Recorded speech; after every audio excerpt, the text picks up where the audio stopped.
What if you could take raw messy data from multiple sources, transform it into meaningful insight, and build interactive dashboards that help businesses make smarter decisions? That is exactly what today's session is all about. Hello everyone and welcome back to this Power BI PL 300 session. In this course, we are not just learning how to create reports. We are understanding how data is transformed into actionable business intelligence using one of the most powerful analytics tools in the industry, that is Microsoft Power BI. In the earlier sessions, we started with the fundamentals of business intelligence and understood why organizations rely on data-driven decision making to improve performance, identify opportunities, and solve business challenges. We explored how Power BI fits into the BI ecosystem and how it helps connect, analyze, and visualize data effectively. We also got familiar with the Power BI interface, including dashboard view, report view, data view, and model view, which form the core working environment for building reports and managing data. Moving ahead, we introduced the Power Query Editor, where we learned essential ETL concepts such as data cleaning, transformation, and pre-processing. We explored features like splitting columns, extracting values, grouping data, removing unnecessary columns, and sorting information to make database analysis ready. As we progressed, we created our first report using charts, tables, slicers, bookmarks, and images, making dashboards more interactive and user-friendly. We also learned how formatting and layout customization improve the storytelling aspect of data visualization. In the advanced session, we focused on handling missing values and working with messy real-world databases. We explored transformation like pivoting, unpivoting, transpose operations, and combining multiple datasets using append queries and merge queries. One of the most important parts of this course was the introduction to DAX, or data analysis expressions. We learned how DAX helps create calculated columns, measures, and perform context-based calculations, making reports more dynamic and powerful. We also explored time intelligence functions such as year-to-date, month-to-date, and previous year comparisons, which are essentials for analyzing trends over time. Alongside that, we covered data modeling concepts like relationships, star schema, and snowflake schemas to build efficient and scalable data models. Finally, we looked into advanced reporting features like hierarchies, drift-through, custom groups, and AI visuals such as smart narratives, key influencers, and AI-generated insights that enhance the analytical capabilities of Power BI. By the end of the session, you will have a strong understanding of Power BI fundamentals, data transformation, DAX, modeling, and advanced reporting concepts that are essentials for real-world analytics and the PL 300 certification. So before we get started, if you want to build a successful career in the future of AI, this is the perfect opportunity for you. The Applied Agentic AI Systems Design and Impact program by Microsoft and Simplilearn is a 10-week live program designed to help professionals master the next generation of intelligence AI systems. This course covers in-demand topics like multi-agent systems, RAG, MCP, planning systems, workflow automation, and agentic frameworks, giving you both technical knowledge and practical experience. With 40 plus demos, 10 plus guided practices, 7 hands-on projects, and 1 capstone, you will build real-world AI applications. You will also gain hands-on experience with top industry tools like LangChain, Crew AI, AutoGen, N8N, and LangGraph, along with a joint certification from Microsoft and Simplilearn. The program provides monitoring, live interactive sessions, and career support. If you want to learn how to build AI systems that can think, plan, and act automatically, this is your chance to step into the world of future AI. Hurry up and enroll now. The link is in the description box below and in the pinned comment. So before we move ahead, here's a quick quiz question for you. And the question is, which Power BI feature is primarily used for creating calculated measures and advanced formulas? And your options are option A, Power Query, option B, DAX, option C, Slicers, or the option D, Bookmarks. Comment your answers below. Why Power BI? So we have other tools in the market as well, but why do we go for Power BI? So if you talk about the competitors in the market, we have Tableau, we have the Qlik, okay? But Power BI, so as I mentioned, it is the easiest one. Okay, you can obviously perform. So in the thing is that the Power BI comes with Power Query Editor. Okay, Power Query Editor, which is used for cleaning the data. So if you wish to go for pre-processing, right, you can go for the Power Query Editor. You can go for also combining the data in the Power Query Editor. And also, so the way it supports natural language, natural query language. Now the thing is that we are communicating in English, right? Similarly, we don't have to write complex queries in Power BI. It is much similar to your English language. Okay. And also you can see it allows you to fetch data from 60 different data sources. Now it is no more 60, it is 150 plus data sources. Okay, you name it and you will be able to connect to that data source.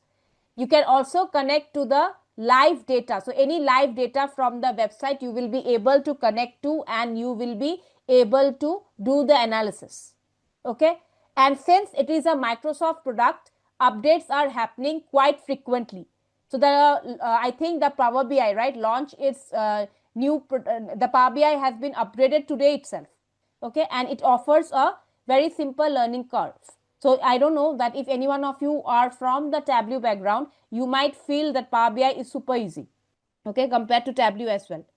And you know, the Power BI desktop is absolutely free, and you can connect to 150 plus data sources. Okay, and you don't have to pay anything. But if you are familiar with the other tool like your Tableau, in that what happens if you're working with the Tableau public, so you only are able, from using the free version, you will be only able to connect to 3 data sources. But that's not the case with your Power BI. Now let's talk about the architecture. Okay, now these are the products offerings of your Power BI desktop. Okay, sorry, Power BI. So you have the Power BI desktop. So I'm just repeatedly mentioning, starting the class, that Power BI desktop is basically used for doing the analysis. It's absolutely free. So we are going to download it or install it today. Okay, what happens in Power BI mobile? Once we have created the analysis, right, once we have done the analysis and we have published it in the Microsoft Fabric, okay, if my managers or my supervisors or my peers want to check the report, they are just going to check the report, what is happening in the business. Okay, they don't have to get the app, they don't have to install anything. They can also get the mobile application and they can check the reports. They can open the mobile app and they will be able to get it, the reports that you have created or shared in the mobile, in their mobile app. So that is your mobile service. Okay, and the last one, we have others products as well, but here the last one we have here we have Power BI embedded. Now as the name suggests, right, embedded means integrated. So what is happening here? What is happening here? Okay, most of the organization, they have their own cloud. They have their own organization website. Okay, they have their own cloud. So they don't want to go for publishing it in the Power BI service. Now let me tell you, Power BI service is not free. They have to pay some amount. So instead of doing that, they were going to publish it on their own website.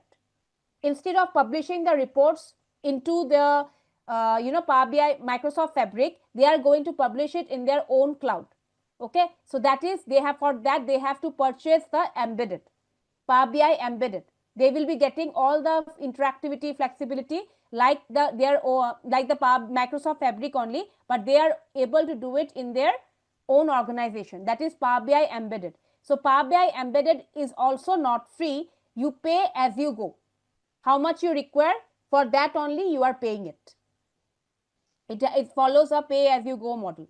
See, whenever we go for publishing anything, okay, we are going for publishing anything, so we have the security there. Okay, if we have the security there, because we are not allowed to share it in public. We are not allowed to share it in public. We have to share the email IDs. Okay, then only they will be getting it. Okay, it's like, it's not only the management or the authority, whoever have it, whoever in the organization, means you are sharing it. For them, you can go for this Power BI mobile service. Now coming to the architecture. Now check, they have mentioned that this is the Power BI desktop architecture, but this is a Power BI architecture. Okay, not only the desktop architecture, it is the Power BI architecture. So please check here. I'm cancelling this part. Okay, this is a Power BI architecture. So what is happening? Okay, our desktop systems, right? The Power BI desktops are able to connect to multiple different data sources, right? Salesforce, SQL, Oracle, hundreds of different data sources they are able to connect. Okay, they are also able to connect to the data stored in the Power BI service. Okay, once they have done, okay, we are going to once we have connected to the different data sources, we can also go for, let me use a different arrow here so that it becomes clear. So we are going to just work on this. Okay, we are going to work on this. Suppose here we will be able to connect to multiple different data sources, and then we are going to publish it in the service, right? And once we have published it, people will be able to access it, the reports we have shared in the service, through their mobile phones or through their desktop. Okay, through their desktop. Now the thing is that what happens is that in our case, the organization's data, since we are working in the Power BI desktop, okay, once we have published it, suppose any file is there in the local system, any file, you are working on the Excel file. The Excel file was present in your desktop. The Excel file was present in your desktop and you have published it. Once you have done the analysis, you have published it. But after few days, you realize that new data got added to the Excel file. You have added new data to the Excel file. Okay, in that case, what happens is that the only way you can go for the manual way of doing that, you have to refresh the data in the Power BI desktop so that it is reflecting the new data in the analysis, and then you are going to publish it, publish the report in the service again. Okay, or if you wish to automate it, in the sense that if the file is present in your desktop, okay, and new data gets added, it should automatically reflect in the service as well. It should automatically reflect in the service as well. For that, you need this gateway. Okay, using the gateway, what will the service will do? They will be securely connected. So you are basically, it's a gateway in the sense you can think it of as a door. It's a door securely from the service. It will be connecting to the data stored in your system. Wherever the data is present, that Excel file is present in the folder, it will be connecting to that folder, and then it will be refreshing the Power BI service. It will be automatic. If new data gets added to the Excel file, right, or the CSV file, any offline file, the changes will be reflected in the service as well automatically with the help of gateway. So every time your report, right, is showing the latest details. Okay, if you are working with an offline file, your file is stored, suppose, in your desktop, not the Power BI desktop, I mean your desktop machines or your laptops, some drive, local D drive, okay, in your D drive. Now the gateway, what it will do is that using the gateway, suppose at some point of time, suppose your whichever the Excel file you were using for analyzing you have analyzed and you have created a report and you have already published it. Okay, after some days you have added new data to that same file, right? Same file. Okay, so you have added new data. Now what will this gateway will do, right? Whenever there is a updation in the data in the local file present in your local drive, right, it will, with the help of the gateway, it will connect to your desktop machines drive, and then it will be automatically updating it. So what the gateway will do, gateway will provide a secure path to connect to only, they will give you the access to connect to only that particular file and just refresh it. Okay, it will not allow you to give the access to all the files present in your desktop or present in your laptop, only to that particular file which is present in particular drive. You have to set the gateway for that. It will securely connect to that particular file present in your local D drive, only to that file, and when there is a new data added there, it will be refreshed. So automatically it will be reflected in the service as well. So you don't have, there is no manual intervention. For scheduling automatic refresh, we need gateway. Yes. Okay. Now please check here. When you first time open the interface, right? So you will be getting some Power BI starting videos as well. Okay. But once you cross that, you will be getting the same interface as me. So you can see multiple different data sources here, but we are not going to import the data from here. Okay. We are not going to import the data from here. Rather, you have to just for now click on blank report. So this is the interface you get. This is the interface you are getting, where there are 5 views. For me, it is 5 views. I have installed quite a few times, quite a few months ago. So tell me, are you also getting the 5 views here? Okay, so this is your Power BI desktop. This is your Power BI desktop interface. Okay, now please check here. Initially, okay, till last year, January, I believe, we have only this 3 views. Okay, we had only these 3 views. Okay, and if there was a common interview questions also, what are the views in your Power BI? So these are the 3 views we were having. Okay, so one is your report view. The first one is known as the report view. Then you have the table view. We are just getting introduced to it. Okay, then this was the model view. Okay, then early last year, we got introduced to this DAX query view. And probably in the month of July last year, we got this TMDL view as well. So TMDL view, it stands for, the full form is Tabular Model Definition Language. Okay, Tabular Model Definition Language. This is the TMDL view. Okay, let me just cross that here. Give me a moment. Let me write it here again. Tabular Model Definition Language. Okay, but for your PL 300 exam, right? For your PL 300 exam, you will be getting, these 2 views will not be there. You will be getting questions from this view was only. You will be getting questions from these 3 views only. That is the report view, table view, and the model view.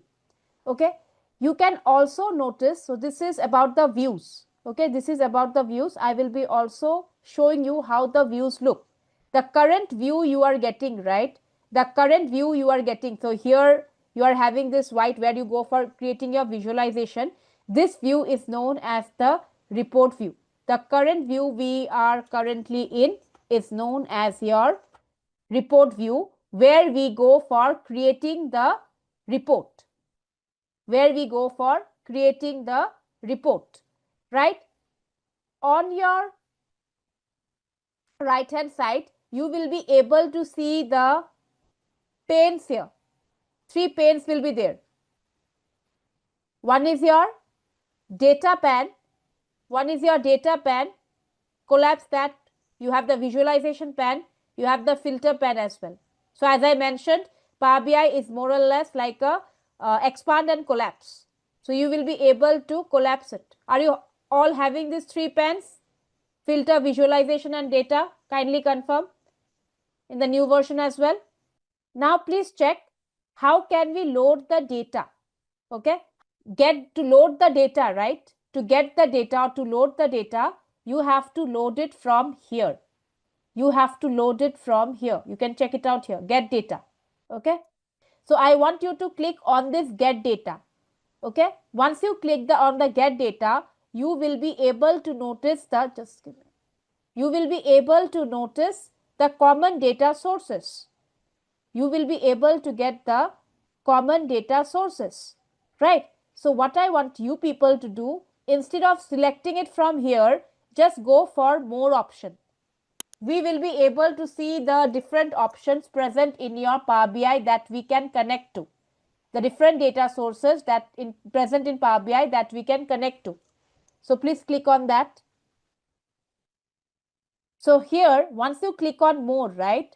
Once you click on more, you will be able to see what are the different data sources that you can connect to.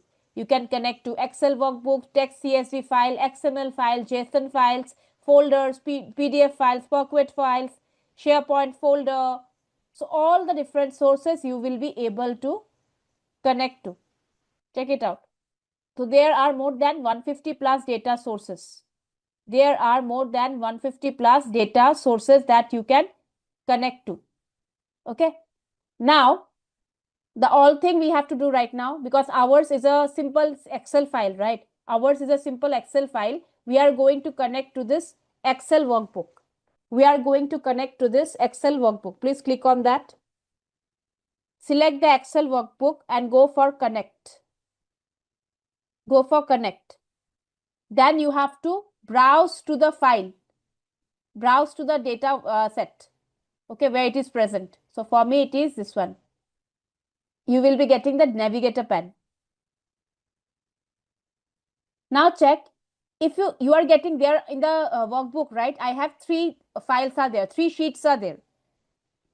One of the sheet is orders, other is people and returns. If I check this box, you will be able to get the preview of this data. You will be able to see the preview of the data on your right. See, this is the preview of the data. Right? Now the thing is, you can also go for people table. This is your people table and this is your return table. Okay. For now, I don't want to load all the data. Okay. I don't want to load all the data. What I'm going to do, I'm going to just uncheck the people and the return and I'm going to load only the orders table. Okay. Also notice one thing. Here you have three options. One is your load, other one is your transform data, another one is your cancel. Cancel will just cancel the loading process. Cancel will just cancel the loading process. So we don't want that. We want to load the data. Okay. Now we are not going to transform the data, because if I go for the transform data right now, what happens? It will be taking me to the Power Query editor instead of Power BI. Okay. But I want to stay to the, I want to work with the Power BI right now, and then I will be showing you how to work with the Power Query editor. Okay. So I would request everyone to click on the load. So if you click on the load, it will take you to your Power BI. If you click on the load, it will take you to the Power BI. Only the orders data, okay? Only the orders data. See, once I click on load, I'm clicking on load, okay? Once you load, right, the orders data, you will be able to see in your data pen. See, this is your data pen. You will be able to see it here. I'm getting the tables, but I'm not getting the fields. Where are the fields? For getting the fields, you have to expand that. You can see an expand option right here. You are getting the expand option. So please click on the expand. Once you click on the expand, you are getting the field in the arranged in ascending order. You are getting the fields not in the exact order how it is present in the table, but it is present in ascending order. So you have the category city. See, first alphabet C is coming, then D is coming, O, P, and so on. So in the data pan, datas are coming in the sorted in ascending order. The fields are depicted in sorted in ascending order. Then how do I see the actual sequence of the fields? How do I get the actual sequence? How the table is exactly storing here? Let me show you.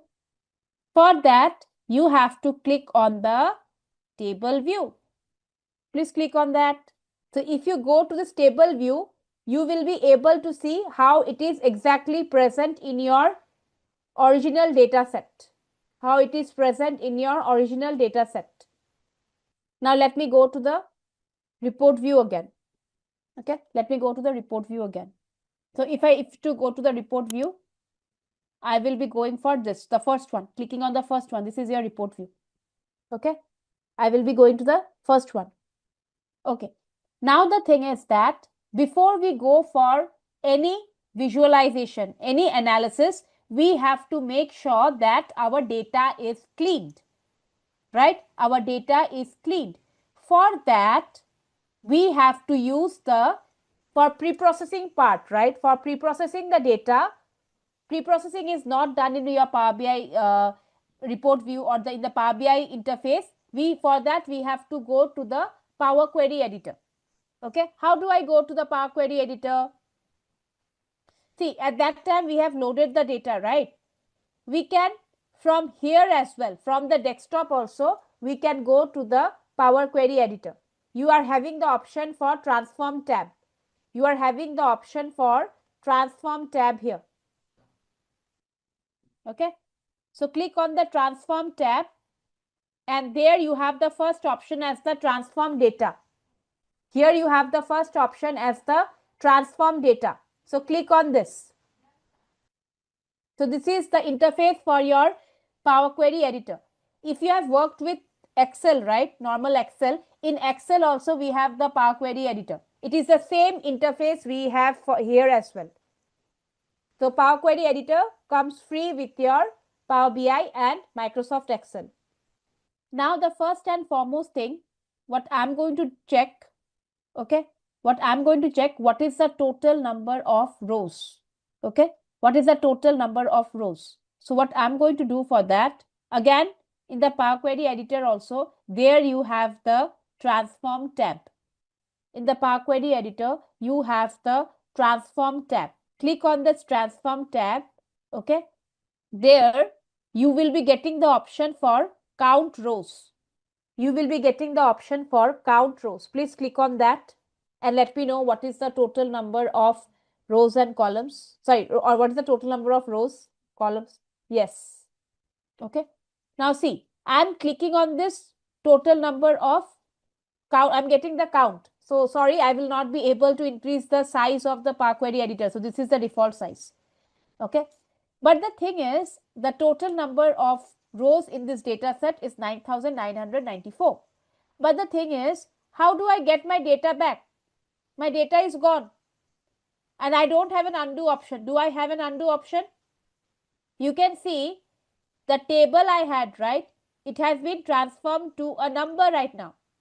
So once you do any step here, right, in Power Query editor, we don't have the option to undo. For that, you have in the applied steps here, you will be getting the applied steps. You have to cancel the step from here. Then only you will be getting it back. You have to cancel the step from here, applied steps. Okay. There is no option of undo. There is no option of undo in your Power Query editor. So for that, you have to go for canceling the steps. Once you click on that, you can see you are getting your table back. Yes. Now, let's check first. Now, please check here. You can notice we have to first understand the type of data present in your, or data type present in your Power Query editor.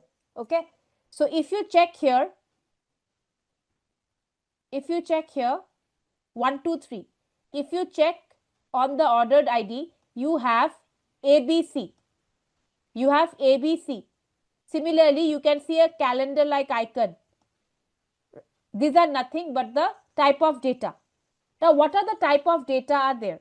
Okay, if you wish to check it out, you have to click on, suppose this 1, 2, 3, you have to click on this 1, 2, 3 and you will be able to see what are the data type here. Yes.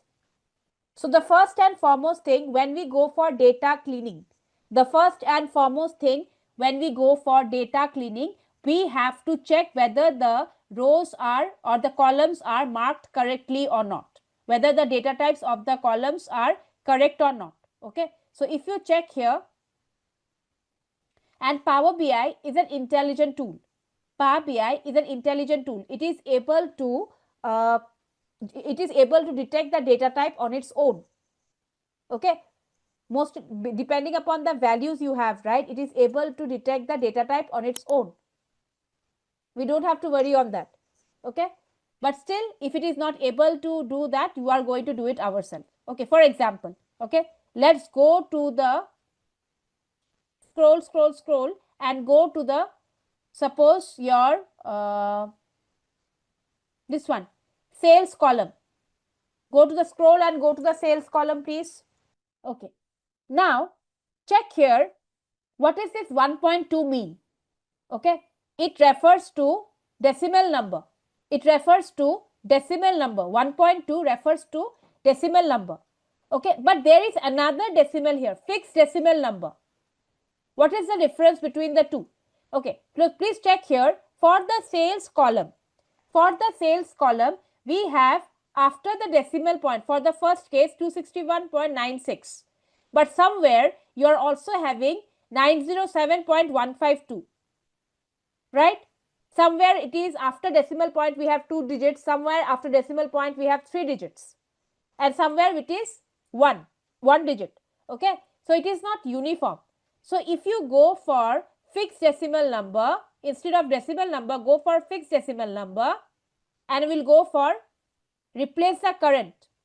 You will notice that everywhere after the decimal point, the digits are fixed to 2 digits. It is now more uniform. Agree? This is your fixed decimal digit. Okay, now similarly, let's take for the other columns also. Okay, this is quantity 1, 2, 3. It is correct, it is whole number. Okay, let's go for the discount. Discount is also done correctly only. Okay, what about the profit? Again same thing. Somewhere it is 4 digits, somewhere 3 digits, somewhere again 2 digit. Okay, so for profit as well, I am going to make it as fixed decimal number. Okay, for profit as well, we are going to make it as fixed decimal number.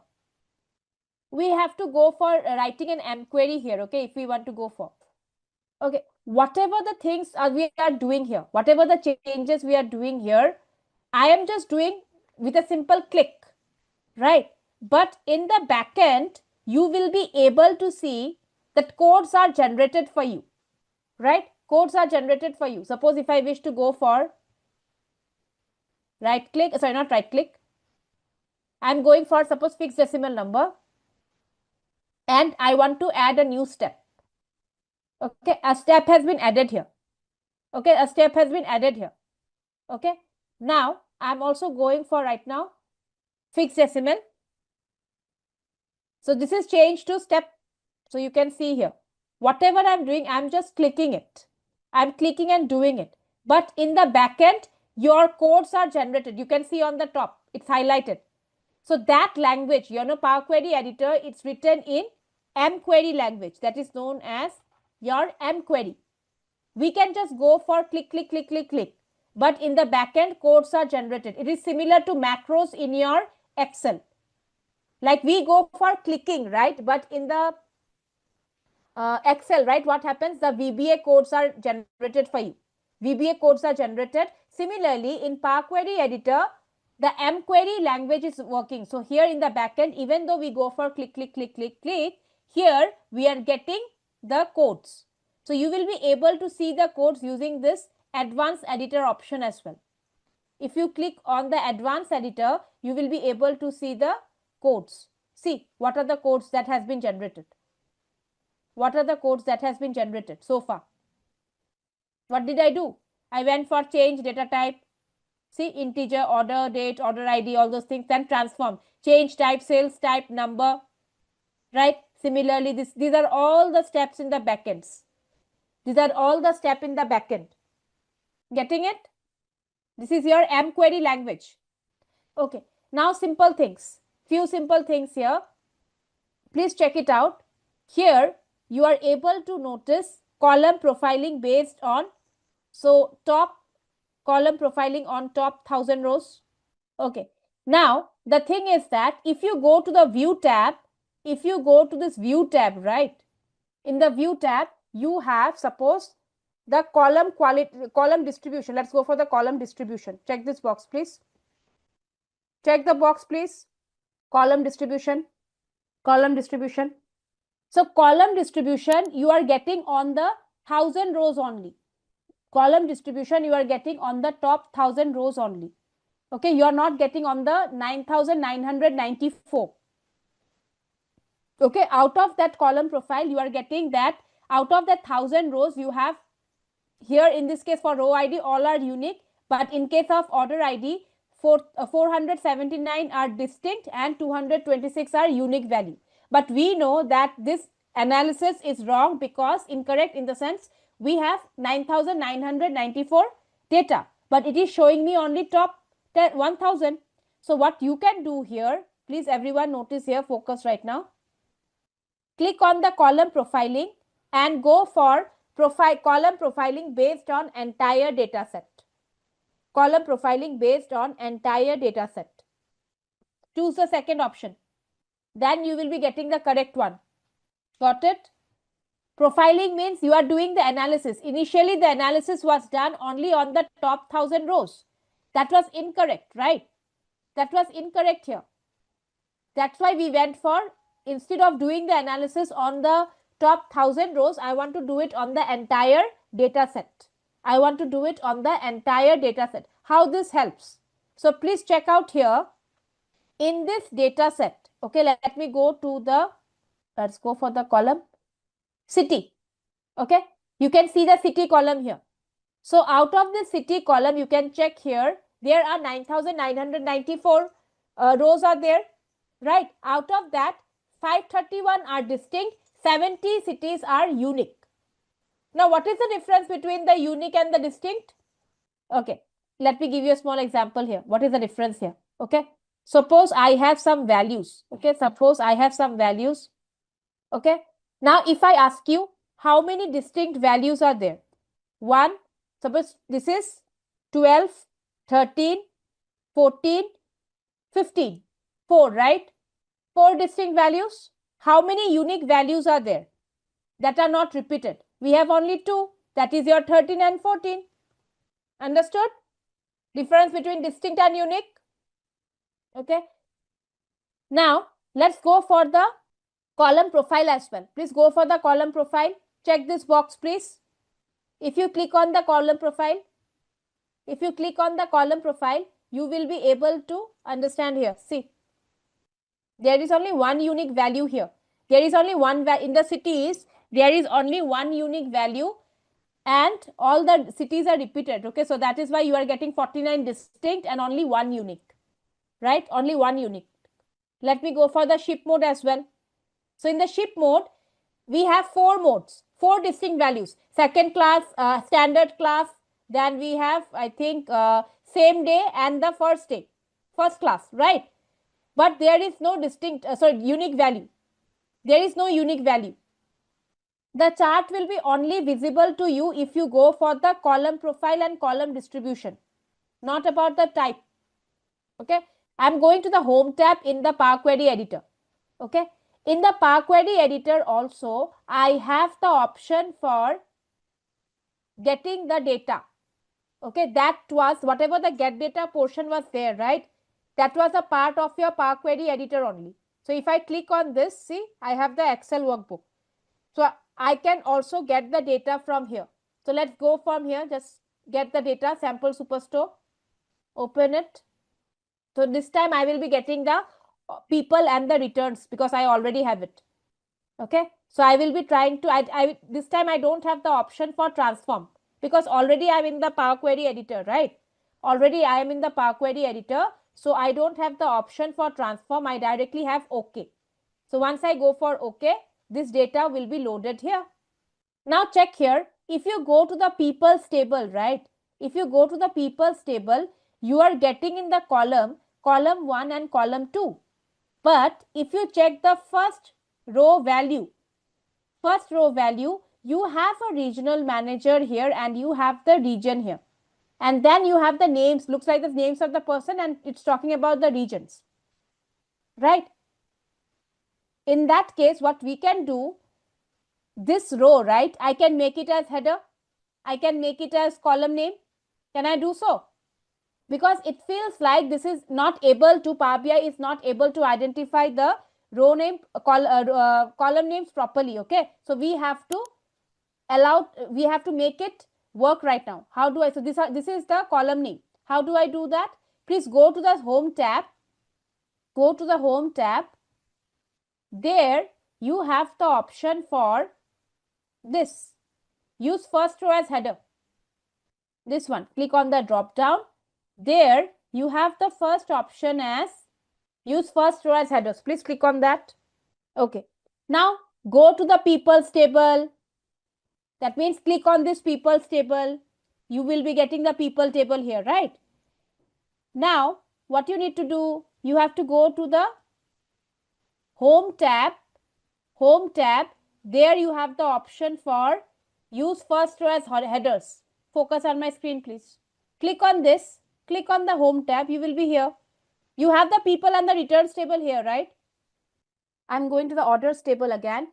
There I'm going for, let's check split column.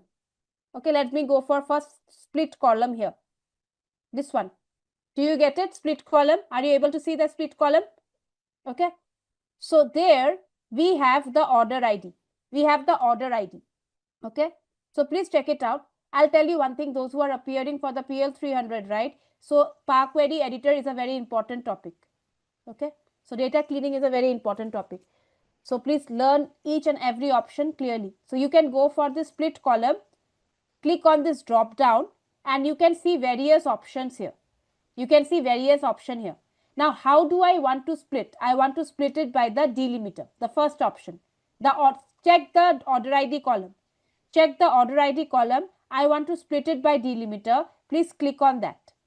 Once I click on the delimiter, you will be getting this window appear for you. This dialog box is appearing for you. It is giving you the option whether you want to go for, and also it has identified the delimiter, which is your hyphen. Then they are asking you whether, how do you want to split it? Only by the leftmost delimiter or by the rightmost, or by each occurrence of the delimiter. Initially, let me try out with the each occurrence of the delimiter here. Okay, let me go for the default one and let me go for OK. OK, right? If you click on OK, you will notice that the column order ID gets split into 3 columns. And not only that, you can also check that based upon the values, right, the data type has also been changed. Here you are having ABC, here you are having 1, 2, 3, here also you are having 1, 2, 3. Understood? Okay. Let me go for cancelling that out. Please cancel the steps. Cancel the steps again. And let's go for splitting again. And let's go for delimiter again. This time we'll go for the leftmost delimiter. Okay, leftmost delimiter. Instead of the rightmost, let's go for the leftmost delimiter and click on OK. What are you getting in this case? Only the rightmost is present, but the leftmost has been removed. Clear? Okay. Now please check here. If you are in the Power Query editor, if you are currently in the Power Query editor, and if you wish to add, again add the new file, okay, get the new file, just go to this new source option, right? Go to this new source option, click on the drop down. Okay, there you have the Excel workbook. Click on that, browse to the location where your file is present. Okay, so click here, the file, and whichever file you require, right, whichever file you require, you can just check that. Just give me a moment. You will get the navigator pane. So you whichever data you need, you go for that people and the returns and go for OK. Once you click that, go for OK. Okay, I'm not doing that because I already have it. And if I can do that, see, I'll get, if I go for OK, I will be again getting it twice. Okay, so I'm going to delete it right now because I got it twice. Okay, now since I have got it twice, let me delete it. Okay, I don't need it, so I'm going to delete it from the model. Just give me a moment. Delete. I'm also going to delete this one. Okay, Now let's go back to the order data set, and we were working with the split column. Okay, we were working in the order ID, and here we have the split column here. So click on this. Okay, so let's go for the, suppose by number of characters, I'm going for this right now. Okay, number of characters, if you wish to go for, so if you wish to go for only maybe 3 characters, okay, you want to go for number of characters, specify the number of characters, and you wish to go for 3 characters, click on OK. The quotation is not, why I'm not showing you, because we don't have the quotes here. So I'll take a data and then I have to show you. Okay, let me do one thing. I'm taking an Excel file right now. I'm taking an Excel file, and let me save some names here. Suppose here I'm saving strawberry, then I'm using here maybe cherry, here I'm using maybe kiwi within quotes. Okay, then I'm going to save the file as a CSV file. Okay, not an Excel file. I'm going to save it as CSV file. So not, it's an you can see here the file I'm going to save here, it is right now an Excel workbook, right now an Excel workbook. I'm going to save it as a CSV file right now. Let me do that, comma separated. Yeah, I'm going to go for this comma delimited. Okay, comma delimited form. Okay, I'm going to just go for sample test. Okay, sample test, and I'm going to save it somewhere in my folder. Just give me a moment. Okay, now I'm going to load this file. Let me show you here how it is. Now we are going to work with the CSV file right now. So let me load it again.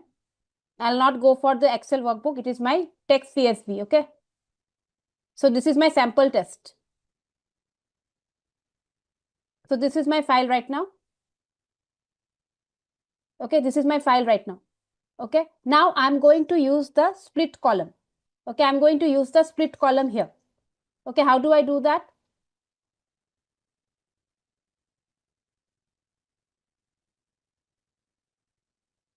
Okay, so it is the split comma, it's comma, and we have the quotation here, right? Let's go for this.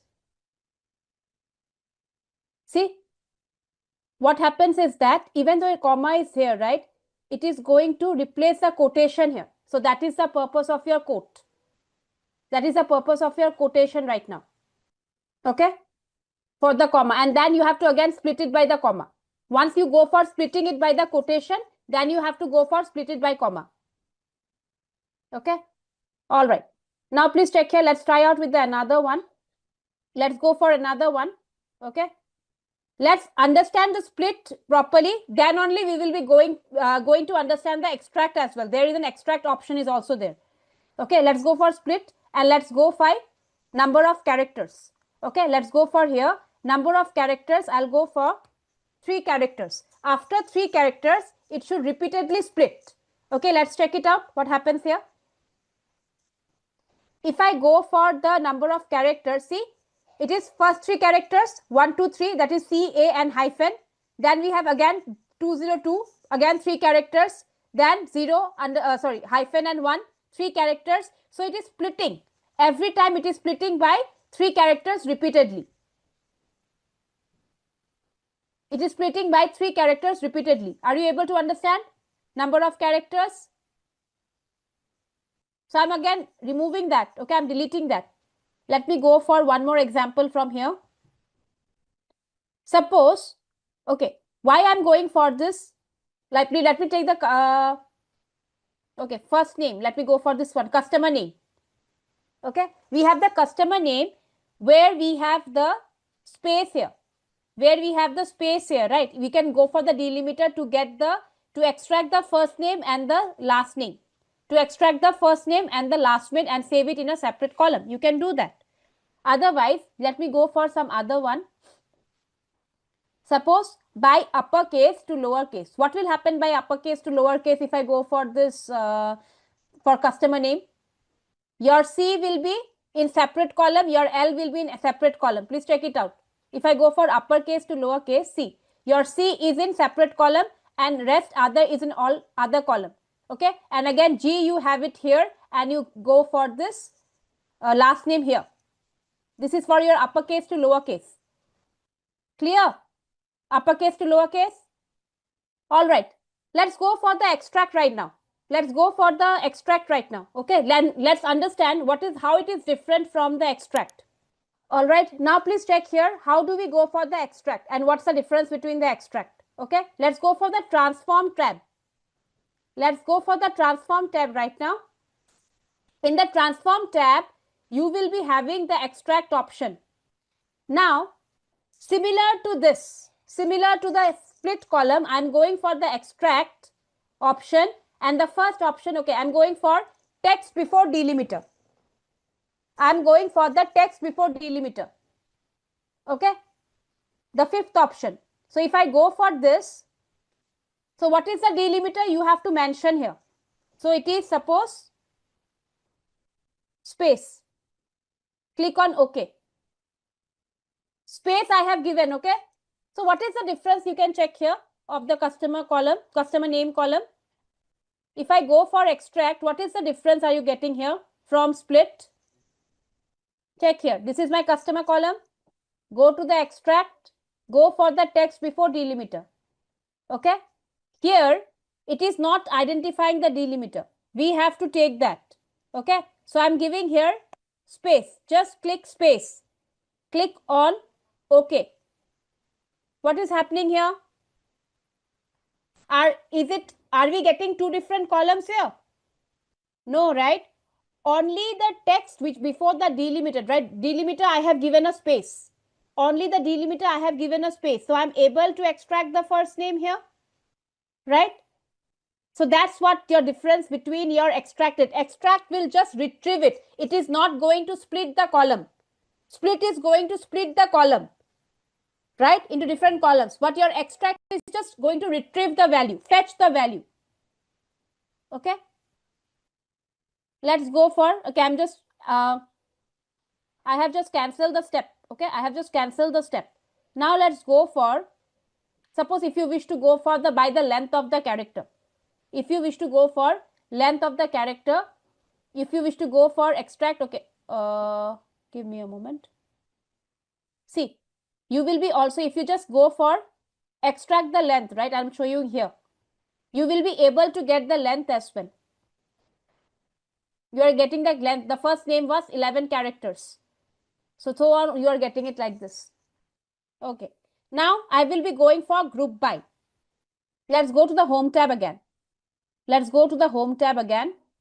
Here also we have it. We can do it from the transform tab, or we can do it from the home tab. It's like Microsoft Excel only, or Word file only. So where we have multiple option repeated in the tabs.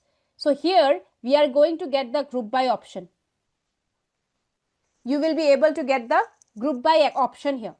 Okay. Now suppose this is giving me just normal data, right? It is just giving me the how the data looks like. But if you wish to go for summarization, just you want to get for maybe city-wise total sales. If you wish to go for checking the value, what is the city-wise total sales? Okay. For that, you can go for the group by option. Okay. If you, I would not suggest to do it in the Power Query editor, but if you just want to go through it, okay, just want to check, okay, how to apply the group by, so please check it out. How can we go for it? Okay. So everyone, please focus here. This is your group by. So click on that. Once you get that, you will be getting a dialog box appear for you for group by. Here you have the first option. So we will be having the basic one also and the advanced one also. So using the basic one, you will be able to group only using a single column. You will be able to group using only a single column. Okay. So check here if you have the basic one, and I want to go for, suppose, city wise total sales. If I wish to go for city wise total sales, so let's go for here. Okay. Check it out here. I'll modify it to, suppose, city. Okay. City. Here I have to go for providing the name of the column. You can give any name. Okay. So let me give here city wise total sales, right? Here I will be changing the aggregation function.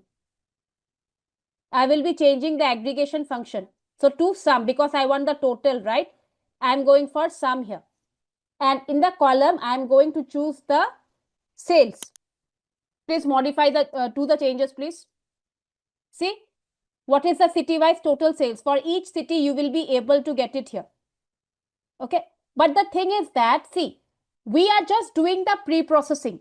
We are just doing the pre-processing here. If you do everything here, right? If you do everything here, your entire table is lost. Your entire order table is lost. You don't have any data. You can anyway able to get this data in your Power BI as well. You will be anyway able to get this in your Power BI as well. Okay, so you don't have to do it here because your data will be lost here. Your data will be lost, right? So I would request not to do the group by here because same thing we will be able to do it using the visualization as well. Okay. So what you can do right now, you can go for the cancel step. Yes, for the for as an analyst, you can, for understanding the data, you can go for it. Okay, but do not save it. Do not save it because your data will be gone. So cancel the step, please. We can directly apply it in the visualization. We can directly get it in the visualization. That city-wise total sales, right? We will be able to get it. See, Power Query Editor is a different application in itself. It's used for pre-processing. So please check it out. If you wanted, suppose state-wise, city-wise, total sales and total profit, or maybe, okay? Let's go for state-wise and state-wise, city-wise, total sales. Okay, let's go for doing that. Again, go to the group by. Where is your group by? You are getting it here. Click on the group by, right? Click on the advanced option this time. Click on the advanced option this time. Okay. Now, go for advanced option. Okay. Now, let's go for state. Let's go for state. Select the state here. Right. Now, please add one more column. Go for grouping. In the row ID, I will be selecting the city. Go for this one, right? State and city. Now here, I am changing the name of the column. State wise, city wise. Here, if you wish to go for, suppose, let me go for max, okay? Instead of sum total, I'll go for maximum sales. Let's go for sales. Here, I will be going for sales. Click on OK. Okay, let me click on OK. See, now this is my state-wise, city-wise total sales. Sorry, maximum sales. Got it? If you wish to go for, maybe let me just cancel this, okay? Let me cancel this. Go for, what are the things you want? You want, suppose, let's go for state. You go for add grouping. You want city as well. Just go for this. Okay. And here you want maybe, I'll show one. Will it do? State, city, total, count. Okay. Let's go for count rows only this time. And here, yeah. Okay, it's better to do it in this way. Okay. Sum here we are getting, but we want to get the count. Okay, count I will be showing you here. If it is not working here, right? Anyways, because this is for just our understanding, right? I will be showing you in your Power BI how to do that. Okay, Ankit? So whatever you changes you do, right? I'm cancelling it right now. You have to go for this. Give me a moment. You have this close and apply option here, right? Under the home tab. So since we don't have, right, whatever the changes you are doing, what are the changes you are doing? First, check your data sets that it is correct right now. Okay, data type. Go to the close and apply. So you will be getting three options here. Close and apply. So what does this close and apply mean? It will save the changes. Whatever changes you have done, it will save the changes and close the Power Query editor and take you back to the Power BI. If you want to just go for apply, it will just save the changes, but you will still be in your Power Query editor. But if you wish to go back to your Power BI, you have to go for close and apply. If you just simply go for close, right, it will not save the changes.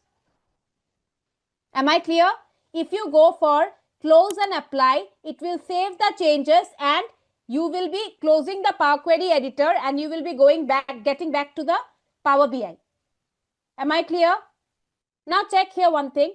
Now I'm currently in the Power BI right now, report view, right? In the data, you can see these things. Discount, you are getting a summation symbol. Postal code, you are getting a summation symbol. Profit also, summation symbol. Okay. So there are, you can see different categories here. Okay. Wherever you have the numerical columns, you are getting a summation symbol. You are able to get a summation symbol like this. A sigma symbol is there, right? That means those are numerical columns. Those are numerical columns. Wherever you are not seeing any of these symbols, those are, so here these are known as measures, okay?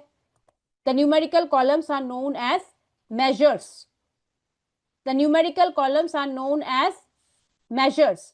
Wherever you are not seeing anything, okay, that is category, city, customer ID and all those things, those are your categorical columns. Those are your categorical columns. And you are able to see this date as well, a calendar like icon, when the order date and the ship date. So that is your date. That is your date. Check if you have any confusion here. Wherever you are not seeing anything, category, city, country, the region, customer ID, customer name, these are all categorical. Wherever you are seeing the date icon, the calendar icon, that is your date. Okay. Now, one more thing. Now, Power BI have one more feature here.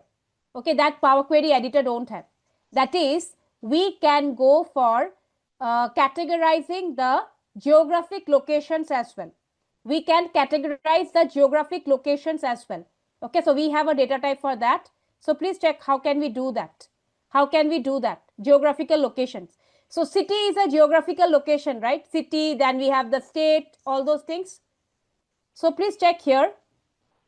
Please check here. We are going to categorize the city. Please click on the city, please. Click on the city. You will be able to notice that you are getting the column tools on top. Once you click on the city, right? Don't check the box. Don't check the box. Just click on the city. You will be getting the column tools. Are you able to get it? The column tools. Just click on the city. Do not check the box. This one. Are you able to get it? Okay. Now, what we can do, you can see an option here. You can see an option here for the column tools. Since I have selected the city, right? You can see here city and it is of data type text. Also, you can see it as the data category as uncategorized. Okay. What you can do, you can click on this drop down in the data category and make it city. Choose city here. Choose city here. Please check what is the changes are you getting. Yes, exactly. So if you go for categorizing it, immediately you will be noticing that you are getting that globe icon. And this is really helpful when we go for the map visualization. It connects to the Google map. Similarly, can you do it for the country and the region and the state as well? Okay. Let's go for creating our first chart. Okay. Let's go for creating our first chart. Okay. So please check here. We are going to create a simple chart right now. Okay, let's not go for the, yeah, I'll go for this. City-wise total sales, like we have done here. Like I done in the group by, right? Without group by, I'm going for this. Okay. So I'm going for a visualization. The first visualization I'm going for is this one. The first chart, the very first chart. Do you all have it? Do you all have it here? If you take your cursor, you will be able to see the name of the chart as a stacked bar chart. You will be able to see the name of the chart as a stacked bar chart. Please click on that. See, you are getting the chart. You are getting the chart, isn't it? Now, you don't have to do anything. You don't have to do anything. I have to just put the columns. Okay. Based upon the charts, just give me a moment. When I select this chart, right, I will be able to get this option as well over here. Are you all getting it? X-axis, Y-axis, legend, etc. So it is talking about the horizontal axis, vertical axis. We don't have to think about anything here. Okay. So here, okay, so always for a chart, we will require some numerical value and we will require some categorical value. Okay. So I'm using, so I'll select here, based upon the chart, I'm going to tick this box, city. Okay, I'm selecting this box, city. Automatically it has appeared on my y-axis, but nothing is appearing for me. No chart, because I have not given any measure. I have not given any measure. So that is why I'm not able to get it. Just the moment I click on sales, you will be able to get the chart. Please check it out. Are you all getting it or not? Just check these boxes. You don't have to do anything. Just within a fraction of a second, you will be able to create the chart. Got it? Okay. So I'll tell you one thing. Focus here, x-axis. I have selected sales, but I got sum of sales. That means what? City-wise total sales. City-wise total sales. So that's why I ask you not to go for the group by in your Power Query editor, right? Okay. Now everyone, this is my chart. Okay, where are you right now? Select the first visualization, please. Select the first visualization and check the boxes. Check the boxes then. City and your sales. That's it. You have to do nothing. Okay. Once you get this chart, right, you can see this marks here. If I want to resize the chart, I have to drag. I have to drag it. See, I have to drag it. Then only you will be able to increase the size. Okay. Now you can see here the charts, though it is visible, but we are not able to see the labels. Like what is the sales done in each city. I understand that New York City has done the highest sales, right, from the chart, but I'm not able to get it the total sales here. So what I'm going to do, I'm trying to get the data labels. So please check here everyone. I'm just expanding my visualization pane. Okay, there, to do the formatting, you have this option, format your visual. Are you able to get that option, format your visual? Click on that. There you have two options, visuals and generals. There you have the option visuals and generals. Okay. Scroll down, you will be having the data labels. Scroll down, you will be getting this data labels. You have to on this toggle bar. Currently it is off. You have to on this. Check it out. After ribbon, you have the data labels. Just on that. The moment you do that, you will be able to get the data labels. But still it is too small. Now, we are going to increase the size. Please expand it. Expand the data labels. Expand the data labels. Scroll down, scroll down. In the data labels, once you expand, you have the values there. In the data labels, you have the values there. Please go for expanding it as well, the values. You can increase the size from here. Check, I'm going to increase. So now, for now, we are getting in K, that is in thousands. You can also change the labels as well. Let's see, how can we do that? Scroll down, you have the display units. Scroll down, you have the display units. Are you getting it? Display units, it's auto. Make it none. You will be getting the exact value. Make it none. And go for the decimal places. Instead of auto, go for 2 decimal places. Okay. In this case, we will be getting after decimal only 2. Or let me do one thing. I don't want the decimal places only. Okay. I'll making it 0. No decimal numbers. Okay.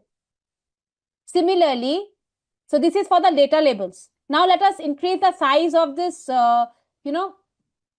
y-axis as well. I cannot see it properly. Okay. So go scroll up. scroll up, or you can change the color as well. You can check the color for the data labels as well, but now I'm not doing it. Let's go for increasing the size. So just scroll up, scroll up, scroll up. You have the x-axis, sorry, y-axis.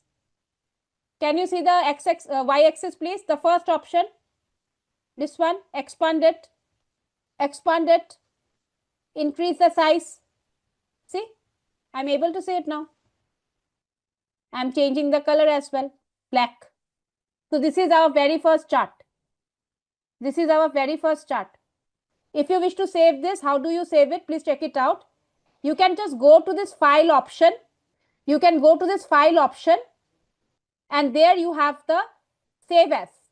Click on save as, and you have to search for a location where you want to save the file.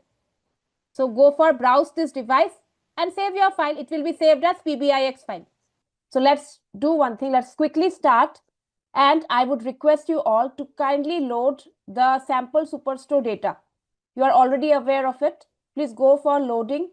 Okay. Now, since you are aware of this, right, you know it's a Excel file. Okay. And we have looked into the data, so get data purpose also, get data option also. We can directly load from here as well, right? We can directly load from, it's a simple Excel file. We can go for loading the file from Excel. So I'll go for the sample superstore and I can load it directly. Okay, click on the orders data. I want only this, and just go for loading the data. Just orders, just orders. Okay, those who are done, I would request you all to just categorize the city, state, country, and region, or postal code as well.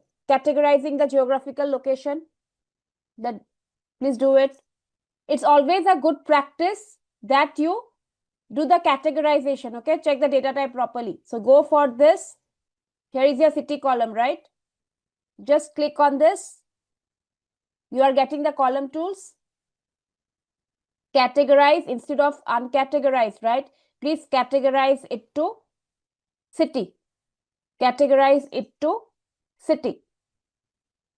Okay. Similarly, do it for the state and the postal code as well, country and region. Done. For me, it's done. So now everyone, please check here. Let me just decrease, zoom out a little bit. Okay.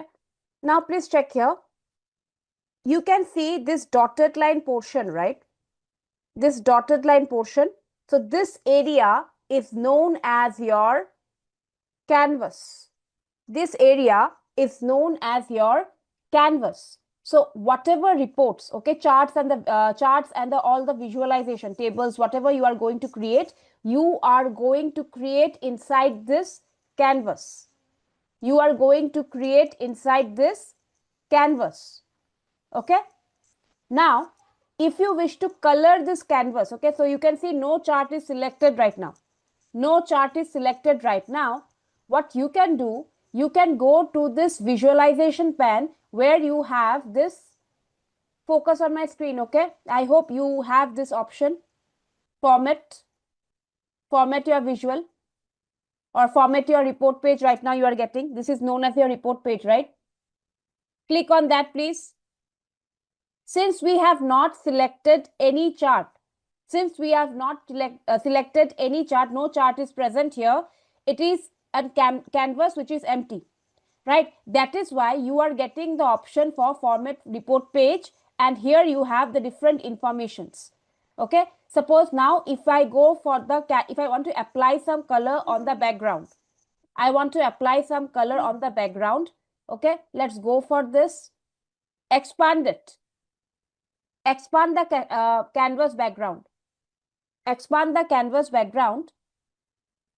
Okay. Now you have the color option as well. Please check it out. You have the color option as well. So for now, the color is white. The color is white. If you wish, you can change it to some other color. So let's go for, I'm just removing this annotations. Okay. If I wish, I can go for applying some color as well. So please check, I'm applying the color. But even if okay, let me apply some deep color. Okay, dark color I'm applying.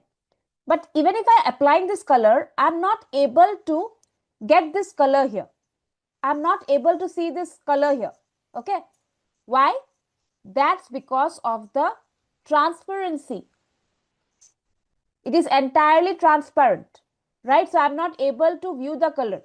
What I can do, if I wish to get the color, I can reduce the transparency.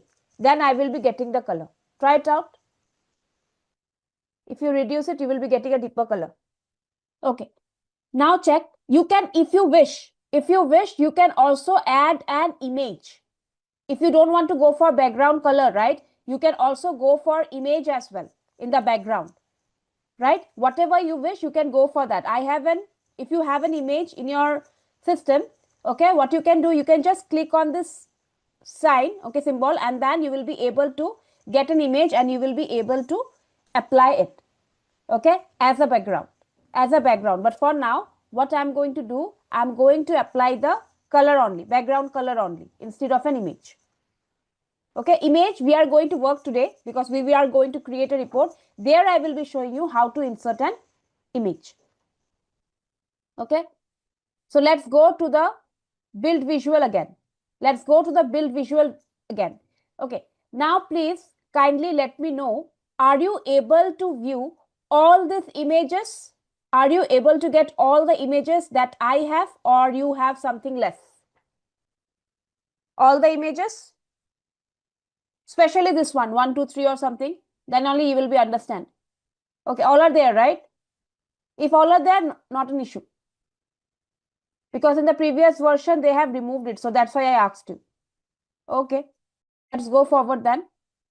All right, now we are going to create the charts, okay, or we are going to first create a chart. We are going to do the formatting and then we are going to create a report.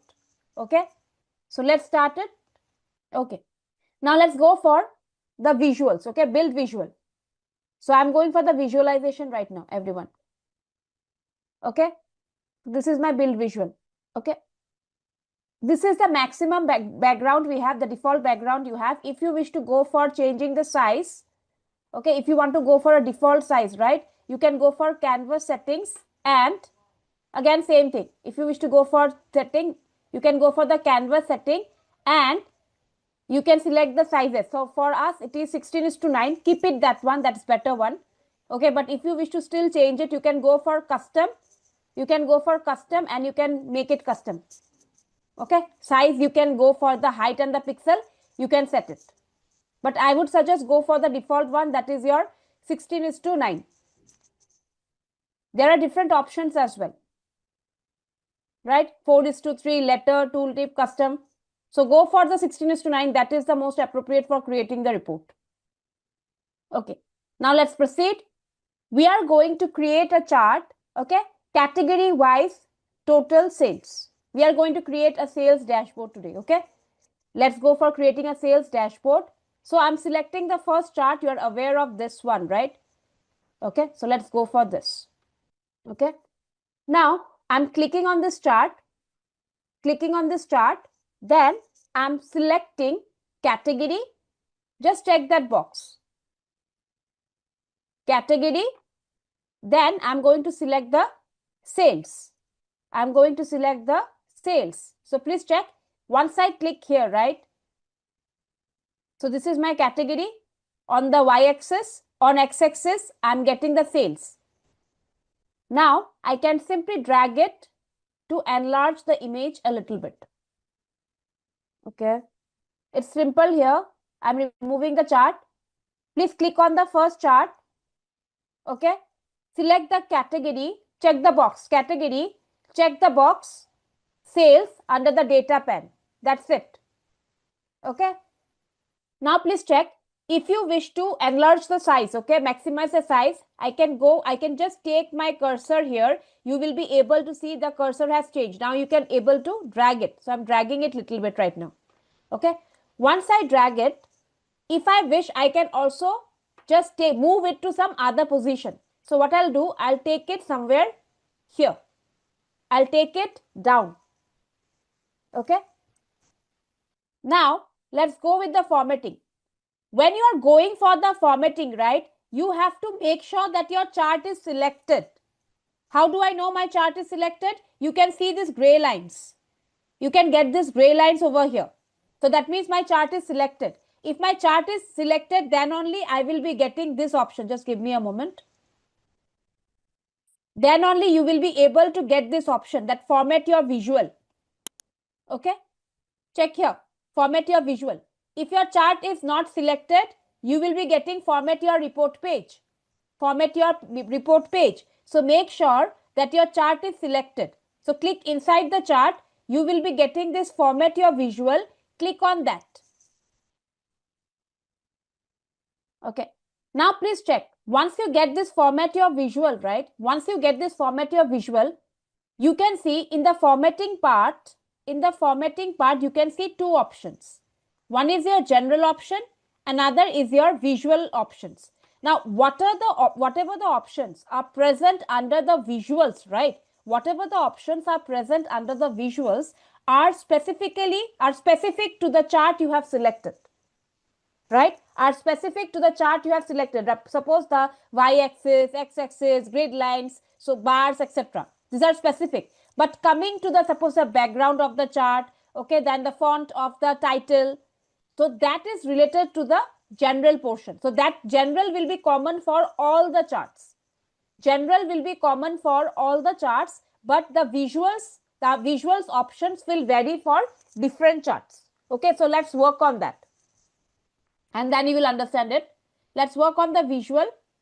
Okay, the first and foremost thing we are going to do, working with the y-axis labels right now. It is too small, right? Small, and it is not clearly visible to our eyes. So what I'm going to do, I'm going to expand the y label. I'm going to expand the y label here. There you can see font size is 9. You can change the data font as well, so you can make in Times New Roman if it's not okay with you, or you can just keep it same as well. So I'm going for Times New Roman here, and size I'm increasing it to, suppose,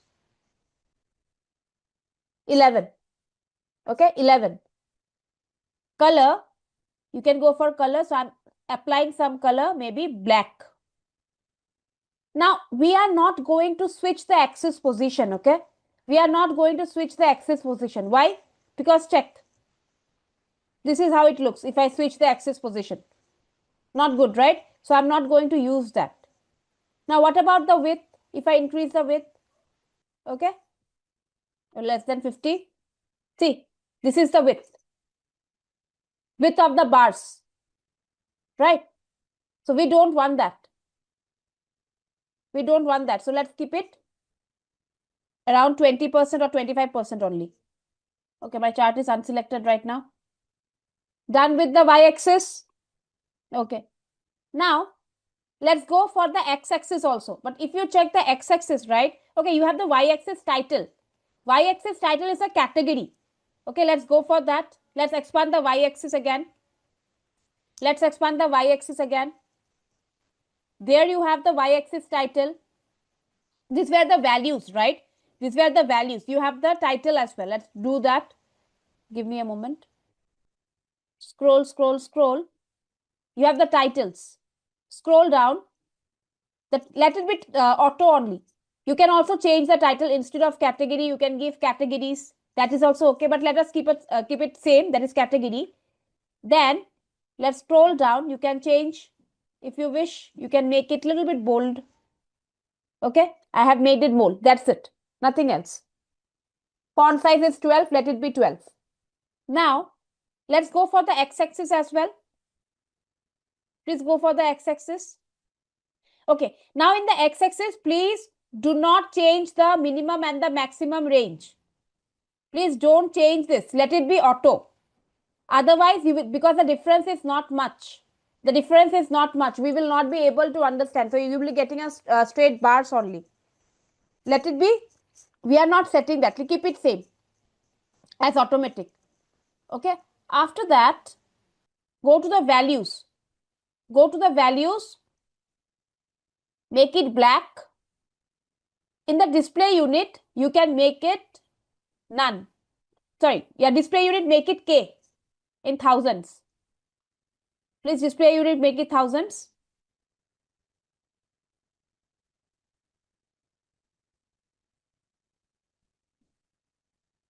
Let me know if you are able to get it till this part. Okay. So this Power BI is a tool, right? You have to explore it to learn. Okay. Now let's scroll down to the data labels. We are going to add the labels because from here I'm not able to understand what is the value here, right?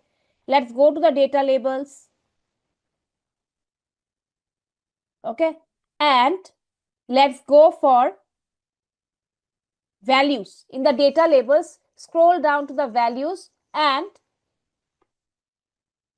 go for applying the color black here. Little bit increase the size. That's it.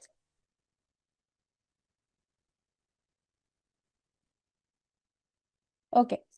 Now let's change the color of the bars. Let's change the color of the bars. Okay. So you can go to the bars, please. You can check, you scroll up and go to the bars. Scroll up and go to the bars. Expand the bars. Here you can see apply setting to. In the bars you are getting apply setting to categories as all. And that is why you are getting for each category, right? For all the categories you are getting the color is blue. But if you wish to get different colors for each category, what you can do, you can just select the category. Suppose I'm selecting the technology category right now and I'm going to modify it to some other color. Okay.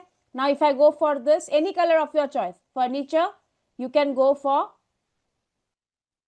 office supplies.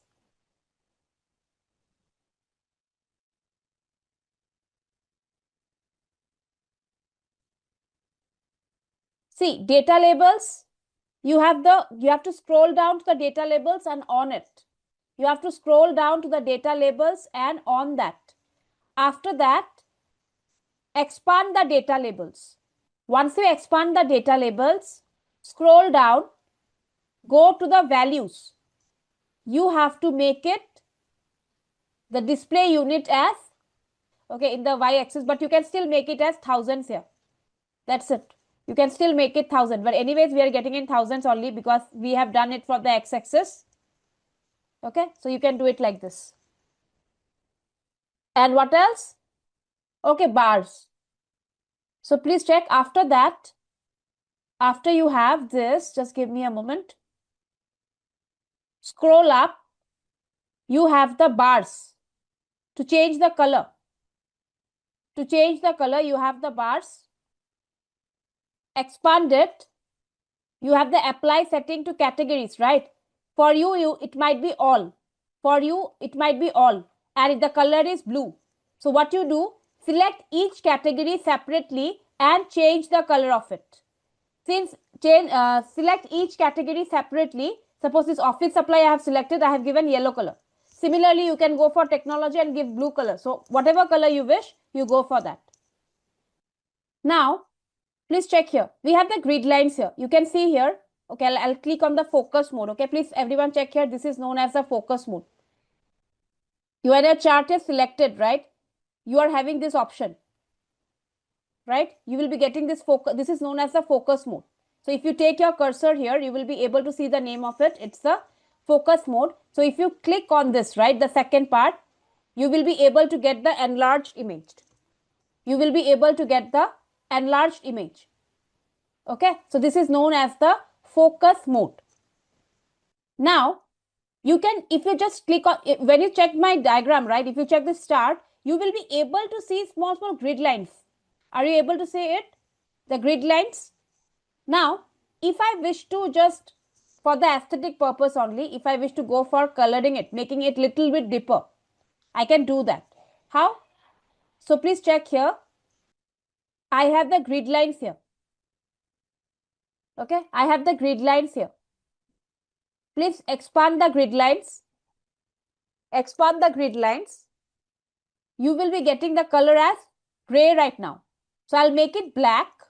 I'll make it black. Okay. So it becomes more visible right now. It is becoming visible right now. Also, instead of the dotted line style, right? If you check here, instead of the dotted line style, I'm going to make it dashed. Two things, two changes only. Only the color and the line style. Understood? Okay. Now, the thing is that we have done the basic or the specific visualization, right? Now, the thing we are going to do, we are going to apply the background color. We are going to make this title, okay, bold and make it a like, in a proper structure, in a proper format, right? So that it is able to segregate it from the chart. So for doing that, for applying the background color or maybe some making the title proper, we have, which is common to all the charts, okay, we will be going for the general option. We will be going for the general option, not the visual. Okay, make sure that your chart is selected. I'm clicking on the general. So see, that's what I'm getting. Okay, now the first and foremost thing, I'm going to work with the title. I'm going to work with this title. Okay, expand the title, please. Let me do one thing. Let me drag it a little bit. And okay, the title, I will not be able to see it here. Just give me a moment. For now, I can expand the image so that you are able to view it. Okay. So this is my title, sum of sales by category. Okay. Now I will be going for this one, title. Expand the title. So instead of sum of sales by category, I'm going for changing the title to total sales by category or category wise total sales. Let's do it better. Category wise total sales. Okay, I've changed it. Now you can also increase the size a bit of the title, make it bold. You can totally use your own aesthetics. Okay, you can go for font, any font color, whichever you wish, up to you. Okay, now I'm going to change the text color. I'm going to change the text color. Okay, so please check. I'm going to make it white. But if I make it white, I won't be able to get it, right?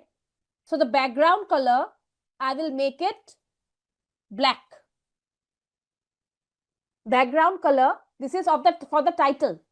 This is for the title. I'm making it black. Where did I do it? Please check it out here. This is your text color. This is your background color. Able to understand? Now, I want to make it center. I don't want it in the left aligned. Okay, I want in the center. So how do I do that? Just scroll. You will be getting the center aligned. Done. Done. Okay. Now comes your background. So this is your title. It's done. Now we want the background color. I hope everyone is done with the title. Let me go for the background then. Please everyone scroll down to the effects. Scroll down to the effects. You have the effects, right? Please go here. Click there. Once you go to the effects, right? That is effects. Expand it. You will be getting the background. You can go for any background color of your choice. You can go for any background color of your choice. I'll make it a little bit transparent so that it becomes lighter. Okay, it's too much. Okay, let me apply some. I have taken a deeper color only. So let me go for taking a lighter color. Not looking good. So I'll take some other color.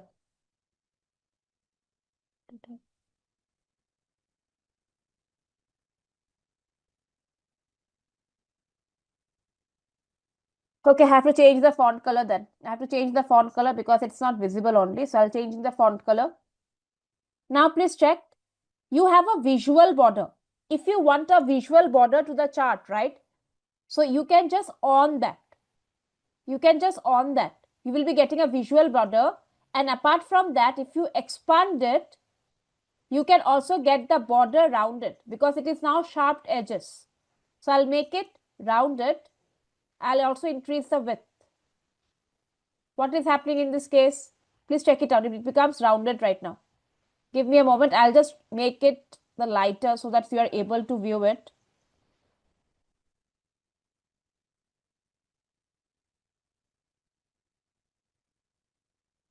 See? Are you able to see the rounded border here? Are you able to see the rounded border? Let me select it again and go to this visual. What did I do? You have this visual border, right? You have this visual border, and I made the border. I have given a visual border, that black colored line, you are able to see the border. After that, I have given rounded border, and with this 3 pixel. You can go for making it rounded as well. See? Now it's better. You will be able to see it rounded. Getting it?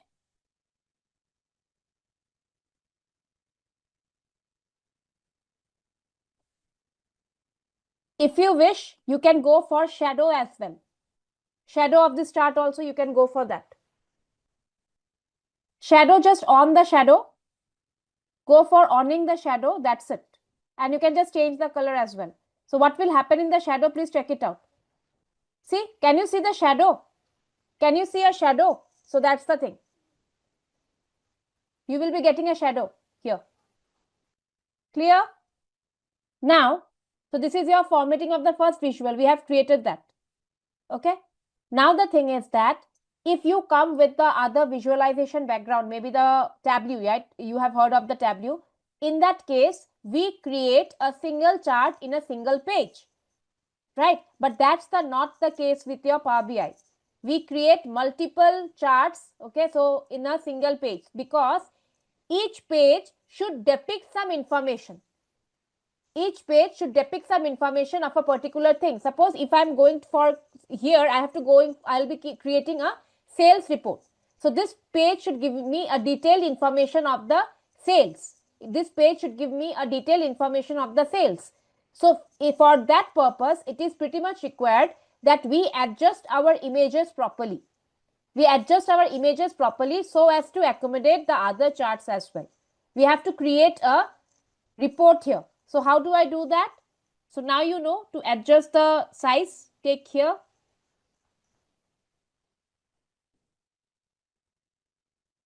But if I go for this, right, you can check the font size is not clearly visible to me. What I'm going to do, I'm going to select this chart and I'm going to change the font size. If you are okay with yours, that's okay. You don't have to do it. Okay, let's go for this one. Give me a moment.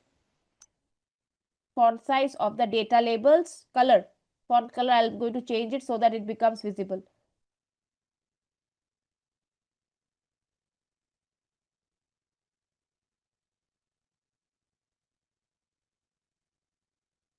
Doesn't look good.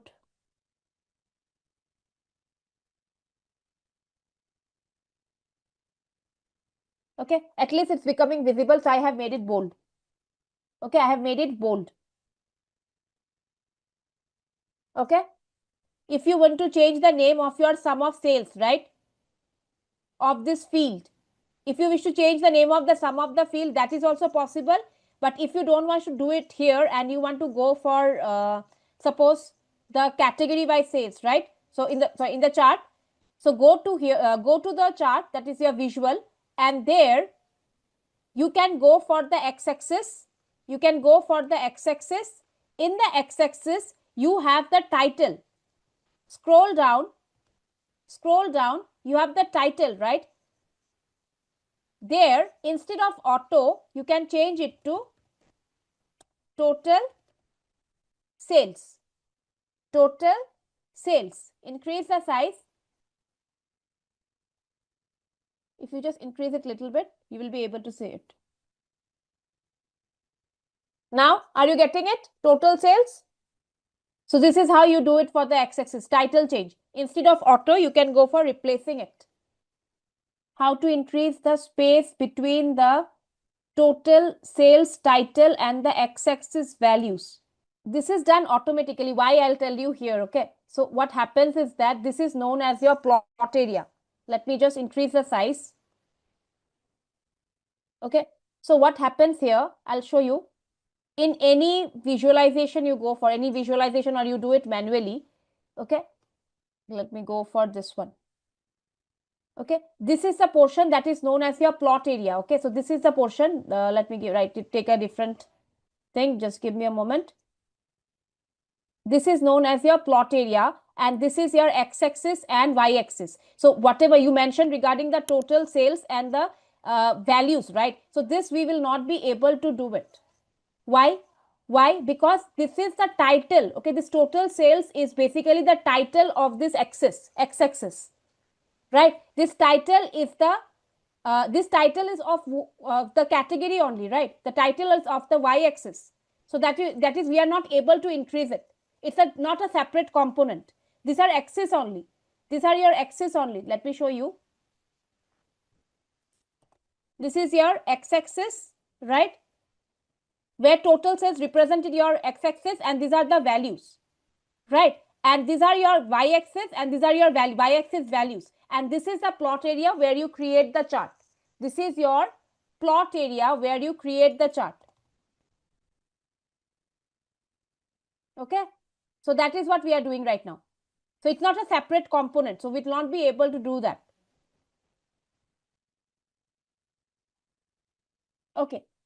Okay, we are going to create some other chart. For example, we are going to create the second chart. Okay, please take the second chart, that is your stacked column chart, and we are going to create a chart for segment wise sales. Can you create that, please? Then go for this second chart, what I asked you to do. Go for the stacked column chart. Select the segment. You have a segment here. Okay, click on the segment. Then I want sales as well. Click on the sales. Done. Is it okay? Now check. Now please check here. The formatting part, I don't want to repeat it for all the charts right now. I have formatted one chart, right? Again, I will not be repeating for all the chart when I go for creating the report. So what I'm going to do, please select the earlier chart where the formatting is applied. Please click on the chart where earlier formatting is applied there. Okay, so where we have done the formatting. Select the chart. Then one of the shortcut is go for clicking on the format painter. You will notice that your cursor has changed into a brush like icon. Your cursor has changed into a brush like icon. Then go to the second chart where you have not applied any formatting. Where you have not applied any formatting. Just click there. The basic formatting will be done for you. Yes? Getting it? Now just little bit changes, suppose the title change and all those things, you can do it. But you are getting the basic formatting.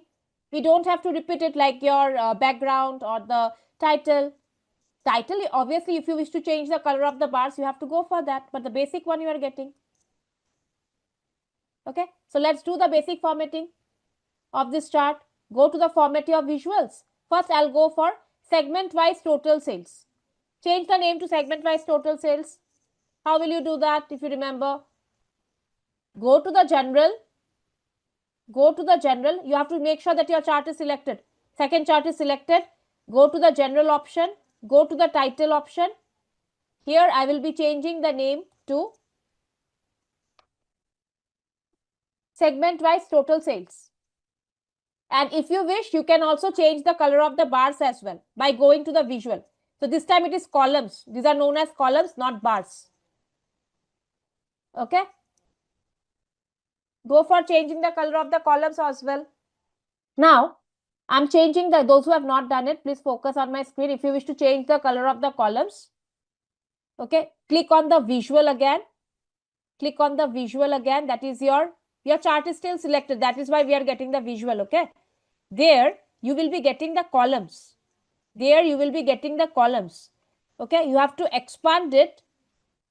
You have to expand the columns and you have to change the colors if you wish.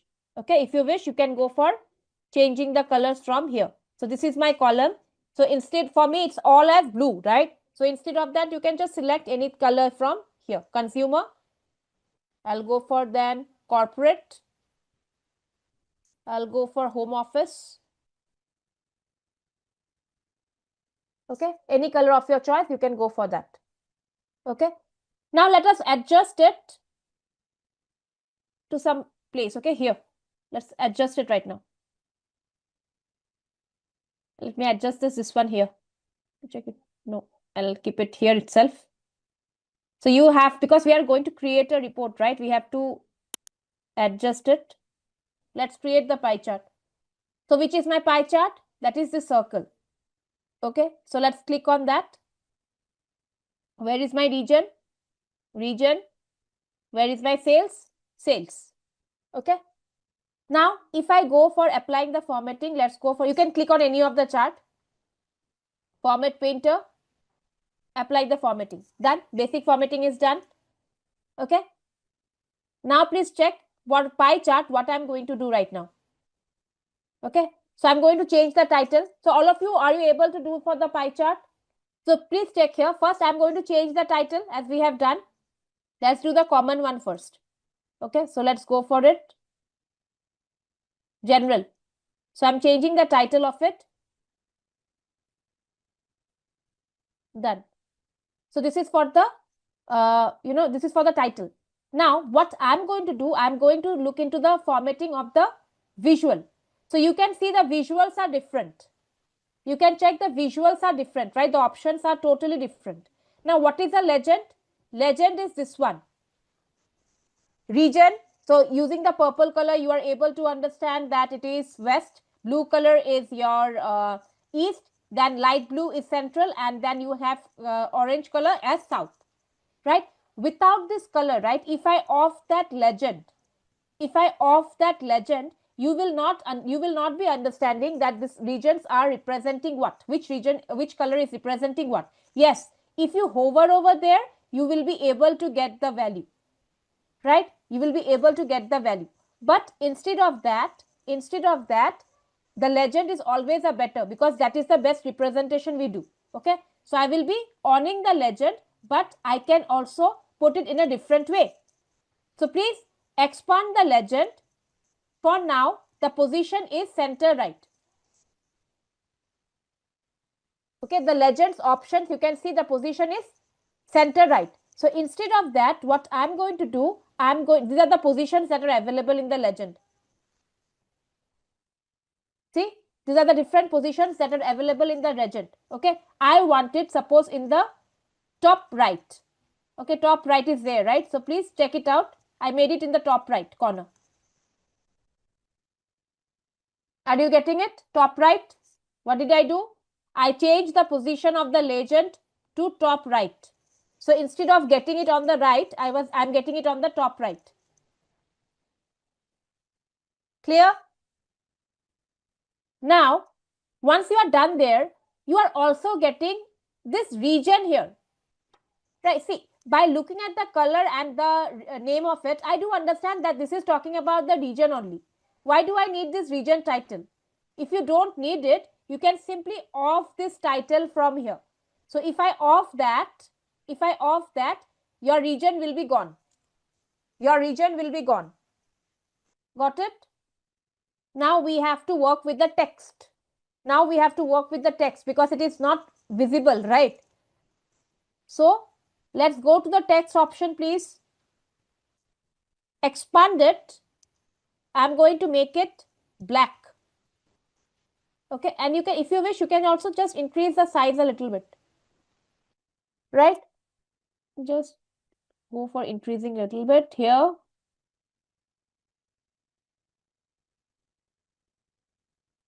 Just I'm adjusting the size, doing nothing. Okay, I'm just adjusting a little bit the size.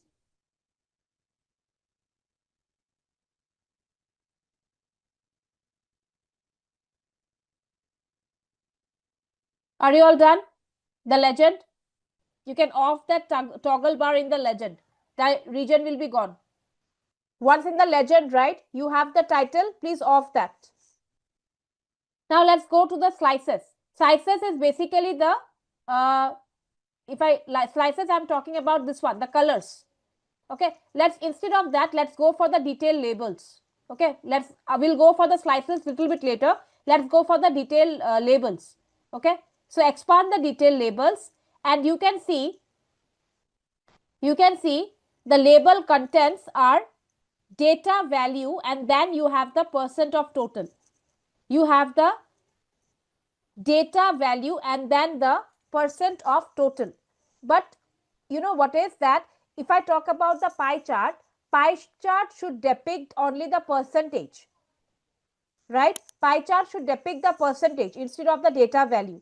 So what we are going to do, we are going to click on this and we are going to percent of total only, this one, percent of total. Make it percent of total, and let's check if we can adjust the site inside. So it's not looking good out inside, right? So let's put it outside only. Yes, is it done? Detail labels, just label a percent of total. Because the pie chart should represent the percentage. Pie chart always represent the percentage, right? Now, select the pie chart again. We'll go to the slices. Slices now. Go to the slices. Expand it. There, similarly, the way we have done it for the columns and the bars, right? You can get it here. So you can just select, suppose the west region, and you can change the color of it. You can change the color of it. Okay, west, this is your west region. Don't go for applying border here because it will not look good. Okay, so if you wish to go for applying the border, you can go for matching the, fill the match color. Okay, otherwise if you go for this, right, it will not look good. For one it is okay. For all the slices, if you get give it, probably if you like, you can definitely go for it. Okay, but I'm not going for the borders. Similarly, please change the color for all the slices. Change the color. Now go for the time. I have not done it for the east, so let me go for the east as well.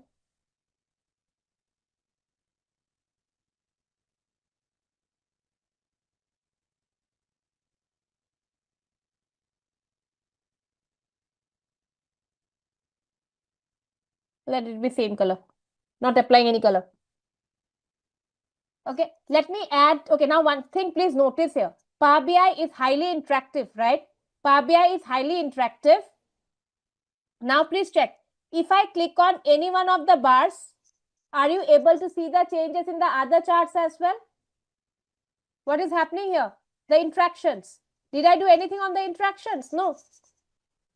But still I'm getting it. But the thing is that we don't want our managers to do it in this way. We don't want our managers to do it in this way, okay? So we are going to apply the filters here, the user filters, okay, kind of a slicer. Okay, shall we proceed? Okay, now please check everyone. Let's go for the slicer. Let's go for the slicer and click on the format your slicer. You can see the options are different here. Okay, so there can be multiple slicer settings. Okay, let's go for the slicer settings. The first one, this is a filter. Okay, slicer is a filter. It is not a chart. So here you have this slicer setting. You are getting the style as a vertical list. So this is a vertical list. You can also change it to tiles as well. You can also change it to tiles. You can change it to tiles, or you can change it to drop down box as well. So you can select this drop down and you will be able to select the options. Are you getting my point? You have the option settings where you have the option for selecting the different options. Either you can go for the vertical list, which is by default. Either you can go for tiles as well. So this is like the button kind of options we are getting. Or you can go for your drop down. You can go for your drop down. Anything will work. Okay. So for now I'm keeping it vertical list only. I'm keeping it vertical list. Then I have selection, the kind of selection you want. So for now I will be able to do multiple select. I will be able to do multiple select. Why?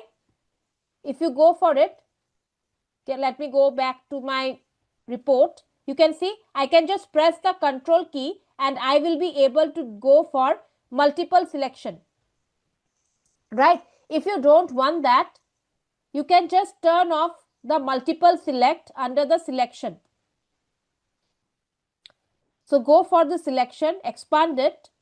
Here you can see multi-select with control. You can off that. And once you off that, you will not be able to do that. Okay, let me go for this. Now let me try out the multiple select. Okay, I have off that, right?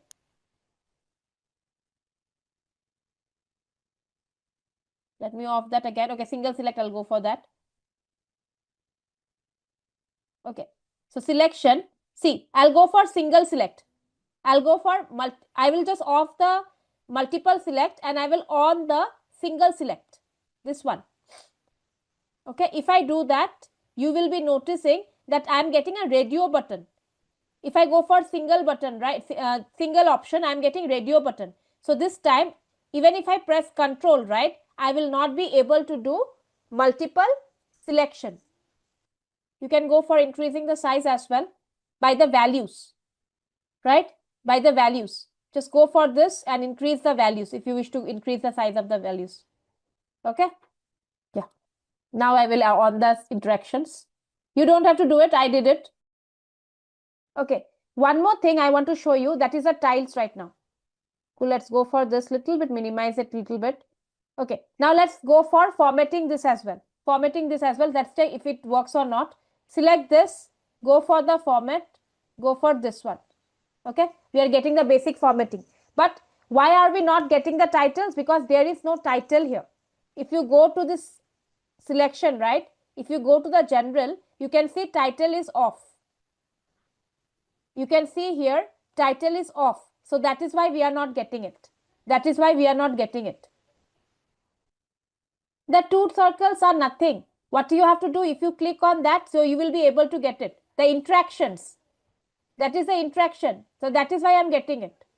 Because I have selected that. Okay. Now please check it out. Now please check it out. If I wish to go for, suppose, the order date as a filter or order year as a filter. Okay. So we'll not go for date. So let's go for another filter. Okay. Let's go for another filter. I have to remove the interactivity again. So, okay. So again, it's coming to the things. Give me a moment.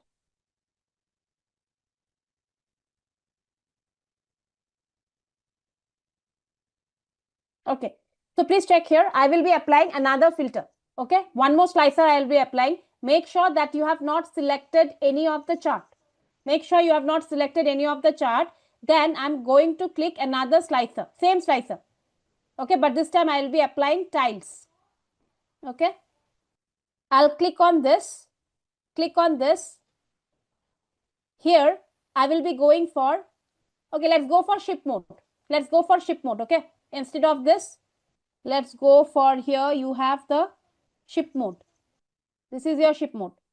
Okay. So click on that, please. So you are getting it now. Have you got it? Ship mode. You can directly go for the formatting right now. Okay. Now we are going to apply tiles here. Okay. We are going to apply tiles here. So go to the setting. Instead of vertical list, since we have the options are less, right? We have only 4 options. We can make it a tiles. We can make it as tiles. Okay. We are getting the tiles here. And I don't want the slicer header. First make it tiles. Make it tiles here. And I don't want the slicer header. Slicer header, that means this ship mode. Okay. So what I'm going to do, I'm going for this. Removing the header. Go for the formatting now. Try it out. Go to the values, please.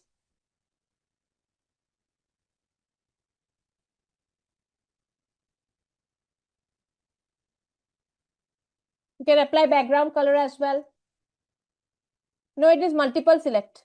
Right now, by default, it is multiple select. By default selection, you have to apply. If you want to go for single select, you have to go for it. Padding is the size of this. The padding between the width, right? So I have applied 4 pixel here. So you can reduce it as well or increase it as well. So this padding, I'm talking about this part. The padding of this I'll show you here. Please check it out here. So this one. Okay. You can go for this as well. Padding width, width of the buttons. So that is the padding. So we have kept it 4. 2 here. Okay, so this is the padding here right now. So you can see the equal distance here, right? Like if I talk about the padding, okay, let me show with this. This is the, okay, yeah, this is the padding. If I want, can I now make it in a single line? Even if I want, if the padding is 4 pixel for me, I have applied 4 pixel. Okay, so check it out. Okay, so right now, this is basically the padding width we have right now. You can apply some borders as well. And we are going for the color. I'm going for any color. Round the tiles. Go to the borders. Let's check it out. No, we don't have for the rounding the tiles. We don't have. Okay. We can just increase the width. That one. We can go for the width, but rounding is not possible. Okay, we can go for the width, increasing the line width, but it is not possible for the thing. Now please check here. If I go for first class, by default it's the multi-class only. Okay, sorry, multi-select only. So if I go for this and this, so you will be able to see here. Okay, now the thing is, this is half of the report is done. So what is this report doing? Are you able to understand the report here? When we create a visualization, right? When we create a visualization, that's a single chart, right? But if I talk about a report, right? When we talk about a report, it is a complete information about giving the detail of something. We are getting the detail of the sales here. It is giving a detailed insight. So that is known as a report. So in Power BI, a report will consist of in-depth understanding of the particular topic. It's like a dashboard in Tableau.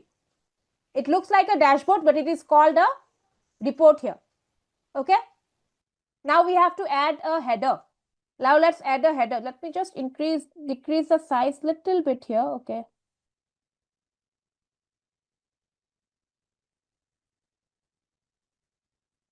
We can adjust the size. Okay. Now we are going to add a header. Please check it out. So make some room for the header. So do you have some space for the header? We are going to take a text box. This is your text box. Okay, this is your text box. Go for a text box right now. Okay, you can expand it. You can expand the text box. Drag it at a proper place. The text box, drag it. Drag it properly. Just select this. I'll keep some room here, okay, for an image. I'll be inserting an image here. Now, once you get the text box, right, you can insert values into the text box. Let me go for Superstore. I'm going to rename it Superstore Sales Report. Then select it and you can just increase the font size from here. Increase the font size. You can make it, okay, on the, you can make it towards the center. Change the, so you can go for own aesthetics. You can apply your own aesthetics. I'll make it bold as well and make the color as, let me go for applying black color to it. Now tell me, are you able to add the text box? Okay. Now see, when you have the text box, right? When you have the text box, just give me a moment. Where is my annotator? Yeah. You will be getting this, no more visualization pan. You are getting the format text box here. And these are your options, the general options. I'll show it to you again, please, with the wait. So please check here. You have the general options. So you can modify the text box from here. You can modify the text box from here. Okay, go for the formatting, please. Vidya, I'm showing it in the another page. So please check it out. What you have to do for the text box. So this is your text box. It is already marked. Okay. So click here. You will be getting the text box. Here, simply write Superstore sales report, right? Then select it and increase the font size from here. So keep it 40 suppose. You can make it bold, make it center, apply some color to it. That's it. So I'm using it, putting it here. Now is it clear? Apply some color. You can do the aesthetics of the text box because the general one you have worked. So select the text box again. Go to the general option. You don't have to put the title. Let's go to the effect and apply the background color. Okay, apply the background color. Okay, I'll make the text box as some other color. Okay, and also you can apply the visual border if you wish and make it rounded. So let me change the color of this text. I'm going to change this color of this text. Instead of this, I'll go for white. Better. You have to go to the general option. See, if you once you select this, right, once you select, click on the text box, right, you are getting the format text box. So you have the general option. In the general option, you have the effects. In the effects, you have the visual border, right? There, you have the rounded borders. Got it? You have to increase the pixel as well. Then only you will be able to see the changes. And one last thing, we have kept a room here, okay? So we have some space here. We are going to insert an image. Okay, we are going to insert an image here. So I'm sharing one image. You can go for that or you can use any image, whatever you have. Okay, just give me a moment. Let me check it out. Where do I have it? I hope this image will work. Yeah, go for this. So everyone please focus here, okay? You can do it later, okay? So please, okay? Everyone please focus here. If you wish to add an image, you can go for Insert tab. You can go for Insert tab. In the Insert tab, you have the option for image. You have the option for image. Are you all getting it? Insert bar and image. If you have any image in your system, you can try to add that. So please check here. If I go for clicking on image, okay, let me add the image, whatever I have right now. So I can go for this. Okay, so I'll adjust it. This is simply image right now. Adjust it. So I'm going for this. Okay, so I'll show you later. Let me try it out. So I have added the image. And once I added the image, right, I will be getting the format image option. So do you have an image? You can add any image, please. If you are getting that pop-up, right, to sign in, yeah, the image I have shared right now. If you are getting a pop-up for signing, just cancel the signing. Okay, it is asking you to sign in, just cancel that. Just cancel that. Then you have this image here. You have the image here. Just click on that and browse to the image and just click on open. You will be able to do that. Is it for everyone? Without signing in, you are not able to do it. So those who have your organization's email, you can log in with that. You can log in with that and try to sign and then try to go for the image. Just log in with your organization email ID. Okay. Now, since we are not able to do it, let's do one thing. Okay, I'm removing this image. So you can just focus on my screen what you can do right now. You can try it out later maybe. Once you get the image, I'm showing you again. Removing it. Removing it. Now, everyone please focus on my screen. If you wish to add the image, go for clicking on the image. Then you have to go for the image wherever you are and click on open. Okay. Then you have to just drag and get the image. That's it. Okay. And once you are done, you will be able to see the format image. You will be able to get the format image, this one. And there what we can do in the style option, right? We can fit it to the entire screen. But since you don't have it, I'm not going to do it. I'm not going to do it because you don't have that permission. So anyways, so this is how you create the report. For now, what I'm going to do, I'm going to remove this option. We have to find an alternative approach. I'm going to do it in this way. Okay, drag it. drag it. Since we are not able to add an image, just drag it. Okay, not an issue. Okay, so the thing is that Power BI does not you need a Microsoft account for that. Okay, or you can go for creating it, okay, while with your organization email ID. So it will not allow you with the Gmail. So for now, what we can do right now, we can just go for dragging this one. Okay, so this is how your report looks like. Okay, we have created a report. Now we are going to work on the filtering from the developer point of view. The filtering we have done here, right? This will be available, the slicers we have applied, this will be available for you to go through it. Once you publish this report, right, in your service or Microsoft Fabric, you will be able to get these reports.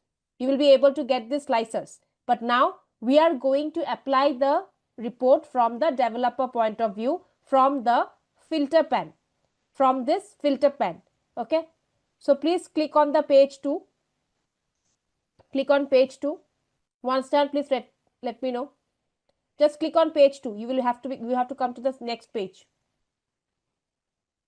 Okay, now let's go for a chart. We are going to create one chart here. Okay, so let's go for this chart. Let's go for this one. Let me check the name of it. The name of the chart is line and stacked column chart. Line and stacked column chart. Line and stacked column chart. Please go for that. Click on the line and stacked column chart. Okay, then click on subcategory. Subcategory, click on profit and click on quantity. Subcategory wise, profit and quantity. We should be able to see this chart. Are you getting it? Focus on my screen right now. See, let me expand the screen. Okay, so you can see here. So you have to select this chart. Just give me a moment. I'm deleting it and then go for it. Please check it out. Okay, I'm removing right now. You have to click on the line and you have to just select this one. Select this chart, which is the chart that is your line and stacked column chart. Click on the line and stacked column chart. Once you clicked on that, click on the subcategory, click on the quantity and profit. Click on the quantity and the profit. That's it. Quantity and profit. Am I clear? Okay. Check here. In the column y-axis, right? In the column y-axis, you are getting both the profit and the quantity. You are getting both the profit and the quantity. What you need to do, are you all getting this? Profit and the quantity? Okay. What you are going to do, just simply drag the profit and into the line y-axis. Simply drag from the column y-axis, right? Drag the profit in line y-axis.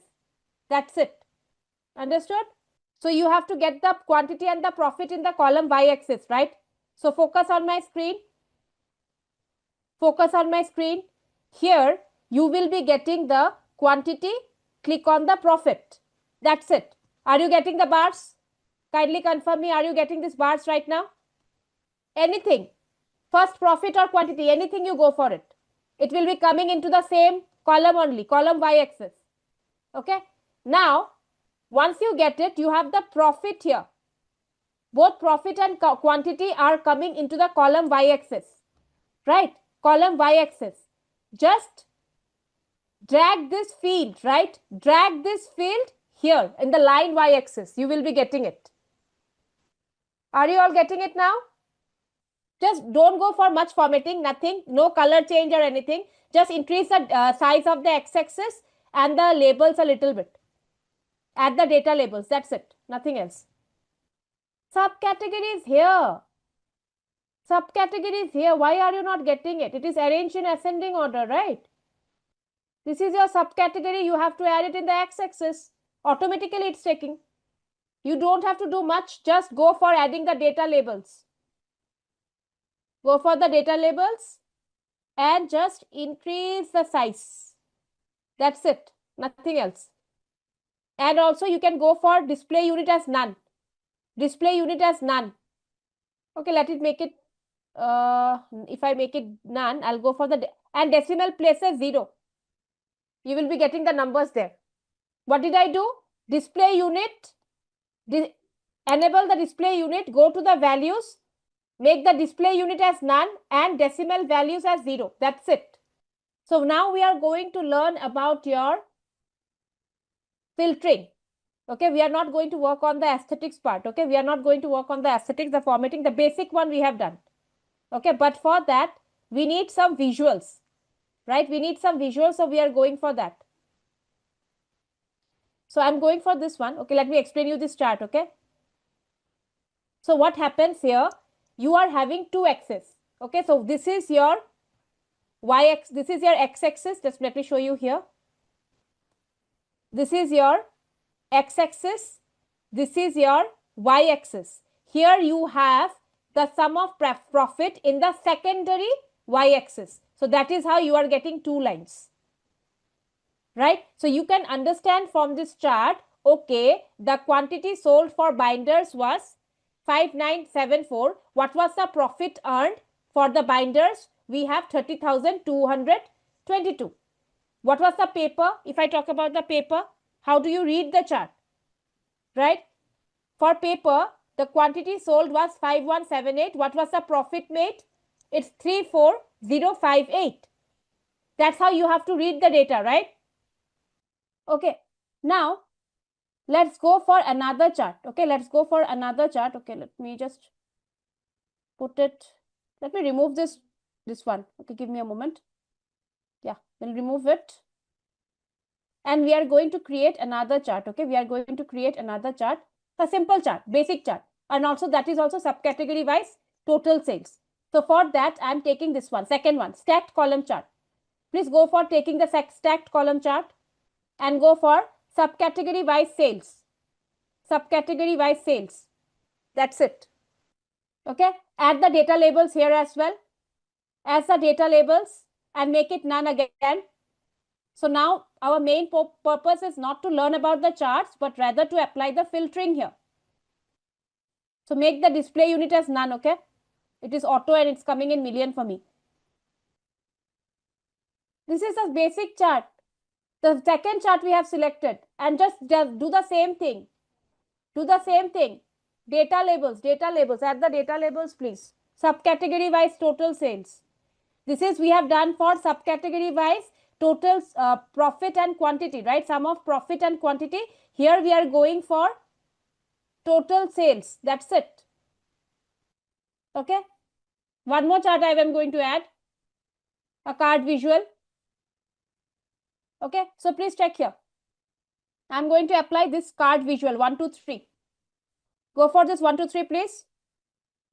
And add the sales here. Add the sales here. That's it. Just make the display unit as none here as well. Make the display unit as none. The card visual, go to the card visuals. Go to the call out value. In the card visual, you have the call out value. In the call out value, you have the display unit. Make it none. Those who are not able to see 1, 2, 3, you can see here this dotted lines. If it is not 1, 2, 3 is not present for you, you will be getting this dotted line, 3 dot lines. Just click on that and you will be getting that restore default visuals. You have to select restore default visuals, this one, this option, last one. You will be getting 1, 2, 3 then. Kindly confirm me please. Understood? So now we are going to work on the filter pan. We are going to work on the filter pan. Make sure none of your chart is selected. Okay, none of your chart is selected. Now, the thing is that if you select a single chart, so you can see this is the filter pan where the developers are working, where we will be working here. Okay, so in this case, please check it out. if I select this chart, okay, if I select this chart, I will be getting filter on this visuals. I will be getting filter on this visuals. Are you getting it? If you select a chart, if you select a chart, a single chart, you will be getting filter on this visuals. Yes, getting it? So this filter on this visual, right, it is specific to that particular visual only. It will not impact the other charts. If you make changes in this chart, it will not impact the other visuals. Okay, this is particular for this filter. Okay, also one more thing, you can see here, also one more thing, you have the subcategory and the profit and the quantity here, right? But here, how do you want to filter? How do you want to filter this? You have to add fields for that. Okay, suppose if you wish to go for filter by the subcategory. Okay, let's go for adding the filter by subcategory. Okay, let's drag the subcategory field here. See, are you able to check it? So let me show you two again. There is add fields here, right? Once you select this chart, there is add data fields here, right? Add data fields here, right? You can simply drag from the data pane. You can simply drag from the data pane the subcategory here. Okay? So this is the what you are getting right now. Let me know if you are getting it or not. Okay. Now please check it out. There are three types of filtering. There are three types of filtering here. The first one is known as your basic filtering. The first one is known as your basic filtering. The basic filtering are nothing but your vertical list. Okay, you can simply click on this. See, you will be able to see for the accessories what is the quantity being sold and what is the profit made, right? Similarly, if you wish to check for appliances as well, you are able to see that.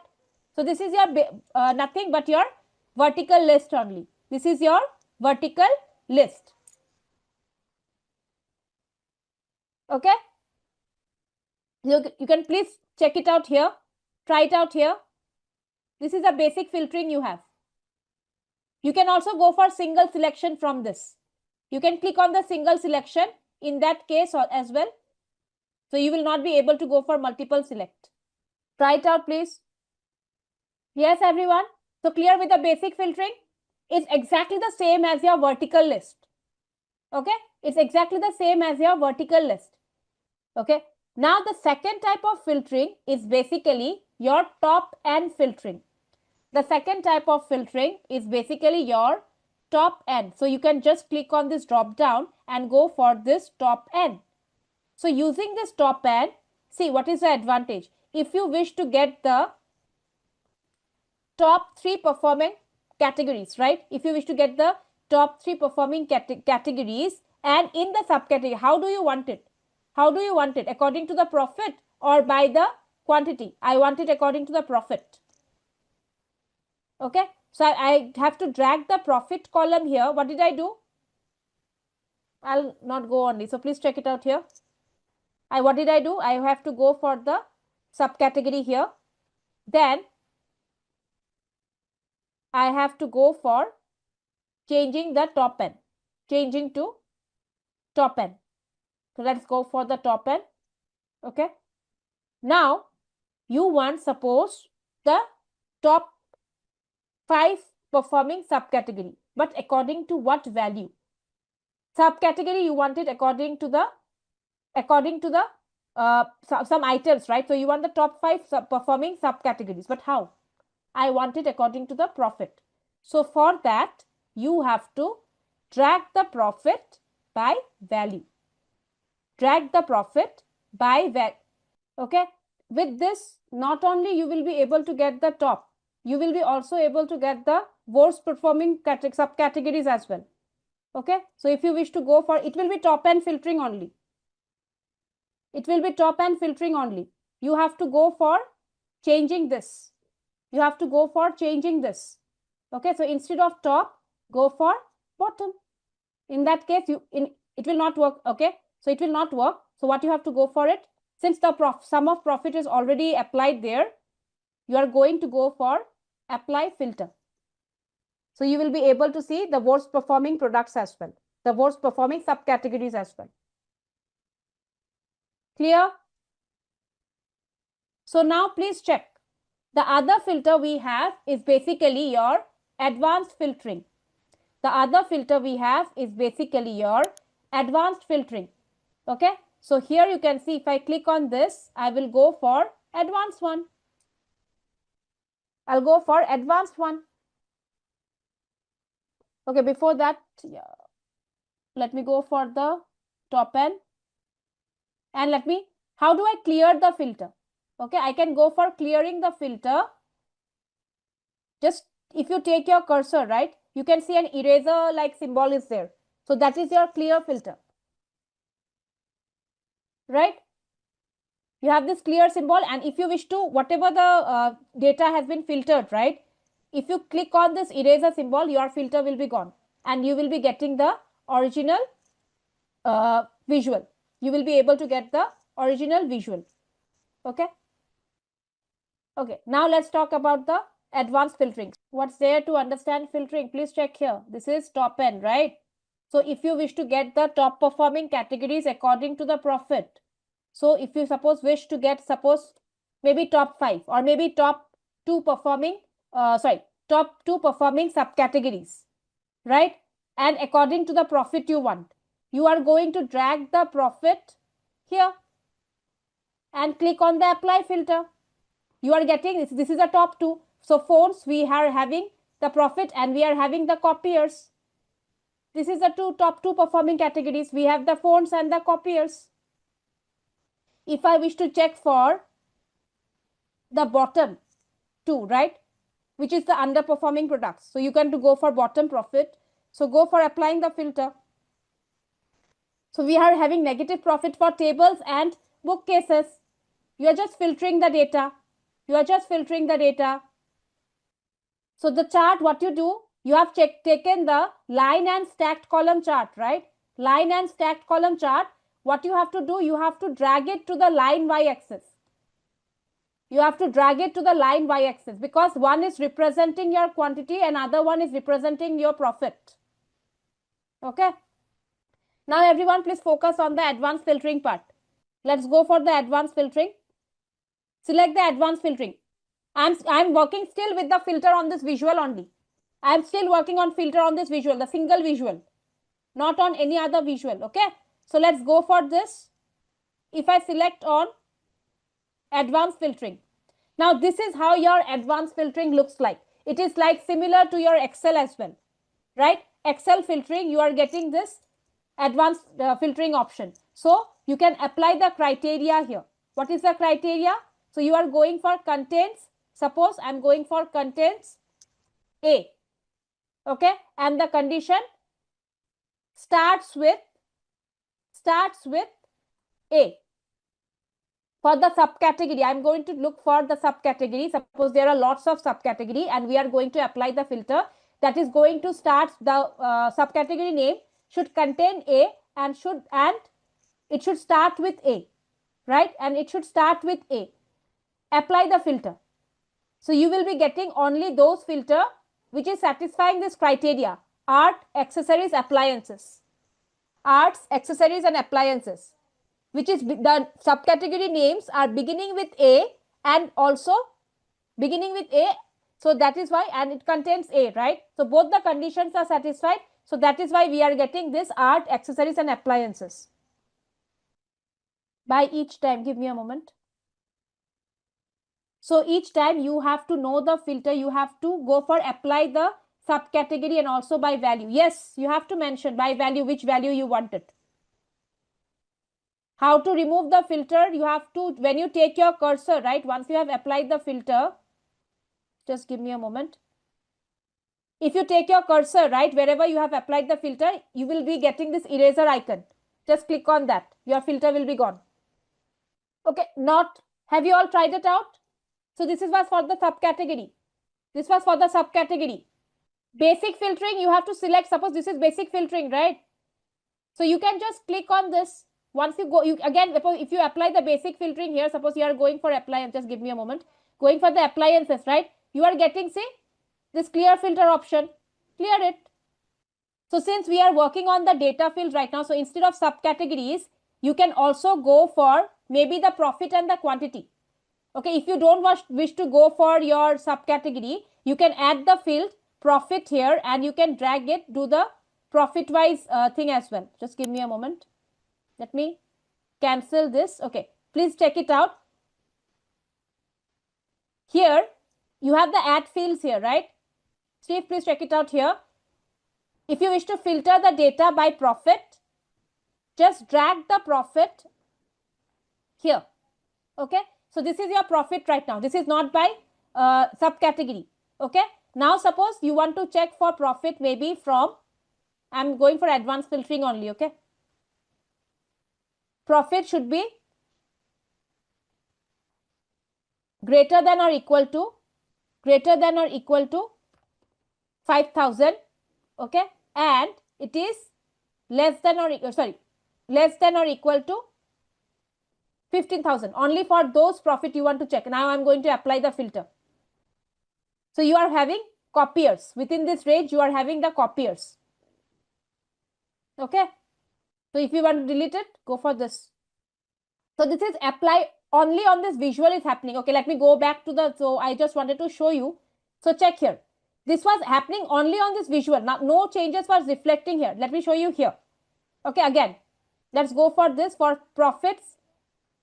Let me go for greater than. I'm going for here. Don't we have anything greater than this? Give me a moment. Okay, I'll go for here. Profit is greater than, we have, right? Yeah, we are getting it.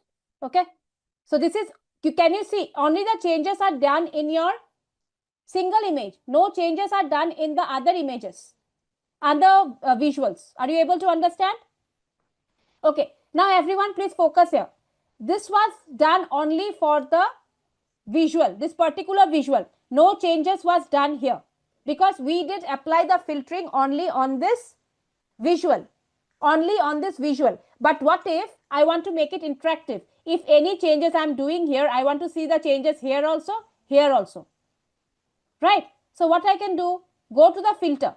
This time I will be working filter on this page. I will be working with filter on this page, and I have added subcategory everywhere, right? Simply drag the subcategory here. Now please focus here. Okay, please check my screen. Okay, concentrate on my screen right now. So this is your basic filtering only I'm showing. I want to check only for accessories. Let's go for accessories. For accessories, so this is your total sales, this is the profit and the quantity sold, and this is the sum of sales done by the accessories. This is filter on this page. All the visuals are changing. So I'm removing this. Yes, try it out. Here also you have the advanced, you have the basic and the top end filtering. Now let us check what is the top one. Okay, we don't have this one, right? Give me a moment because it's a filter on this page. Let's go for the advanced here. Let's go for the advanced. Let's go for contents A maybe. Okay. Subcategory we have added. So let's go for, starts with B. Let me go for B. See, this is for bookcases. We are only having bookcases here. So that's why we are getting one. Okay, let me change it and start with A because we have 3 categories here. Check. So this is doing the filter for all the pages. Sorry, not all these pages, for this page. For this page. Clear? The users will not be able to get the filter pan in your Power BI service or Microsoft Fabric. Okay, is it done? I'm clearing the filter for now. Okay, now we will be working on the other one. Okay, now we are going to work on the other one, that is, okay, filter on this page. You can remove the filter, okay? The subcategory you have added, right? You can remove that. I have removed that. Okay. Now filter on all pages. The third kind of filter we have is basically filter on all pages. Filter on all pages. So please check here what happens here. For that, to work on the filter on all pages, we should have a common category here. Okay, we have it. So please check it out. We have page 1, we have sales, right? Page 1, we have sales. Here also we have sales. Let's go for that. Apply the sales, please. Let's check it out. Apply the sales. Apply the sales column. Now, if you are interested, suppose in the basic filtering, if I go, you will not be able to understand the values, right? Let's go for the advanced here.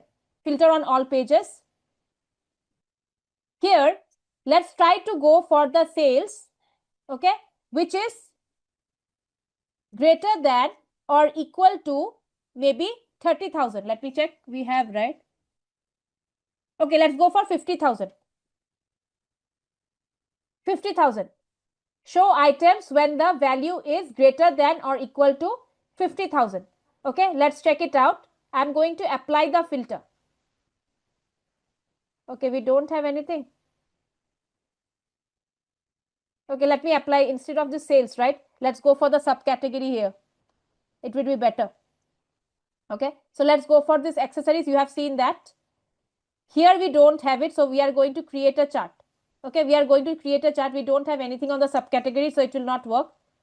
Let's quickly do one thing. Please take a third page and go for any chart. Okay, let's go for the funnel chart. Let's do one thing. You can go for this chart. This one. Go for this chart. Okay, and apply the subcategory and sales. Subcategory and sales. That's it. This is your funnel chart. I'm not doing anything. This is your funnel chart right now. Okay. So once you got it, now let's go to the page 2. Let's go to the page 2. Now please check it out what happens here. Okay. So in the sub filter, okay, in filter on all pages, I'm going to go for the basic filtering. I want to check it for maybe machines and papers. Okay. I'm filtering these pages, right? Machines and papers. Let's go for the page 3. Page 3 also showing for the machines and papers only. Wherever your subcategory will be present, right, you will be able to see the changes. You will be able to see the changes. Understood? So it is since in the first page we don't have subcategory, so you are not able to get it. But here you are able to get it because we have the subcategory here in this page also and in this page also. So this is filtered through the pages. Check it out, please. Okay, you don't have to do anything. Just take a new page. Just take a new page. I'm removing the filter. And go for creating this chart. How do you create this chart? You can go for this funnel chart, this one. Now see, we are able to filter through the pages. We are able to filter through the pages. So that's the benefit of it. That's the benefit of it. Okay. So let's go for get data option. There we have to go for the text CSV option. Okay. And I'm going for this medical data. And this time, please go for transform data. Go for transform data because the data is not clean data. Okay. It's a medical data. It's not a clean data. So you will be in the Power Query editor right now. Okay. If you have loaded, just click on the transform data. If you have just loaded, no worries. If you have already loaded it, just go to the transform data. Give me a moment. If you have loaded it, click on the transform data. Then also you will be able to go to that. So click on this transform data. You will be going to the Power Query editor. Please go to the transform data, everyone. Are you getting it? Now please check here. You can check this data. We have lots of null values are here. Okay. So null values are pretty common in real world data. Okay, null values are pretty common in real world data. Okay, so please check everyone here. So we cannot normally work with do the analysis on if there is a missing value. Okay, if there is a missing value. So for that purpose, what we have to do, we have to handle those missing values. And we handle normally we handle the numerical missing values in the numerical column and your categorical column, that is your text column, differently. Okay, so please check here, how do we do it? So are you all in the Power Query editor? Are you all in the Power Query editor? Okay. Now please check it out. You can see in the age column, we have lots of null values, right? We have lots of null values, right? Now, how we analysts basically go, because we have to fill the values. We have to fill the values, right? So what you can do, the one of the method that is available in your Power Query editor, okay, is basically filling the values. Okay, so please check it out. You have to click on the transform tab. You have to click on the transform tab, right? In the transform tab, you have this fill option. There is two options, fill up and fill down. Fill up and fill down. Are you getting it? Transform tab. You have the fill down and the fill up option, right? Now please check. Now please check what we have to do. What do you mean by this? Let me click here, okay? So you can see here this value. I have here 38. I have here 38. Here I have null. In row number 6, I have null here. Okay. Now, if I click on this column and go for fill down, I go for fill down, what is happening? Please check it out. So whatever the value was there, right, it is getting replaced. This 38 was there, right? It is getting replaced by 38. Try it out once. So I'm replacing the step again. So in fill down, the above value will be replaced by this. So here, since all other are null values, right, 38 will be placed everywhere. 38 will be placed everywhere, wherever there is null. Wherever there is null. Okay, so if I go for this, so 38. Are you able to get 38? Now, there is another option. There is another option, fill up. You can check here, that is your fill up. Okay, so how do I fill the value? When it is fill up, right, you were getting, just let me just delete the step. This is 30, right? This value got filled up. Yes, there is a way. Reshma, I will be discussing that only. Okay. You can either, so most of the, this is a most of common way, one of the common way that analysts work on it. Okay. They go for filling up or filling down. They need a number. So there is a statistic column. Okay. There is a statistics value is there. Just give me a moment. You have the transform tab. You have the transform tab. And in the transform tab, you have the statistics, right? Age column you have to select. Age column you have to select. Okay. And we have to find the best representation of this number. Okay. Of this age. That is the median value. Okay. We'll go for this and the median age. We are going click on this. Select the column age. You go for the statistics here and go for the median here. You will be getting 43 and I have to get my data back, right? So I will have to cancel this step. I have to cancel this step, select the age column again and I have to replace the values. I have to replace the value. How do I do that? I have to click on the home tab. There is replace value option is present. Clear? See, generally in medical data, right, when we have the medical data, we are not allowed to replace with anything and everything what we want, okay? So we have to be really cautious.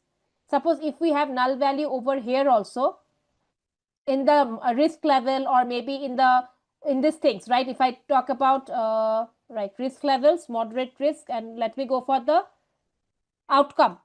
Outcome also, if we don't know anything, just go for unknown. Just go for unknown, like this. Okay, in the diagnosis also they have unknown. So go for unknown if you are not aware of it.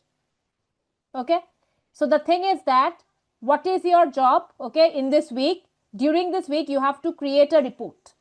Okay, I want you people to take this data set, okay, clean the data set, and once you clean it, what you have to do, that means all data is clean only, but you have to go replacing the missing values and try to go for creating the report. You can use as many charts as you want and go for creating the report. Understood? No, median age is the representation we can go for. We as analysts, as data scientists, okay, we go for the median or the average. Average, why we are not taking it? Because there can be some outliers. Okay, we have to go for a representation only. If there is a null value, when the gender is missing here, if you don't know about it, just go for replacing with another category, because we cannot assign the gender, right? So if we don't know about it, I can simply go for the replace. Okay, and you can just keep it simple, keep it null only, and you can go fit replace it with unknown, because we don't know about it. We don't know about it. Okay, if there are null values, so please check it out. You can just click on this drop down.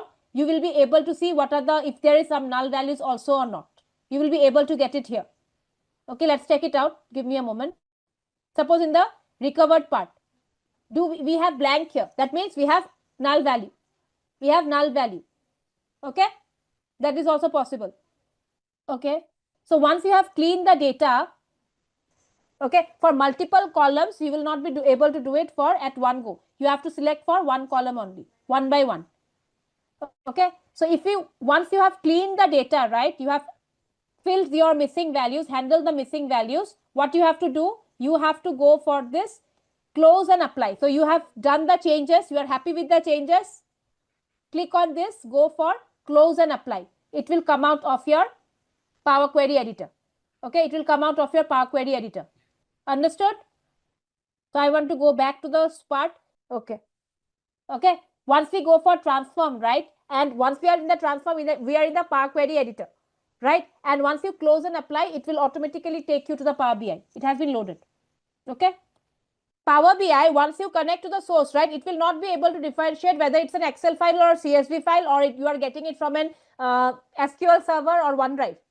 Okay, not an issue. You can work on this data. You can work on this data. You don't have to do anything. But if you wish to get the clean data, okay, so suppose if you want to save this clean data in an Excel file, you will not be able to do it directly. Power BI does not give you the option to save it in an Excel file. Okay, so what you can do, one of the way of doing it, if you want to save the data in your Excel, go to the table view. Table view. Okay, there we go to this data set. Okay, clean data set. I have not cleaned it properly. Check the blood WBC blood count also. Okay, then please check out here in the data pane, right, in the, I'm on the table view right now. In the data pane, right click, you will be able to get the option for copy table. Right click on the data pane, right, here you will be getting the option for data table. You can copy that table and take it in an Excel file. Directly you will not be able to do it. Okay, let me show you here. Once you have copied it, you can just directly go and paste it. This is how you can make it in a Excel file. Clear? Directly it will not allow you. All right, so now please look at this data. Look at this data and let me know, is there any problem with the data? Is there any issue with the data, or it's completely fine? So look at this data. Okay, when we have this data, right, while reading the data, we humans, we can read it in this manner. We read it in this manner, right? Okay, countries, India, then we have the US, UK, Canada. Region, we are reading like, these are the regions, okay, east, west, not an issue. But I'm reading like this. We humans can read it like this, right? We understand, okay, these values or might be some sales values.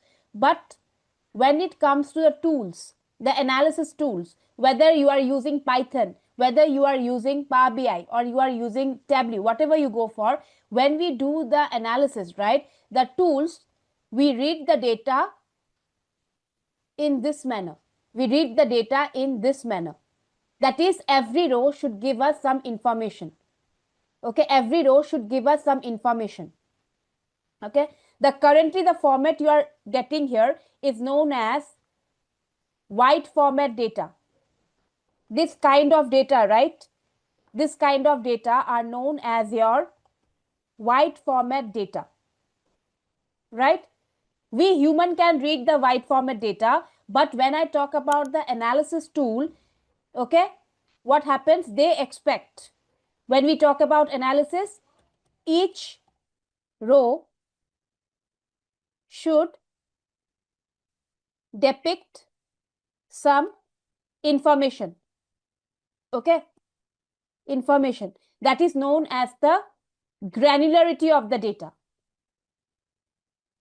Granularity of the data, that is a unique. Each row should give us some information. Okay, each row should give us some information. So that kind of format, let me ask you in this way. If I go for reading the data row wise, if I go for reading the data row wise, is it making any sense? Is it giving any information here? Okay, I do understand. Okay, India is a country, East is the region. What is this 519? What is this 388? Are you able to get my point? I'm not able to, because I will be reading it row wise. I don't know that we are talking about the months. I'm not able to see the headers right now. I will be reading it from left to right. I will be reading it from left to right, not top to bottom. Right? That is how the tools read it. That is how your Power BI is going to read it. Are you getting my point? So it is not the correct format of the data. So when we have, so now the data is currently in the wide format. Okay, we have to make sure that we convert it into a format that is known as your long format data, that is understandable by any analysis tool, right? That is understandable by any analysis tool, that is even in Excel. Each row should give us some information. Each row should give us some information. So over here, there is a problem with the data. There is no problem with the formatting and all those things, right? The data type. It is not problem with the data type or with the spacing, not that problem. So we have, regarding the formatting only, we have to convert this wide format data into long format data. Are you getting my point? Now check here. How do I convert? Okay, how do I convert? So for converting it, I have to go for unpivoting the columns. I have to make the columns to rows. Okay, I have to make columns to rows. So that is known as unpivot here. Columns to rows, that is known as unpivot. So how do I do that? Please check it out. Everyone focus on my screen.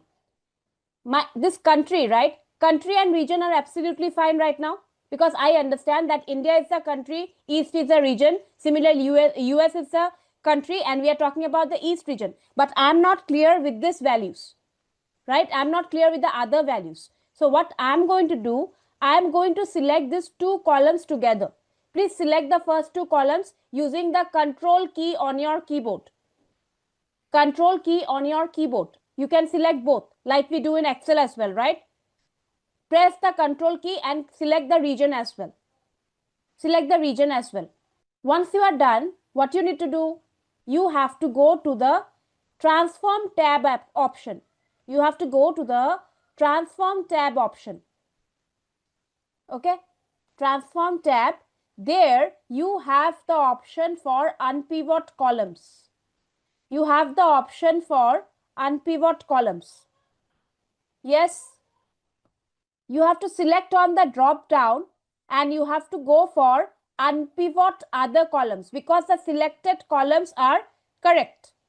The selected columns are in the proper format, that is the country and the region are in the proper format. So you have to go for unpivot other columns.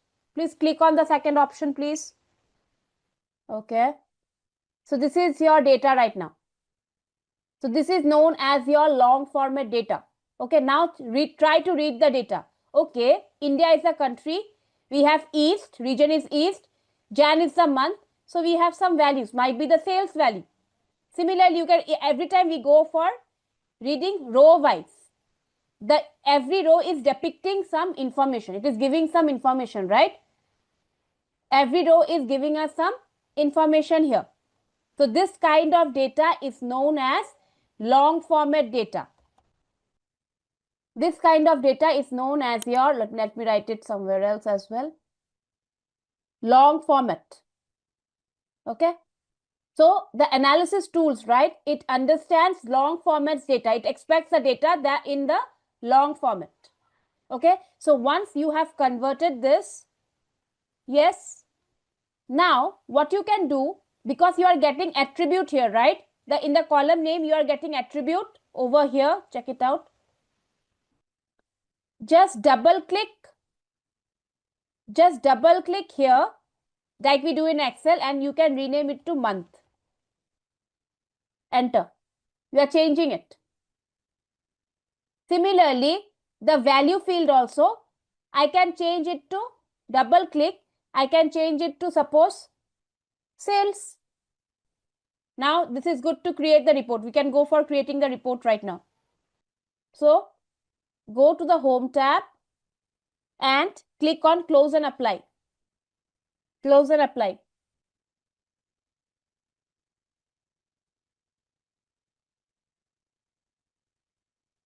Once you go for your close and apply, your data will be loaded. Then what we do, once we load the data, can you just use the data type for the country as the country? Make country as country so that we get the globe icon.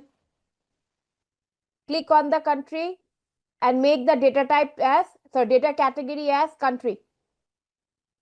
Not county, okay? It's country. Okay. Now let's go for creating the report. Okay. Now let's go for the visualization. Okay. I'm going to select the second chart. This one. Okay. Go for selecting the second chart and select the month and sales. In the second chart, only for the country we will do it. Now please everyone select the second chart and go for month and sales. Month and sales. Check the boxes for months. Check the month. Great. So let me go for increase the data labels. You are aware of the formatting. We have used this chart multiple times. Just increase the size of the data labels. Or let me go for the x-axis. Okay. Everyone notice here. Are you done till this part? All of you have this chart, right? Okay. Now check. Take your cursor. Okay. Just unselect the chart. Unselect the chart. And you will be able to notice these 3 dots here. Take your cursor and you will be able to notice the 3 dots just next to the focus mode. Just next to the focus mode, you have the 3 dots. Now check, if I use, now for example, here what is happening? Here, what is happening here? We are having the months arranged according to the sum of sales done. So you can see November is the month with the highest number of sales. December is the month with the lowest sales. Okay. I can click on these 3 dots. Okay. And I can just go for sorting it. Okay. Please check it out here. Just go for clicking on the 3 dots. Take your cursor. Take your cursor. You are getting these 3 dots. Okay. There, if you click on it, you are having the sort axis. You have the sort axis, right? There, you can go for sort ascending. So it will be done according to the ascending order of sales. So what happens here? January is the month with the lowest sales. And you are getting the highest, the November here. towards the end. So from smallest to largest. Try it out. Now, this was according to the sum of sales. But what if I do it, sort axis, I select the month. I select the month and I sort it according to the ascending order. You will be getting April, August, December, February and so on. So what is happening here? It is not sorting according to the our months, okay? That is, it starts from January, February. It is not able to do that. What Power BI understand that this is basically your text only, right? It understand, okay, and it should start with A, and that is why it is sorting it. If I want it in ascending order, it is sorting it alphabetically. It is not understanding that we want to sort it according to the months. Are you getting my point? So that is why it is doing it alphabetically. Yes. So it is not able to understand that it is month. So it will, by default, it will not be able to do it. Even if you go for sort by descending, right? It will be sorting it according to the months, according to the letters only. So check it out. Alphabets, we will be getting September here, but not according to the months. If I wish to sort it according to maybe like the month order we have, like January, February, so on, we have to create a DAX for that. We have to create a DAX for that. Okay? Directly it is not possible. Okay? Because first we have to understand DAX and then we are going to apply the formula to sort it month-wise. I hope I'm clear. Directly we won't be able to sort it month-wise. Okay? We have to write a DAX query for that. We have to write DAX query for that. Okay. Now everyone, select the chart again and let's go for selecting the region as well. Select the region as well, please. Check the box region. So this is your month-wise, region-wise total sales. Yes, clear? So that's why also you can just directly represent in a chart, right? You don't have to go for creating a group by in your Power Query editor, right? Using charts also, you can go for this multiple options like this, group by month-wise, region-wise, total sales. Okay, let's go for this chart formatting. Let's do it. Go to the chart formatting. If you want to go for the title, so the title is present under the general tab, right? General tab, you have the title option here. You can rename it here. Please do the formatting, add the data labels. Okay, so today I'm going to try one more visual. Okay, so I'll be adding a card visual, but you have added from this 1 to 3, right? There is another card visual, this one, the second one with the thunder-like icon. Yes. Now check. If I click on the thunder-like icon, right? If I go for the thunder-like icon, so this is my card visual. Okay. So if I click on the, suppose sales, I'm selecting on the sales. Check it out. Okay. Now let's go for the formatting option. Go for the formatting. This highly differs from your normal card visual as well. Okay. So please check it out. Click on the format your visuals. You have different options. Okay, you have different option. Suppose this is the card visual you are having right now. So go to the layout. Go to the layout option, please. This layout is the option, right? Just expand that. Expand the layout and see here we have a single card only. Okay, it is single card only, single row, 3 cards we can have. Okay, but you can change the shape of it. You can change the shape of it. Let's go click on the shape. That was not possible in your normal card visual. Changing the shape. So check here. You can customize the background. Are you getting it? The shape.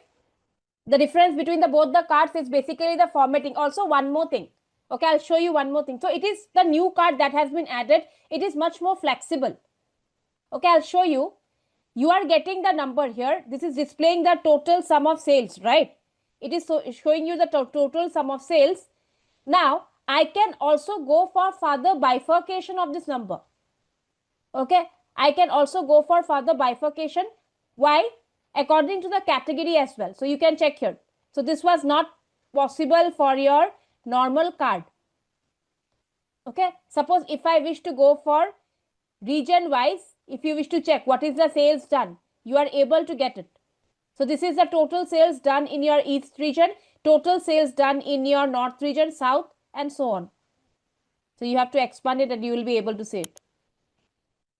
So since I have given as a layout as 3, it is showing me only 3 here. So which was not possible with the normal card visual. Are you able to understand the difference? Okay. So I'm cancelling that right now. Okay. Add a slicer for the country. You can go for any slicer. The normal one also you can go for the old slicer, right? You can go for the normal slicer as well. So go for the slicer. Make sure none of the chart is selected and select the country here. Done. Format it. You have already looked into this. This is a normal one. So you can make it a tiles.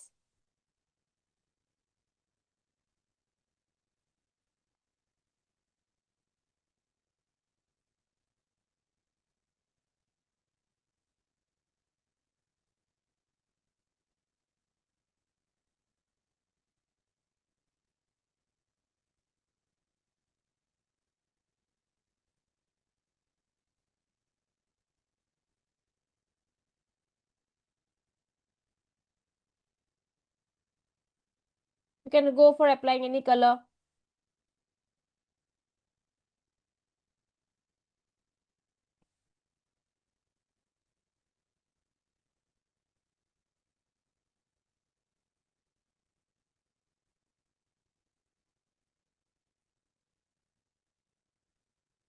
Done.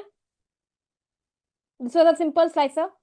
So now check here. If I click on the Canada, I will be getting the region wise, month wise sales for your Canada, and this is your total sales. Similarly, this, right? So we have created another report here right now. Same. So this is the slicer we have. This is a normal slicer. Okay. We have another slicer that is your button slicer. You will be getting the tiles only in that case. I'm not sure, but what is the name of the slicer in your the new version? So please check it out. What is the name of the slicer? For me, it is the button slicer. For me, it is the button slicer. It is more, flexible compared to this. Okay. So I'll show you in another sheet. So this is done. So let's go for this as well. So I'm adding the country. Okay. I'm adding the country. I'm selecting the button slicer. Okay. So check here. By default, I'm getting the buttons. These are the tiles, right? So that is why I'm getting here buttons. Right? I don't have to go for the vertical list, because otherwise what happens when you select the normal slicer, you were getting the check boxes, the vertical list. But here you are getting the tiles only. Also, okay, also here you see you have 3 rows. Sorry, you have 3 columns, right? You have the flexibility. Check here. Let's go for this format. If you have the slicers, okay, slicer settings also I'll let you know. Let's go for the layout here. You can see the layout. Do you have the layout option? Okay. Okay. There also, if you just expand it, you will be able to set the maximum number of rows and columns. Rows and columns. Check it out. Are you getting or not? So this is maximum rows. I have maximum rows as 3. Instead of that, if I make it maximum rows as 1, I will be getting in a single row. Or sorry, here also in columns also I'll go for 4. So I will be able to get this one. Right? So you have the flexibility to arrange these buttons as well. How do you want it? Whether you want it in a single one, okay, in a single row, or you want it in a multiple rows, you have the option for that. Right? So please explore these options as well. These are more flexibles. It adds more flexibility. Okay, the ones I have shown you was a basic one. The name might be different. Okay, so for me it is layout, for you it is multi-row layout, whatever it is. Okay, also one more flexibility we have here. Layout, just try out the layout, please. Just try out the layout. Once done, let me know. Now, we have slicer setting as well, right? We have slicer setting. Do you have the slicer setting?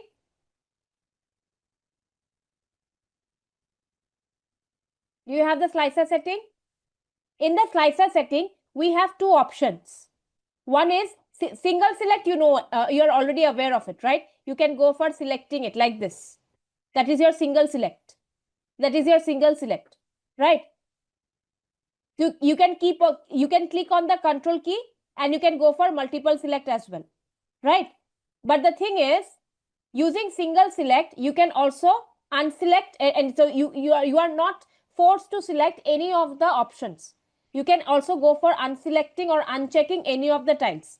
But there is another option, that is forced selection. If you on that, even if I double click on this, I will not be able to unselect it.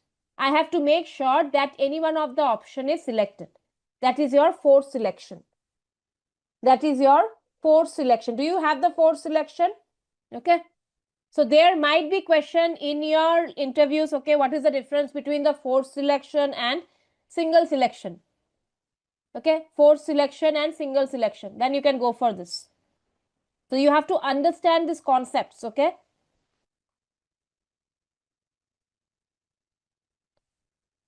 Forced selection will not allow to, you have to make sure that you are at least selecting one of the options.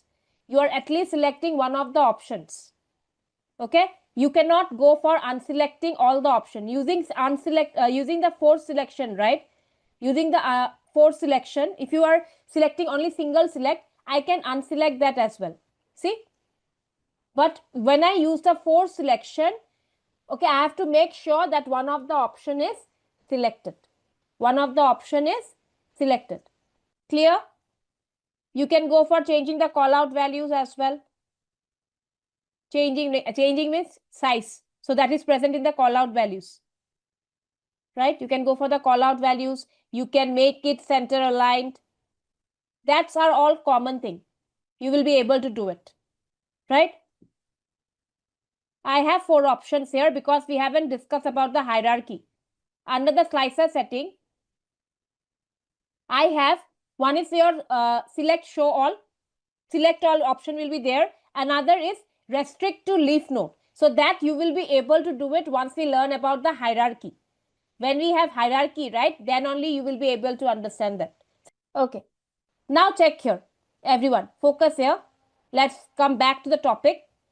We are discussing, we'll now go for the next topic, that is appending data. Okay. Suppose, now coming to your appending data, right? Coming to your appending data, we have to understand which kind of data we can append. Okay. So think about it. Suppose in a year, we have 4 quarters, right? We have 4 quarters. And we are storing the details. So I'm working in the HR department right now. So I'm working in the HR department. What I'm doing, every quarter, right, how many employees have joined the organization, I'm saving that in a file. I'm saving that in a file. For example, how many people have joined the organization in the first quarter? First quarter means I'll take, suppose in our organization, the quarter starts from April. Okay, in our organization, the quarter starts from April. So we have the first 3 months, right? That is April, May, June, right? So for the April, May, the people who join the organization in April month and June, right? I will keep a detailed record of those employees. Okay, employee, suppose date of joining, then I'll go for the designation he has joined. Okay, then I'll go for the salary. Okay, salary, and I will be storing this information. Okay, I will be storing this information. Maybe this person has joined on 2nd April. 2025. Okay, 2nd April 2025. Now, let me go for the designation. He has joined as a software engineer. He has joined as a software engineer. Salary, let's go for 15 LPA. Okay, 15 LPA. Similarly, I will be storing the next details. Probably Bob. Okay, he joined on, maybe you can just think of it in the month of May. Okay, on 10th May, he have joined the organization 2025. Okay, he joined as a, maybe you can just think of it, system engineer. Okay, system engineer, and his salary, let me go for this, is around 12 LPA. Let me write here 12 LPA. Now, we have only 2 people joining in the first quarter. We have only 2 people joining in the first quarter. So, at the end of first quarter, we are having only this much details. 2 people have joined the organization. And then in the second quarter, few more people have joined the organization. Few more people have joined the organization, and we will be storing the exact same details. We will be storing the exact same details, like we will be having the name. Okay, we will be having the date of joining, designation, and salary. And we will just give any name to it. Suppose Harish, he have joined on, let's go for this, 1st July 2025. Okay,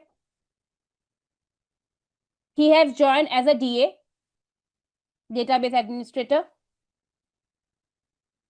and he's getting around 20 LPA. Okay, so in this quarter only Harish has joined. Now similarly, you will be having for data for your third quarter and fourth quarter as well. Okay, third quarter and fourth quarter as well. Okay, so let all the columns are same here. Now, after the year, right, after 1 year, so in the month of March, we are going to evaluate who are the people who have joined the organization in the last year. I want to check who are the people who have joined the organization, who are the people who have joined the organization in the year 2025 and 26. Then what I will do, I am going to append the data, that means add those data together. If I add those data together, we will be able to get the entire details here. Same details will be there. If I add it in this manner, vertically, if I'm adding it here this way. So this I will be having, if I was to go for the year 2025 and 26, I will be getting first the detail of Alice. Alice has joined, then Bob has joined, then we have Harish joined. Okay, then we have some X and Y, Z, A, B. All the details will be present, and all the details of this person who have joined the organization. So this is known as appending. This is known as appending. Clear? Okay. So now we are going to do the appending. So there will be multiple files and we are going to append it. For appending, it is very much important that all the columns in the files are same. All the columns in the files are same. Okay. So we are going to look into that part. Yes, combining the data. Okay, combining the data, adding the data. And go to the Power Query editor. Okay, we are we have to do the transformation in the Power Query editor only. So let's go from here. Load all the files, 2011 data, 12 data, 13 data, go for transform data. Okay, now let's look at the 2011 data, please. We have the country column, we have the state column, region column, category, subcategory, product name, sales and profit. Let's check for the 2012 as well. Country, state, region, category, subcategory, product name, sales, profit. Let's go for 2013. Country, state, region, category, subcategory, product name, sales, profit, and revenue. So in 2013, we have added a extra column. So it is not same. 2011 and 2012 are exactly the same columns. But in 2013, we have one extra column. Okay. So let's check it out how the append works. We are going to add, suppose after 2011 data, we will be having 2012 and then we will be having 2013. Okay. Now please check, how do I understand that this data, because once I append it, I will not be able to understand that this particular data comes from the year 2011 and this particular data is coming from 2012 and 13. Okay. So for that, I will be creating a column. We will be creating a column so that we understand that this data belongs to year 2011, the other data belongs to 2012 and 13 and so on. Okay. So let's do it. Please select the, I am selecting the 2011 data right now. So I am working with the 2011. Okay. Go for the add column option. Go for the add column option on the tab. Please click on the add column. There you will be getting the option for custom column. There we will be getting the option for custom column. You have to select the 2011 add column, custom column. Click on that. You will be getting this dialog box appear for you. Are you all getting it? Rename the column to year. Rename the column to year. Please make sure the year column, right, how you rename it, how you are writing it. Whichever case you are using, you have to use the exact same case in all the files. Power Query editor is case sensitive. Okay. Here I am writing 2011. Just change the name of the column equal to 2011. That's it. And click on OK. We are creating a custom column with the name year. Go for clicking on OK.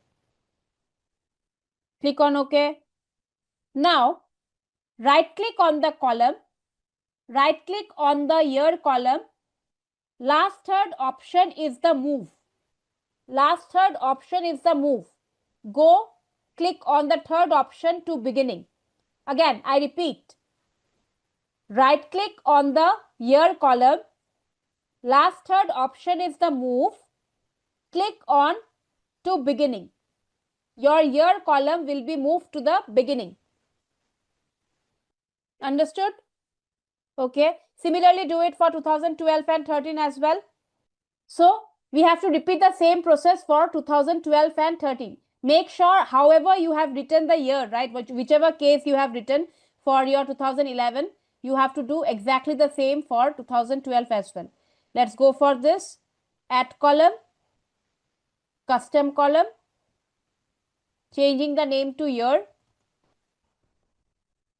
I'll go for 2012.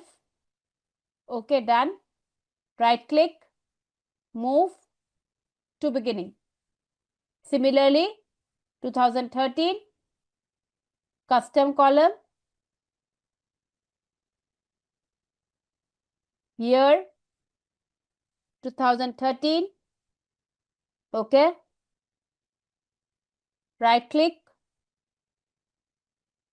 move to beginning. That's it. Okay. Now, we will be going for appending.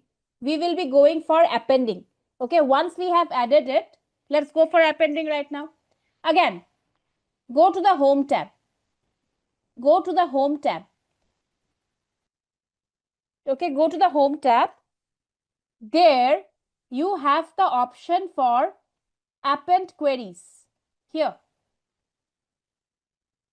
How about, yeah, that's okay. That's what we are going to check. Okay, what happens if we append the query? Because in 2013 data, we have revenue column extra, right? We know we have a revenue column extra, but in other data, we don't have it, right? So let's check how can we append that. Okay. Now please check here. If I click on the append queries, focus on my screen please. You can check this drop down kind of symbol, right? Give me a moment. There are two options if you click on the append queries. One is your append queries and other is your append queries as new. So I will be showing you both the options. Okay. So let's go for append queries. Now check here. I have currently selected the 2011, right? If I go for append queries, all the data will be appended in my 2011 data. Now it is asking me concatenate rows from two tables into a single table. Okay, so how many tables we have? We have three tables. So I'll go for three or more tables. I'll go for three or more tables. Now check here. If I wish to add, so this is my current table right now. 2012 is my current table. Are you able to get it? For you, whichever if you have selected, right, you will be getting that one. I have selected 2012. So that is why I'm getting it as the current table. Okay. Now check here. If I want to add the other table, suppose this 2011. Suppose this 2011, I want to add it here. How can I do that? I'll simply select this. You will notice that add right is enabled for me. I'll click on this. Similarly, if I wish to go for 2013, click on that, go for add. Okay. Now check. Suppose I want, after I have got the data, right, I want that I should have 2013 first and after 2011. Okay. So after I want 2011 later and 13 first. Okay. So what I can do, I can click on this 2011. I can click on this 2011, scroll it, and I can click on this move down. So I will be getting it down. I will be getting it down. Similarly, I can move up as well. I can move up and I can move down as well. Even if I wish, I can go for removing it. I can go for removing it. Please check it out. Understood till this part? Now, the problem with this is that I will be able to remove the other files. That is your 2011 and 2012, 13. Okay, sorry, 2011 to 2013. But the current file, right, I will not be able to shift also, neither I will be able to remove it as well.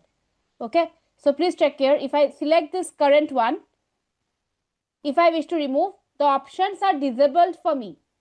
The options are disabled for me. I will not be able, because I'm doing it in that, I'm going to add the data in the 2012 data only. I will not be able to switch the sequence as well. It is not possible for me. Neither I will be able to remove it. Okay, so that is the problem with if you wish to go for the existing table. If you want to add the details in the existing file, right, then you have to go for appending queries. Otherwise, to make it more flexible, we'll add a separate file. So what I'm going to do, I'm not going to append it in the existing files. Rather, I'm going to append it as in a new file. So that's what I'm going to do here. Append queries as new. When I go for append queries as new, just select here because I have three or more tables.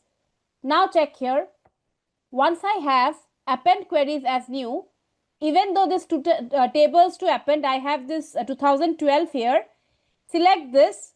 I have the flexibility to delete as well, not an option. I'm doing the appending in a complete separate file, in not the same file, not on the existing file. Getting my point? So what I'm going to do, I can just match the sequence 2011, add, 12, add, 13, add, right? If you wish to remove any file, if you wish to go for switching the position, totally up to you. Not to worry. Okay, then click on OK.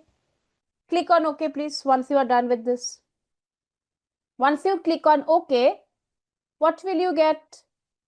You will be able to see this append one, another file, right? Append one file here. Okay. Now, how do I validate? How do I validate whether I got the details of all the data or not, all the years or not? Okay. So please check here. Let me go for the year. The year we have added, right? So we have the filter option here. So let's click on this and go for list may be incomplete, right? Let's go for load mode. So check, I'm getting 11, 12, 13. So it has appended all the data for me. It has appended it correctly. If you have done it correctly, you will be able to get this, all the files. You will be able to get all the files here. Yes, correct. Now, the second thing, what did we do? We have added, okay, 2011 data, 2012 data, there was no revenue column, right? But there was a revenue column for your 2013 data. So let's check it out. So when this is the case, right? When this is the case, when we are trying to append and the columns are different, okay? It will be able to append it, but we will be getting null here. We will be getting the revenue column for 2011 and 12, right, as null, right? So what you have to do, because we cannot work on this data, right, if it is null, whatever is null, just go for right click on the column, go for replace values.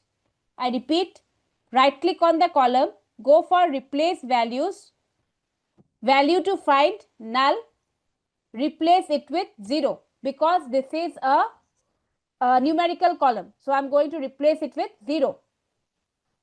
Okay, because the values are not available. So just click on OK. So if I do that, see, I will be getting 0 here. See, list may be incomplete. I'm getting like this, right? List may be incomplete. You have to go for load more. If you have done it correctly, if you have done it, appended it correctly, you will be getting all the data. If you haven't, you will not be able to get it properly. Appending should be correct. Appending should be correct. Are you able to see all the data together? If not, there is a problem with the appending part. Okay. All of you, please check here. If you wish to, let me show you two more things. Okay. If you wish to rename the table, the append one, right? You can rename it here. You can rename it here as well. Okay. So instead of append one, let me do it appended data. That also works out. Okay. Now tell me one more thing. Please tell me one more thing. Since I have got the appended data in a new file right now, can I delete all these files? Is it required for me? I have already appended the data, right, in a single file. Do I now need the 2011, 12 and 13 data? We don't require it, right? We don't require it. Okay. But the thing is, we cannot delete it. Why? Because the appended table, right, the appended data table, this has been created by referring to these tables. Okay. So it is referring to because I have selected that, right, while appending it. So if you delete it, it will be deleting as well. The informations will be deleted as well because we are referring to that data. So we cannot delete it. I will let you know. I did explain. Okay, just give me a moment. Here, okay. So please check here. You cannot delete the files here. Okay, because we are referring to the data. Okay. What is the difference between the append queries and append queries as new? Append queries is going to add the data in an existing file. Suppose if you select 2011, in the 2011 file only it will be adding the data, right? But if you go for appended as new, it will take a new sheet, or you can work with a new file. So that is why I am getting an extra appended data. But if you go for append data, append queries, then there will be no extra table for that. There will be no extra table will be there. You are doing it in the existing sheet or existing table. Getting my point? You will not be getting this one separately. That is the difference between the two things. All right. Now, please everyone focus here. If I cannot delete the files, okay? If I cannot delete the files, once I load it into the Power BI, there will be lots of files. So please check it out. If I go for loading it, I will be so much confused, right? So many files are there. Just give me a moment. So many files are there, right? I don't want all these files to be loaded because I'll get confused right now since we are beginners, right? What we can do, we will not be deleting the file. Still, the file will not be loaded into the Power BI environment. We will not be able to see it. How can I do that? So please, let's go for that one, okay? So I'm clicking on the transform tab again, transform data. So what I can do, everyone, please check it out here. Whichever data you will not be requiring it. Okay, suppose this 2011, 12 and 13, which we are not going to use it right now. It will still be present, but I don't want it to be loaded to your Power BI. So what I can do, I can go for right click on the table and there is an option for enable load. So what will happen? The file will be there, the connections will be there, but the data or the file will not be loaded into the Power BI. Okay, so let's go for this. Okay, so you can see the moment you do that, immediately the 2013, right, it becomes italic here. That means it is non-usable. That file will not be loaded into your Power BI. But still the file will be present in once you open the Power Query editor, right? You will be able to get the file. The connections will be there, but it will not be loaded in the Power BI. Can you go for enable load, please? For all the others, maybe 2012 and 13. See, I cannot say it memory efficient if we have the append data. Append new is a memory efficient because we are creating a separate table. So it is taking up some space, right? But it is more flexible. Okay, even if we wish to remove any value, we can remove that. It is more flexible. For enable load, again, right click on the table, go for enable load. Right click on the table and go for enable load.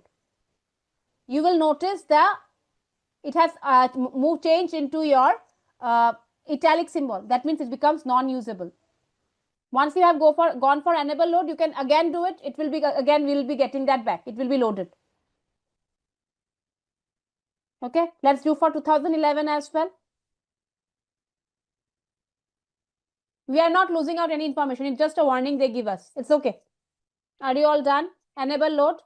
Again, if you are done, go for close and apply and go to your Power BI. Please go for close and apply. Now our data is ready to work upon. See, check your data pen. Are you able to get the 2011, 12, 13 data?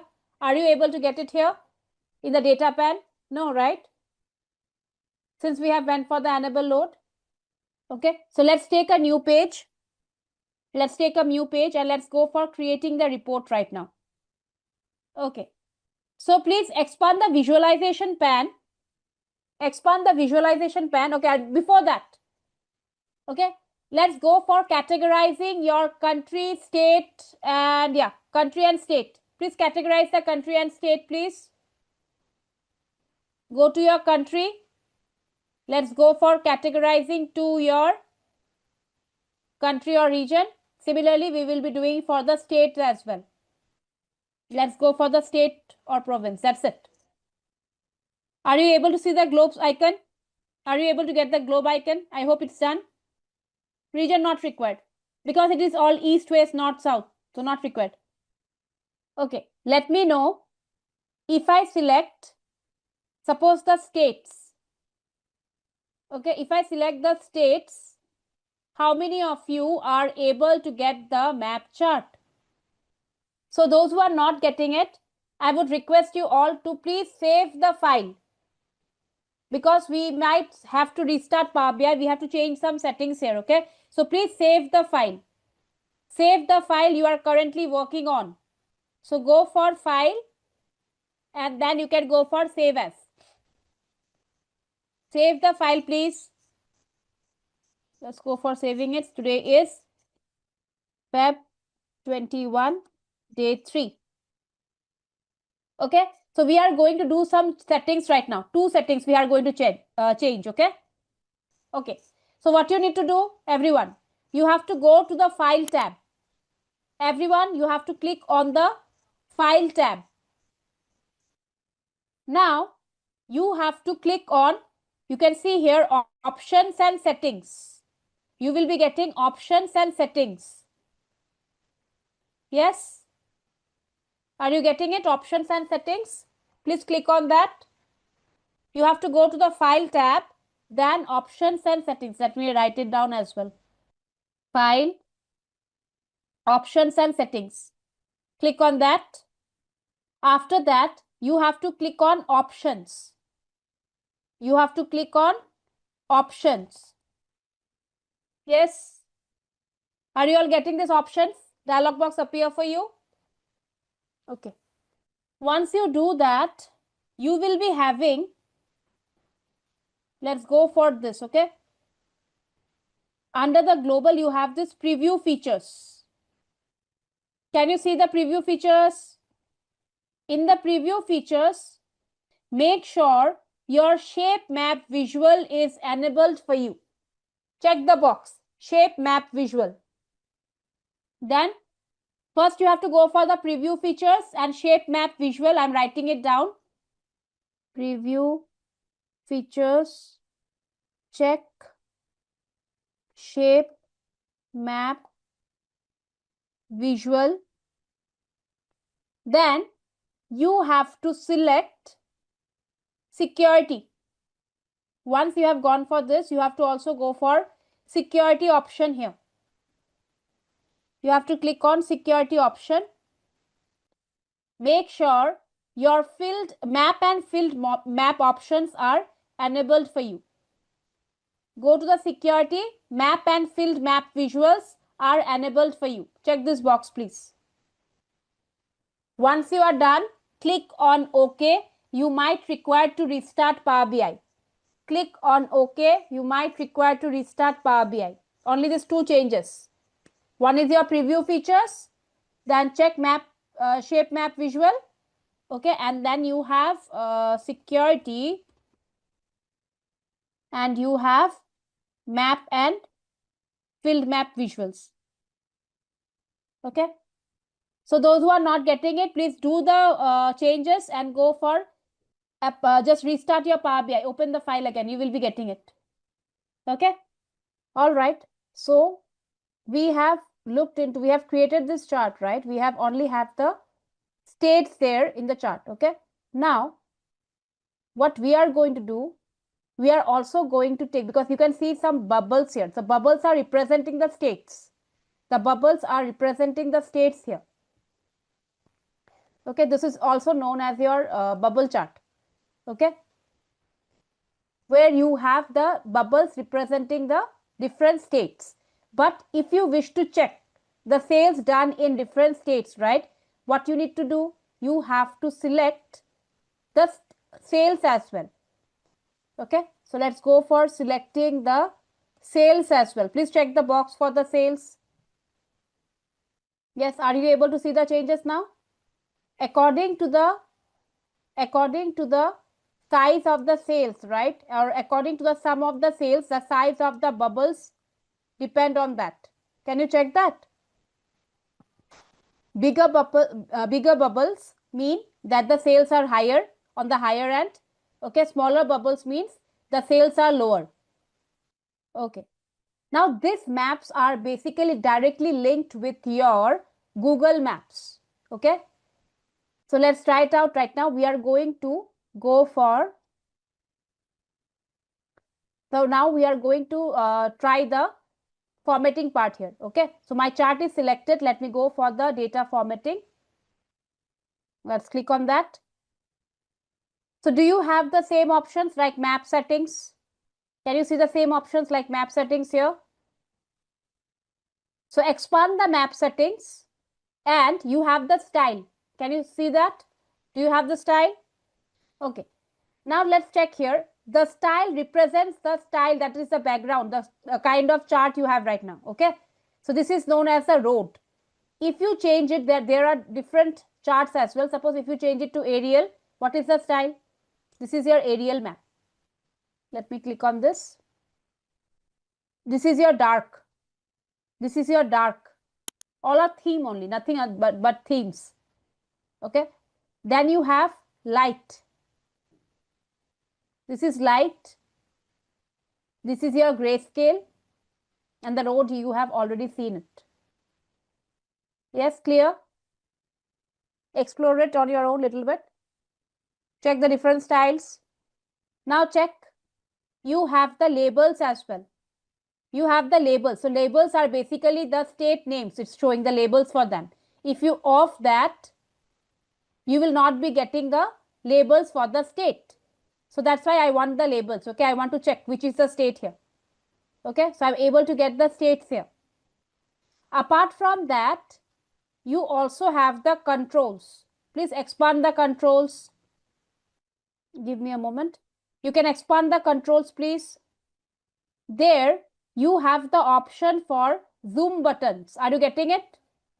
So auto zoom is already on. Okay, so you can just click and you will be able to get it. So see, this is auto zoom, right? Okay, now let's go for the zoom buttons, please.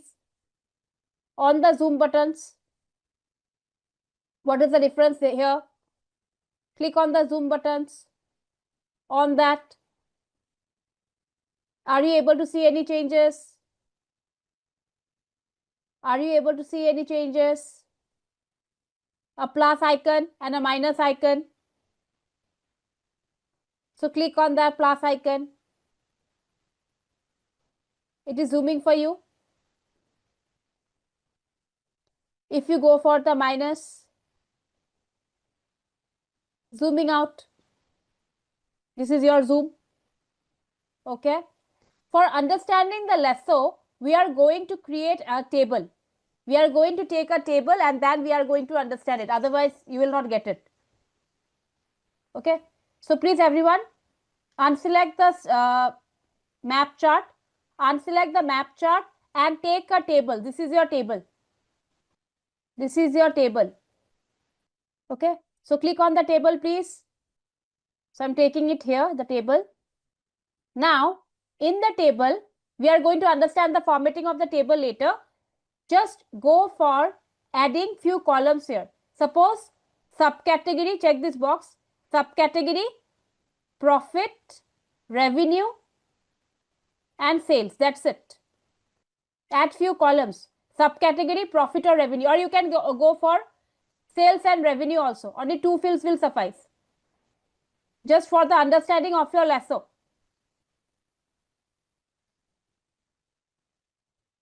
Yeah. I have just increased the size of the table. That's it. Nothing else. So please check here how does lasso works. Okay. Let me go to the map setting again and controls. Okay. And I'll go to the lasso button. Immediately you will be noticing this rectangular select. Okay. So lasso is nothing but you can go for the selection. Okay. Now check what we can do with the lasso. Okay. I will be clicking on this rectangular select and I will be selecting this particular region. See, are you able to see the changes? Again check. Whatever regions I will be selecting, right, you will be able to get the values for those, the sum of profit and the sales for that particular subcategory in that region we have selected. Suppose if I go for the lasso again, check, I'll go for this particular one. It will be showing you the profit and the sales for that particular region only. So lasso is nothing but just the selection. Lasso is nothing but just the selection. And geocoding is nothing but according to the region you have, right? It is automatically done for us. Okay, you can change it according to the region. So if you know the geocoding, you can go for this. English US, okay, you can go for that, or which one you have it here. So these are nothing but the geocodes. We'll go for automatic only. Slicers and filters are used for filtering the data. Okay, slicers and filters are used for filtering the data. Lasso is used for only selection. For selection, if you wish to go for selecting this particular detail, so you can go for the selection. Lasso is just selection, nothing else. Since we have a table here, so it is filtering for that, because that is a selection we have done, right? So we can go for that. If you wish, you can go for applying a slicer as well, but that is not limited to your map chart. Since we have applied it, so it is just showing you the selection portion. It has selected it, but we are not able to save that whatever we are filtering here. Geocode is basically the geographical code you have, the English US and the British, so all those things. So those are the geocodes. In the controls, the geographical coding, right? So suppose you have the US, okay, so for other things also you are having the different regions, okay, so you are having that one, different regions, geocoding. You can click anywhere, it will be unselected for you. Okay, let's go to the bubbles now. So this is your bubbles. Okay, expand the bubbles. So bubbles are auto scale right now. We are not changing the scaling right now. Okay, let's go for one thing, the colors, coloring of the bubbles. Okay, let's go for the coloring of the bubbles here. Expand it. So as you have seen in the other charts, right, we can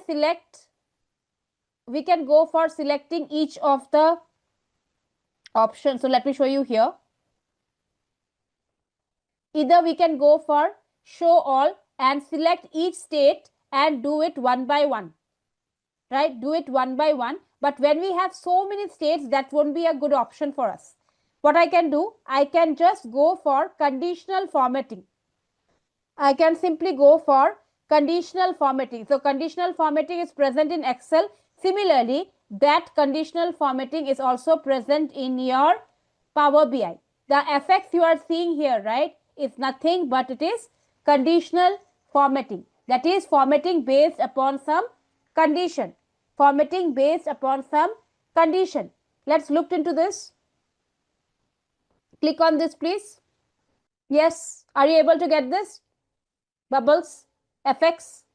Okay, now we are going to apply the rule. All of you, are you getting it? Because I got only one response. Let me cancel it out. Click on the effects. We are going to color the bubbles based upon the sum of sales. Okay, so please check out here what we are going to do. Here the states are mentioned here, right? Give me a moment. Which field should we base this on? So I will be going for sum of sales. Okay, now I can apply the conditional formatting conditions here. Okay, so please check it out here. If all, now what we are going to do, first and foremost thing, we have to make it to number. Instead of percent, please make it to number. It is not percentage, right? We'll take it, change it to number. And now here we have to put the minimum value. Here we have to put the maximum value. Based upon the condition, we are going to apply the color. So please check it out. Suppose I'm going for when sales is still from 1000, minimum is 1000, greater than equal to 1000, less than equal to suppose 10,000. I'm going to color it. I'm going to color it maybe with some brown colors. Okay, brown colors. If I do that, click on OK. Click on OK. You will be able to see where the sum of sales are between 1000 and 10,000. Those bubbles are colored. Those bubbles are colored. Please check it out. Let's see. See, these are the states where your sales are between 1000 and 10,000. Check. These are the states. Clear? So you have to go for the conditional formatting and apply this formula. Just change it to sum of sales. Just change it to sum of sales and make it number. Similarly, you can go for adding one more rule. How to do that? Apply here. Okay, click on that. Click on the rule. This time, again, I'm changing it to number from, because it is still 10,000, right? Less than 10,000. Okay, so I'll go for 10,000, and here I will use 20,000. I'm going to change it maybe to this yellow color. Okay, darker yellow color. So I click on OK. So these are the sales, these are the states with the sales in the range 10,000 to 20,000. If you wish, you can go for the legends of the states like this, not of the category. We can't get it for the conditional formatting. This is the rule we have applied, right?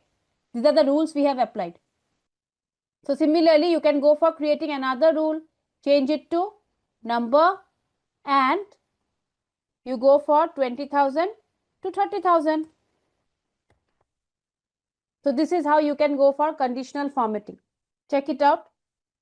So I have done till 30,000. If you wish, you can go for more. If you wish to clear the conditional formatting, obviously you have this eraser icon. That means it is going to remove the conditions you have applied. It is going to remove the conditions you have applied here. Okay. So you have the heat maps as well. Heat maps are nothing but these portions. Let's go for the heat maps. Okay. So you can go for the gradient colors. So heat maps are basically these portions. Okay. Suppose the North Dakota. So the states, wherever this part is there, right? This is the heat map. You have the heat map option, right?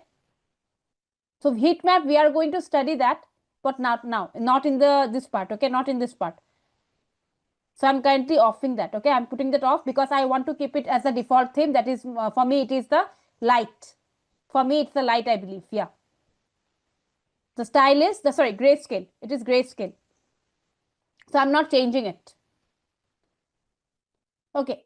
Now, since we have started with the conditional formatting, let's go with the tables also, because tables are where we apply the conditional formatting. What is the purpose of heat map here? Heat maps are nothing but, you see, bubbles are representing the sum of sales. Heat maps are basically showing the categories, different states. That's the thing. The back end, right? You have the back, you have the maps. So that is known as the heat map here, which is representing the different states. So if you wish to color that, you can go for this. Okay. Now check here. You have the table. You have the table, right? We have created the table. Now, in the tables also, we have the conditional formatting option. Like in Excel, we have. Similarly, if you go to the formatting option, there you have the cell elements. In the table, you will be getting the cell elements. Please check. Expand the cell elements. Expand the cell elements. And in the series, you are getting the option as subcategory, right? Please change it to sum of profit. Please change it to sum of profit. Okay. And I have changed it to sum of profit. Please check it out. Now, I will be working with this profit column. I will be working with this profit column. Okay. And I'm going to add some, let me go for icon set. Let me go for applying some icon sets like we do in Excel as well. So I'm owning that. Okay. So you are getting some default icon, but I don't know the meaning of it. Okay. So what I'm going to do, I'm going to apply some rules. Okay. I'm going to apply some rules here. So you have the FX here symbol. That is the conditional formatting. Click there. See. Again, I'm showing it to you.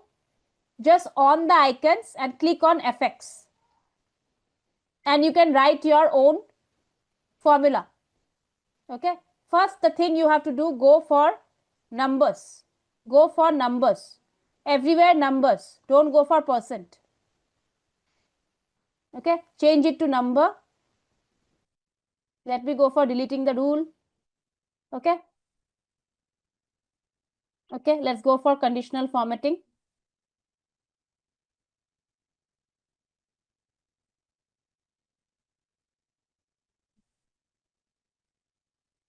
I'm here using up arrow. Here I'm using number. Here also I'm using number. Anything above 10,000. Okay, anything above 10,000 to, suppose, let me go for 50,000. We'll make it green arrow. So please check it out. Wherever the profit is done, if profit is above 10,000 to 50,000, I will be getting green arrow here. Right? Green arrow here. Anything, now let me write another rule here. I'm also changing it to number. Here, anything between maybe, let's go for 0, greater than equal to 0, or let me write here 1, to 10,000. Okay, or not 10,000, let's go for 1,000. Yeah, 10,000 will do. I'll make it as, let's say yellow arrow. Let's go for yellow arrow, okay? Okay, and anything less than that. And anything less than that, we can use for down arrow. Let's check it out. How can we do that? Add one rule, new rule.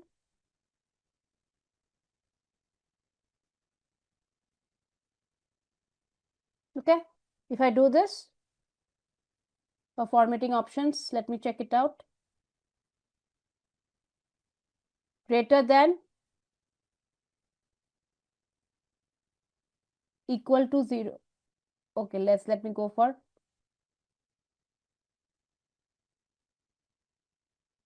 how do we do that? Less than symbol, right? We need a less than icon for that. Let me reverse the order. Okay, just give me a moment. Let me change the order. Here I'll make it number. Here also I'm making it number. Icon layout, left of data, icon only.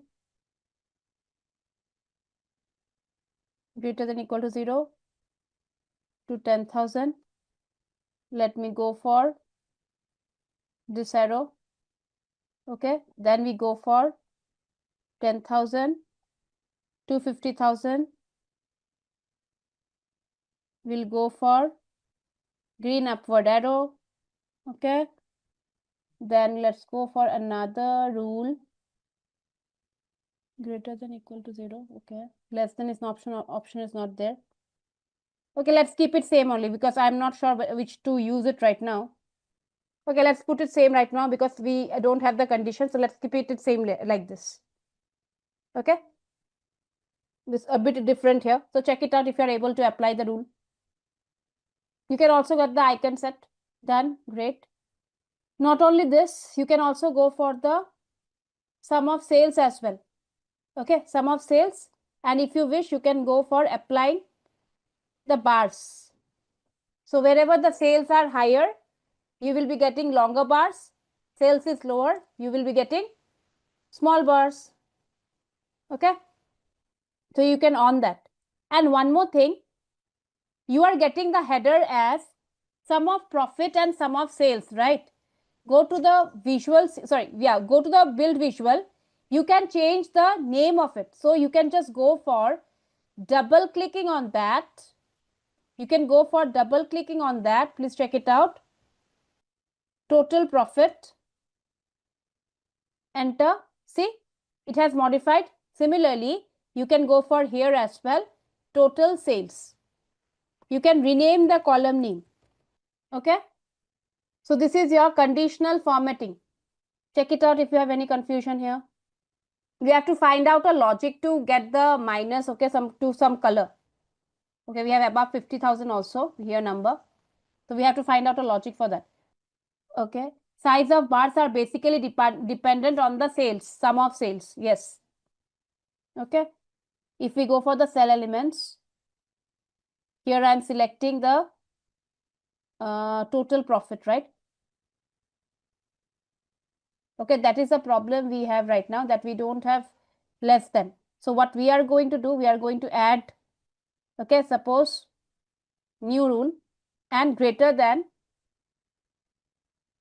maybe from minus 5,000, from minus 5,000 to maybe 1. Okay, to 1. Let's check if it works out. Still working, right? Still working. We can go for this. At least 2 we got it here. 2 we got it here. This is for above 50,000. So we are not able to get it. And this is for 17,000. So what we can do, we can modify the rule. We can modify the rule here. So we are going for 20,000 to 1. And I'm changing it with red arrow. Yes. And here, instead of 50,000, I'm making it 60,000. Okay, 60,000. I think that will work. Clear? So formatting, you have to totally apply on the conditions. Anything will work. So I want to teach you hierarchy today. Okay, so we need a date column for the hierarchy. So we don't have in the current data set. So yeah, I have loaded the data. Can you please check the date, order date column? Can you check the order date column? Once you load it, right? Can you check the order date column over here? You can see the date column, right? You will be able to expand it. You will be able to expand it and you will be getting a date hierarchy mentioned here. You will be getting a date hierarchy mentioned here. Okay? And if you expand it, you are able to get the year, quarter, month and day. So if I talk about the BI tools like your Excel or maybe this Power BI or your Tableau, right? It stores the data, okay? By default, it stores the date column in the form of some hierarchy. So first you will be getting the year, then you have the quarter, you have the month, you have the day, right? So that is by default, the Power BI stores the date in this format. Okay, and for this hierarchy, right? For this hierarchy, the visualization which we generally use is a line chart. The visualization which we generally use is a line chart. So let's go for that. So check here. We will be selecting, this is your line chart. Let me show you here. This one. Okay, so please click on the line chart. Then click on the date, order date. Check the box order date. And select the sales as well or profit, anything. Go for profit also, profit column. Let's go for profit column. I have selected the profit column and the date column. I'm just increasing the size, okay, of the x-axis. That's it, so that you are able to view it. Now the thing is, when we talk about the hierarchy, right? See, in the order date, we have selected the order date and you are getting first year wise. You are getting it first by year wise. So you are having the profit by, so you can see 2018, right? We have the lowest profit here and 2021 we had the highest profit, right? Now the moment you select the hierarchy, right? The moment you are selecting the hierarchy, you will be able to get this 4 options. You will be able to get these 4 options. One is your drill up, then you have the drill down, then you have the drill to the next level, and you have expand all down 1 level in the hierarchy. Whenever you select a hierarchy, right, you will get these options. It can be any chart. Hierarchy can be of any chart. Okay. So the thing is, so please check here. We are already in the first level right now. We are going to understand all of this. Okay. So the meaning of all of this. So please understand here. If you are already in a top floor of a building, suppose you are already in the terrace, can you go up further? If you are already standing in the terrace, okay, you have nowhere to go, right? Can you go further? up? No, right? So that is the same concept of your drill up as well. So please check here. In this case, the first option you are checking, right, is disabled for you. If you check the first option, since we are at the first level, very first level, we are in the year. Year is the first hierarchy. So what I'm getting, first level is the year. So this option is disabled for me. But from the top level, from the terrace, I can come one level down. I can come one level down. So you can see drill down. So if I am in the year, I am getting the profit of each of this year. And if I wish to get the quarter-wise detail of year 2021, suppose, okay, I will be clicking on this. I will be clicking on this drill down, and I will be clicking on 2021 data. I will be getting the details of the quarter-wise details of 2021. I will be getting the quarter-wise details of 2021. So this is for January, April, July and October. Now, once I'm in the quarter-wise, right, once I'm in the quarter level, I can see the drill up option is enabled for me. So once I'm in the next floor, right, just I have come one level down, I will be able to go back to the terrace as well. So that is why you can see if I go for the drill up, I am able to go back to the year-wise profit. Year-wise profit. Again, check here. If I wish, my drill down is selected, I want to check for 2000, quarter-wise detail of 2020. Click on that. Okay. Again, I want to go further deeper. Okay. I want to get into the details of July. I want to get the maybe the day wise. So this is the quarter wise. I want to get the month wise. So I'll click on this July. I will be the quarter details or the month details for this July, August, September. Now I want to go for deeper. Click on this.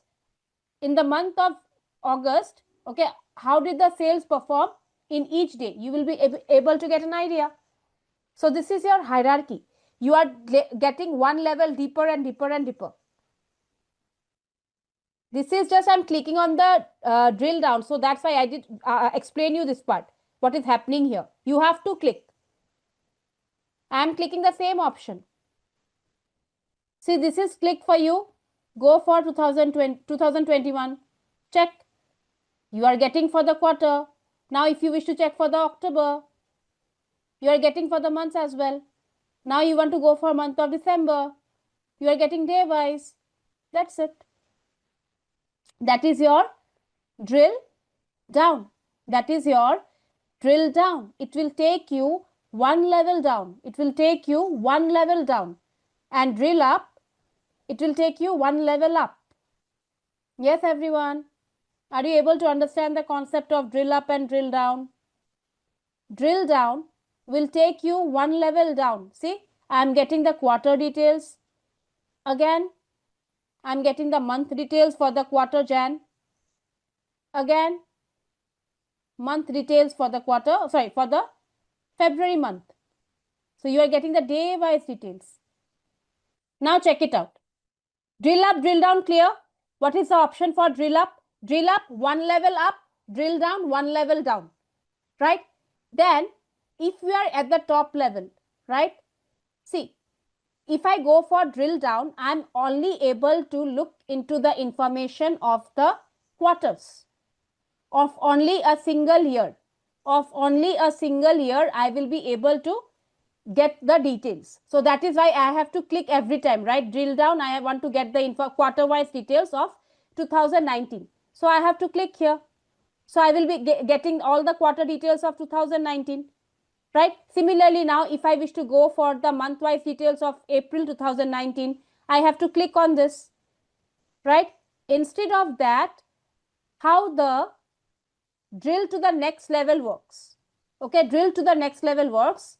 So please check here, everyone. Click on this and you will be getting the information of quarter 1, quarter 2, quarter 3, quarter 4. You are getting the details of all quarters, but you are not clear for which year. It is giving you the details of all the years.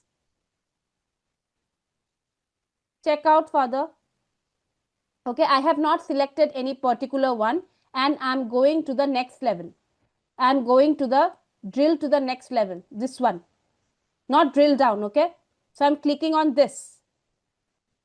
So it is showing me the quarter, but quarter details, but it is showing me for all the years, not specific year, not specific years. So this is for the quarter 1 details, this is for the quarter 2, this is for quarter 3, and this is for quarter 4. Right, but I am not able to understand for which year I am getting the quarter details. Right, so I'll go for drill up further. Now, what is the difference between here? Expand all level down.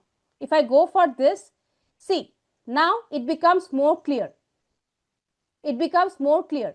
Okay, this is for January 2018. This is for July quarter. Basically, you are getting sum of profit by year and quarter. Sum of profit by year and quarter. You are able to understand the quarter details also, and you are able to understand the year details also. But when I go for drill to the next level, you are able to get the sum of profit by quarter. You are able to get the sum of profit by quarter only, but you are not able to understand which year. Yes. Okay, I have to click on the drill up. Okay, now let me show you one thing. We are in the first level right now. Let's go for drill to the next level. Okay, so here, if I click on the third option, if I please focus on my screen, drill to the next level, it will be giving me sum of profit by quarter. Sum of profit by quarter. I am not able to understand. I am not able to understand for which year I am getting the quarter. It is just giving me the quarter details for all the years. All the years. So I will go for drill up again. I'll go for drill up again. So this is my year. Now, if I wish to get the complete details of the year also, of the quarter also, I will be clicking on the expand all level, expand all down one level in the hierarchy. So go for this, you will be able to understand. So we are getting by year and quarter.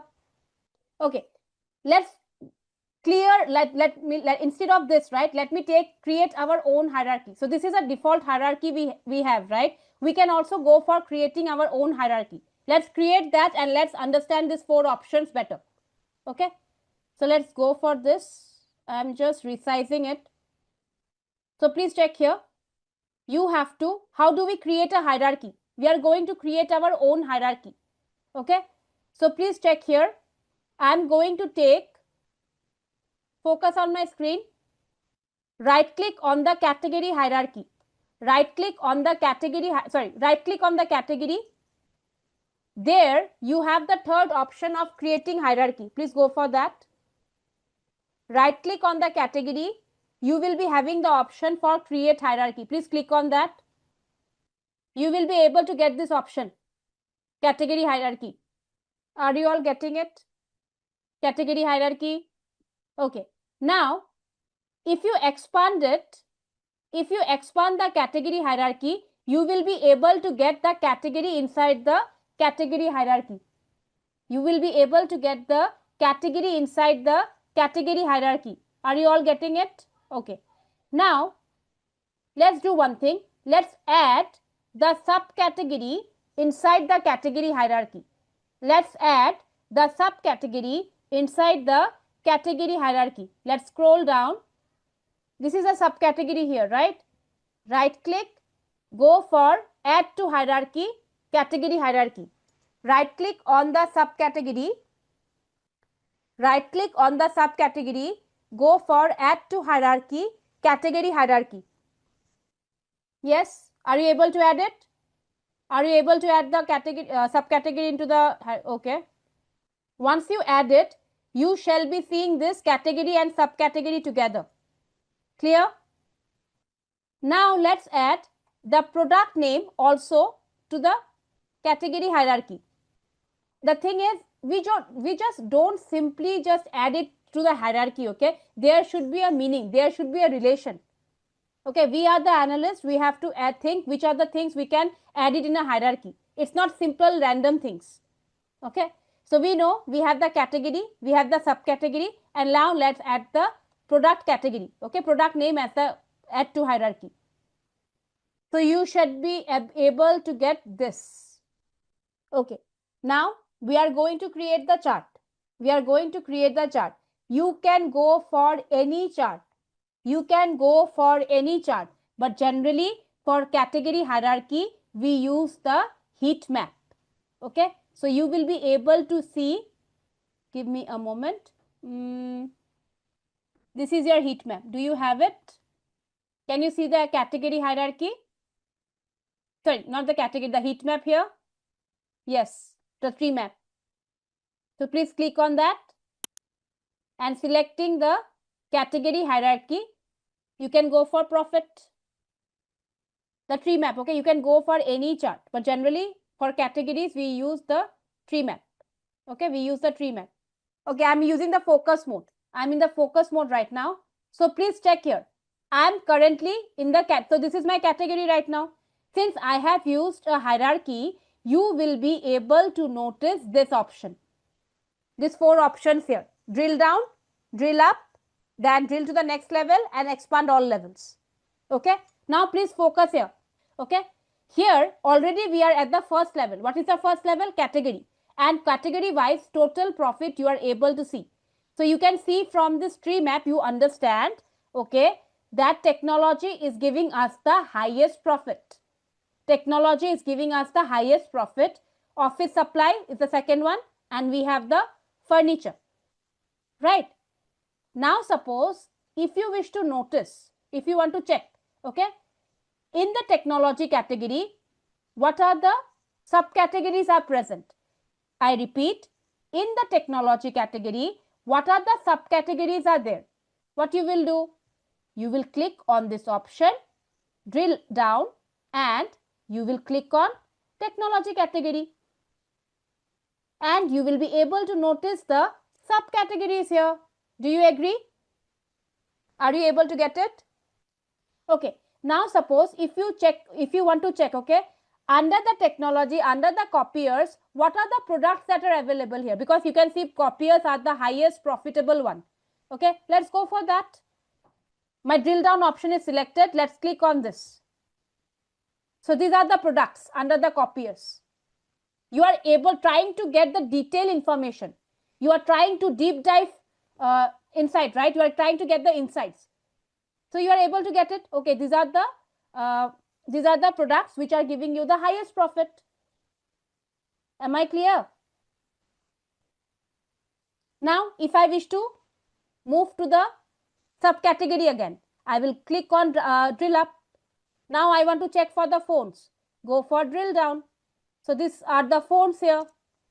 These are the phones here. So I want to move up. Okay, done with this. Done with this. Clear? Now check tree map.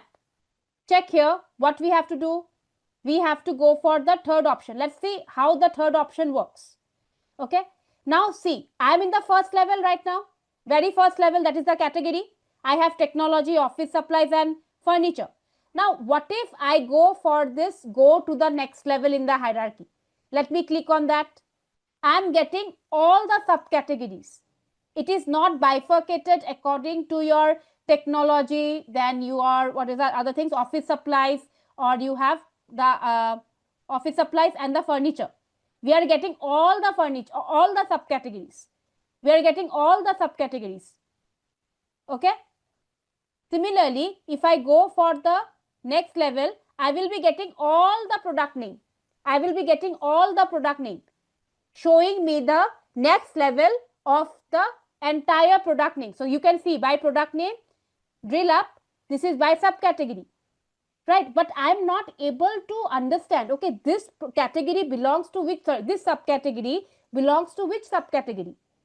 I am not able to understand this subcategory is belonging to which category. I don't have any clue here because it is showing me for all subcategories. So I'll drill up and I'll click on this option. Okay, I'll click on the last level. So that is expand all one level down in the hierarchy. Now, if I click on that, I will understand. You can see here, it has concatenated the name with it. Technology copiers, technology accessories. So I have the idea, okay, so we are talking about the technology category and these are the subcategories here of the technology. Are you able to understand the difference between now? Drill up, drill down, whenever you use a category hierarchy, right? Whenever you use a hierarchy, it will show you the drill up, drill down, not with a simple field. When you have selected a hierarchy, it will show you the drill up, drill down field. Okay. And you can use any chart. It's not mandatory that you have to go for, give me a moment, let me go for back to report. You have to go for the tree map. You can go for any chart. For example, I can go for pie chart. Okay. And I can go for selecting your hierarchy, that is category, and I will be selecting your, suppose, profit. Okay. Let me show you here. Okay. So if I click on this, see, sorry, if I click on this, check it out, right? We will be able to use the hierarchy with any chart, but wherever you are using the hierarchy, you will be getting this 4 options: drill up, drill down, drill to the next level, and expand the next level. That's it. Funnel chart. Okay, let's try out with the funnel chart as well. So let's go for the funnel chart. Okay, let's go for the category hierarchy. See, we already got it. See, the moment I clicked on that, I'm getting it, and I'm using, suppose, discount. Okay, so this is my funnel chart. Let's go for this. You will be able to get it. Any chart you go for, any chart, you can go for any chart. Okay, okay, great. Now we will be using the map visual. Okay, so you can select any map visual. You can select the globe also, or you can use the field map as well. Okay, let me select the globe only. Now let me go for selecting the region. Okay, we might have done some mistakes, so that is why it is not selecting all the part. Might be problem with the sequence. Let me just delete the hierarchy. I'll just deleting the hierarchy right now from model. Let's go for the country first and check it out. Then I'm going to add the region. Let's do it in this way and let's check it whether it works or not. Country hierarchy. Then we have the country region hierarchy. Then we are adding the state as well. Then I'm going for city. Getting it? So we should not have selected the region here. So see, once we go for selecting it, right? Once we go for selecting it, you should have to select maybe the any measure also. So I'm going for the profit here. Okay, I'm going for the profit. Since we have details of only a one country, I am getting here a single single dot here, single bubble. Okay, but you are able to get this 4 options. You are able to get this 4 options. Now let's do it. Okay, let's go for doing this. Let me go for expand to the next level. Okay, so you will be able to see it, all the options. So it will work for all the charts. It will work for all the charts. Okay, I have not categorized the country, state, and all those things. Without categorizing also, it is able to find it out. Okay, DAX. Okay, DAX is nothing but your data analysis expression. Okay, data analysis expression.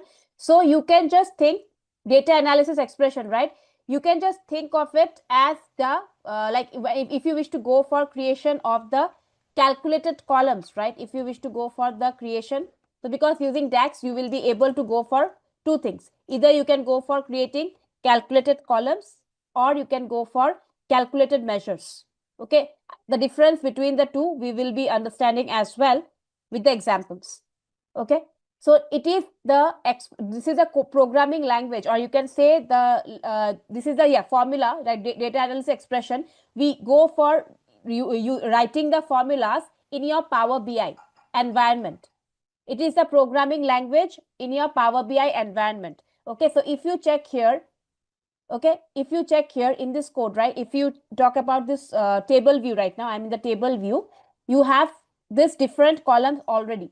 You have the columns, different columns already. But apart from that, if you wish to do, you have already done your pre-processing. You have already cleaned the data. But now you are in the Power BI. You are going for further analysis and you want to generate the total revenue, suppose. If you want to get the total revenue, okay, you have to, then what we are going to do, we are going to apply a formula and we are going to create a column for that. Now tell me, what is the normal mathematical formula for calculating the total, for getting the total revenue? What do you think is the formula for that? Total revenue formula? Your sales into quantity, right? Now the thing is, check. We have the sales here, we have the quantity here. Do we have the total revenue? No, right? So shall I go back to the Power Query editor again to create the formula? Now I'm already in the analysis stage. I'm doing the analysis. If their column is not present, will I again go back to the Power Query editor? No, right? No, I will not be going for that. I'll not be going for that. So what is expected? Power Query editor is only used for your pre-processing. Okay, we have cleaned for data cleaning only. For data cleaning only. If you are in the Power BI, okay, right, currently you are doing the analysis, we are going to do it using DAX. Okay, using DAX. So I will be creating the calculated column using this formula over here. You can definitely create in your Power Query editor as well. But generally what happens is that if I talk about the calculations of the DAX, right, what happens is that it is known as the calculation on the go. Calculation on the go, whichever columns we do, because we have already cleaned the data, we expect the data is clean right now. What we are going to do, we are going to do the analysis. So once we are in the analysis phase, we never go back to your Power Query editor, because that is the only thing, that's a different application, right? We go for that is a different application that we use only for pre-processing. We are have to be, when we are doing the analysis, we will be doing it inside the Power BI environment only. Power Query editor is a separate application that comes free with your Power BI and your Microsoft Excel.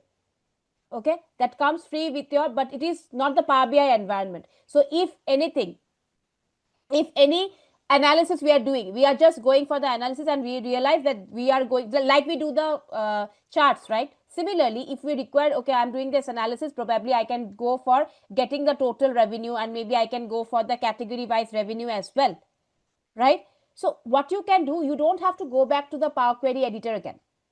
Okay, Power Query editor again, and you can just do it immediately here in the Power BI environment. Okay, we can immediately do it in the Power BI environment. So that is the main difference between the Power Query editor and your the Power BI. That is the analysis, the DAX. Analysis, we always do it in the Power BI environment. Power BI environment. Okay, and go to the Power Query editor. Go for transform.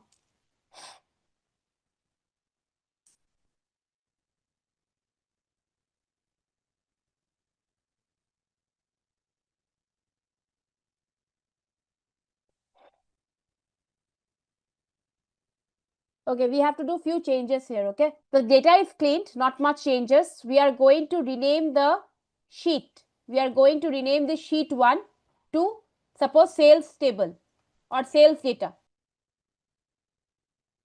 Rename the data, rename the sheet to sales data. Rename the data to sales data, sheet 1 to sales data. Then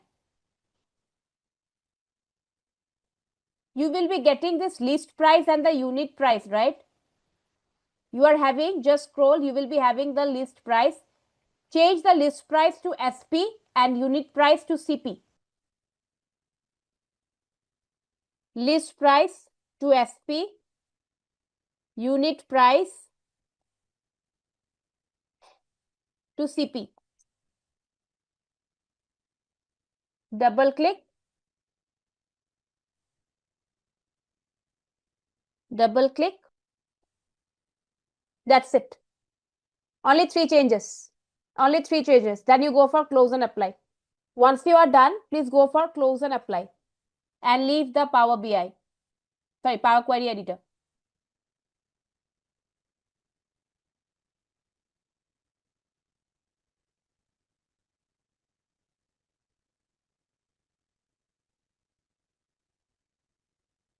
So you can check here. These are the columns. You have the business segment. Okay, you have the business segment, category, color, country, CP, customer, then model, order quantity, region, sales date, and you have the SP, right? Now check using the DAX, right? Using DAX, that is your data analysis expression. We can basically go for two things. One is your calculated columns, and the other one is your calculated measures. So what do I mean by the calculated column?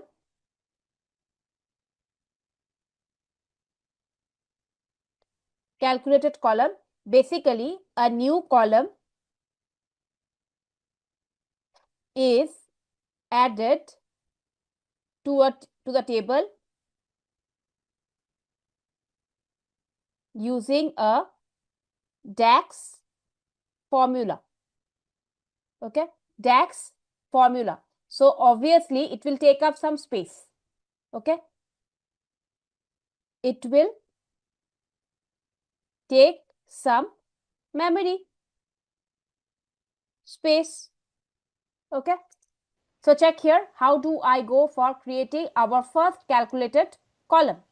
Okay, so there are multiple ways. So basically 3 ways of doing it. So this is the first way of going for creating a calculated column. Okay, data pen. So check here, the first method is right click on any of the column. Right click on any of the column like you did for the hierarchy, right? Similarly, right click on any of the column.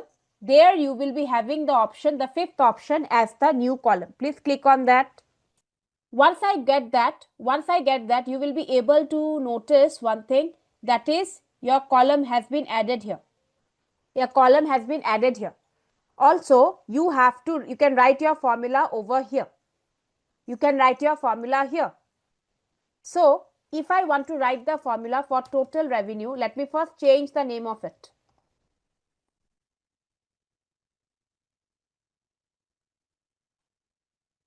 Okay, I'm writing equal to here. Now, I have to write the formula. What is the formula you mentioned for the total revenue? SP into order quantity, right? So check here, I will write SP. The moment I write SP here, you will be able to get the suggestion. Sales data SP. What is sales data? That is my table name. Okay, that is my table name. When you are getting the suggestion, right, please always choose from the suggestion. Always, even anything you go for, whether you are going for Excel, whether you are going for the Python, anything you go for, whenever we are getting it from the suggestion, we should choose that. Why? Because it is we are less likely to make mistake then. So I am writing SP multiplied by, right, order quantity. So I'll get again here. This is the formula. So the formula which we have used, total revenue equal to sales data. That is the name of my table. This is the formula. Check it out, everyone. Okay. Just write it and click on enter. Just write it and click on enter. Now check here. Why would you press I? You have to press enter, right? See, if you press enter, your formula will be saved and you will be getting this total revenue here. The column, right? You are getting the total revenue. The first thing you are noticing here when you go for creating the column, right? The floppy like icon. You will be getting this floppy like icon along with this. So this is your floppy like symbol, right? And you also have this summation icon, meaning that it is a calculated column. It is a calculated column. You have created, why it is a calculated? You have applied a formula to create the column, right? This is the first thing you are noticing here for total revenue. Now, please click on the table view. Go to your table view. If you go to your table view, you will be able to notice one extra column. You will be able to notice towards the end, right after the order quantity, an extra column, total revenue. How it has been calculated? By the row function. What is the row function? That it has multiplied SP with the order quantity. So that is why, suppose this is 3194, right?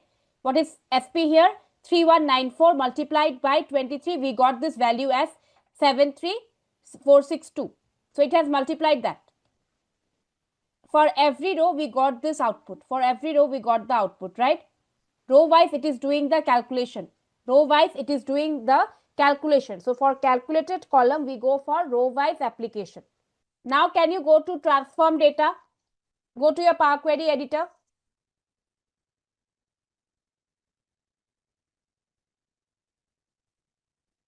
Go to the sales data. Let me know, do you have any total revenue column over here or not? No, right? So I told you, when we go for the Power BI, right? Power BI is only saving that. It is going to add it in the table view. It is going to add it in the data model also. The column is going to add it in the data model also, but not in the Power Query editor. If you do it, any column, if you create it in the Power Query editor, it is going to be present. It is going to be present in the entire data set, right? But if I talk about the DAX, right? If I talk about the DAX, it is just you require it, that is calculation on the go. You require it and you are using it. Okay, it will be getting saved in your data model, but you can just go to this view, model view. You will be able to notice, don't go for this one, this is for the earlier data. You can see the total revenue column over here as well. You can check the total revenue column over here also, but it is not present in the pre-processing stage. Understood? So whatever calculations, whatever columns you create in your Power BI, okay, it is not reflected in the Power Query editor. Power Query editor is completely a separate application which is used only for the data cleaning. Now please check it out here. We have created a calculated column, right? Let's take a table for that. Let's take a table for that. So this is my table, if you remember. Okay. Now I'm selecting the total revenue. I'm selecting the total revenue column. Okay. So let me increase the size so that you are able to view it properly. Let's go for that. The values. And I'm also going for the headers.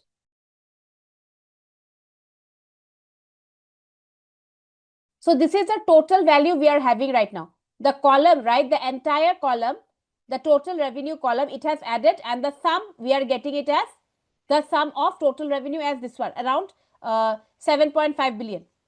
Okay. Now, the thing is, I want to get it. Okay. This is the total revenue I have right now. I want to get it according to the business segments. Can I bifurcate it? Can I bifurcate it if I want to check, okay, how did the business segment perform? Okay, so please check here. I've created a column. Now what I'm going to do, I can check the bifurcation. Okay, that is by big business segment. Let's go for this. I'm selecting this column, business segment. So you will be able to notice for corporate how much total revenue was earned. Okay, for e-commerce how much total revenue was earned, for retail how much revenue was earned, SMB, then wholesale.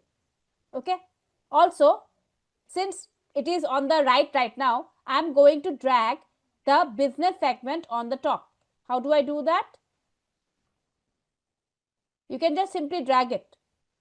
So it is adding only, so it is what is it is showing right now, This is the total revenue of the column. For corporate, it is adding only for those. So we are getting the sum of those only, those columns or those rows. Please rename the column to total revenue instead of sum of total revenue, right? Instead of sum of total revenue, let's do one thing. Rename it to total revenue only. Now, please drag the total revenue column again. Drag the total revenue column again. Right? This time, we are going to check for the aggregation, other aggregation. So initially was the sum, right? This was giving us the sum. Here also I'm getting the sum. Check what I'll do right now. Check on the drop down. There is a drop down icon is there, right? Click on the drop down and go for selecting the maximum. So I want to check the maximum revenue for the corporate sector, for the e-commerce sector, for the retail, SMB and wholesale. Go for the maximum, please. So you will be able to understand, what is the maximum revenue done for corporate sector, for e-commerce sector. You will be getting a clear idea on that. You can rename this as well.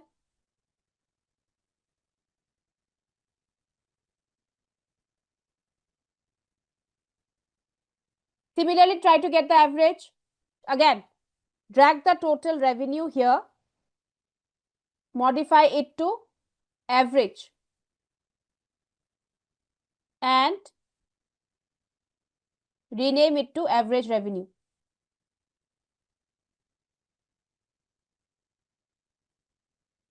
Clear? So this is your calculated column. Now tell me, what is the difference you are getting when you have created a column? What are the changes you are seeing in a column when you have a column? Your column, you can first is the icon, calculated columns icon, the floppy icon with summation symbol. Then your column gets added. Column gets added into your table view or the data model. It's present there. A column is added there. Also, it is doing row wise calculation. Right? For each row, we are able to get the value. After that, we have also seen, if we have created a column, we are also able to bifurcate further according to the business segment, and we can find the aggregate values as well. We can get the aggregate values as well. Do you agree? Now we are going to discuss about the calculated measure. So if I go for the definition, or you can just say if I write what like in simple language, okay, what is calculated measure? So please check it out. A calculated measure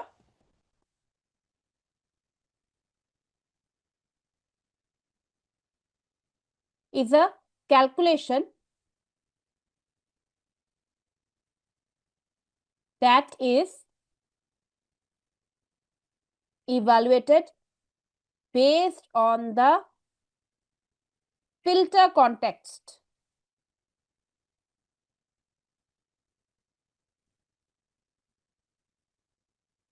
Okay, filter context of a visual, or you can also say calculated dynamically. Okay, I'll explain you this part as well.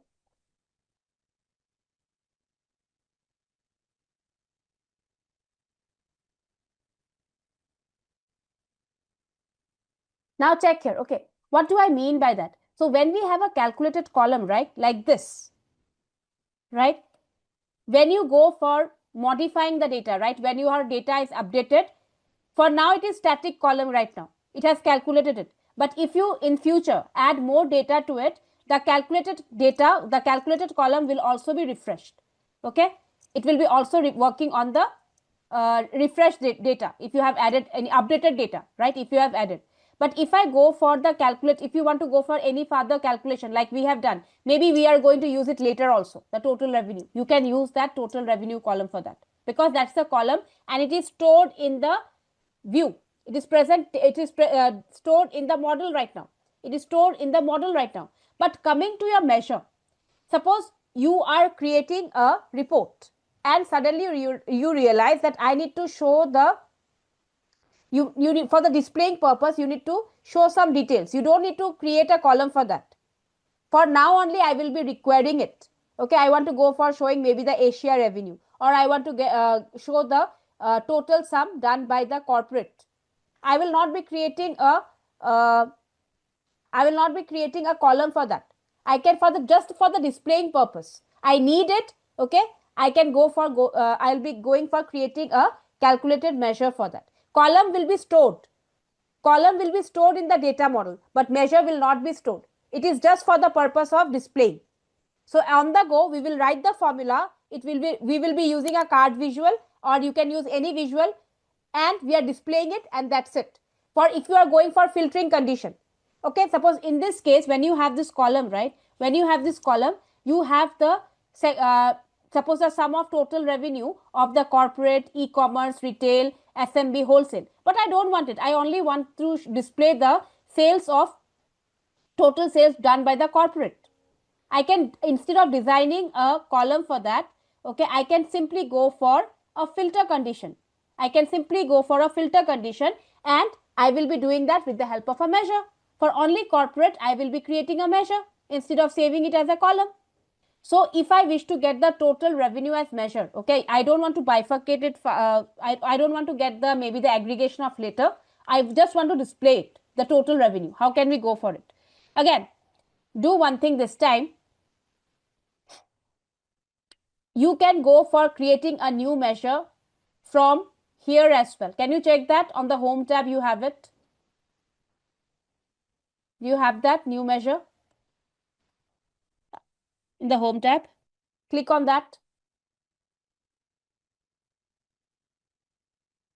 See, you are getting a measure here. You will be able to write a formula for that. Okay. I'll do it from here. I was selecting the appended from folder. Check here. I'll go for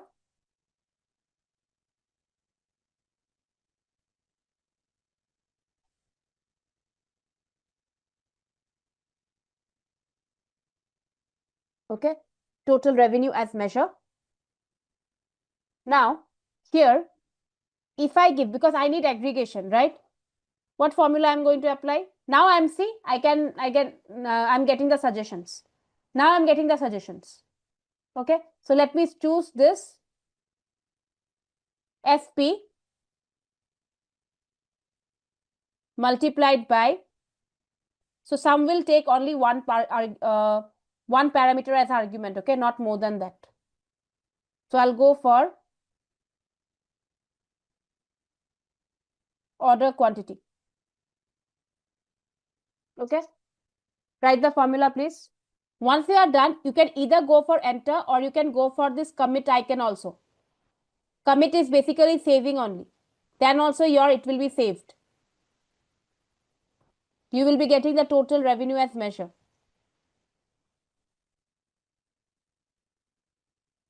Now go to the table view. The new measure we added is a sum of order quantity. No, it's not a sum of order quantity. It is basically SP into order quantity. SP into order quantity. Should we rename it as total quantity? Sum of, so I have renamed it as total revenue as measure, because it is the exact same formula, but we are selected quantity. Is it? Or we have selected SP into order quantity. We have selected SP into order quantity. Go to the table view.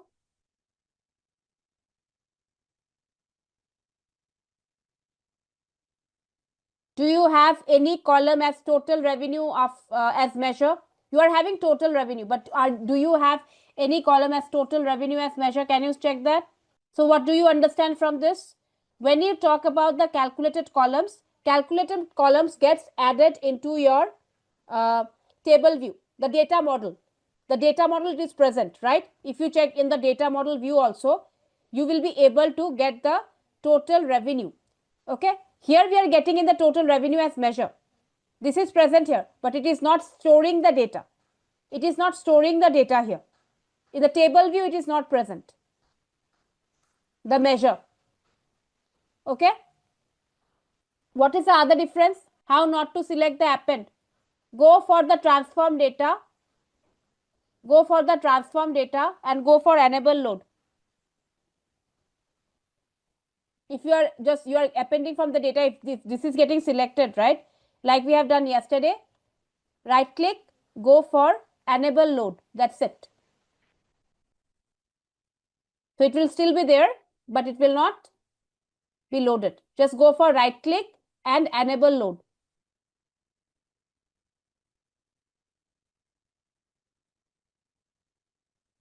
Now it will not be selected.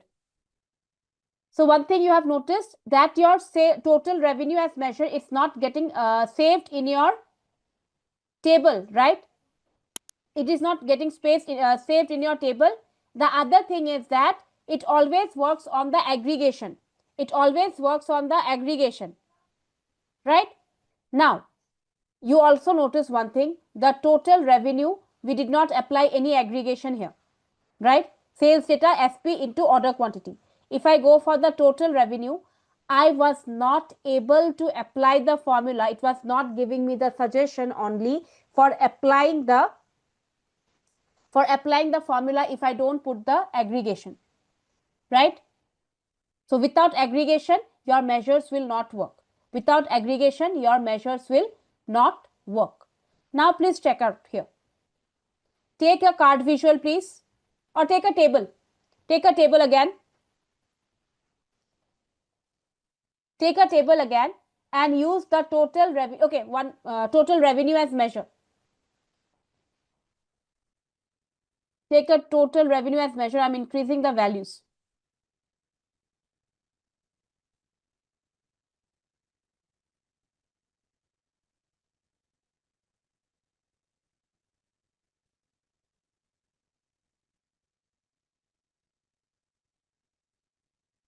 Can you check here?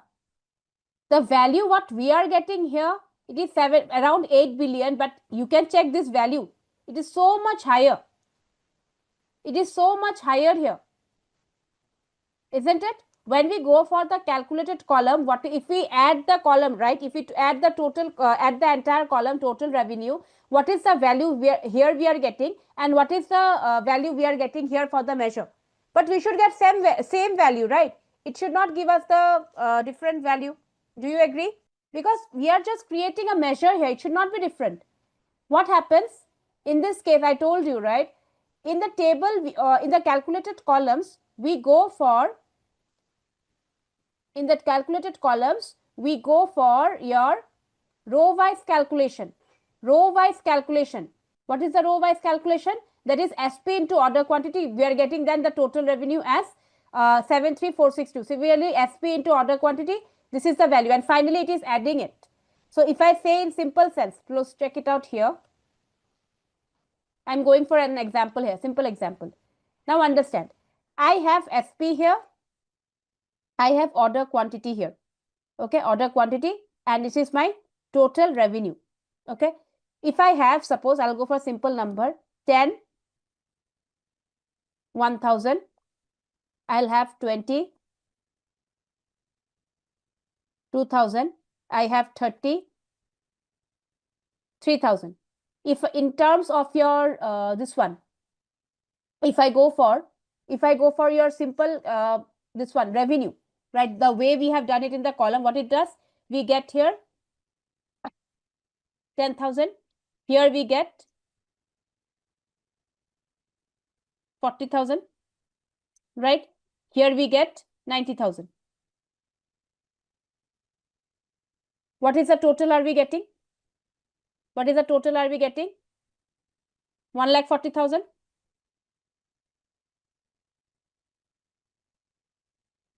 1,40,000, right? This is the total revenue as column. Now check what is the formula we applied. What is the formula we applied for total revenue as measure? Total revenue as measure. First we are adding, so for total revenue as measure,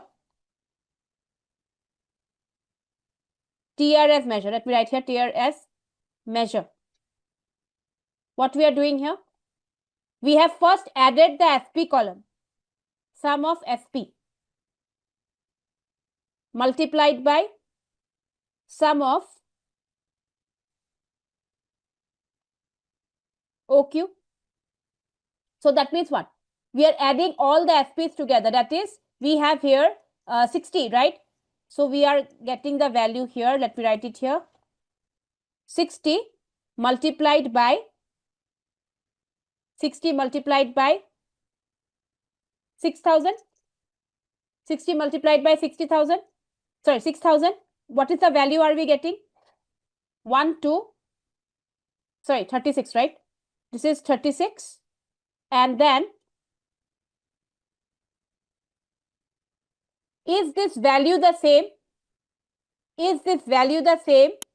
This is your total revenue and this is your total revenue as measure. What is the total revenue is doing as measure 1? It is first going for the column wise addition and then it is multiplying this, which is incorrect. Do you agree? If I go for your columns, it is going for your row wise calculation. But if I go for your total revenue as measure, it is first adding the FP value, adding the order quantity, and then we are multiplying according to the formula we have applied. According to the formula we have applied. So that is why these values are different. This value is so high and this value is less. This is the actual value. We should go for row wise calculation. So this is not the correct formula for your measure. Okay, when we are want to go for, because we will be getting the exact same value. We should be getting the exact same value. So in this case, instead of this sum, right, what value should I go for? Because I want the row wise calculation. I want the row wise calculation. Please check here. Click on the measure again, total revenue as measure. Let us correct the formula right now. The correct formula is sum x. So it is to perform the row wise sum. To perform the row wise sum, we have the sum x. See, now it is asking us, this is the syntax for it. Table, so we will be providing the table name, that is your sales data. Give a comma and then I can go for, see, now it is giving me the suggestion. Sorry. SP into order quantity. Check it out, please. Modify the formula. This is your row wise, it will do row wise calculation. So that is why we are going for sum x. If you go for sum, it is not the row wise, it will go for the column. We have the sum x function, then we have the table name, and then we go for the expression. So in my case, what is my table name? That is your sales x. Sorry, sales data. So that is why I have written the sales data before. Okay, given a comma, and then I have went for SP into order quantity, that is sales data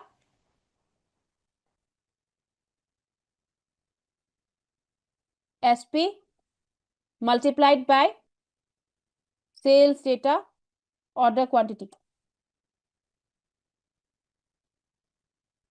Check it out. Now is it working? So what I can do, I can just change the value here. So you can just go for committing it. See, I'm getting the exact same value. So you will be getting the same value, but you have to use the proper function for that. You have to use the proper function for that. Okay. Now check here. You have to understand one more thing. Can you check the icon for your measure? Please check the icon for the measure. It's like a calculator like of symbol. For calculated column, you have the floppy symbol. For the measure, you have the calculator kind of symbol. See? So it is something like that. And you have different numbers. You have various numbers here. So you will be able to understand. Sometimes what learners do, instead of selecting a column, they go for the measures. Instead of selecting the measure, they go for the columns. So they will not be able to do it because measures will never accept the normal expressions, right? You have to go for the aggregation. So make sure that you select it properly. Using the icon, you will be able to understand. Now we have the calculated measure here. Now we have the calculated measure. Now can we bifurcate it like we have done for the calculated columns the measure? Can we do that? So let's do it according to the business segment. Please again click on the business segment. See, I'm getting it. I'm able to do it. I can see I'm getting the exact same value. I'm getting the exact same value. So using measures, after you have created a measure, right? Measures whichever you need it for the displaying purpose on the go. You will not use it further. So now please check here. You have this one, it is bifurcating. Now, can you please try to get the aggregation of it? So when we have the measure, right? When we have the measure, even if I try to get the total revenue as measure, okay, see I got the total revenue as measure. Now I click on this drop down. I don't have the option for getting the aggregation. Why? Because we have already created this column. We have created this measure using aggregation only, using the sum function only.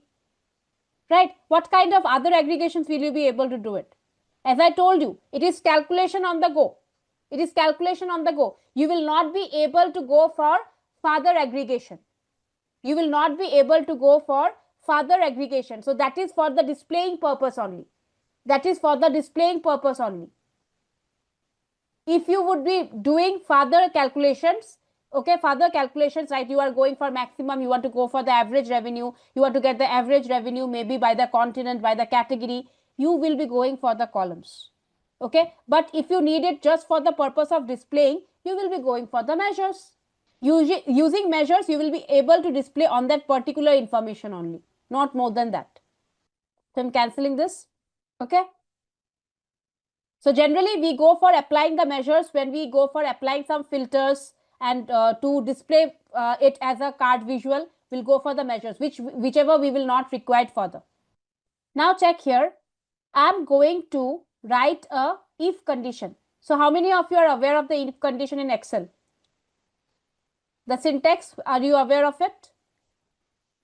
So if you are aware of the syntax in Excel, it becomes easier. Okay, exact the same thing. So that is, we'll go for the if function here. Then we'll have some condition. Okay, we'll check the condition here and then value if true, value if false. Value if false. So that is the exact syntax we should follow here as well. Okay, and we cannot create a calculated measure for using if. We have to go for the calculated column only. Okay, because we are doing, it is checking for row wise calculation. It is checking for if I go for the if function, right, it checks for the condition of every row. It checks for the condition of every row. So for row wise, we know that we will be going for the calculated columns. And anyways, there is no aggregation here, right? We will not be able to create a measure for that. What we are going to do, we are going to create a calculated if column to check. Okay, so we are going to do if the total revenue is greater than 1 lakh. If the total revenue is greater than 1 lakh, then we are going to display a message, good sales, otherwise bad sales. Please go for that. Same thing. We are going to create a calculated column. Please check it out. Right click, go for new column.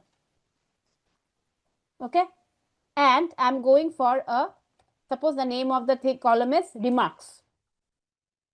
Okay, if total revenue, don't go for the total revenue as measure, total revenue, sales data, total revenue greater than 1 lakh, displaying the message, good sales, otherwise poor sales. Let me use the term poor sales. Check it out, please. So this is my condition. The first part is my condition.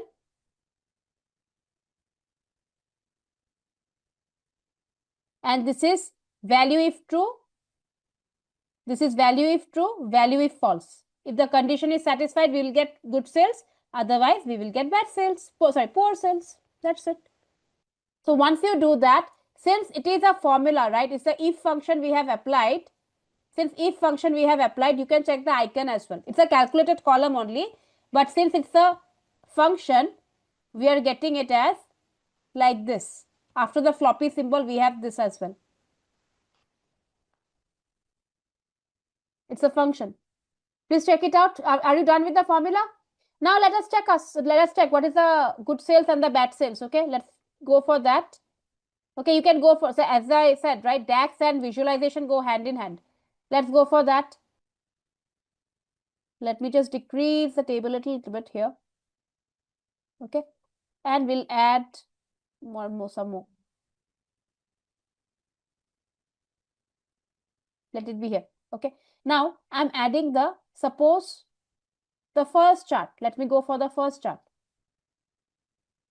This one. Okay, now in the y-axis also I'm getting the, sorry, that's not total. Okay, let me go for this remarks. Okay, remarks, and I'm going for the total revenue. Remarks and total revenue. Or let me, instead of this, let me try to get the remarks here as well. So you will be able to get, so there are 60,000 data there.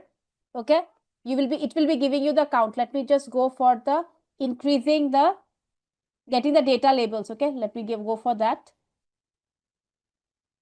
I'm not doing the formatting, I'm just trying to get the data label so that we are able to check.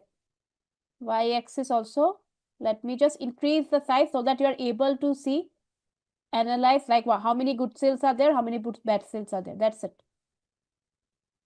Okay, so we have more poor sales here. Good sales is 29,121. Try out this, please. What is the amount? You can use any chart. You can go for any chart. You can use a table as well. You can use a card also. Anything you can go for. For the remarks, I did just select the second chart. You can go for table as well. You can go for the, I'm selecting the first chart. Here in both the columns, I have selected the count of remarks and just got the data labels. Try it out. What is the value you are getting? So it's the value matching. Is the value matching? I modified it to count. You can modify it to count, right? Okay, check here. I'm canceling this. You can take any chart. So I've taken the first chart. What you have to do, get the remarks in the y-axis, get the remarks in the x-axis. That's it. Remarks column, the one we have created. Both in x and y-axis, you have to take the remarks. Then you get the data labels. That's it. Okay. Let me twist the question here a little bit. Now check, if I want to go for two conditions right now. If I wish to go for two conditions. If total revenue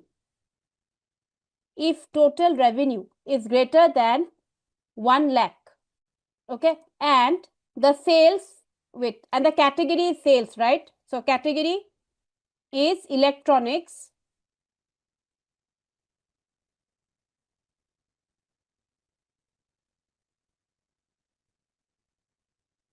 then only we will display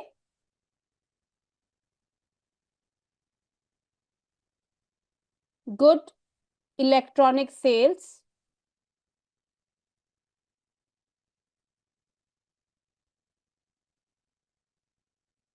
otherwise normal sales. Can you go for this? There are two conditions. Instead of a single condition, there are two conditions, and two conditions need to be satisfied. One is the earlier condition, total revenue should be greater than, sorry, that's not 10,000, it's 1 lakh. Okay, 1 lakh, and your category should be electronics. Both the conditions need to be satisfied.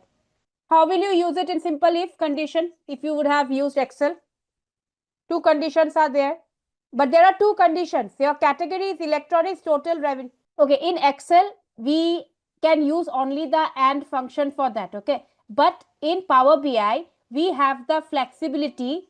In Power BI, we have the flexibility to use the operator as well. Okay, instead of, because using the function, you will be able to add only two conditions together, right? But using the operator, you will be going for multiple conditions as well. For example, let's check it out. How to do that? If you can do it, you can do it on your own. So let's go for a new column. and I'm renaming the column as remarks with and. Remarks with and. I'm writing the formula here, okay? If total revenue greater than 1 lakh, okay? And I will use this operator. Ampersand operator is known as the and, okay? And category equal to, within quotes I'll pass electronics, okay? This is my condition. I'll go for mentioning it as good electronics sale, comma, normal sales.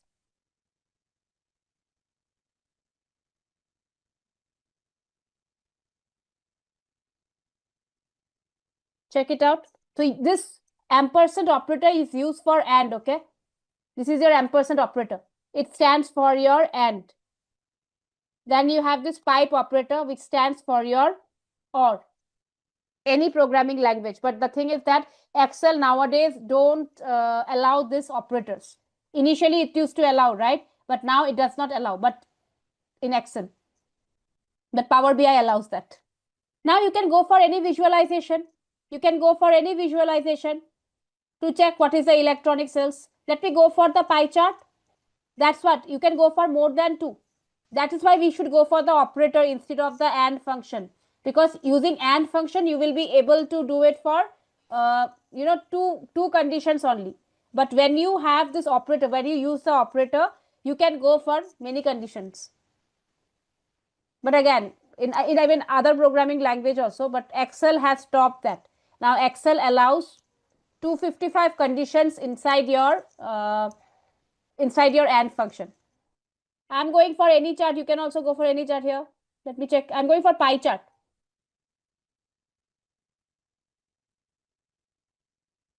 Going for remarks with and.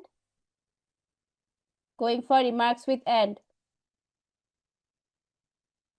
So this is my electronic cells. This is my normal cells, right? Blue maximum. So we are having around 4.84K. So you can check here. Let me just increase the size of the data labels.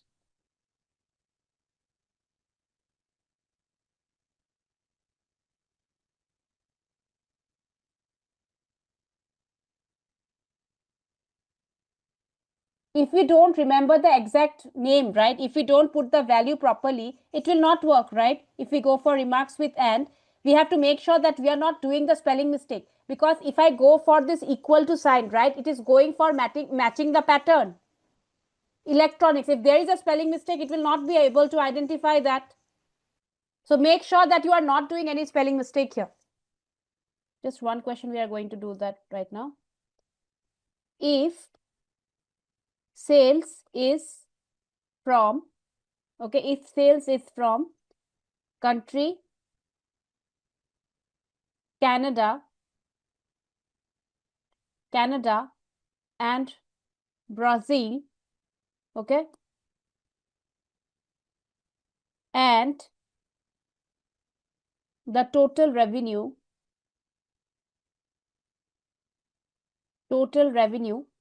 is above 1 lakh, okay, 2 3 4 5, then only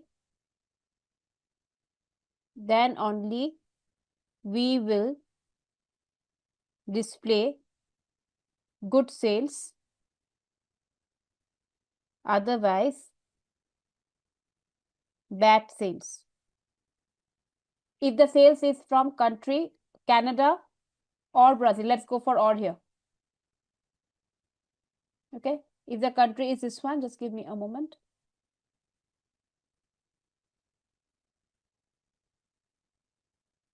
You can go for or. If the sales is coming from your Canada or Brazil, okay, then only we will call it as a good sales. And also make sure the total revenue is greater than 1 lakh. Anyways, the and will never work here in this case. Why? Because we can, when we have a single column value, right? And does not work. And does not work. In a single column, or only will work. So even if I write like this, it's correct. If the sale is from country Canada and Brazil, okay, and the total revenue is above 1 lakh, then only we will display good sales, otherwise bad sales.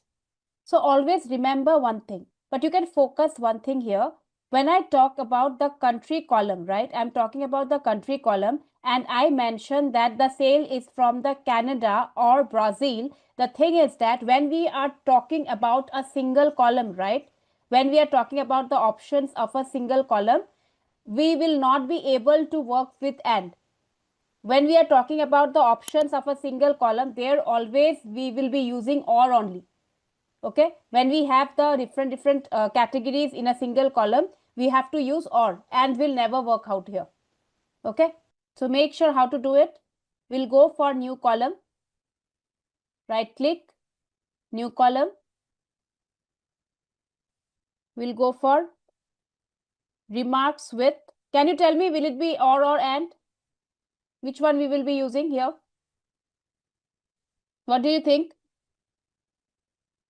So here we are going to use both and or. Both and or. Okay, why?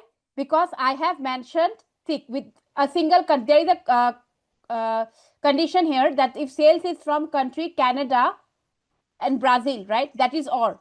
But I have also mentioned that the total revenue is above 1 lakh. So that is a third condition. Two conditions are there, three conditions are there, not two. Okay, so that is both and or. So if I go for this, if country, okay, equal to, if country equal to, what did I mention? Canada. Okay, so I've, since it's a single column, so we will be going for this or operator, and here I'll go for the another criteria, country, I'll go for here equal to Brazil, I mentioned. Okay, Brazil. Now check here, going for this, I'll go for and again. This is a single condition, so I'm giving a bracket here, and again, and then I'm going for total revenue,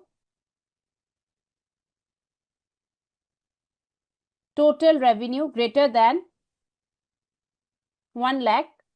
Okay, we'll call it as good sales, otherwise bad sales. We have to make sure country can be Canada, country can be Brazil, but the total revenue, have to be greater than 1 lakh. So that is the criteria. So you have the backslash, right? Wherever you are having the backslash, there only you are getting it on your keyboard. Below the backspace, and before enter, above enter, you have that pipe operator. Now tell me the numbers. Tell me the count of it. You can use any chart. You can use any chart here.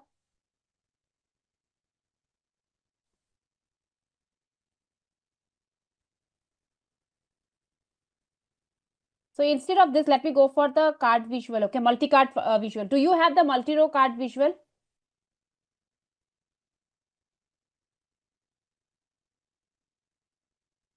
Yes. Multi-row card. Do you have the multi-row card? So select the multi-row card.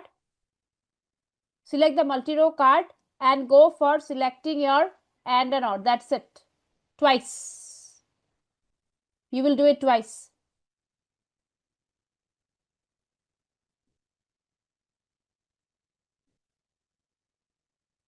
Multi-row card and go for getting the column twice. Okay. Let me check it out. I don't know the exact number.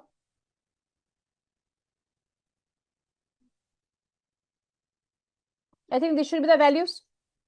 See, you have to use the bracket. You have to use the bracket here in the formula. Why? Because you have to understand here, we are comparing against this. This is one condition here, right?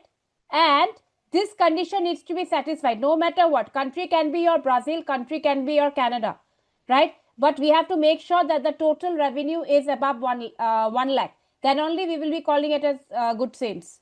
We will be going for nested if. Suppose you can see a color column here.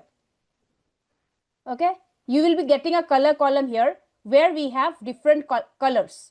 Okay, I can check in the filter. I have black, blue, green, red, white, yellow, etc.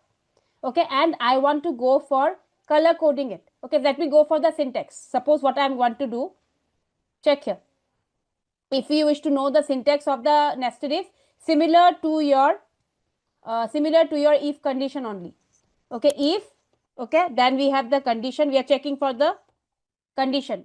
If that condition is true, value if true. Okay, now if that condition fails, we are not going for stopping the loop here. Okay, we are not checking for we are not going for another suppose value if false.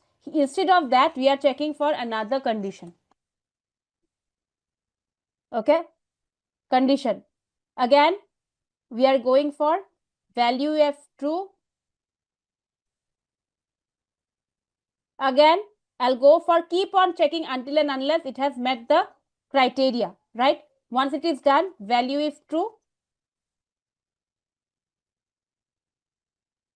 And lastly, we'll go for last. If we don't, we have checked for all the condition, we'll go for value if false.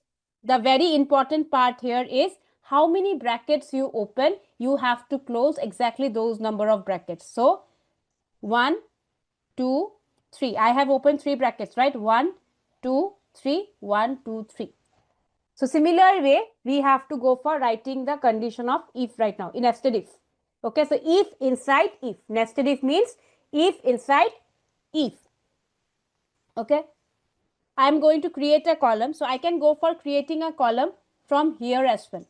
Okay, you can check here from the table view. I can go for creating the column from the table view as well. You can check it out here. New column, right? New column is present here. Go for clicking on that, getting a new column, and here I'm going for nested if. Okay, what is the criteria I'm going to set? I'm going to do it for the column. Let me go for it. The color column. Where is the color column? Yeah, this is the column I'm checking for. Okay, so if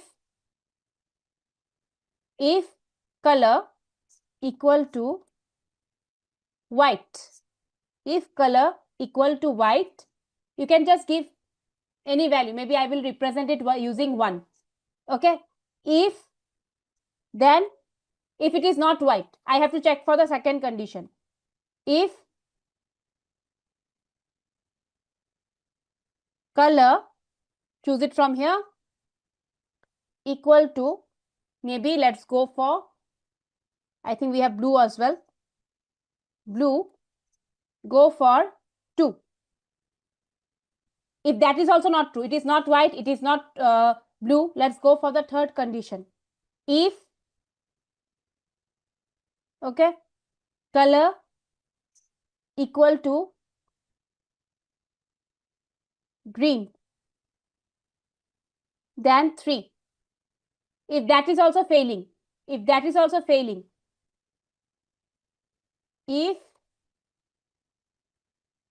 color, let me write here. Okay, I can remove the annotation, right? Give me a moment.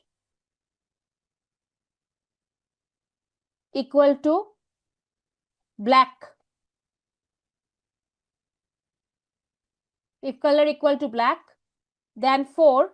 Let me go for all other colors. I'm putting 0. For all other colors, I'm putting 0 here. If any other colors apart from your white, blue, green, black is there, it will be marked as 0. Now check here how many brackets I have opened. This is closing 1. Again 2, 3, 4. The number of brackets you open, right? For nested if, it is pretty much important that we close that many numbers of bracket as well.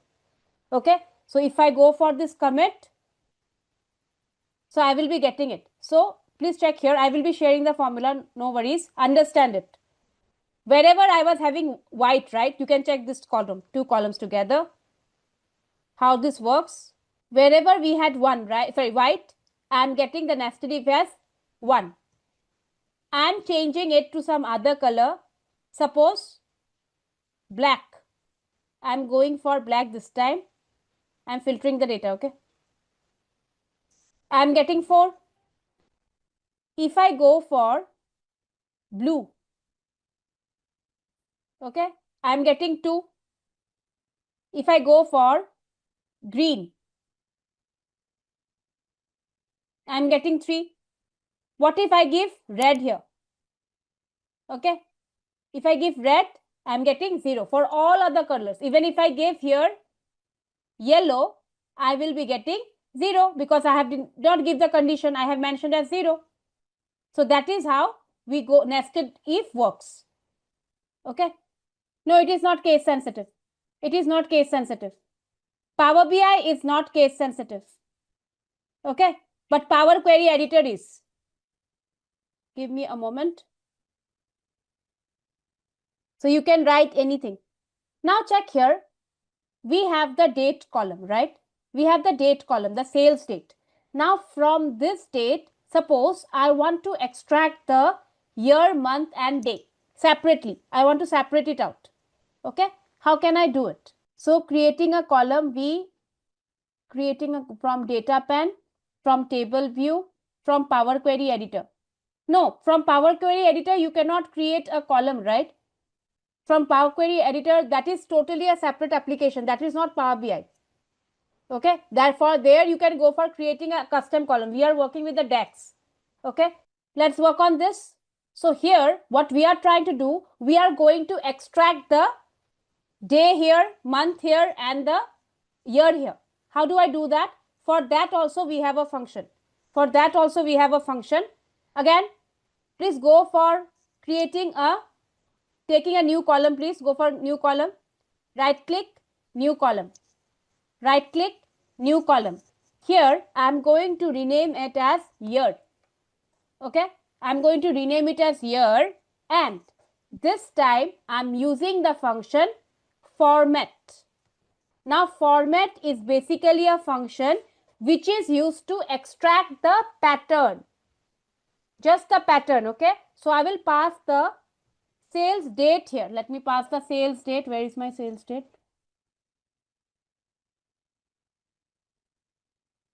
Pass the sales date. Then from here, I'm going to get the pattern. Suppose if I wish to get the year, right? I will be giving here Y, Y, Y, Y. Okay, 4 Ys. I will be giving here 4 Ys. Let me give it within quotes. Okay, within quotes. Let's check it out. If I want to extract the year in this way, 4 letters Y. So check here. If I wish to get the year column, right? If I want to get the year column, the 4 letters, right? They are in 4 letters. I will be getting, I have to use 4 Ys. But what if I use 2 Ys? What if I use 2 Ys? Can you check here what is the difference? This is just the format. If you give 2 Ys, I am getting the last 2 digit of the year. I am getting the last 2 digit of the year, not the entire year. This is just the format, okay? That is why the format function. It's a pattern. Okay? So now, similarly, you can extract the year with 2 Ys, or you can go for extracting the year with 4 Ys. Totally up to you. If you wish to go for the one, okay, let me go for it. Another column. Give me a moment. New column. Let me go for the month. Okay. So you can go for extracting the month as well. Okay. I'll teach you the month, then I'll take up your query. Okay. Sales date. Then we will be going for, okay, month. If you give 3, right, you will be getting the month in 3. It is not case sensitive. You can use capital letter M or you can use small letter n. Anything up to you. Okay. If I use 4M, I will be getting the month name in full. I am getting the month name in full. If I write 3M, I will be getting the 3 letters of the month. Check it out. If you wish to get 2, right? Suppose that only the digits, you will be able to get it. If it 2 M's you use, you will be getting only the month number. Month number. Okay, so August is 8, right? So that is why you are getting 8 here. So I want, suppose 3 letters, I will go for 3. If you use 4M, you will be getting month in full. Suppose you will be getting January. Okay, if you are using 3M, you will be getting Jan. If you are using 2M, you will be getting 01. Similarly, if you use 4 days, you will be getting, so today is Sunday, right? Sunday. If you use 3 days, you will be getting SUN. Okay, if you use 2 days, today's date is 22. So that's how you will be getting it. For year, you have only 2. Either if you, when you use YYY, 4 Ys, you will be getting 2026. If you use 2 Ys, you will be getting 26. This is the pattern. This is the pattern. So I'm also doing it for the months. Let me go for the new column. Sorry, I'm going for the day. Day equal to format. Okay, and then I'm going for sales data date. Okay, and then we are going for, I'm going for 4 days. You can go for 3 days as well. And this is text.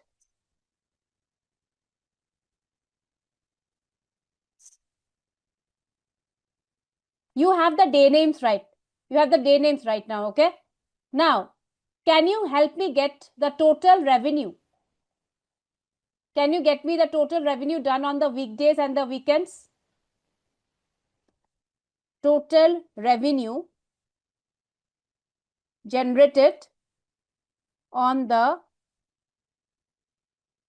weekends and weekdays. What I'm going to do, I already have the day name saved. I already have the day name saved, right? So I'll go for creating a new column. Okay. And I will be naming this column as is weekend. Okay, I'm checking whether it's a weekend or not. How do I identify the weekend? If day, sales data day equal to Saturday, let me go for or. Day equal to Sunday. If this condition is satisfied, I will write here weekend. Otherwise, it's a weekday. I can do it. Simple if condition using or. Are you getting it? Now check. I wanted the total revenue, right? I want to check whether the total revenue generated on the weekday is more or weekend is more. I'll go for any visualization. Suppose I'm going for the second chart, stacked column chart. Okay, I'm going for the stacked column chart. And then what I'm going to use, I'm passing, suppose on the x-axis, I'm passing your is weekend column. Let's go for this. Where is my is weekend? Is weekend? Yeah. Okay. And on the y-axis, I want passing my total revenue. So you will be able to have a clear picture on this. Let me increase the size. Okay. So this is, you can see here, weekend sales are obviously low. Weekend sales are obviously low compared to the weekdays. The revenue generated. I can also get the data labels as well. I can also get the data labels. I'm not doing any changes, just increasing the value.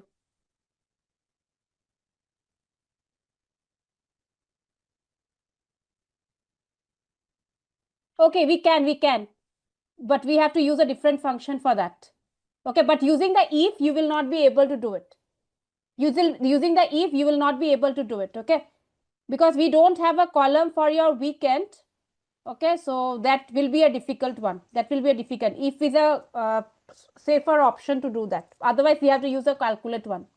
Month-wise total sales, we were able to try. We were trying to get this one. Just me go for this month. Suppose, and we are going for total revenue. And suppose I was going for this chart, right? Month and total revenue. Let me increase the. This is the. I don't want the data labels, but I want the x-axis values.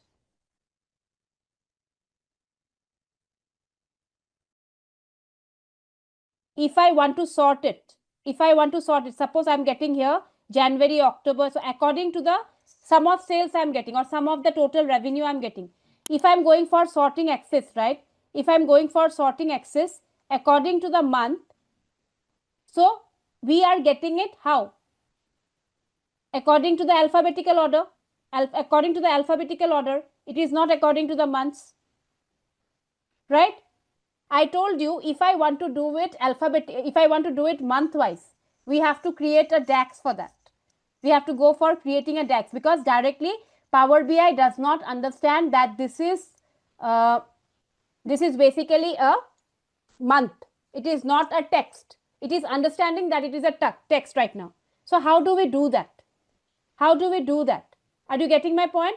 If I want to sort it according to the month, sort it according to the month, like January, February, March, April, if it is ascending order, and if it is descending, then we want to get it, suppose December, November, October, and so on.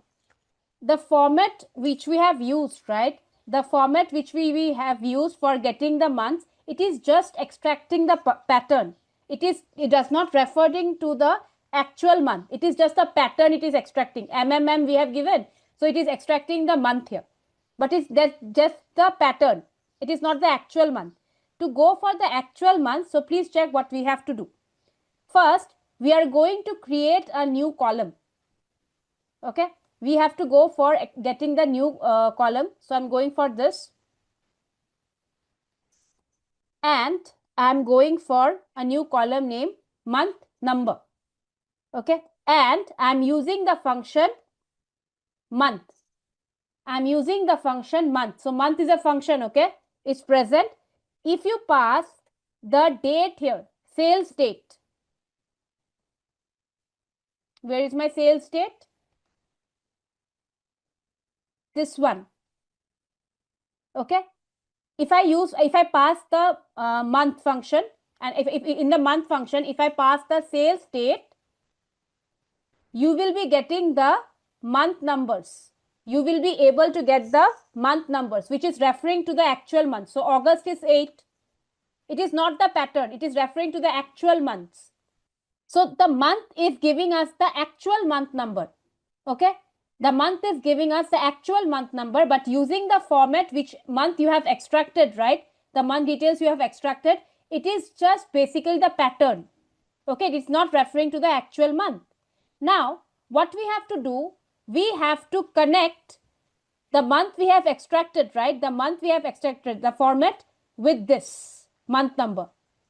Okay. So how do I do it? Please check it out. Select the month column. Select the month column. The one which you have extracted using the format. Okay. Select the month column. Select the month column. There, once you select the month column, you will be getting this sort by columns. If you are in the table view, select the month column, and there you will be having sort by column. Sort by, you have to sort it by month number. Okay, the month you have to sort it by month number. This option. Sort the month by your month number. 2 steps are there. This is your first step. You have to sort the month according to the month number. Now, step number 2. Go to this filter option, right? You have in the month number. Where you have the month number, right? Just give me a moment. Once you have sorted it, go to your month number column. Click on the drop down. You have the sort ascending or sort descending? Go for that. Maybe sort ascending. Go for sort ascending. Immediately you will notice that your data has been sorted. It is January. Now let's go back to the report.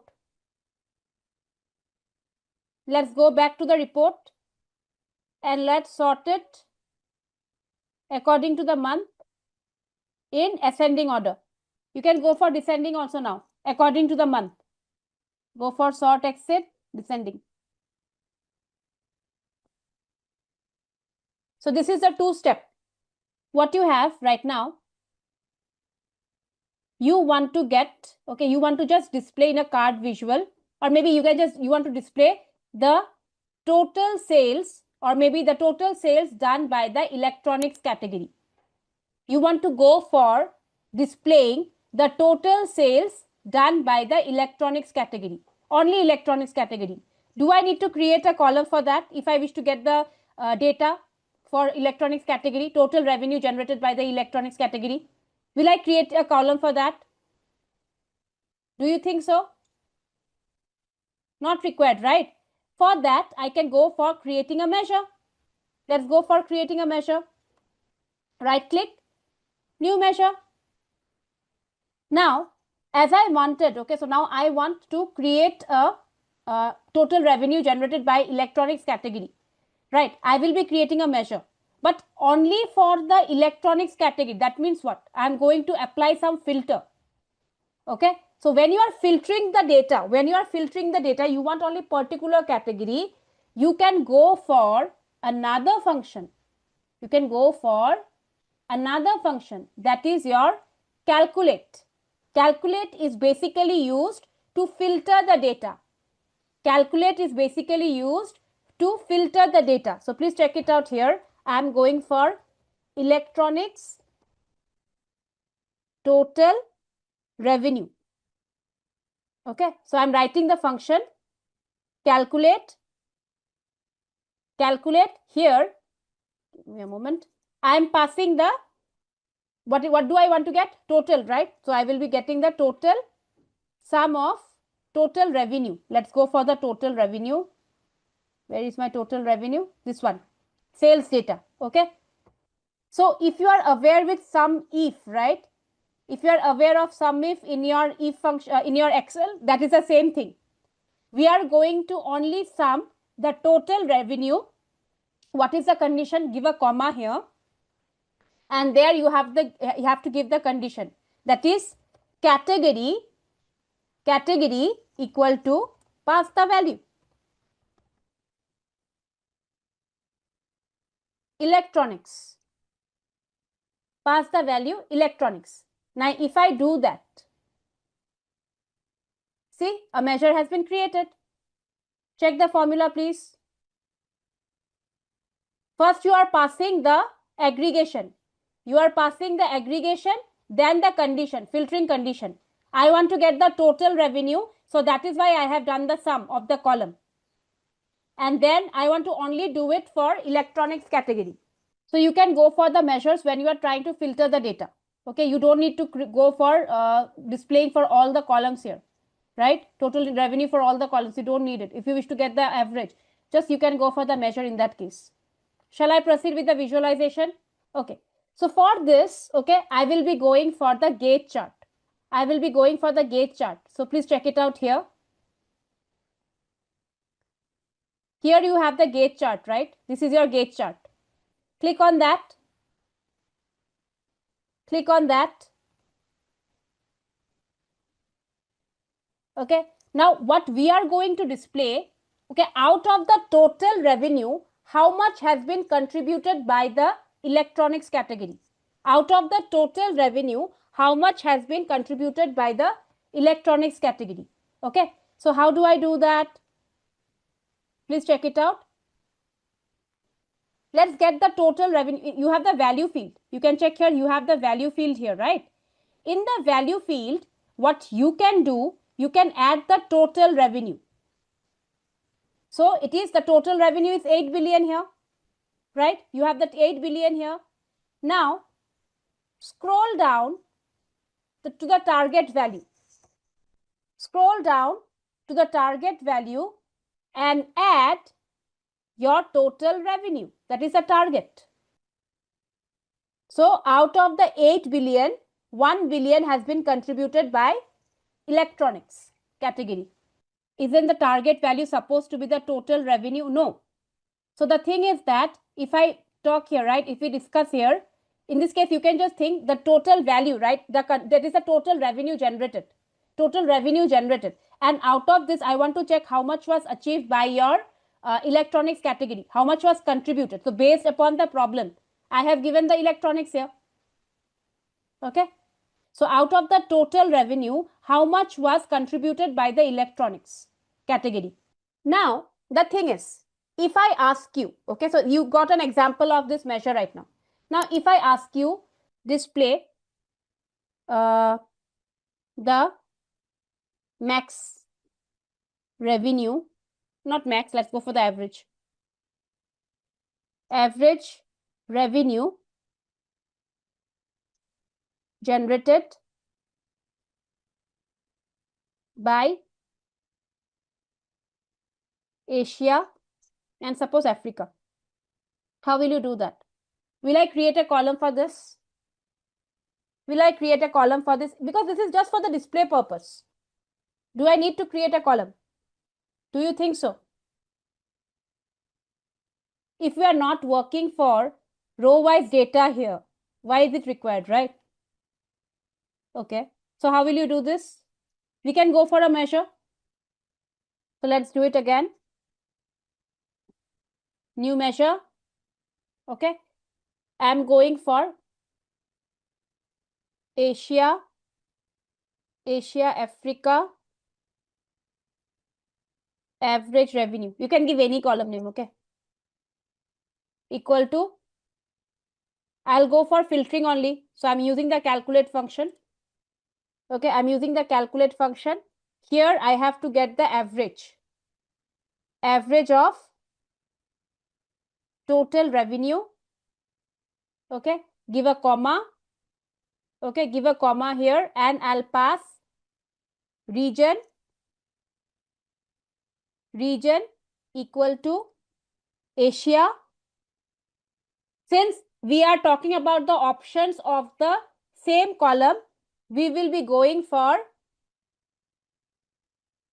or here. Okay, region equal to Africa. Okay, when we are talking about the options, okay, categories of the same column, we have to go for or. We have to go for or. Let me go for this Asia, Africa.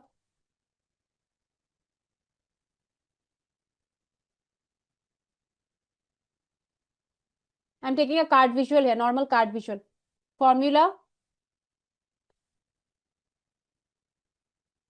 So I have one for the average. I have one for the average. And then I have given the filter that sales data equal to Asia, sales data equal to Africa. That is a or. So calculate function is used for filtering the data. So we have the orders table.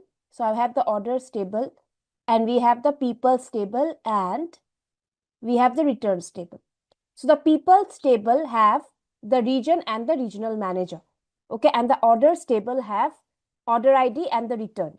Okay, so now what we are trying to do, we were just working with the orders table. Even though we have loaded the people's table and the orders table, we were working with the orders table only from a single data file only.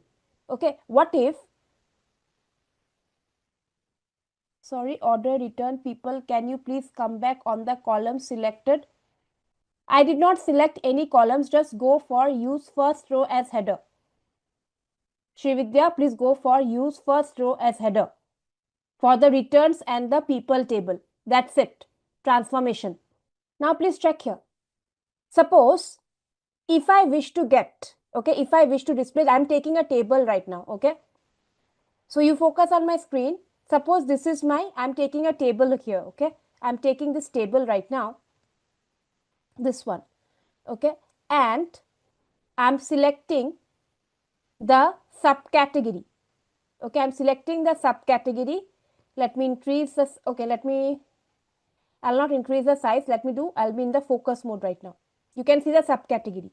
Okay, now if I wish to get the regional manager, if I wish to get the regional manager for each subcategory, or maybe let me get the regions as well.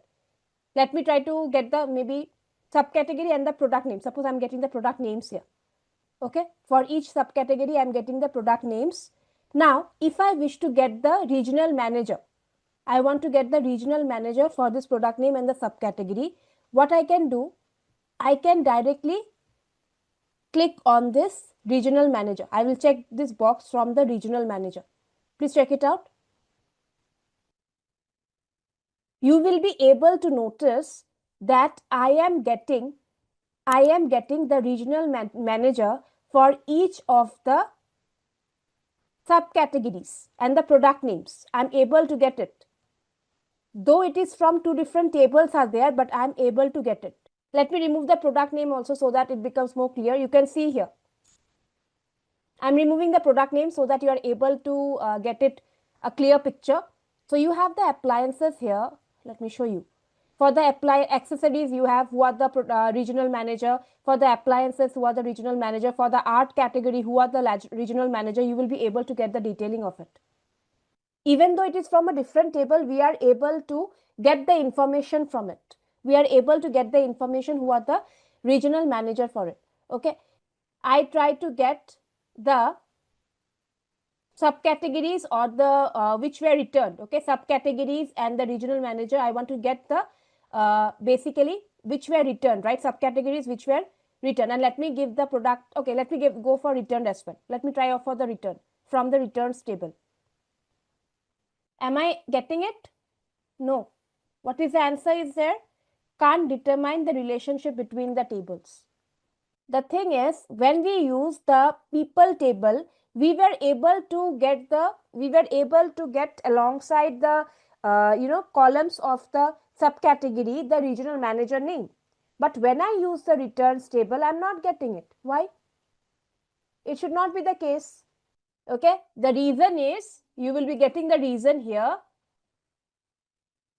because if you check your data, right, it is looking exactly the same. If you check your data pen, everything looks the same, no changes here. But if you check on the model view, now we are going to work on this. This is known as the model view.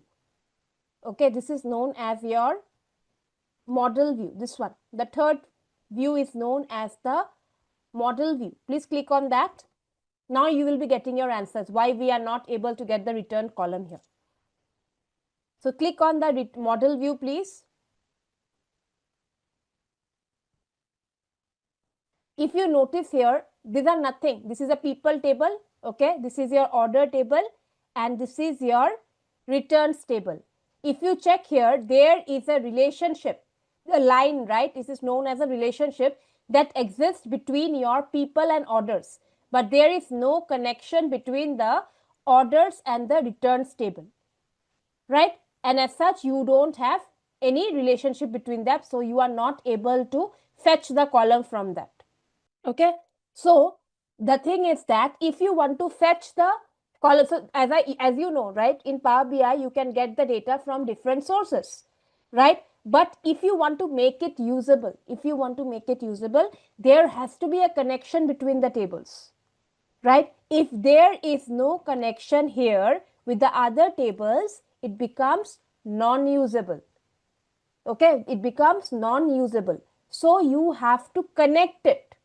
It's a region column. If you check here, this column, so there, how does the relationship is been detected? Okay, it is two types. One is auto detected. Suppose the people and the orders table, it is auto detected, but it is not able to detect between the orders and the returns. Okay, so people and the return, how it, for establishing a relationship, right, there has to be a common column. Okay, there has to be a common column, and here the common column is the region. Okay, so first understand how do we establish the relationship. So first you need a common column. So what is a common column? This is the region. Okay, region column in the people, and similarly if you scroll down, you will be able to get the region over here too. Over here too. So it is able to identify it. It is able to identify the relationship here. Okay. It is able to identify the relationship based upon the common column. But even if we can see here, even if we can see there is a common column, there is a common column between the orders table and the returns table. Order ID, right? Order ID is present here and order ID is present here. Still, there is no connection detected. There is no connection detected. It is unable to identify the connection. Now, this could be due to various reasons. This could be due to various reasons. Maybe there is, space is there, extra column is there. So, it is not able to identify it. Power BI is not able to identify it. There is a common column, we know, right? We human can see it, there is a common column, but it is unable to auto detect it. It is unable to auto detect it. So in that case, we can go for manual relationship, creating manual relationship. Okay, might be there is a formatting issue or something for which it is not able to capture the relationship. It is not able to auto detect the relationship. In such cases, what we can do, we can also create the relationship manually.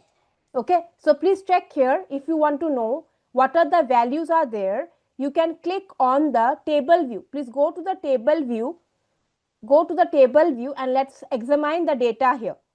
Okay, let's examine. So you will be able to get the idea, clarity on that about the, suppose you go for, this is your orders table, right? You have the order ID here. So this is the order ID presence, right? Then you have the region. Let's go for the region column because that was the common column in the people table. Let's go for clicking on that.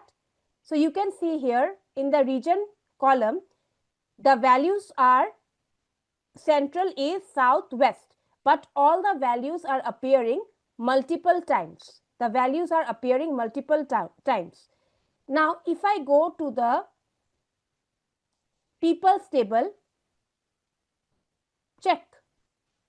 The values are same. There is no extra value. That is how the data should be, right? That is how the data should be. The values should be same. It is not an extra value.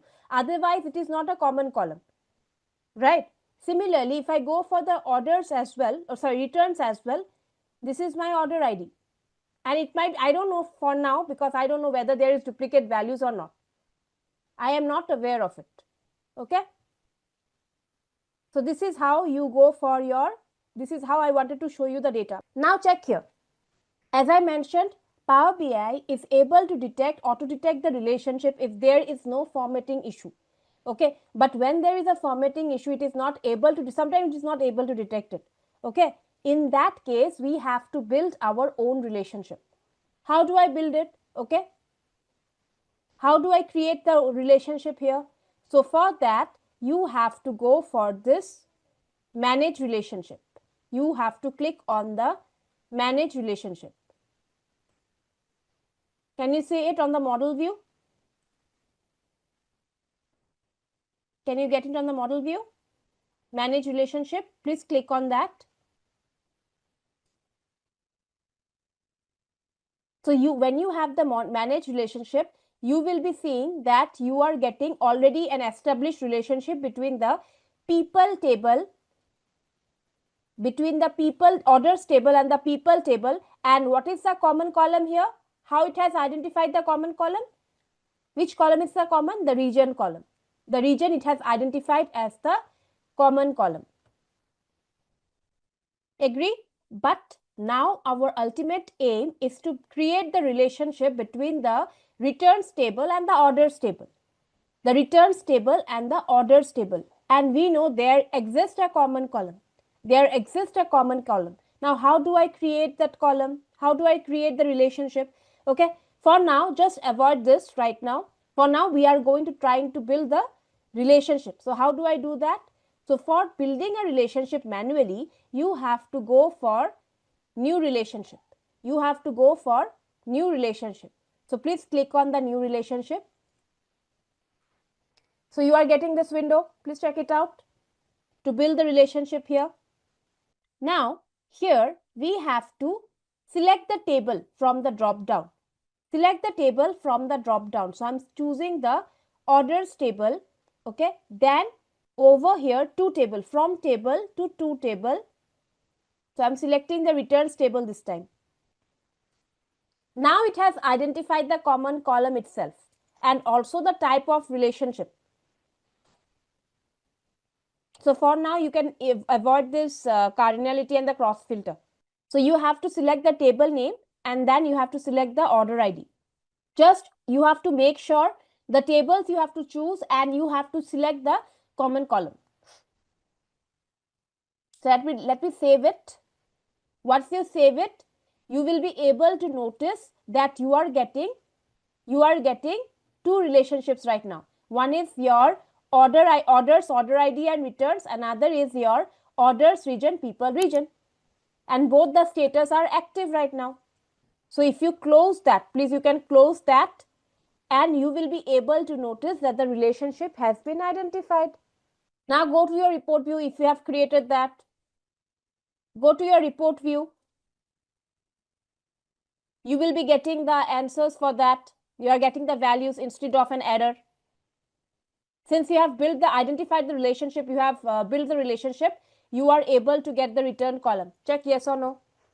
Any column we cannot use. We need a common column. Okay, the values must be same. If there is something, if we are trying to connect, the orders table and the returns table using the returned ID, okay, using the returned column, it will not do it. Okay, it will not do it. We need a common column for that. Okay. So I'm removing. So if I want to delete the relationship, right? Let me go for deleting it. Right click, delete. I'm deleting both. Okay. You can also go for deleting the both relationship here. Now check here.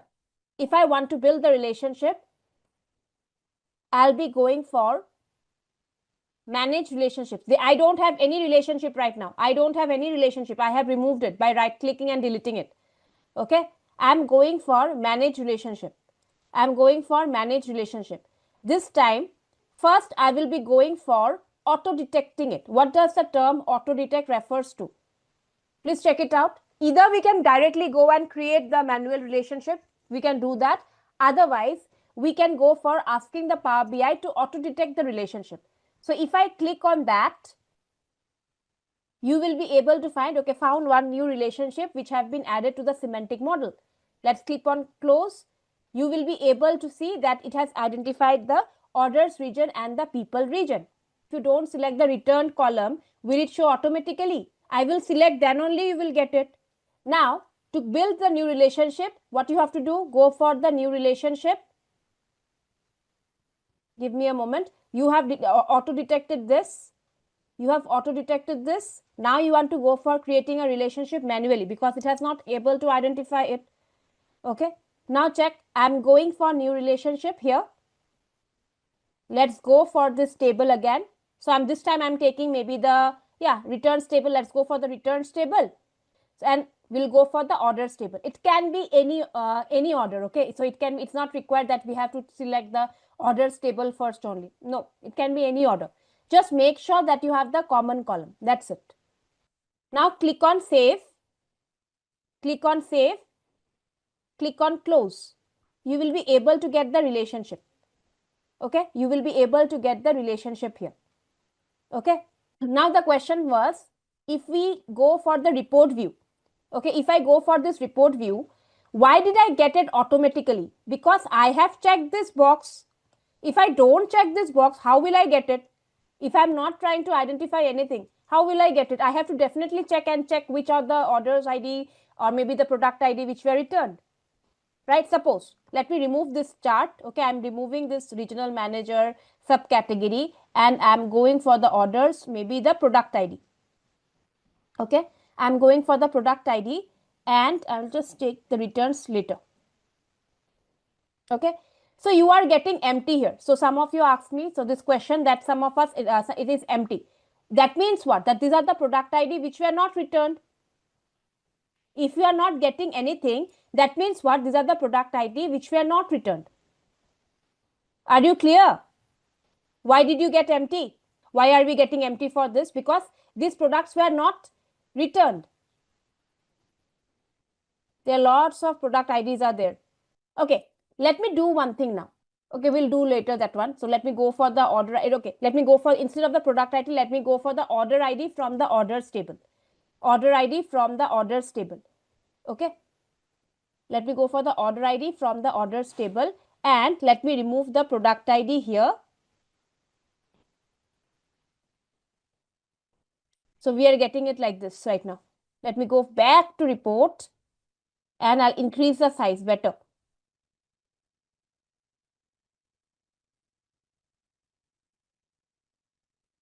And also I'll increase the size of the column headers.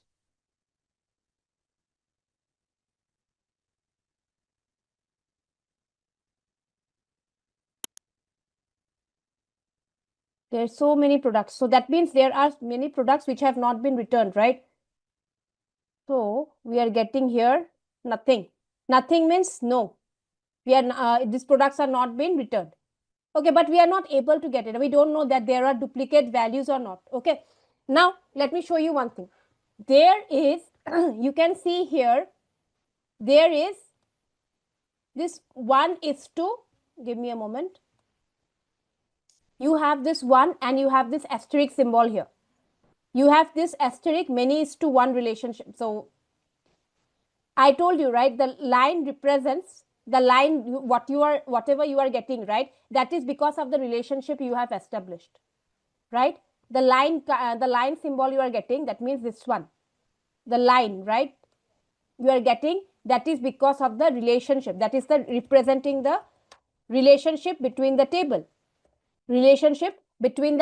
you have established. Okay, but you can also notice one thing, okay, that you have this asterisk symbol. Okay, you have this asterisk symbol and you have this 1. Similarly, you have here 1 and you have here asterisk. You have here asterisk. Why so? Okay, that is nothing but that is basically the type of relationship. That is basically the types of or relationship type here.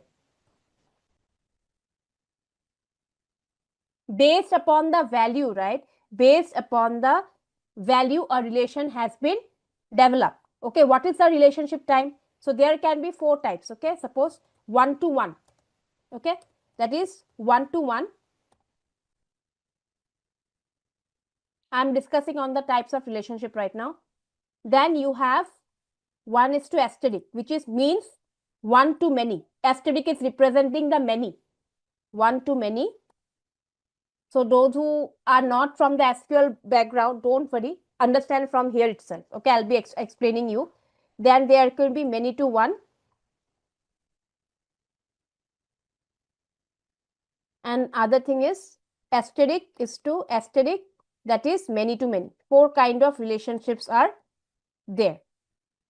Okay, check the names of it and I will show you how these relationships are identified. So let's start with the people's table. Now please check here. You have the people table and the orders table. The relationship is 1:many. Asterisk is representing many here. Okay, let me go to the table view and let me go to the people's table. So in the people's table, the common column, how it has joined with the orders table is the region. It's a region column, right? So if you check here, in the regions column, all the regions are appearing only once. All the regions are appearing only once, and that is how you are getting 1 in the people's table. All the values are unique. All the values are unique, right? No value is repeated twice. There are no duplicate regions in the people's table, right? Now, if I go to the orders table, if I go to the orders table and I go to the region column, you can see here the west region is appearing multiple number of times. The west region is appearing multiple number of times. So that is how it has identified. That means what? There are duplicate values. There are duplicate values, and that is how, based upon this value, right? Values, based upon these values, your Power BI has identified the relationship as 1:many. Now let's understand the returns one. Orders and the returns. So whichever table you use as the first, right? So what happens is that this kind of diagram in your SQL are known as your entity relationship diagram. In your SQL, I'm not saying in Power BI. Okay. So in SQL, it is known as ER diagram. So if you come from that background, you might be aware of it. So that is known as entity relationship diagram.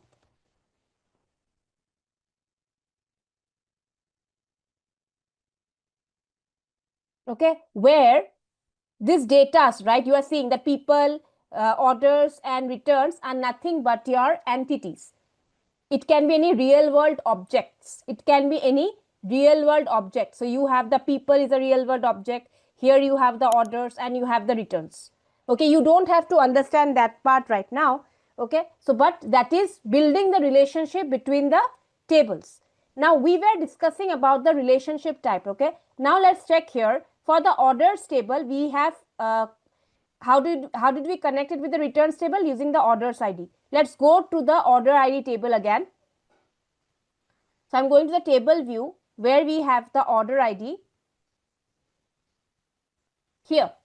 So since I'm getting many, okay, since I'm getting many, I understand that there is a duplicate value in the orders table. You can check here. There are duplicate values. There are duplicate values here, exactly the same order ID. That is why we are getting many. Okay, but if you go to the returns table, if you go to the returns table, let's go click on the returns table. Give me a sec. Okay, here the order IDs are all unique. The order IDs are all unique. That is why in the model view, we were able to get the relationship as many is to 1. As many is to 1. Because the same order could have multiple orders. In case of the order table, in the returns, it references back to the orders to get the order ID. Exactly. Okay. So that is the case. So if I tell you, if I talk about the one-to-one, okay, if I take a real world situation here, okay, if suppose the class we are handling right now, you can just think of it one-to-one relationship or one-to-many relationship. If I talk about it, so take this class as an environment, or you can take it as an entity. Okay, so this class is a so you have this class right now, and I am an entity, that is a mentor. Okay, you are the learners, that is also an entity, right? Now the kind of relationship between us, the kind of relationship between us, if it is one to many, one to many. Why? One mentor, many learners. One mentor teaches, many learners. So that is your one to many. Okay, now if you go for reversing it, many learners are taught by one mentor. Understood? The same concept. Similarly, if I go for one-to-one, what is one-to-one? So you can just think of it. Some of you might be having some confusion and you want a one-to-one mentoring session. So in that case, we will be having one-on-one session for 1 hour where I will be teaching you, right? One-to-one, your doubts. I will be directly answering your queries in the one-to-one session. So that is basically your one-to-one relationship. When we will have that? When your orders table and returns table also have the exactly the all the values are unique. All the order IDs are unique. Okay, none of the orders are being repeated there. None of the orders are being repeated in the order table. So every time Power BI will automatically detect the type of relationship. Yes, Power BI, when you select the common column, right, Power BI will be automatically detecting the relationship, and it's better that we don't change the relationship on our own. Okay, because most of the time it has been seen that Power BI detects the correct relationship based upon the values, right? So it is recommended not to change the relationship type. Okay, when you select the common column, it is able to identify it. Okay, now check here. There is one more thing. Even though we have established a relationship, but in the data pane, in the data pane, you will not be able to see any changes on the table or on the tables, right? There is no connection, no physically any column is being stored there. So this kind of diagram or this kind of modeling, right, is basically totally logical. It's a logical diagram or logical relationship. Let me let you know this. This is a logical relationship which is highly used for large data sets, and this is the mostly used in organizations today. People will not go for physically storing the columns in a single table. They will be going for logical relationship so that it is not taking up much space there, right? It is not taking up space. You are able to fetch the information and you don't have to take the memory space also. This is your logical relationship where no space is required here. Okay, it is not taking up any extra space. But yes, if you go to the model view, you are able to fetch the information because there has been a connection established. Okay, now check here. You can also see this arrow symbol. You have noticed this arrow symbol, and if you check the manage relationships, right, if you click on this, double click on this, you will be able to get the edit relationship. Okay, the type of relationship is known as the cardinality. Okay, it is known as the relationship type is known as the cardinality, and you have the cross filter direction. The arrow you are getting, right, that is known as your cross filter direction. So there are two types of cross filter direction. Okay, one is your single. So by default it is the single one. By default it is the single one. So you can check here. But you also have both here. You also have both here. So let's understand the single and the both filter here. Okay, let's go for this. Save it. Okay, let's go and save it. So it is still a single cross filter. Now I am going to explain you with the orders and the returns table. Okay, let me go back. So if you check the cross filter direction, if you check the cross filter direction, how is it? Where is the arrow pointing towards? From returns to the, it is filtering from returns to the orders. Agree? Now let me check what do we mean by the cross filter and what do we mean by the both filters. Okay, let's go to the report view. So here you can check here. I'm not getting which are the orders that were returned. Okay, because there are large numbers of orders are there.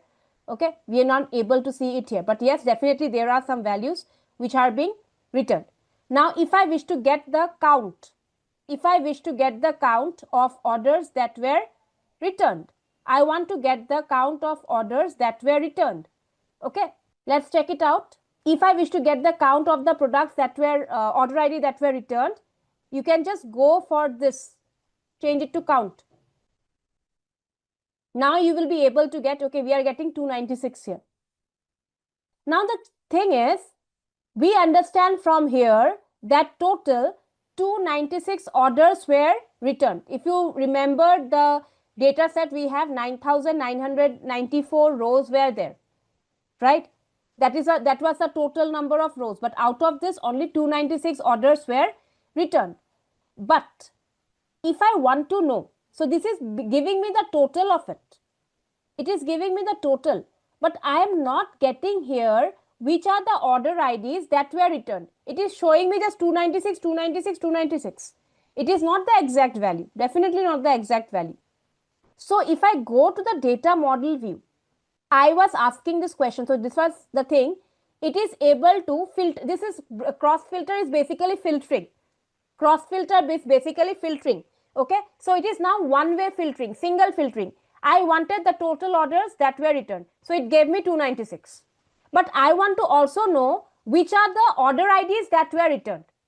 Which are the order IDs? Because I am simply getting the total orders that were returned.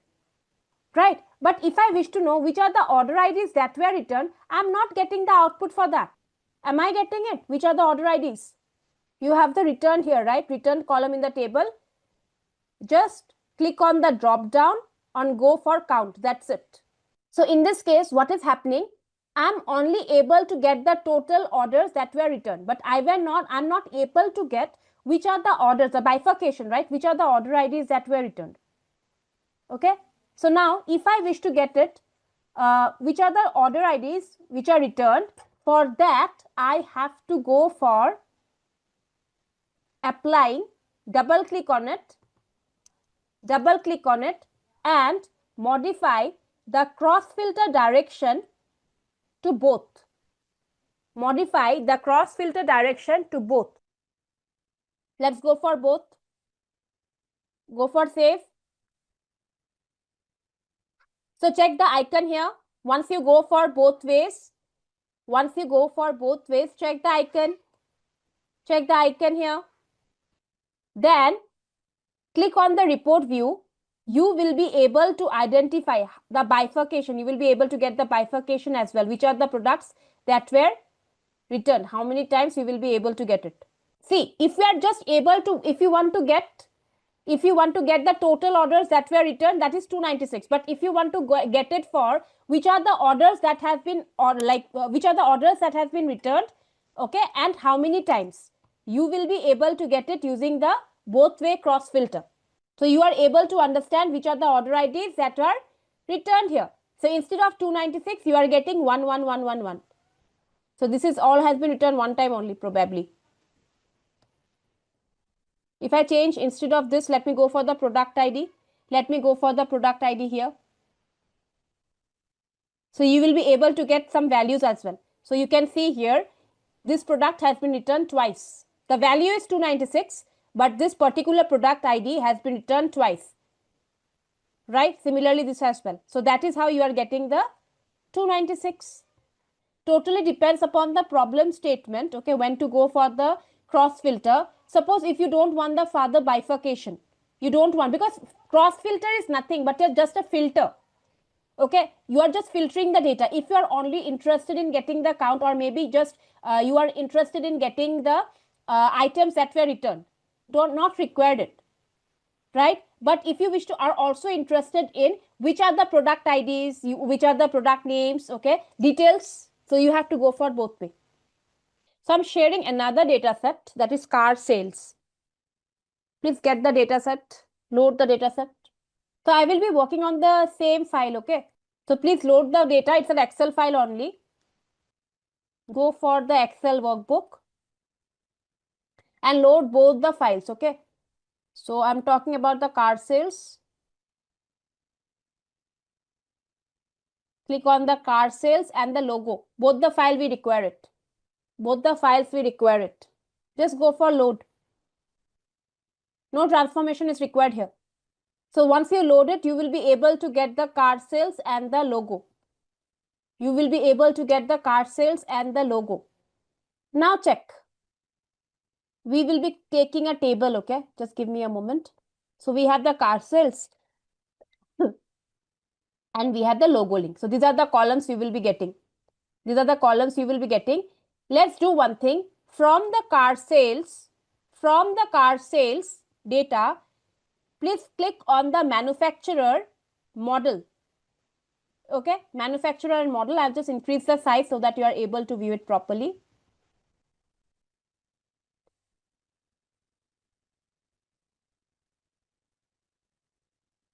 Please check the boxes from the car sales, right? From the car sales, get the manufacturer and the model. And from the logo table, select the logo link. That's it. Select the logo link. From the car sales, select manufacturer and model. And from the logo table, select the logo link. Select the logo link. Yes, so we are getting error because there has no relationship here. So let's check it out. Let's go to the data model. Okay, now this is my people's table, right? Though this is a separate data set. This is a separate data set. So that's why I mentioned, if you wish, you can go for a taking a new file. But I'll be working here. So what I'm going to do, let me scroll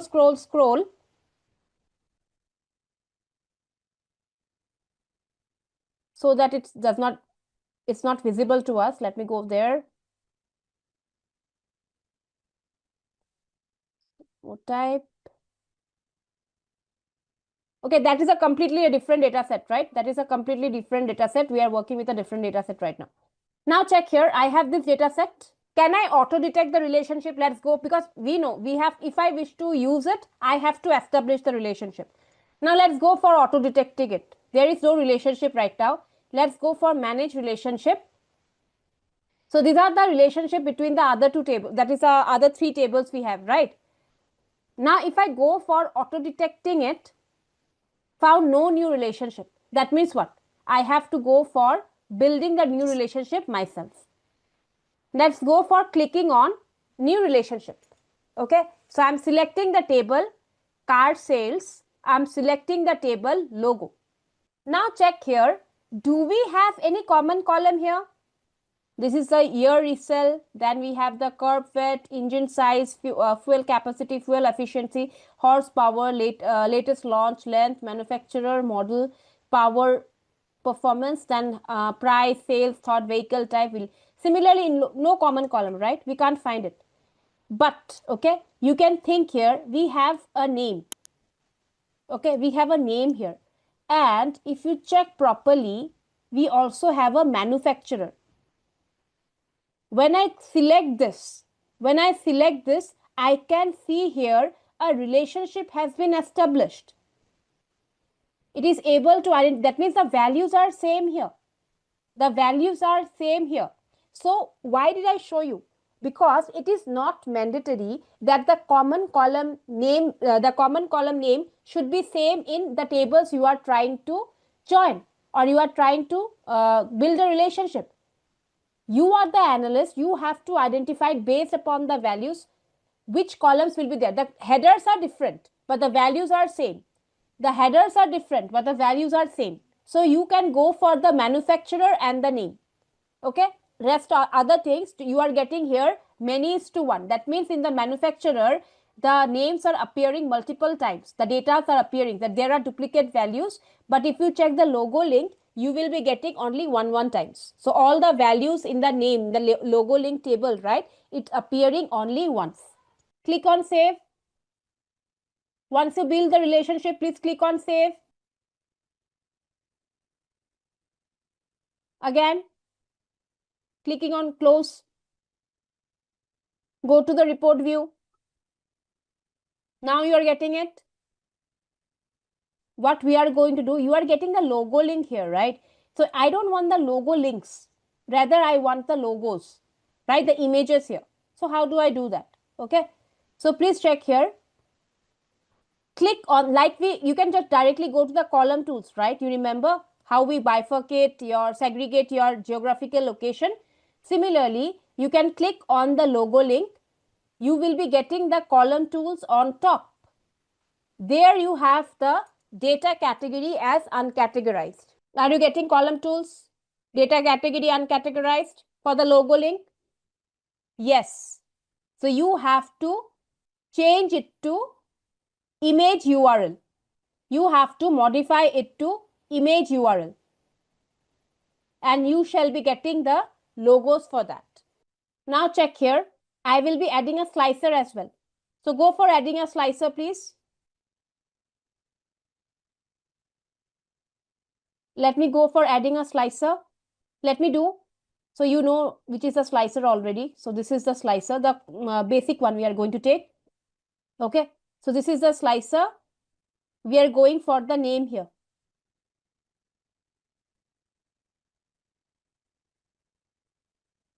Just go for the name from the logo link table and go for increasing the size.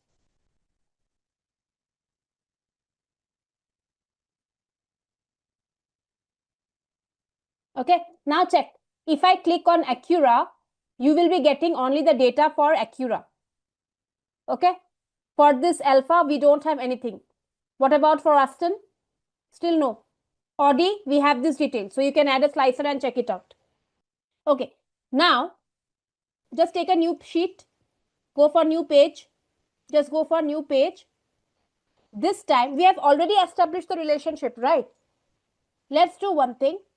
We'll go for taking a table. Take a table, please. Let's go for taking a table. Take a table. This time, we are going for the, suppose, name, origin, rank, segment. Okay, apart from the logo link, I have taken everything. Apart from the logo link, I have taken everything and just increase the size of it. I'm working with a table only.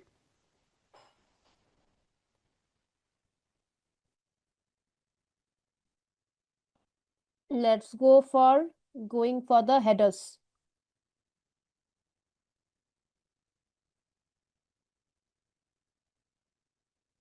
Now take a slicer. Take a slicer.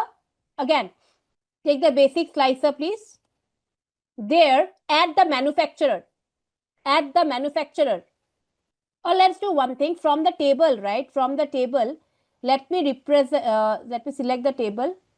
Okay, I'm removing the name from the table. Okay, I'm removing the name from the table. I'm only keeping the origin, rank, and the segment, and the manufacturer I'm taking from the card sales table. Okay, I'm increasing the size.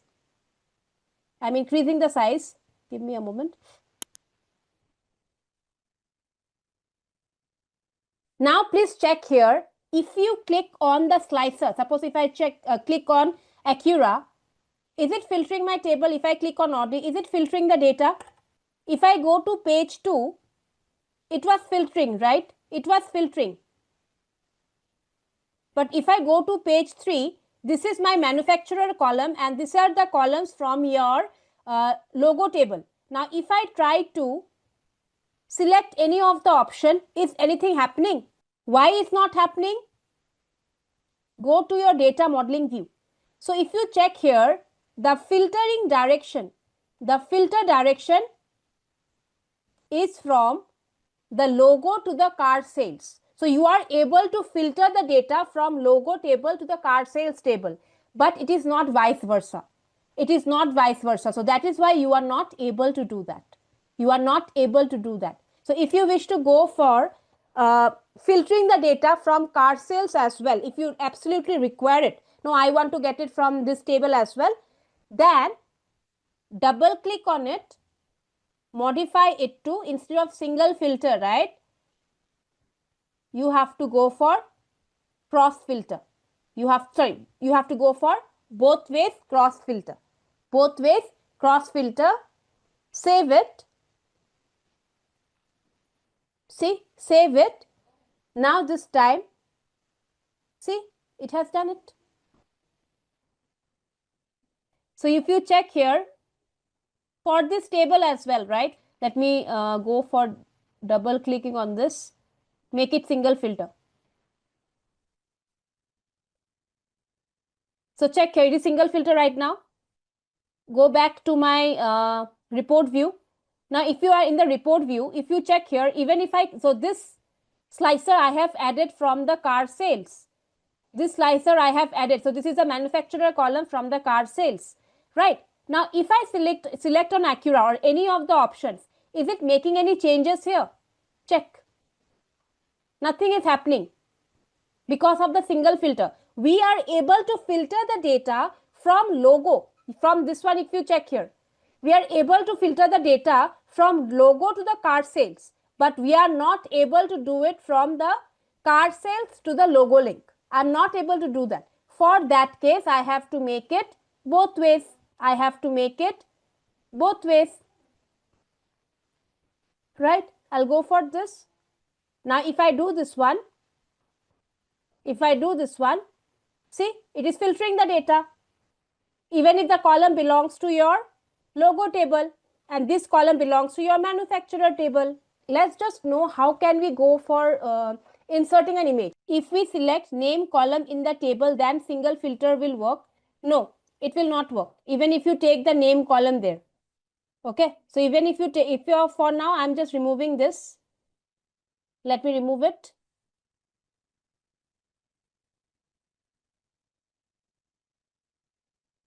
Let me go for this name column right now. Okay, now let's check it out. Is it working? It will not work. Now everyone, let's try to insert an image. Okay, let's try to insert an image into this diagram. So we'll just make some room for it.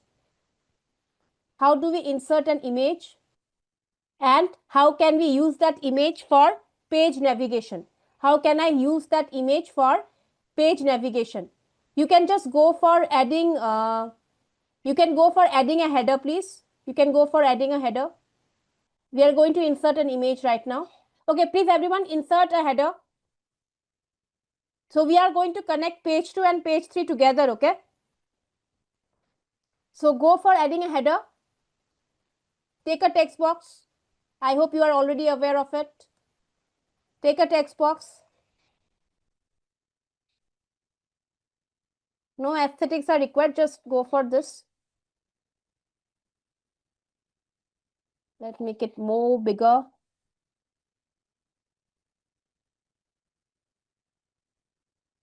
Have you added it? Text box. Okay. This is your text box. Under the home tab only. This is your text box. You can add it. So here we are now going to learn about the inserting an image. Okay. You can download that or you can take any image of your own. Okay. So few of the options might be different, but since I am working on 2 systems right now, what I'll do is that I have installed Power BI in my own personal system. So the options might vary, right? So I will be letting you know what to do. So you can just focus and listen to me what I'm saying right now, okay? Please go for, even if you have not inserted a text box, totally fine. Work on inserting the image, okay? Work on inserting the image. Please go to the insert option. Please click on the insert option. Yes, please click on the insert option. There you have the image. There you have the image. Please click on that. It will ask you, it will prompt you for sign in. Just cancel that. It will prompt you for sign in. Please cancel that. So I'll tell you the difference here, okay? When I go for this image, okay, I can directly go for inserting the image, okay? I can directly go for inserting the image, but for you, you people will be getting a separate pane for that, a format page. Are you getting this? Are you getting this format page? Format image? Now, for me, okay, I'll tell you. There is little options different here. So once you go for, just give me a moment. How do you insert an image? How do you insert an image? In the format image, you will be having the style option.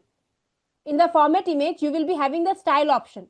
Okay, there you have the option here. So I have only scaling here, but you will be having apply setting to image, shape. Then you have the border as well. It will also state is also there, I believe. Are you getting it? You have the image option. The second option is the image. And there you will be having the image source. Are you getting the image and you are getting the browse option? In the image, let me write it here. I can see here, I am getting image. Then you have, in the image, again you have image. You have to browse the image here. You can see the browse option. Can you please browse to that image? Browse, please. There, you can go for fill or fit, anything. This is for me, it's normal. You can go for fill. Fill will be entirely, it will filling the details. I think you also will be having that. Yes, you have fit, stretch, fill, center. Go for fill. You can see the image has been filled. Now check here. What we are trying to do, we will be suppose that's kind of a hyperlink, right? In Word file also we do. If we click on the image, I will be taken to, suppose, this page. If I click on the image, I should be getting to the page 3. Okay. So I will be using this image as to get the hyperlink. Okay. How do I do that? Again, click on this image. You will be getting the format image. There you have the option for action. There you have the action option for action. Please on that. Expand it. Then you have to go for type. You have the type there, right? Check here. Apply style. So you will be having, cancel that, go for the type. Okay. In the type, select page navigation. In the type, select page navigation. And in the destination, select page 2. Sorry, page 3. Select page 3. That's it. Select page 3. Now check. Okay, if I click on the image, nothing will happen. But if you can see here, control plus click to follow link, right? If you click just when you do in the Power BI desktop, right, you have to go for pressing control plus click. But once you publish it, your click will work there. Okay, so what you need to do, click on your control key, press your control key on your keyboard and go for clicking the picture. It has linked it. You are able to navigate to the second page. Now we are going for some bookmarks. Okay, what if I want to show something and I want to hide some details? Okay, I want to show some details and I want to hide some details. For example, okay, in this page or in this page, right, what are the things we are having? We are having some slicers. Let's do one thing. Let's go for, yeah, let's go for, you can go for creating a report for this also, or you can go for creating a report for this. Okay, let's not waste time in report creation right now. So let's do one thing here. We'll go for creating a bookmark. Okay, so what are the options, what are the things we have here? We have a text box. So I have a text box, I have an image added here, I have a table here, and I have a slicer here. Okay, suppose I want to hide few options, hide few of the visuals, and I want to display some of the visuals. Okay, I can do that as well. Okay, I can do that as well. So please check it out. Let me do one thing here. I'm going to add a arrow symbol here. Okay, I'm going to add a shape here. Okay, let me go for this. Yeah, I'm going for the buttons right now. Do you have the buttons? Do you have the buttons here? Under the insert only? Can you see the buttons? Just go for the right button, please. Just go for the right button, please. So my button is appearing here. So I'm going to add one rectangle here as well. Okay, I'm going to add one rectangle here. So first let me know, are you able to get the left arrow? Are you able to get that arrow? Okay, got, right? Now we will be getting some shape here. Okay, we will be getting some shape. So you have the shapes here. You have the shapes here. Go for the, suppose you can take anyone. I can go for the rounded rectangle. I can take the rectangle as well. Okay, so I'm taking the rounded rectangle. Place it somewhere here. Okay, you will be getting the format shape option. Now check here. I can go to the style option. I can go to the style option right now and make the color as white. Make the color as white and make it transparent. That's it. I'll make it transparent. 38% I have done. I have just went to the style option and make it transparent. That's it. Now I will be adding an arrow and an image here. Okay, I will be adding an arrow and an image here. Okay, so please uncheck the rectangle. Uncheck the rectangle and go for inserting the same image. You can go for inserting the same image. I will be inserting a different image. Okay, so what I'm going to do, I'm going to click on the image and we'll take one more image here. Okay, we'll go for another image. Place it inside the rectangle. Place it inside the rectangle. Let me go for stylus. I'll go for fitting it.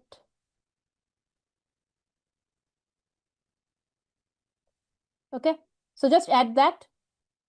Now similarly, like you have done before, go for the action. Made it page in the image, right? Make it page navigation to page 3. Go for the action, page navigation, and then destination as page 3. Destination as page 3. That's it. We are adding few objects so that we will be able to apply some bookmarks here. If you wish to hide something, you can hide it. If you wish to show something, totally up to you.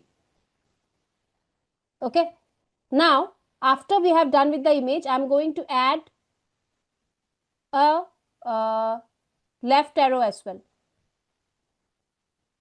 Let's go for adding a left arrow, and I'll add it inside the rectangle. I will be adding it inside the rectangle. Added a rectangle, added an image inside the rectangle, and added a left arrow button. That's it. So this comes under advanced analytics. Okay. So please check here. It is little bit different here. We have to go to the view tab right now. Please go to the view tab. Click on the view tab. There you have two things. Select the bookmarks and select the selection. Click on the bookmarks and click on the selection. Are you getting it? Click on that. You will be getting two pens here. Here is your bookmark pen. Here is your selection pen. No, bookmarks you will be getting it. Bookmarks you will be getting it. Just click on that bookmarks. It is not disabled. We have to create the bookmarks. Now, what is my objective here? Please understand. Suppose if I click on this, so what I'm going to do, so I'm just let you know, okay, what I'm going to do right now. If I click on this arrow, right, that is the right arrow, I shall be getting this option, right? I shall be getting this option, that is the rectangle, the image, and the left arrow key, right? And if I click on this option, these things should hide. This thing should hide for me. The rectangle should hide for me. The image should hide for me. Okay, and including the arrows. So how can I do that? Please check it out. So please select the selection pan. Go for clicking on the selection pan, that is this one, and go for the bookmarks. Okay, go for the bookmarks. I'm just putting it here. This is my selection. This is my bookmarks. You should be getting like this. Okay, what you need to do, all the visuals you have in the page created, you will be getting in the selection pan. You will be getting inside the selection pan. Check it here. Okay, now we are trying to create a bookmark. We are trying to create that means save the state. Whenever we want to save any website, right, we bookmark that in the website. Similarly, we are going to do that. Suppose, as I mentioned, when I click on the left arrow, right, when I click on the right arrow, I should not be able to get the rectangle, the right, and all these things, right? So what I'm going to do, what are the things I need to hide? So I'm just going for hide this visual. So this arrow will be hidden, image will be hidden, shape will be hidden. Okay, these are the things that will be hidden. Check it out. I have hidden the image, I have hidden the button, I have hidden the shape. I have hidden only one button, not the right one. Only the left one I have hidden. Can you check that out? Are you able to get it? Just hide it. Just click on the hide. An eye symbol is there, right? Just click on that. Once done, you have to save the state in the bookmarks. So here is an add button is there. You have the add option is there. Click on add. You have to go for clicking on add. You will be getting bookmark 1. Check it out. Okay, that appears here. When you click on that, right, you will be able to see in your report. You will be able to see in your report what are the things that gets hidden. Suppose you can see here this image is there, right? This image is there. I want to hide it. So click on this. It's hidden. If you uncheck that, it gets, this is basically the visuals you have. So what you need to do, you can go for renaming the bookmark 1 as well. Okay, you can go for renaming it. Just double click on it and rename it to hide objects. Hide objects. You can go for naming it to hide objects. Similarly, like show this visual, right? Please save this set. Save this state with all the visuals. Save these states with all the visuals shown to you. None of the visuals is hidden. Okay, go for clicking on the add and here double click and rename it to show objects. You have created 2 bookmarks. One is saving the same state you have. Whatever selection you have is basically you have shown everything, and other one is to hide. Few of the things you have hidden and then you have went for it. So we have created the bookmarks. We have created the bookmarks right now. Okay.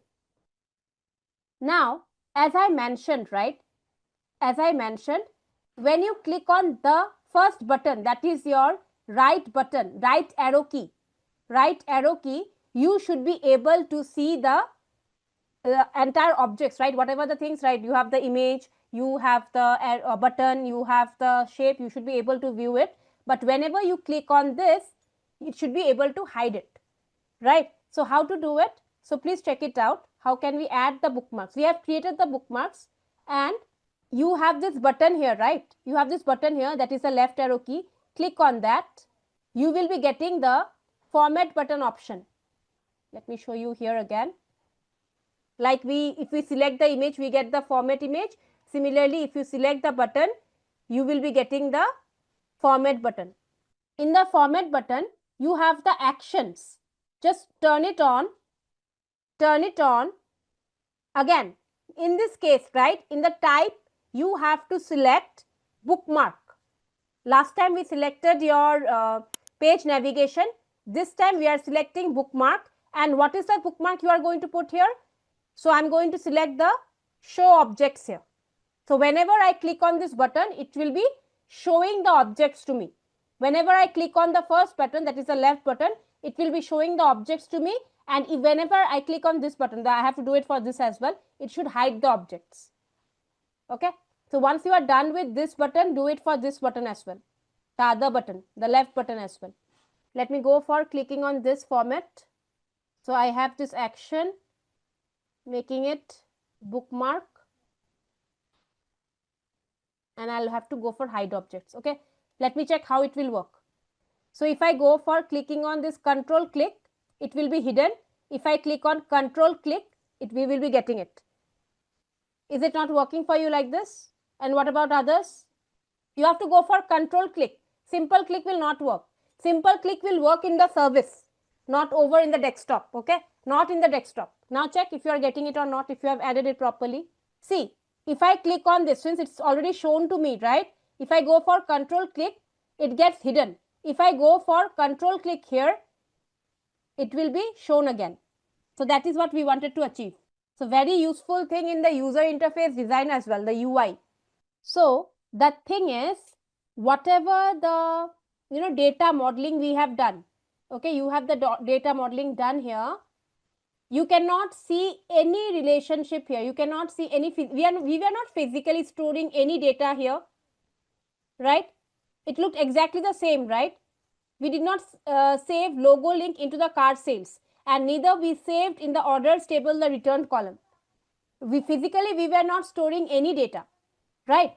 So for small data, right, for small data, if you don't want to go for your data modeling, you can also go for the merge option. So I'll go for again the modeling view. Okay, in the data model, let me delete the relationship again.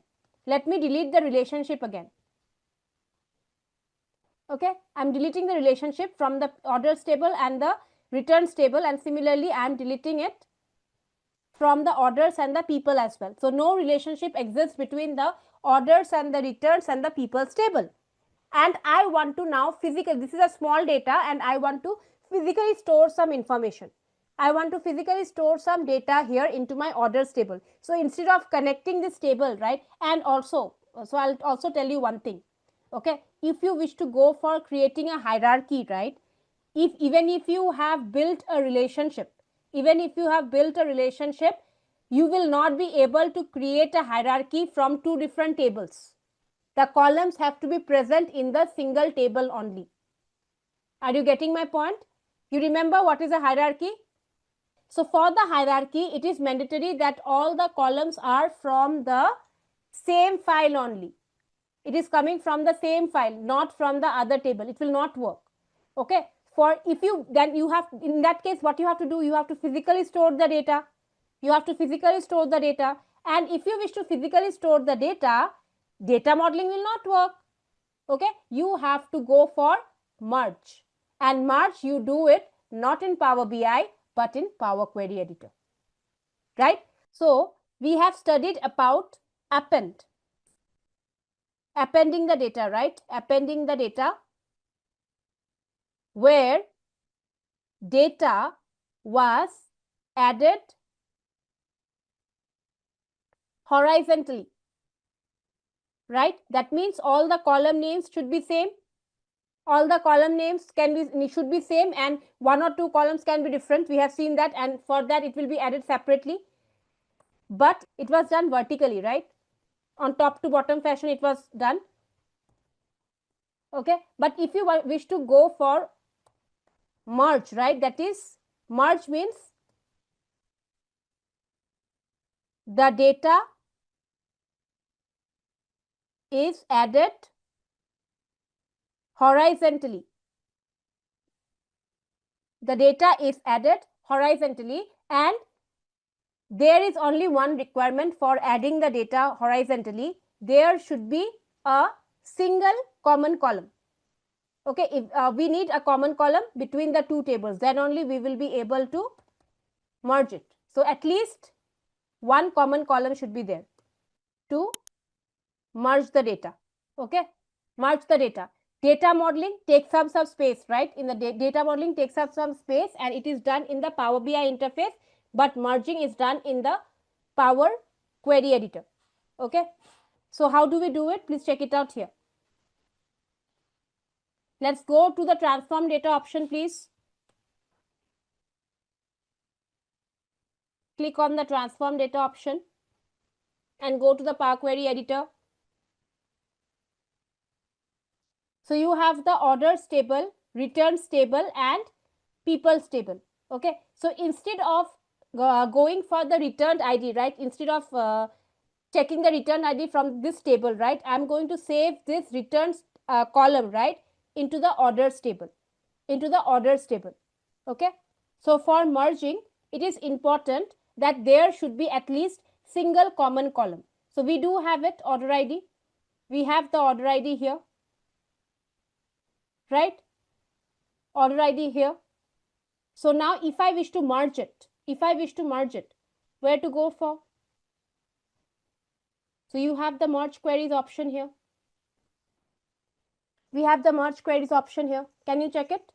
So here also you have merge queries and merge queries as new. So it is the same difference that we have in your append queries and append queries as new as well. When you go for append queries as new, right, a new table will be created, right? A new table will be created. But if you go for append queries, it will be done in the existing table. So same thing for the merge as well. Same thing for the merge as well. If you go for merge data, merge queries, right, it will be doing it in the existing file. Suppose if you are, my orders file is selected right now, orders table is selected right now. So if I go for merge queries,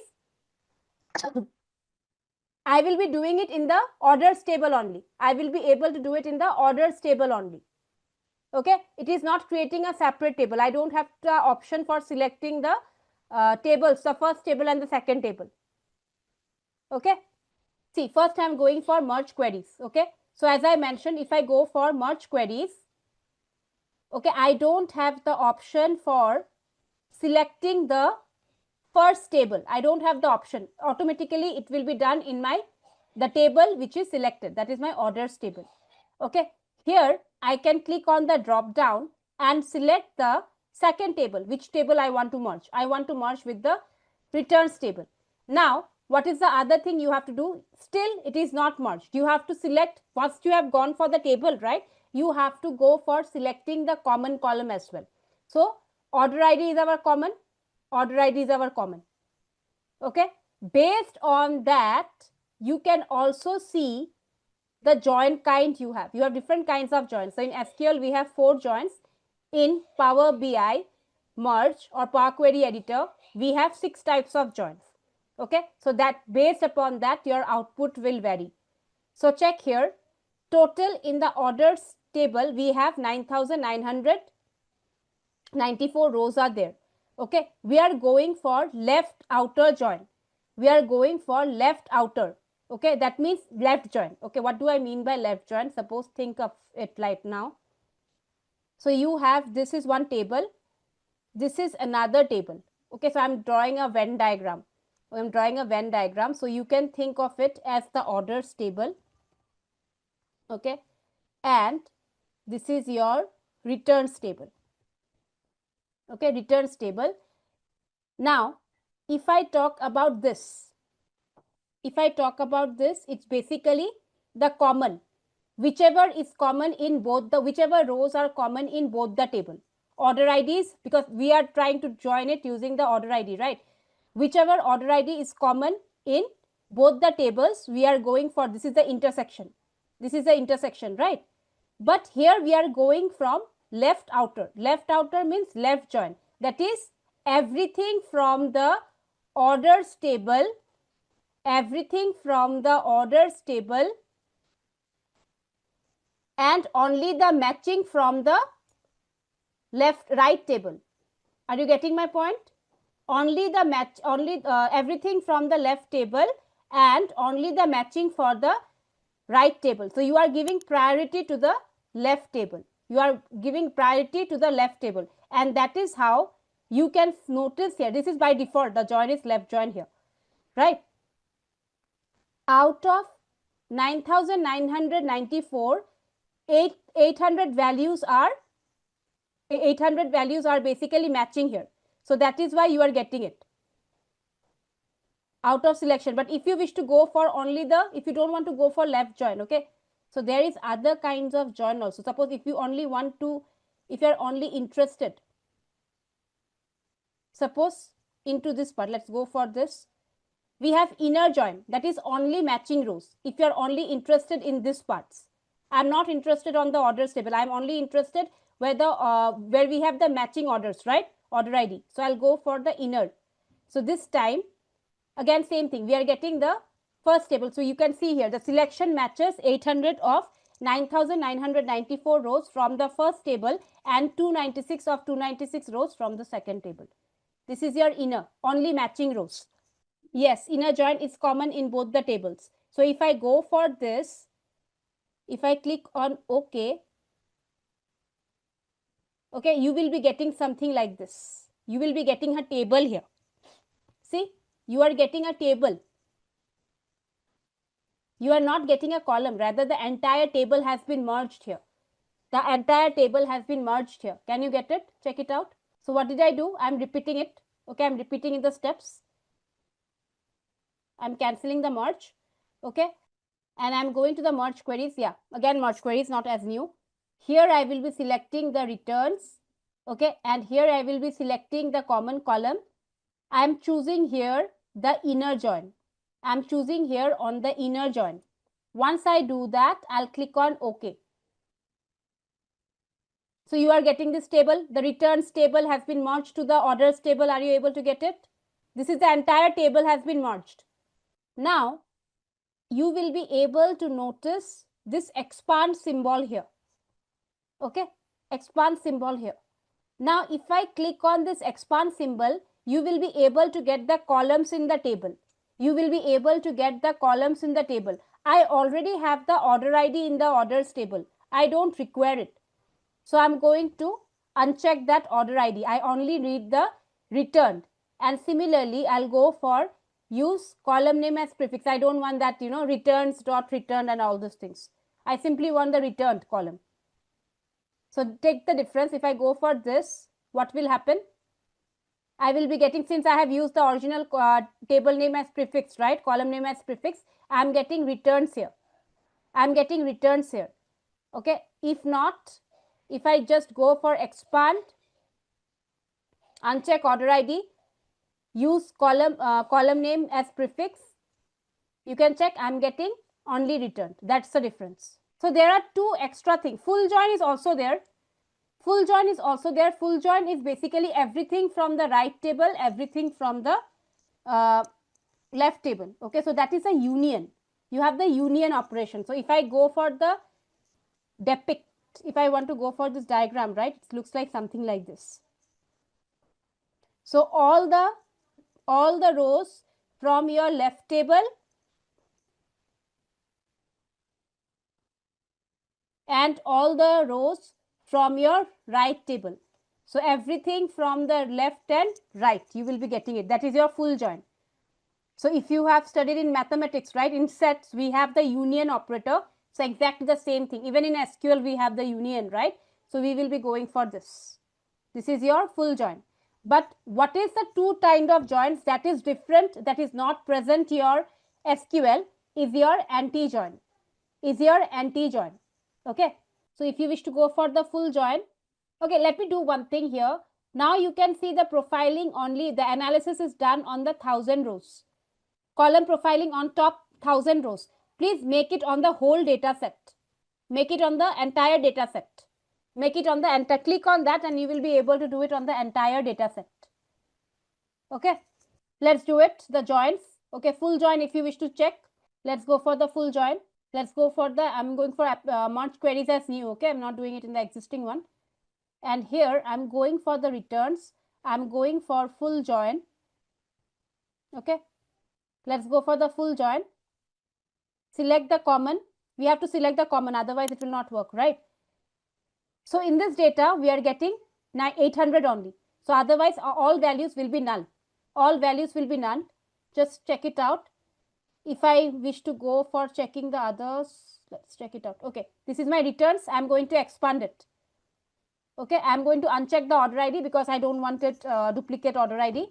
And I'm going for this. So here, for all the values, right, where you have all the values, matching values, you are getting the order IDs as yes. These were the products that, or these are the order IDs that were returned. For all other, you are getting null. Here all other, you are getting null. So if you wish to work on this data, what you can do? You can just replace the null. You can replace these values null with no. If you wish to work on this data, click on this replace value. Values to find null, replace it with no. You know how to handle the missing values, right? So you can do it in this way. Okay.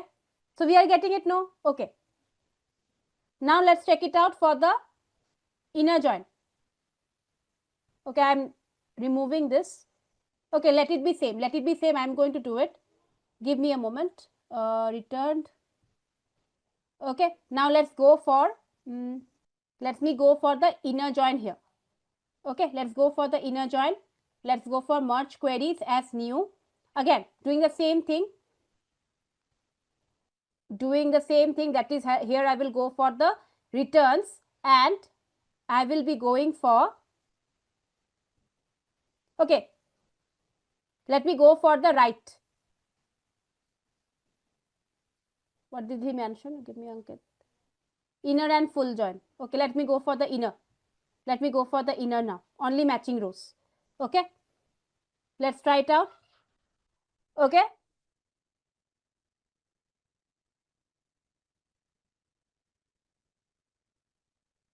Okay, now let me go to the, okay, I already have the returned here. Give me a moment. Let me delete it. Okay, the merge to, I will be deleting it and creating it again. Did I add that here itself? Delete it. In the order also table, let me check it out. Give me a moment. No, I don't have it. Okay, let me do it again.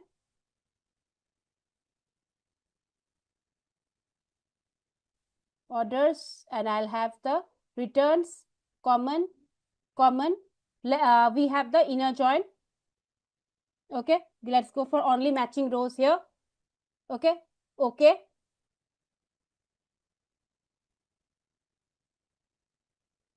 Okay, let's go for the return here. In case of your full join, right, we were getting null here.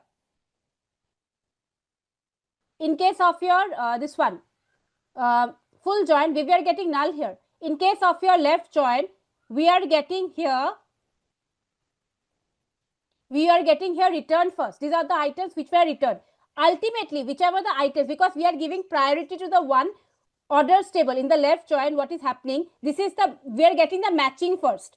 These are the items which were returned, the order IDs which were returned, we are getting it first. So you are getting it here, right? Also, you will be having Scroll down. Later you will be getting maybe the null as well. Later you will be getting it. How do I know it? I'll click on the filter and you will be able to get it here as well.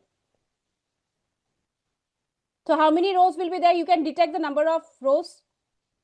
You can detect the number of rows. Please check what is the number of, count the number of rows. It is 800. This is my full join. That's why I done it separately. Okay. In case of my full join, I am getting here. Let me show you. I'll go to the transform tab. I'll count the rows, which is 9,994. Right. In case of, let me cancel that. Merge 2. That is my left join. Right. I have went for left join. Let me go for this count rows. It is giving me 800. How come it is same? Let's check for the right join as well. Again, I'm going for the merge queries here. Okay. So please check here. Here I'm going for the merge queries as new only to show you the reference. I'm going for left anti-join. I'm going for left anti-join. So in this table, I'm selecting the orders data and here I'm selecting the returns table. And instead of, I have already done with the left join, right? I got 800. Now let me click on the left anti-join. So it is already self-explanatory. They have mentioned rows only in the first.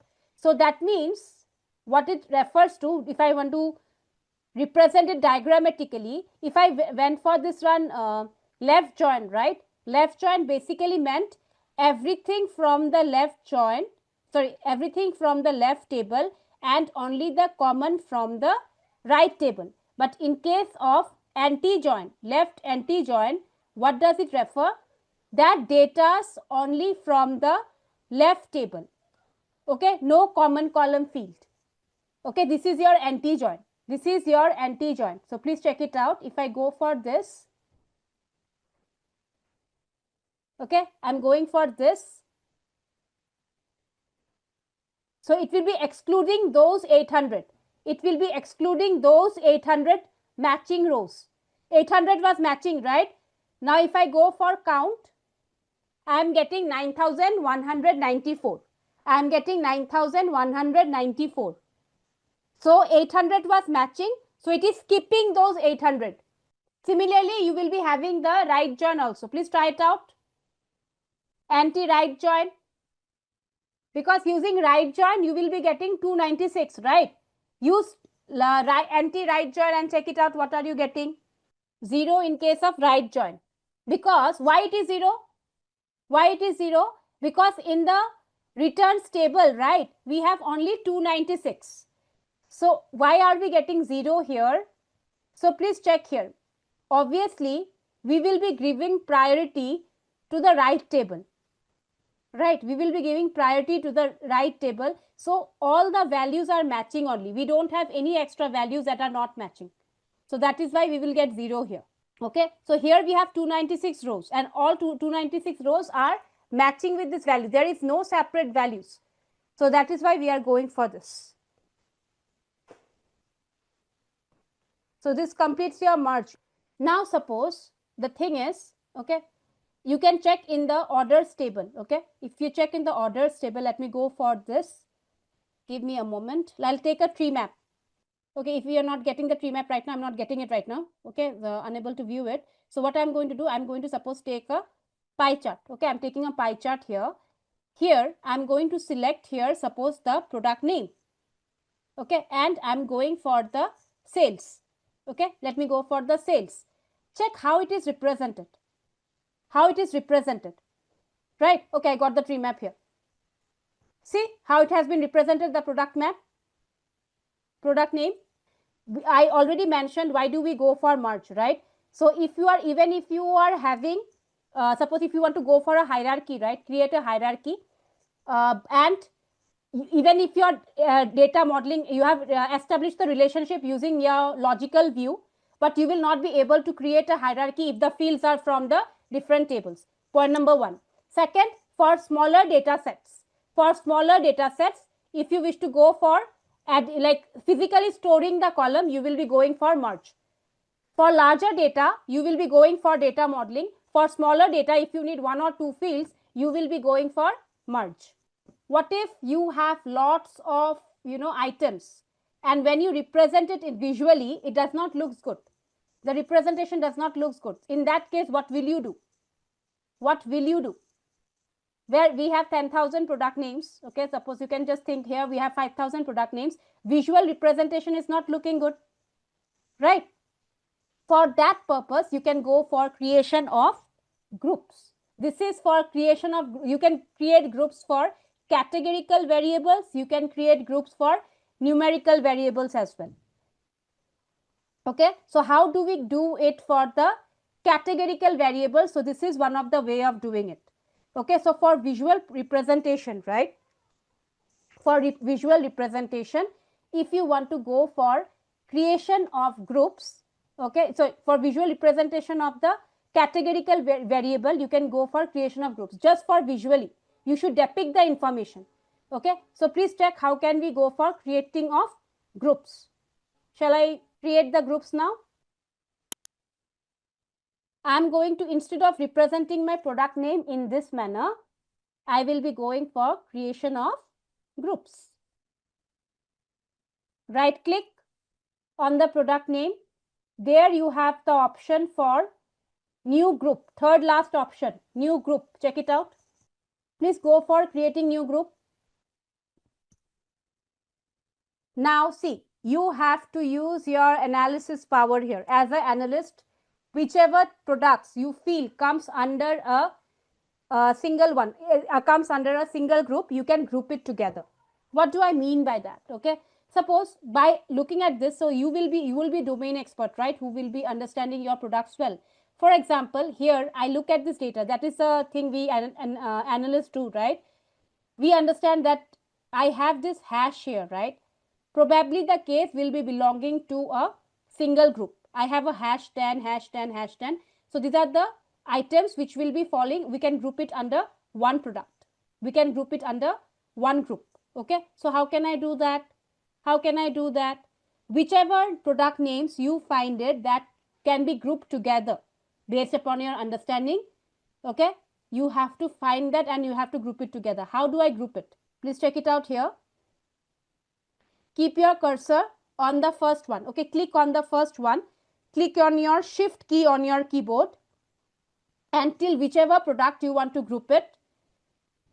Just do it in that way. Click again. Shift key and then click again till this part and click on group. You will be able to see the group items here. Okay, I'll show it again. Please check it. If you keep your cursor, just click on this. Okay, I'm clicking on this. Okay, then click your shift key. Okay, you can go for the scroll bar also till whichever point you want to group it together. Till whichever point you want to group it together. Suppose I want to do it till this one, 36 cross 48. So I'll press my shift key and click again. Okay, and click on group. And you are able to group it together, the items. Similarly, do it for others as well. Again, first time when you click, right, just go for clicking on it. Okay, then at the second time when you do it, just go for your shift key. Okay, shift key and click till whichever point you want it. So I'll go for this, suppose, and go for group. If you wish to rename the group, you are getting the groups here. Check, I have the scroll bar here. If you wish to rename the group, just double click and you can rename it accordingly. So for me, I'm just renaming it as group 1. Okay, here I'm renaming it, double click and rename it to group 2. You can name anything based upon your requirement. Okay, for now I'm just renaming it to group 3.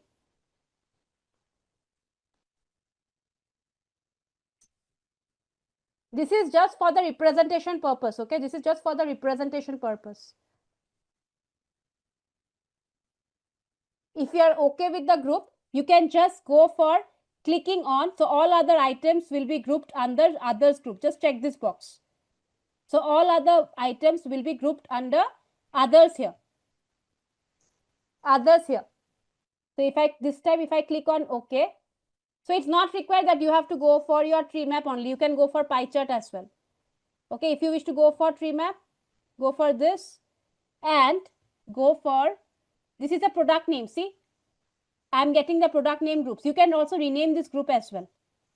Okay, you can rename, double click and rename the column name. Go for this. Okay, and I want the sales. Where is my sales field? Here. So this is how it is represented. Others is representing the most category because I have not done it properly, right? So you will be seeing here, this is my product name group 3, group 2 and group 1. Is it possible to add one value from left to created group? Okay, for that case, okay, suppose you have already created a group, right? But you have missed out anything. You can go for editing the groups as well. So from here, please check it out here. Right click, go for edit groups. Right click on the field, go for edit groups. Now suppose if you have realized that you have created the group, but you need one more group or maybe any items needs to be added here. Okay, you have to ungroup that. You have to ungroup that. Suppose you click on the other, go for ungroup. And then you have to go for doing it again. Even if you have left out anything, so you have to go for doing it again. Okay, you have to do it again. Okay, you have to go for ungrouping it. Okay, so suppose if I do this, if I want to rename the group, double click on it and just rename it to group 4. Okay, similarly if I go for this, okay, to whichever point you want, I understand till here, right? Okay, did a mistake here. Here, shift.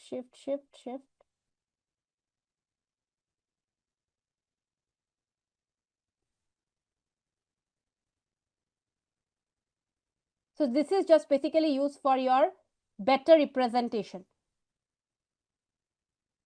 Okay, go for grouping it and now we can rename it.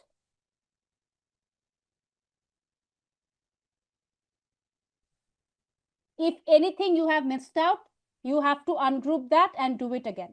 You have to ungroup that and do it again. Go for here, include other group, click OK. Okay, generally what happens, whichever the product names you have under the sub, you can name it according to the subcategory. You can name it under the product categories, right? You can do it and in that way. Suppose under the technology category, we know that laptops will come, mobiles will come, mobile phones will come, right? Tablets will come. You can put it under a single group, suppose a technology group. So like that you can do it. It is for representation purpose. Okay.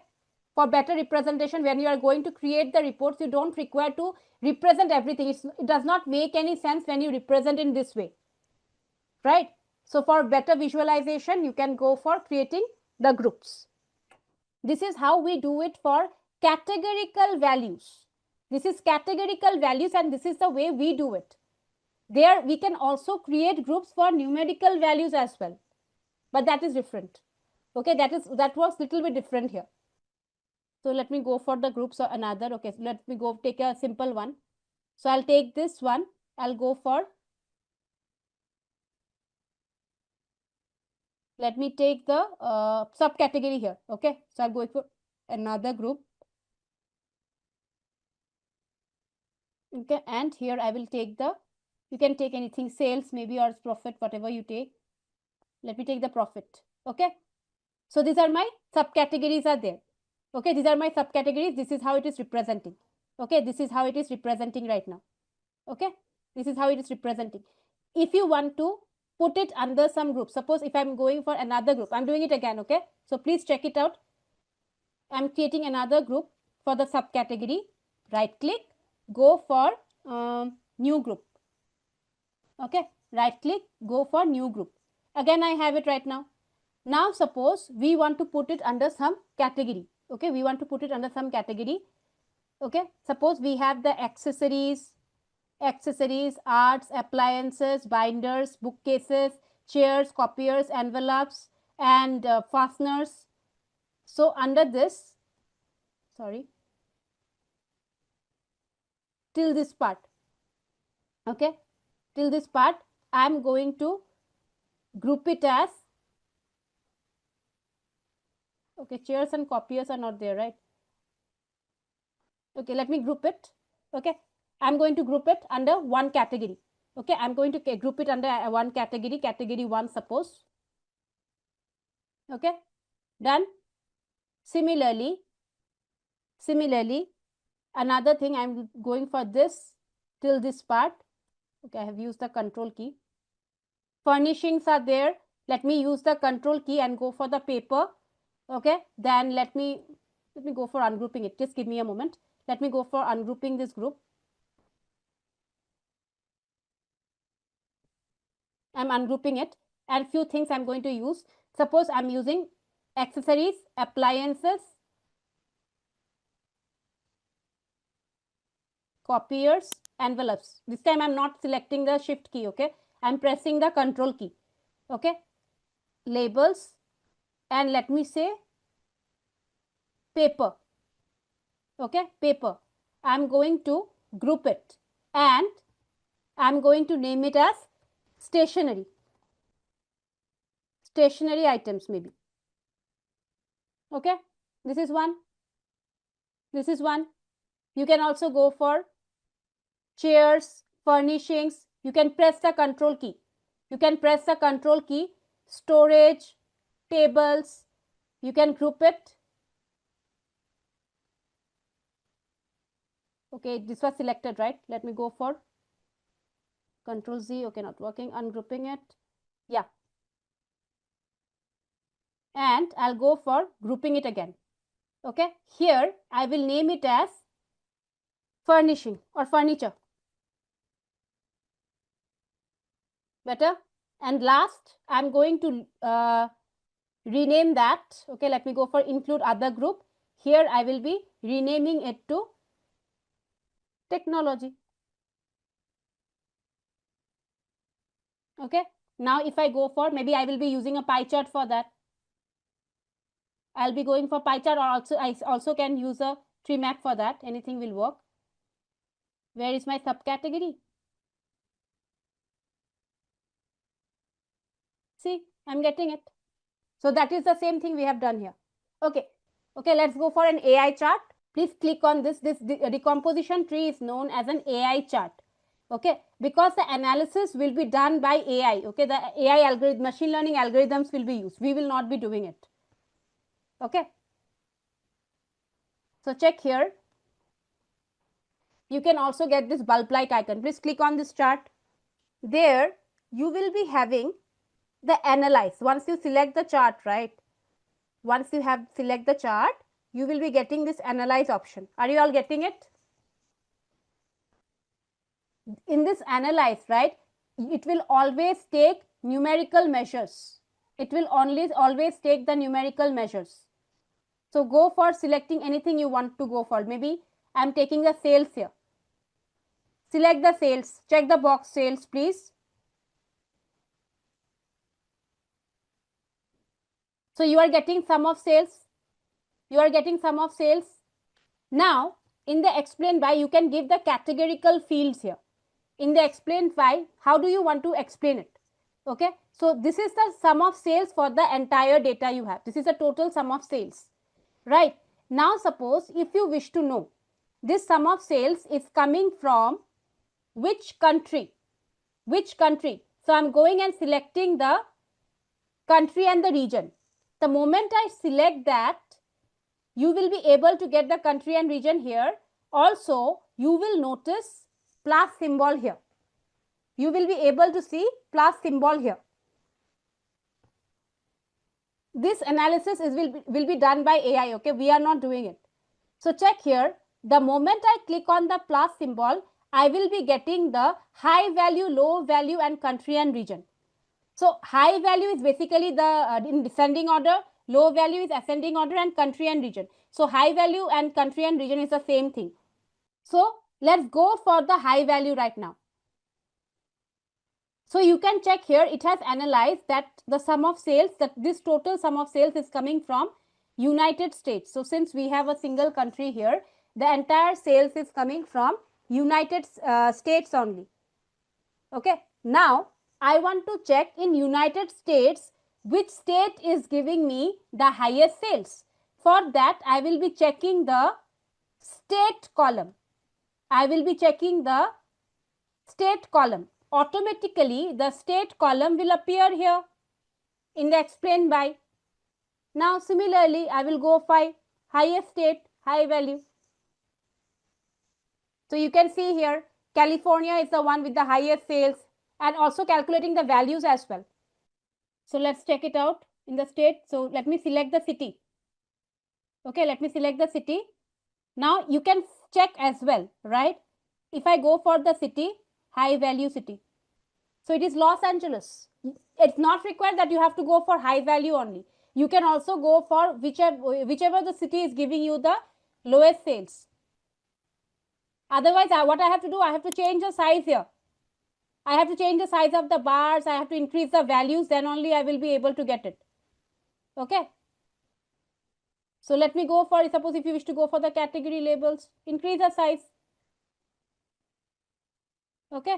But I did not go for any formatting. Rather, I went for focus mode. Okay, I went for focus mode. You can check it out here right now.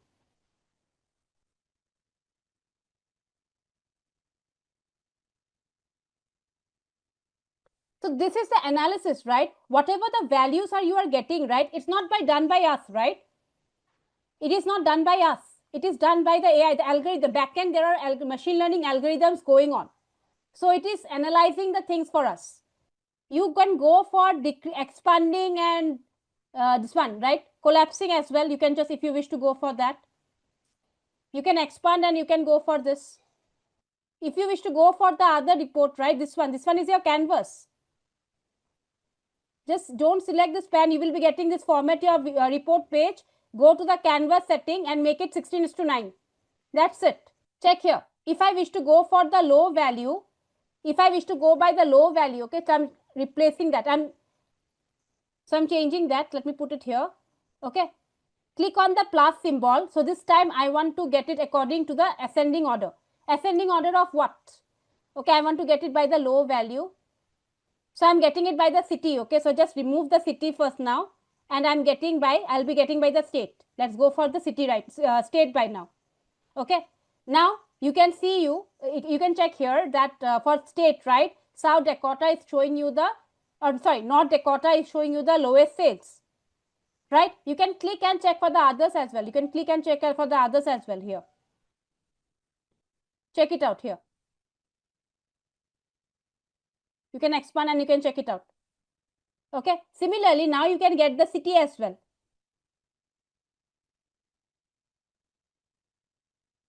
Okay. You can check for the city. So my city should be less.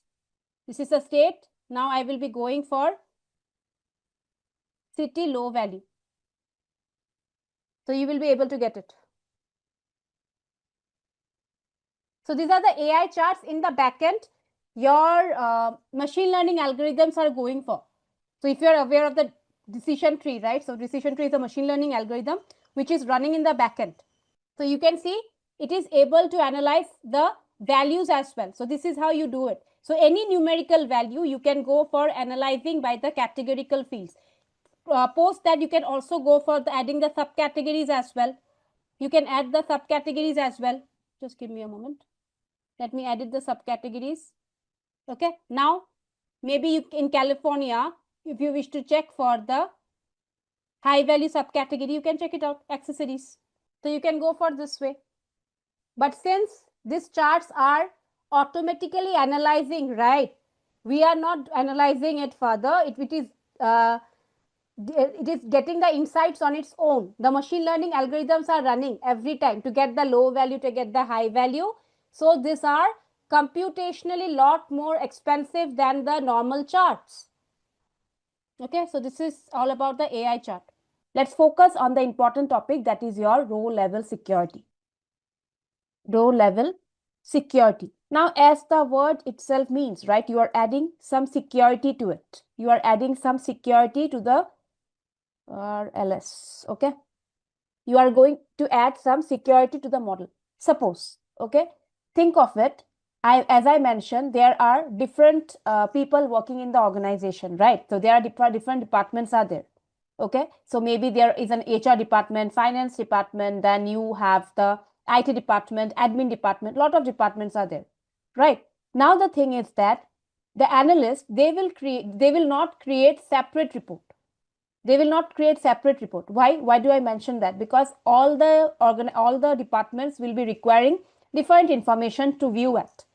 If I'm working in the finance department, I should not be able to view all the data of the IT department. It is not required for me. And if I want to restrict that, okay, if I want to restrict that, I have to apply some security. It's not that the analyst will be completely preparing 5 different reports for 5 different departments. Not possible. They will be creating one report only. And for whichever report, okay, for whichever view you have the permission, you will be getting that view.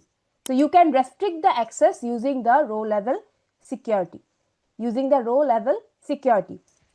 Now, row level security, there are two things. One is creation of roles. Creation of roles that is done in your Power BI desktop.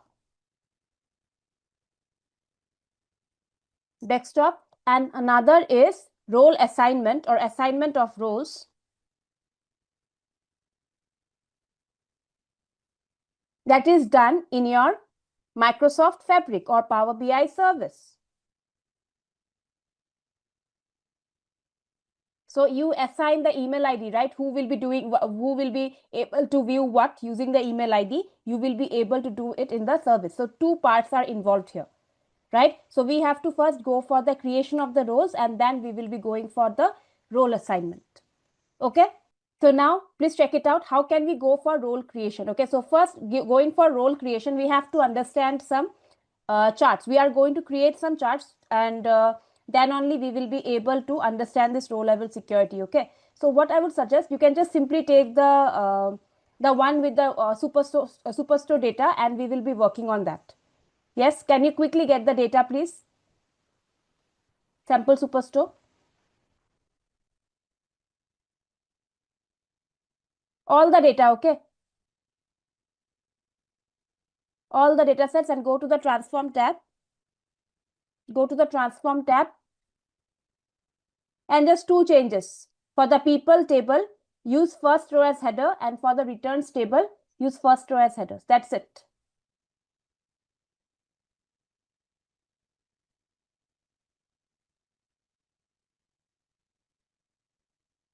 Only two changes are there. So why I'm taking this data set? Because it's a pretty clean data set. Okay, so we are going to learn the concept. So we will be directly able to apply that. Otherwise, if we take some different data set, we have to go for spending some time on the pre-processing part. So I will be creating some few simple charts. You can go for creating any chart. Okay, you will be going for creating any chart here. Okay, so let's do one thing here. Okay, so I'm creating here. Maybe you can, I'm creating any chart. You can also go for just, we need to create a report. Okay, so, so what I'm doing, I'm creating a bar chart right now. This one, right? I'm creating a stack column chart, this one, right? And I'm going for region and sales. Suppose, where is my region and sales? I'll not be doing any aesthetics so that you are able to view it properly. I will increase the size of the x-axis. That's it, nothing else.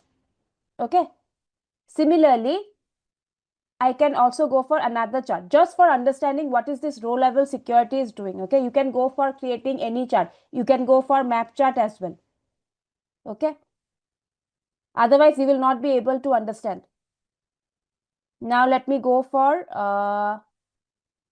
suppose subcategory. Let me go for subcategory. I'm using this and I'm using subcategory and I'm going for profit, and I'm going for revenue. Okay, I'll use a table instead of a chart, right? I'm using a table here.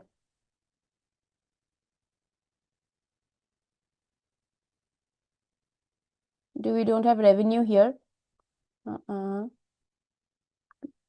Okay, let's go for sales only. No revenue required. I'm just increasing the size, no formatting, okay?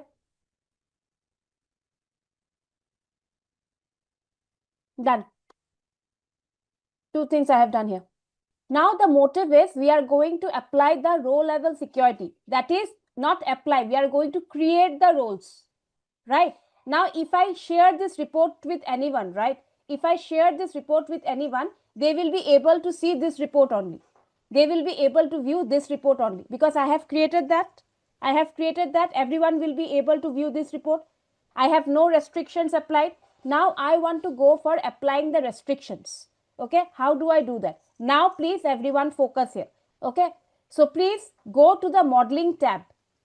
In the modeling tab, you will be having the manage roles. Please check it out. Click on the manage roles, please.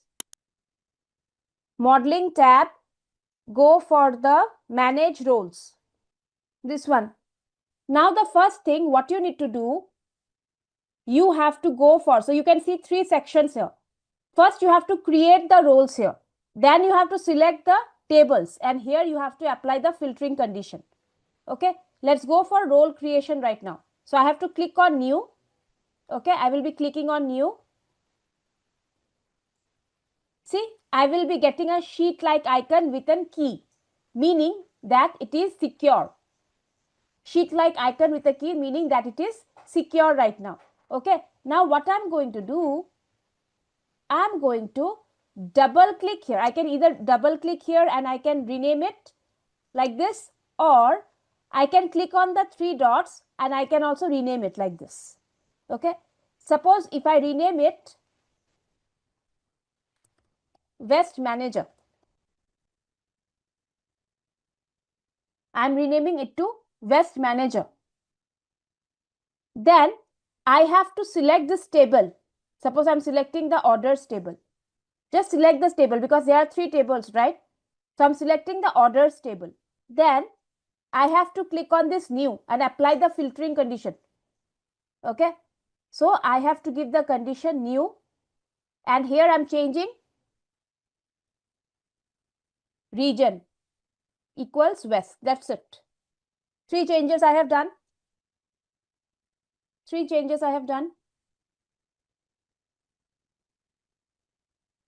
One is this, renaming it, selecting the table, and applying the condition, filtering condition, who will be able to do what. Once you have applied that, you can go for clicking on save. Save the role.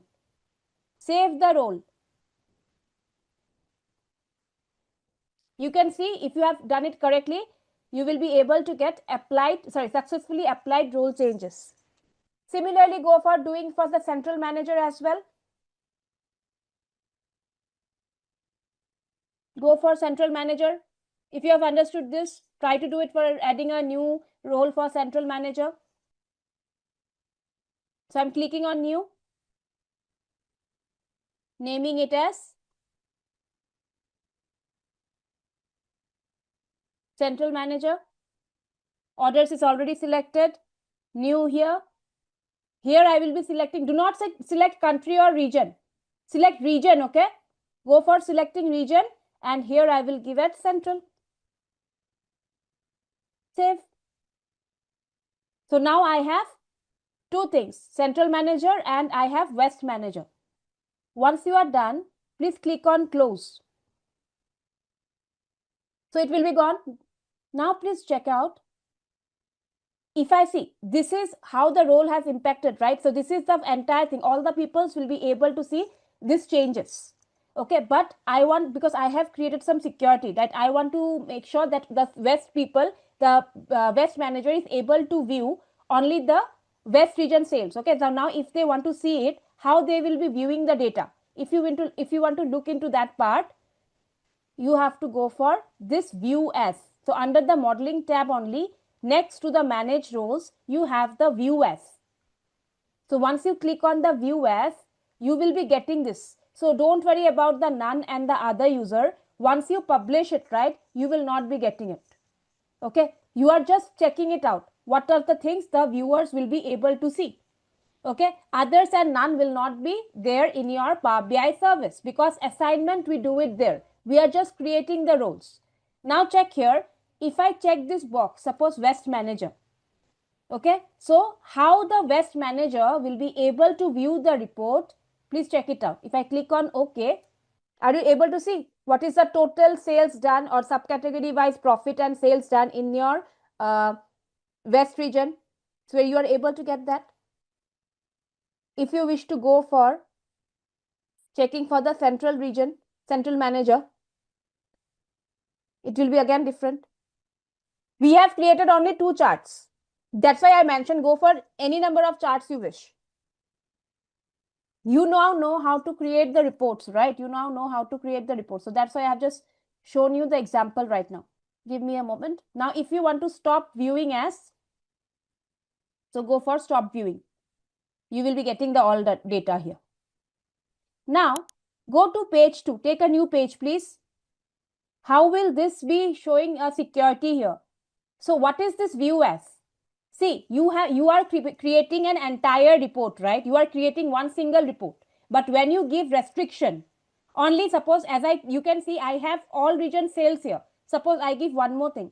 I give the total sales as well here. Just give me a moment. Okay.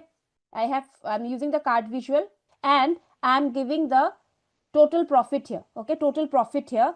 Also, this is for the entire like data set, right? For all the regions you have it. Now, I'm adding one more table. I'm adding one more table where I am adding the customer name. Sorry, first I'm adding the customer ID. Okay, then I'm adding the customer name and profit. Okay, profit and maybe the quantity purchased. We are going for that. Okay, let me increase the size so that you are able to view it. This is too much. Okay. Now, this is the report that I have created. This is a single report, which is giving me the details of all region. Okay, which is giving me the details of all regions. So I am able to view that. Okay, suppose a sales manager is there who is working in the West region, if he wants to check his part, right? If he want to check only the sales done in his region, West region, he will be able to check it, but he will not be able to check the sales done in the East region. So you are accordingly, you are basically restricting that, right? Others, even though the analysts have created a single report, but all the peoples are not getting access to it. All the peoples are not getting access to it. So if I go for the West manager, suppose, so here, so this is where the sum of profit of the West region, they will be able to get this. They will be able to get this at 108. And these are the customer. What are the quantities? So they will be able to get only this result. Is it not adding restriction? You are not giving an open report where all the users will be able to do anything they want. You are restricting the user, right? You are restricting the user. Service, Power BI service. See, when I mention one thing, if it's pretty much important that we are attentive. Okay, we are attentive. It's an online class. So what happens is that I did mention starting of the class, when we go for the role of the security, right? RLS, role level security, we go for role creation in your Power BI desktop. So that's the role creation. How we are going to view as? How are we going to view as? Like what are the how the West manager, they will be viewing it. This is the part they are going to do it here. But assignment using the email ID, who will be able to view what? They can do it in the service, not in the create assignment of role is done in the service, right? We are going to create a report again, not a report, just a table, simple table we are going to create. Okay, take a table again. You can go for the customer ID, customer name. Okay, and let's go for one thing, that is your return. Okay, we are going for return. As usual, you will see can't determine the relationship. So what we can do, we will be building the relationship with the returns. Please do that.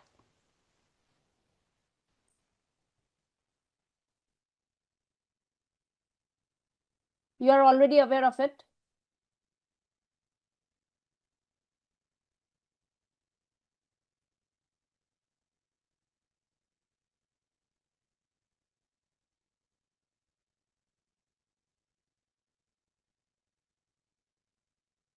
And I'm also adding one card visual where I'm trying to get the return. Okay, and here instead of first return, I'm making it count. Please make it count. So you will be getting 296. That's it. Now please check here.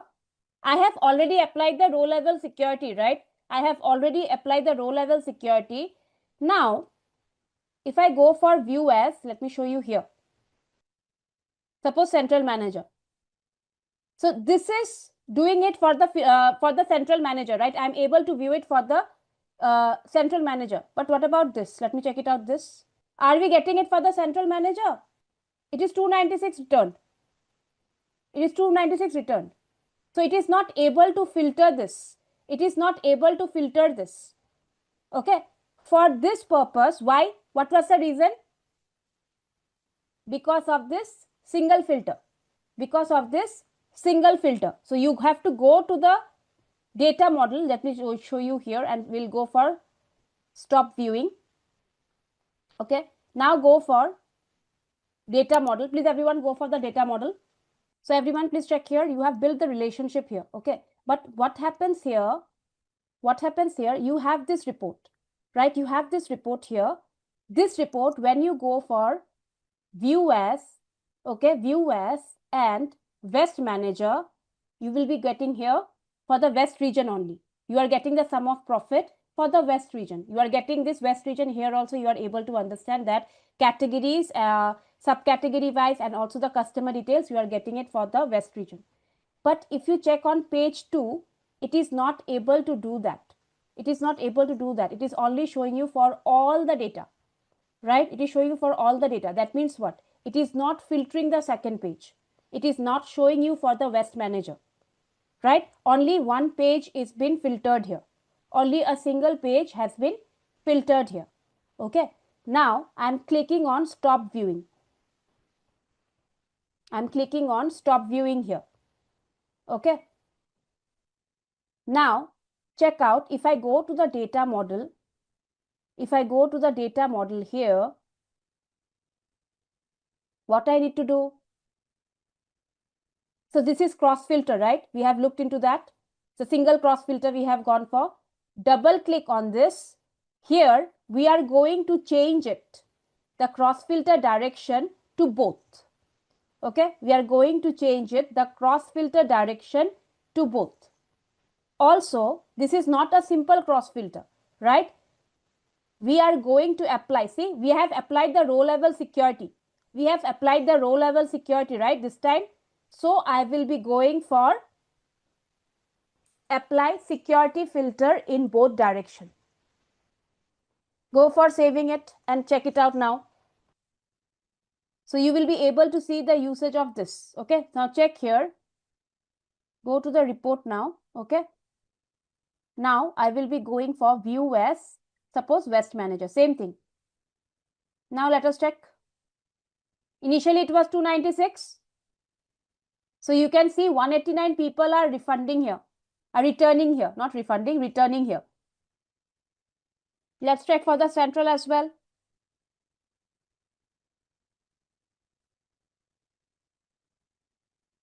Give me a moment.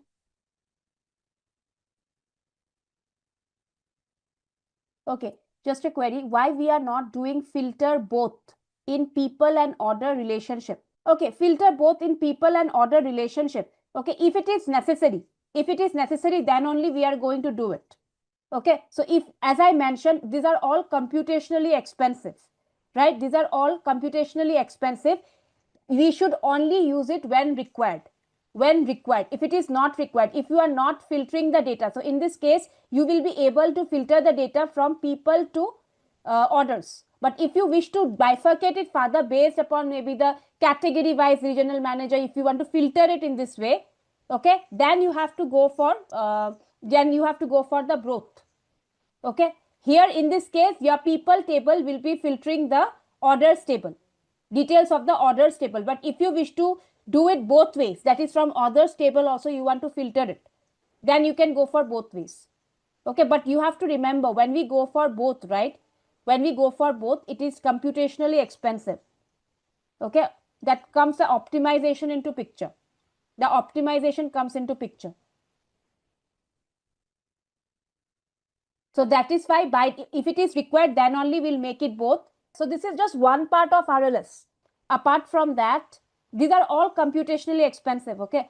Now apart from this, let's go, something is there. Okay. One is filter in all pages. So whatever filtering you done, it will be reflecting in all the pages of the report, right? Another is your drill through. There is another option is there, which is a pretty good important thing, that is your drill through, and it's very interesting as well. So for understanding drill through, please do one thing, create again any report. Okay, so I'll show you how this report works. So I'm going to, you can go for creating any report, suppose here I'm going for the tree map. Okay, I'm going for the tree map, and I'm going for maybe category. Okay, and let me go for sales.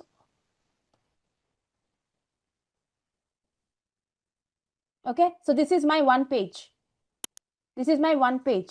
Okay, now in another page, you can go for any chart. I'm just showing you right now.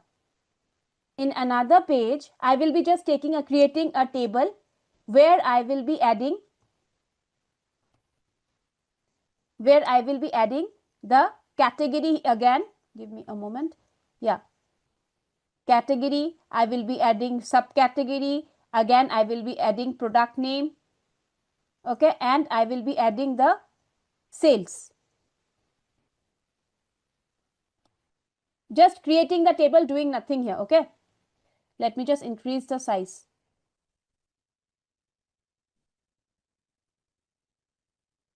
Okay, so you can, okay, let me just decrease little bit, and I'm creating another sheet, and in one sheet I have gone for tree map, another sheet I have created a suppose I have created here a like a table, another sheet I will be going for a hierarchy, suppose. Okay, so if you remember, I'll go for category, create hierarchy, and then I'm going to add the subcategory,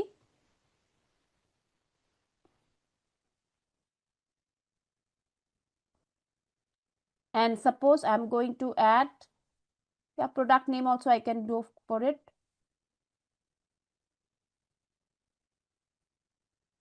Okay, and here I can go for any chart. So I'll take a pie chart. I'll go for pie chart, take the category hierarchy, and go for sales. Okay, go for sales here. Now suppose this is my page 4, right? This is my page 4. You can have any page where I have the details here, right? Over here in the visualization pan, you will be able to notice add drill through fields here. Can you check that? You can go for creating any report, but make sure that there is a common column in all the pages. So I have done that using category. Are you getting it? Add drill through. Now what I am going to do, I am going to basically use the category for filtering the data. Okay, so just drag the category here, in the drill through fields. Just drag the category here in the drill through fields. You will be able to get it here. Check it out here. Add the category field in the drill through. Done. Once done, let me know. I'll show you the reference here. Now check. So this is, I have the category here. I have subcategory, product name, and sum of sales. Okay. And here in this page, I have added the category. Right. Now, wherever my category is present, suppose I have created this tree map, right? Now, for this technology category, I wish to look into the details. I want to get to the details here. Okay, let's check here. If I go here, right, if I click on the tree map, right click, you can see here I have the option drill through enabled for me. Okay, so now if I go to this drill through, I will be able to filter the page 4. I will be able to filter the report for the technology category. So please check it out. So it will only show me details of the technology category. details of the technology category. Suppose if I go from here, right, I want to check for the furniture or maybe office supplies. So from this page also, I will be able to go to this drill through page 4. I will be able to filter through the pages. See, it will be only showing me the detailed report for your office supplies. You are getting a detailed report of that particular option. Whenever you have created a detailed report, okay, if the you can just jump to that page, you can filter that page from anywhere you have that category. Suppose from here also, if you wish to go for the furniture, go for drill through. So you will be able to filter this. You are getting the detailed analysis. So this is your drill through. You might have confusion regarding filter through all pages and this drill through. The purpose is totally different. When you go for filter in all pages, that is from this pen, right? Filter on all pages, you are going, it is going to be static. Whatever changes you apply, it will be shown for all the pages. But when you go for drill through, it is quite dynamic. You are able to do it for that particular category. So if you wish to go for it, if you want to check, okay, I have this data, now I want to get the detailed report of this, go for that. Understood? So whichever fields you apply in the drill through, you will be able to get it. So you can see here, what is this option? Office supplies. For office supplies, the total sum of sales is 719047, which is for example, the total for, you can just go for here. Okay, let me apply here. Card visual. Here I will be applying the sales. Okay, so you are getting the value here. That is 719.05. But what was the total? So you are able to filter that pages. So no matter wherever the category will be there in the report, right? From any category, you will be able to navigate to this page. You will be able to navigate to this page. Okay, wherever this option will be present for you. Okay, so if you can here, so I'll go for page 4. So you are getting it for the furniture. So that is navigating through the pages. Navigating through the pages. Okay, so if you wish to go back to show all, can you see this option? Can you see this option? Arrow like icon is there.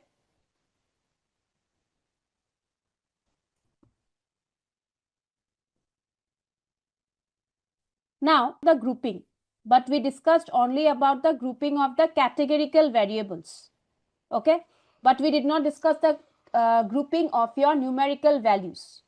Okay, numerical values. For example, okay, you must have always seen that when we apply for the jobs, right? When we apply for the job, we always go for, maybe we write the value, right? Current, they give us an option for current salary, right? We mention maybe any lakhs, maybe 20 lakhs. Okay, I'm not writing full. So suppose we have the expected as well. Okay, expected as well, maybe we have 30 lakhs, something like that. Some people, when I talk about this 20 lakhs, 30 lakhs, okay, similarly, some people will be mentioning 15 lakhs. Okay, some people mentioning maybe 20 lakhs, 10 lakhs, 10 lakhs, 5 lakhs, etc. Now, how do they group the data? What is your salary range? How do they group the data? What is the salary range? Right? So for that, they have to go for group. We go for, in your, not the statistics, we have the histograms, right? We go for creation of the histograms. Similarly, to understand the numerical ranges, okay, for example, let me show you. Yes, exactly, bucketing. Okay, so here what do we have? Suppose we have the people working in the organization, we have some ages. Okay, we have some ages. Some people might be 20, some people might be 22, some people may be 32, some people may be 44, some people may be 30, 29, so on. Okay, now we have to group that. For that, we have to decide on the grouping. What will be the class intervals? Okay, So ranges we have to decide right now. Okay, so we will be creating groups here. Okay, one group we can create. Okay, one group we will be creating 20 to 25. Okay, I'm taking maybe different. Okay, let me take it 10. The difference is 10 here. Okay, then 30 to 40, and here I'm taking 40 to 50. Now, if I talk about how many, I have to find the frequency right now. I have to find the frequency. Okay, now frequency coming to this 20, right?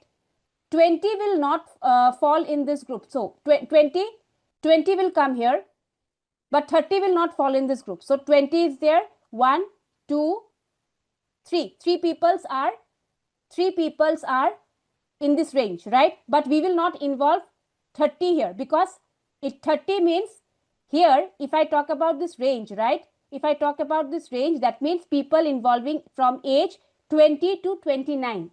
20 to 29. 30 will not, it is exclusive. 30 is exclusive here. 30 will come in this range. So people from 30 to 40 is 1 and 2. 2 people are there, right? And 40 to 50 we have only 1. The first value is always inclusive. So this is how we are going for getting the frequency, right? And once we get the frequency, what we do, we go for creating it. Suppose we have like this. Let me show you like this. Okay, 20, 30, 40, 50,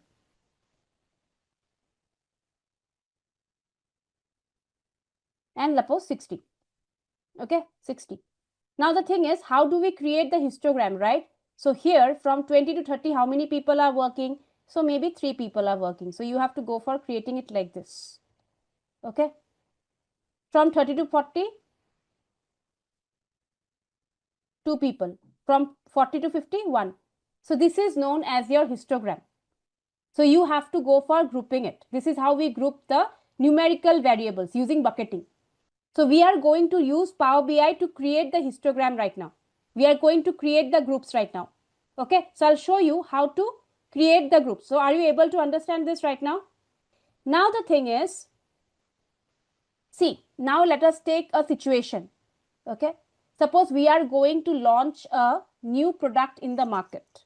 We are going to launch a new product in the market. So we have to understand the current buying patterns of the customer. Okay, what is the range of sale? Okay, so what is the amount that customers are willing to pay, and we are comfortable in buying the are paying the amount. Okay, what is the range? Okay, what is the range that customer are willing to pay for buy the product? Okay, they are going to first check the current range of the products that customer are currently buying for the paying for the amount. Okay, paying for the product, and then they will be set up the price. Okay, how they can do it? So for this, suppose we are going to create the groups to understand the buying pattern of the customers, or to the check what is the amount that customers are willing to pay, are currently paying for the existing products. Okay, so for that we will be having the sales, right? We are having the sales. So I will be going for creating of the group. Okay, we are going for creating the group right now. So right click, again go for new group. Okay, new group. Now check here, sales groups, right? Suppose we have something product groups, but here we are getting bins here. Okay, here we are getting bins, but we do have list here as well. Okay, list as well, but grouping the data will make no sense. For numbers we have to always go for bin. For numbers we have to always go for bin. Now when we have the bin, right, just give me a moment. Bin type, what is the bin type? So that is the size of the bin. Okay, size of the bins, that is the difference you are going to take. Okay, and when you decide that, suppose I will be taking the size of the bin 1000, like I in the example I have taken, the difference was 10, right? But here you are taking the bin size as 1000. Okay, now the thing is, when I select the size of bin, right, I will not be able to give the number of bins, okay, how many bins I want, because I have went for the size of bins. So I will not be able to, the user will not be able to give the value for the number of bins they want. But if they want, if they go for the number of bins, okay, if they go for the number of bins, that is the groups, okay, or the bars they want, then they are not allowed to decide what will be the bin size, what will be the bin size. Okay, so I'm going for the size of bins and making it 1000 and go for okay, sorry, 1000, make it okay please. Let's understand the histogram. We are going to create the histogram right now. Please click on okay. So I'm clicking on okay. Okay, so you can see here my sales bin has been created. Okay, but now to understand this, I have to create an histogram. I have to take a visualization here. So I will be taking the stacked column chart, the second chart, stacked column chart. Okay, there I'm going for the sales bins. Both where in x-axis and y-axis, use the sales bin. Both in x-axis and y-axis, go for the sales bin. Just go for owning the data labels, adding the data labels. Let's go for data labels on that and will increase the size. You're well aware of it now.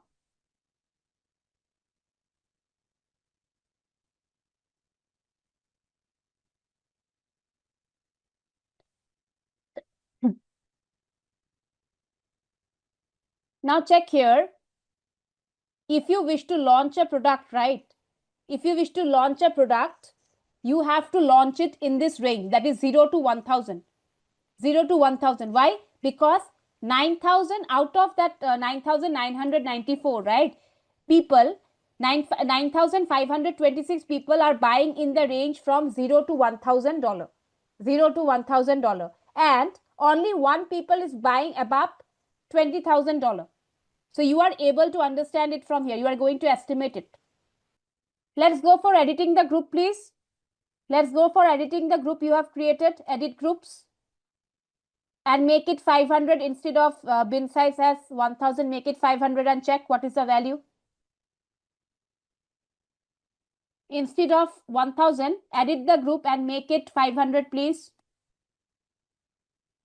What is the change you are getting? Count is reduced. Yes. So people are buying mostly, okay, mostly are people are buying in the range 0 to $500, right? 8832.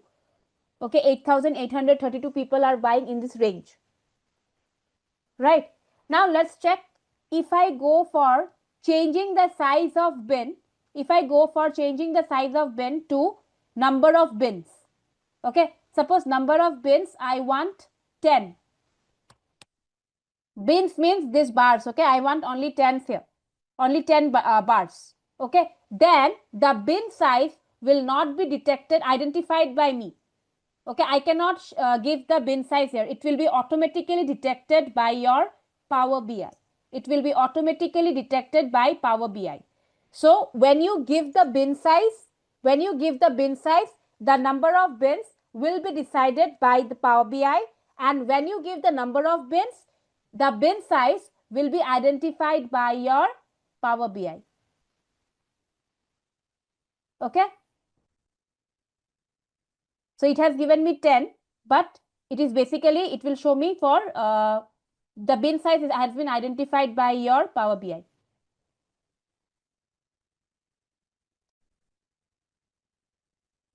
So this is your grouping. So you can group the numerical columns, suppose age, then you can go for salary in this manner. Class intervals. Bin size is basically the size, right? Like we have taken the, how do you want to group it? What is bin size is basically how do you want to group it, right? So, give me a moment. Number of bins is not number of customer, but the frequency count you are getting. Okay, in this case, you can see how many people, yes, so you can say the customer only, but you can see the frequency, how many people are okay with buying in this range. Okay, bin size is basically the size of this bins. Okay, what is the range of this bins?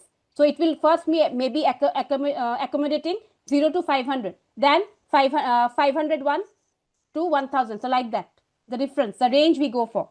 So when you have, suppose you have not sales in this case, suppose if you want to study, if you want to launch a product, right, you have to understand your customer in the sense what is the amount people are comfortable in buying, right? If you want to launch a new product, suppose a new shampoo is going to be launched, okay, in the market. So before launching the product, right, they have to check the pricing of the existing product. They have to group the customers, right? What is the amount the customers are comfortable in paying, right? What is the customer, the customer is comfortable in paying. They have to study the customers. That is all about the business analytics, right?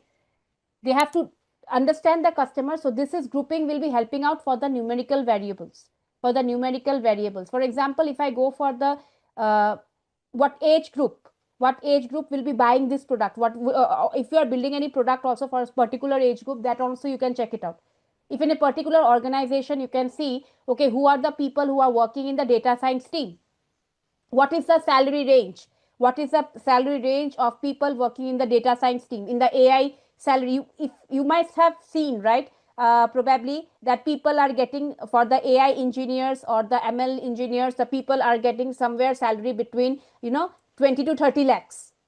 How they are getting it, how they are doing it? First they are trying to get the individual salary. Even if I talk about the one, okay, if I talk about how there are, we when we leave any organization, we do share on the different websites are there, maybe in Indeed is there, Glassdoor is there, we share our salaries, right? The individual people, when we join new companies, we give the feedbacks of the previous company, we mention the salaries also, whatever the salaries we were getting. And based upon that, if someone does the analysis, that's how they come with the ranges, right? The salary ranges, they will be able to do the grouping.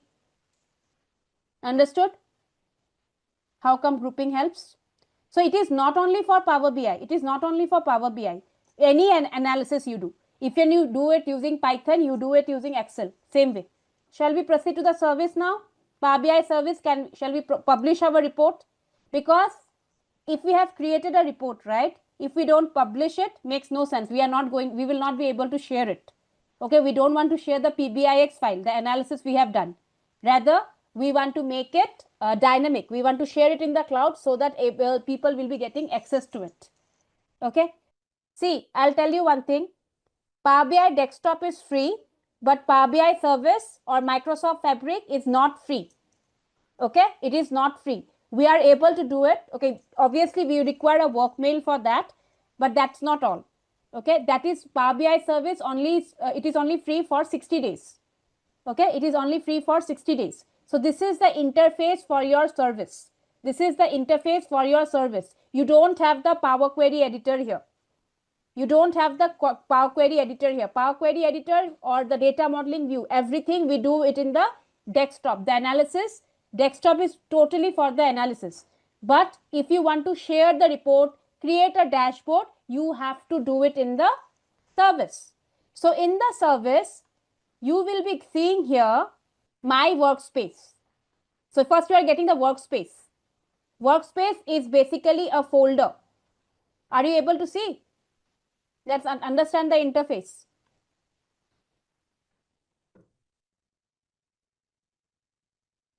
Can you focus on the screen, everyone? So workspace is basically, we are going to, if I go for this workspace, okay, so I click on this workspace. So you can see workspace is like your OneDrive. Where you load all your files, the reports, you share it in the workspace. But under this workspace, you are getting only my workspace. By default, there will be only my workspace. So you can check here, this is my workspace, and you can see here that the icon, only a single person is there. only a single person is there. Meaning, okay, if I am able to, I will only be able to work here. Okay, no other members from my department or in my team will be able to contribute here. When I have the my workspace, by default only I will be able to work on this part. Okay, and when I publish in this my workspace, people will not be able to view it, neither they will be able to contribute here. Okay, so we have to go for creating our own workspace. Yes, something if you want it on your private, you are currently working on, you can keep it in the my workspace. But if you wish that others team members should also collaborate and they will have to work the check the reports, make the changes, you have to go for creating your own workspace. You have to go for creating your own workspace. Now, how do I create my workspace? Click on new workspace. Click on new workspace. You have to give a name to the workspace. So I'll just give Power BI PL300. Any name you can give. Okay, Power BI PL300, only the name you need and nothing else, and go for apply. Just go for apply. You will be creating a workspace here. Any name you can give, okay? Any name you can give. Go for apply. So see, once I go for apply, right, I'm getting that upgrade to a paid Power BI license. Okay, so it's a 60 days free trial we are getting. Since we are doing it we have created it for the first time, right? So Power BI is giving us a free trial for 60 days. Post that, we'll not be able to use it. So I go for try free. Okay, so got it.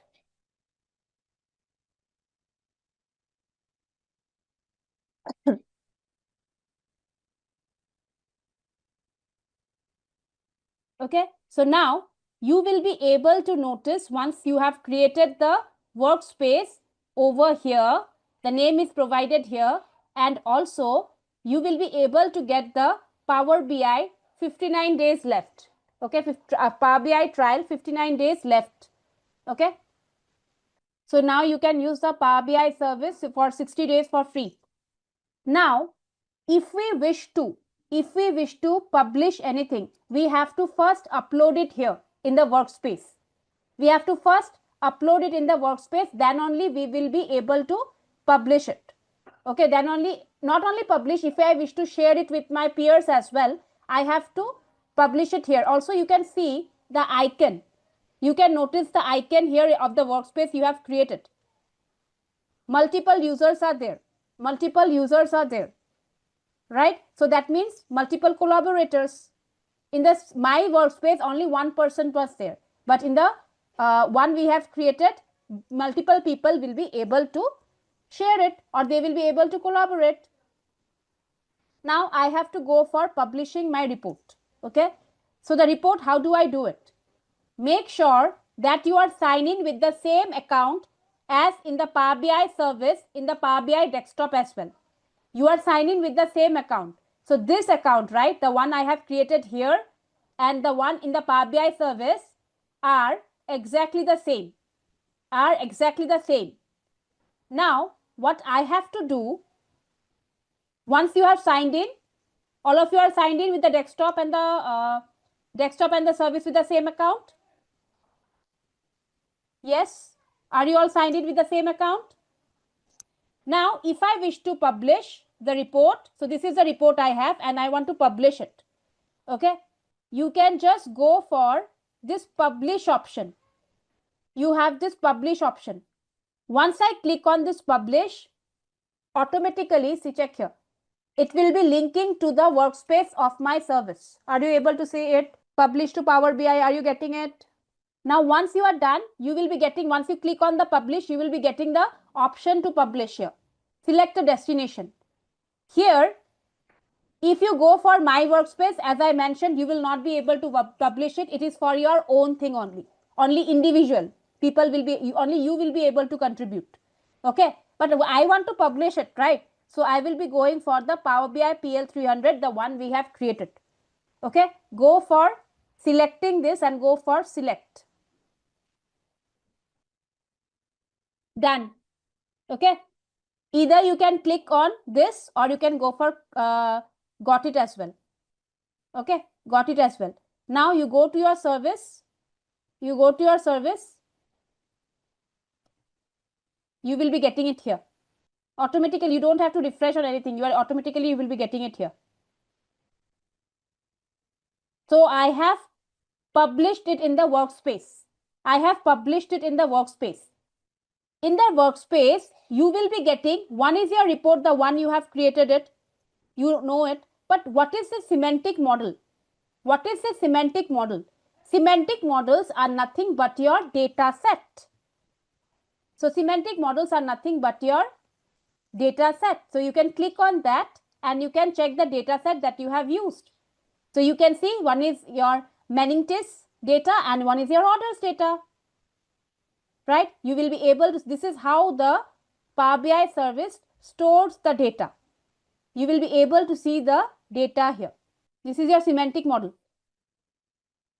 Are you all getting these two files? Now, what you need to do, check the report, please. Click on the report you have published, this one. The report we have published, this one. Click on it.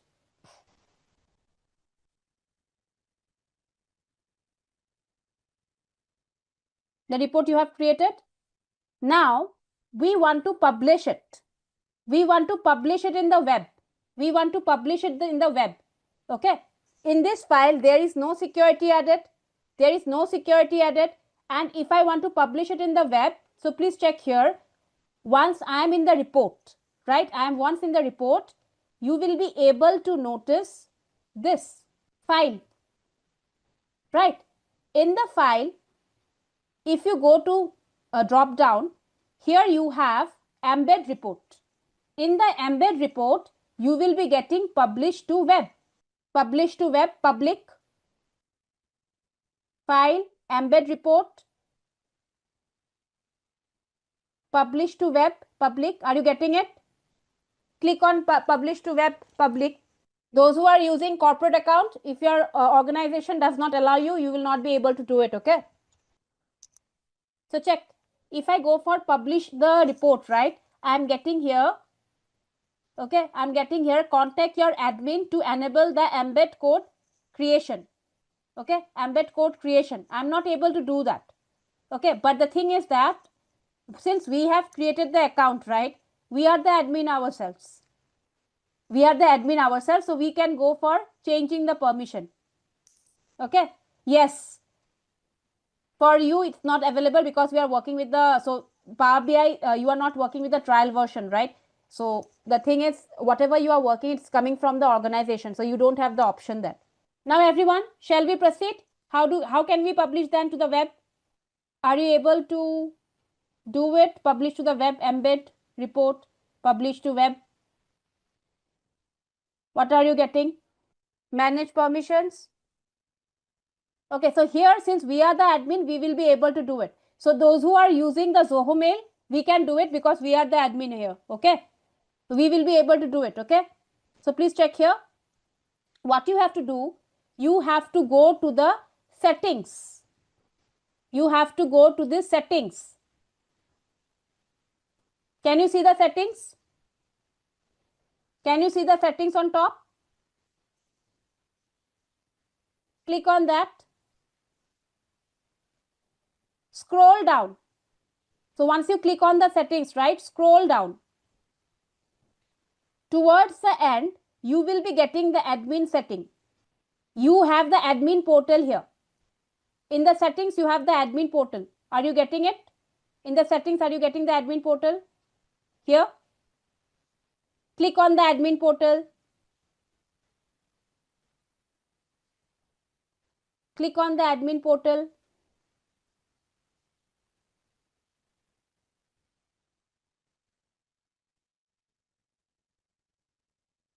Okay.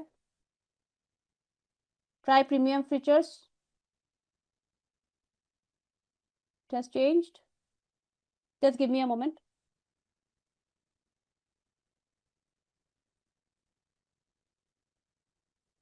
If that allow has also stopped or not. Manage embed codes.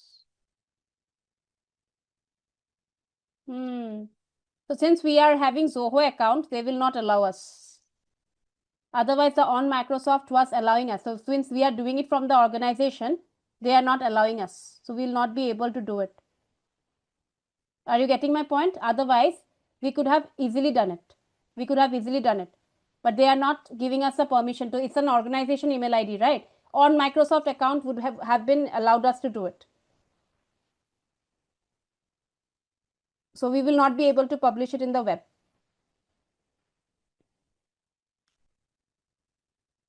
Okay, we are not going to publish it because it's an organization email ID. So probably we will not be able to, because we don't have the option. We don't have the option. Check it. If had it been the on Microsoft, we could have done it. That was the personal one we created, right? So please check it out here. We don't have the option only. In the manage embed codes, or let's go to the admin portal. So this does not give us a permission only. Otherwise, we could have handled the permission here. We could have handled the permission here.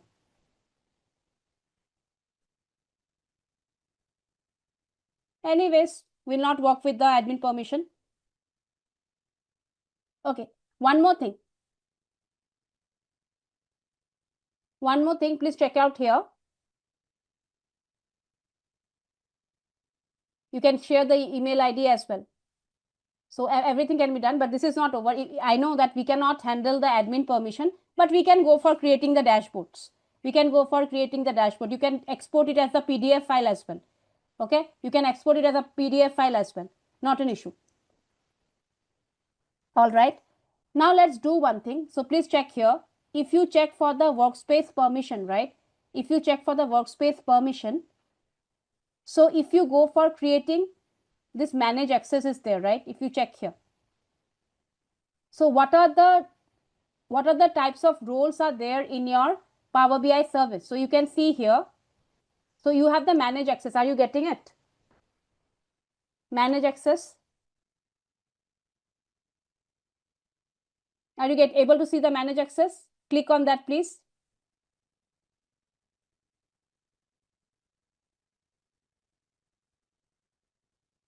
See, since I have created this account, okay, I have created this workspace, I am the admin.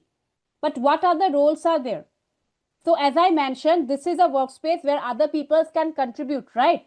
So you can just go for clicking on add and you can provide the email ID. Okay, you can provide the email ID and you can give the access. You can give the access. So what is the access here? You can check it out here. One is your viewer access. Then you have the member access, contributor. So you have 4 types of access. One is your admin who is having all the permission. One is your member, one is your contributor, and one is your just a viewer.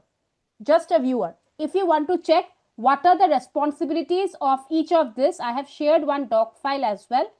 Okay, so not a doc file, the website link. Okay, where you will be able to see the permission given to each of these users. So there are 4 types of users. You have admin, member, contributor, and viewer. Okay, where the admin have all the permission. You can check here, update and delete, add or remove people, including other admins. Okay, add members or with lower permissions, allow others to reshare. So all these things. So admin will have definitely all the permissions. Okay, and viewer is the one with the limited permission. With the limited permission. Okay. So this is talking about the roles in the workspace. Now let's try to publish. So we have already published the report without security, right? Let's publish the report we have created. Since we are already signed in, okay, the other way we can import publish it from here as well. Okay, you can publish it from the Power BI service itself, from the workspace. So let's go for publishing it. Go to the import, go to the report, paginated report or workbook from this computer, browse to that file,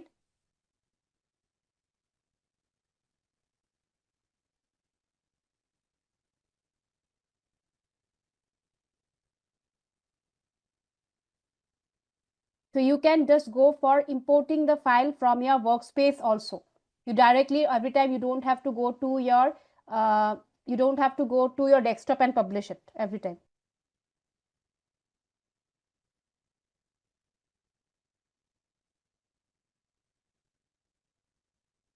So in case of RLS, you will be able, once you import the file, right, or once you publish it in the workspace, you will be able to get these three files.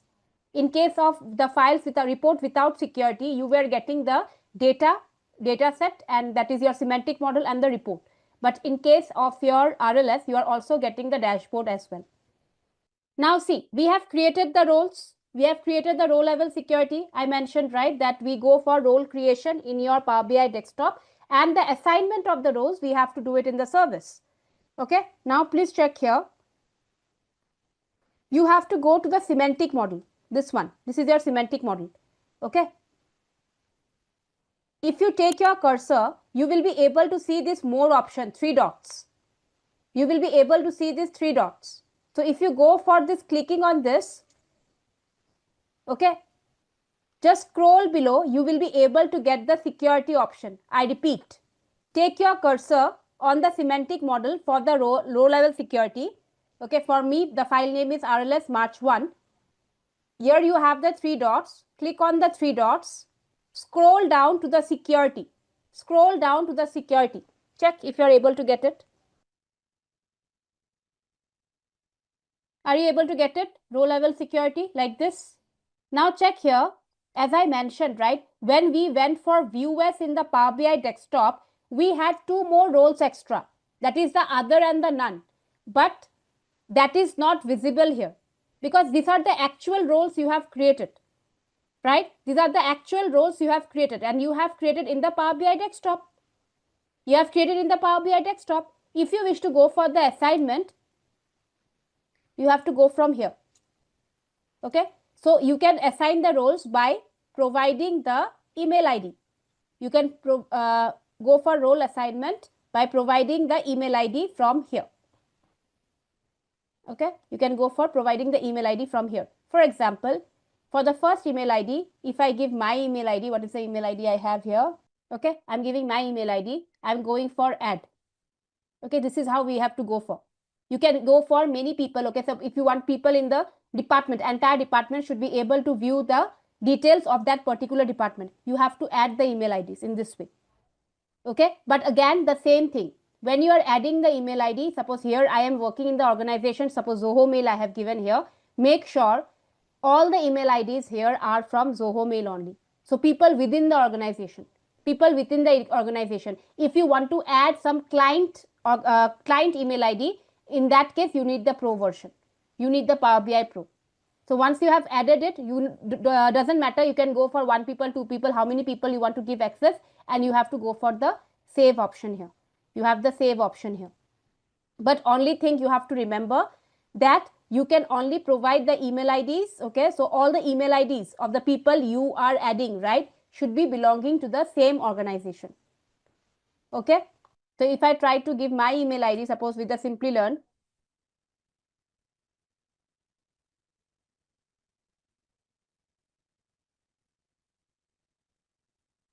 okay, so I will get, it will not allow me. It will not allow me. What is mentioning? One or more email addresses with the following domains are outside an organization. Okay, so that is why whatever domain you are, the domain name should be same here. The domain name should be same here.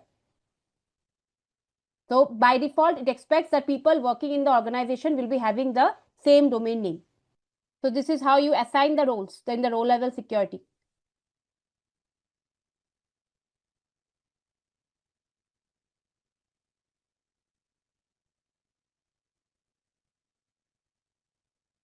Now, how can we create a dashboard? How can we create a dashboard? Okay, so please check it out here. Suppose I go to this report right now. I go to this report, the first report I have published here. If I wish to add whatever is there, right, whatever is there, maybe a text box is there, then filtering is there, whatever is there, I want to add directly this report to my dashboard. How can I do that? Okay, how can I do that? So please check here. you have the 3 dots here, right? When you open the report, you will be able to get the 3 dots on top, right? There you have the option for pin to a dashboard. So click on the pin to a dashboard. Okay, now it will ask you one message whether you want to go for an existing dashboard or a new dashboard. So I want to go for a new dashboard. I don't want to do it in existing right now. So I'll go for a new dashboard, and the name I want to give maybe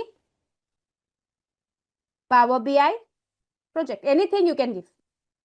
Okay, Power BI project, and I'll go for pin live. I'll go for pin live. This is how you basically create a dashboard from the entire report. This entire report will be added to the dashboard. Okay, let me show you here. Okay, so I will show you later how the dashboard looks like. Okay, so I'll go for this go to dashboard. So in the dashboard, everything looks enlarged. Check here. You are getting the entire report in the dashboard. Now let's go back to the report again. Let's go to the report again. Suppose if you want to add particular visuals to the dashboard, suppose from this, I want to add this chart here. Okay, I want to add the first chart, that is this line and the bar chart into my dashboard. I can add that as well. Okay, if you take your cursor, in the chart, you will be able to see this pin visual. Are you able to get it? You will be able to get this pin visual. If you just hover over the chart, you will be able to get this pin visual here. Just click on that. Again, you are getting this. Okay, this is not for the same one. We are getting for the, let's do it here.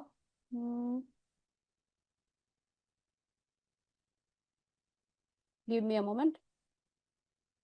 So you can go for pin visual. So check it out. Let me check where is the one we are getting here. This is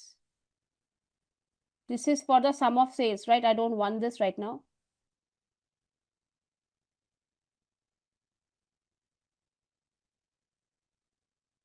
Yeah, I want this chart, right? So I'll go for the pin visual, go to the existing dashboard this time. I'm adding it to the existing one, that is your Power BI project, and go for pin.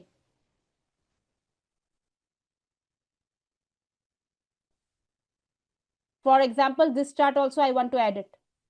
I'll go for pin visual, again existing dashboard. Let's go from the RLS that we have created.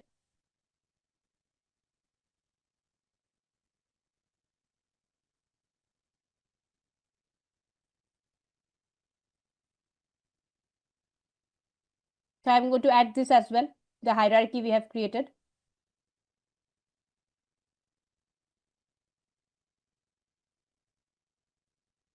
Now let's go to the dashboard. Okay, we'll go to the dashboard.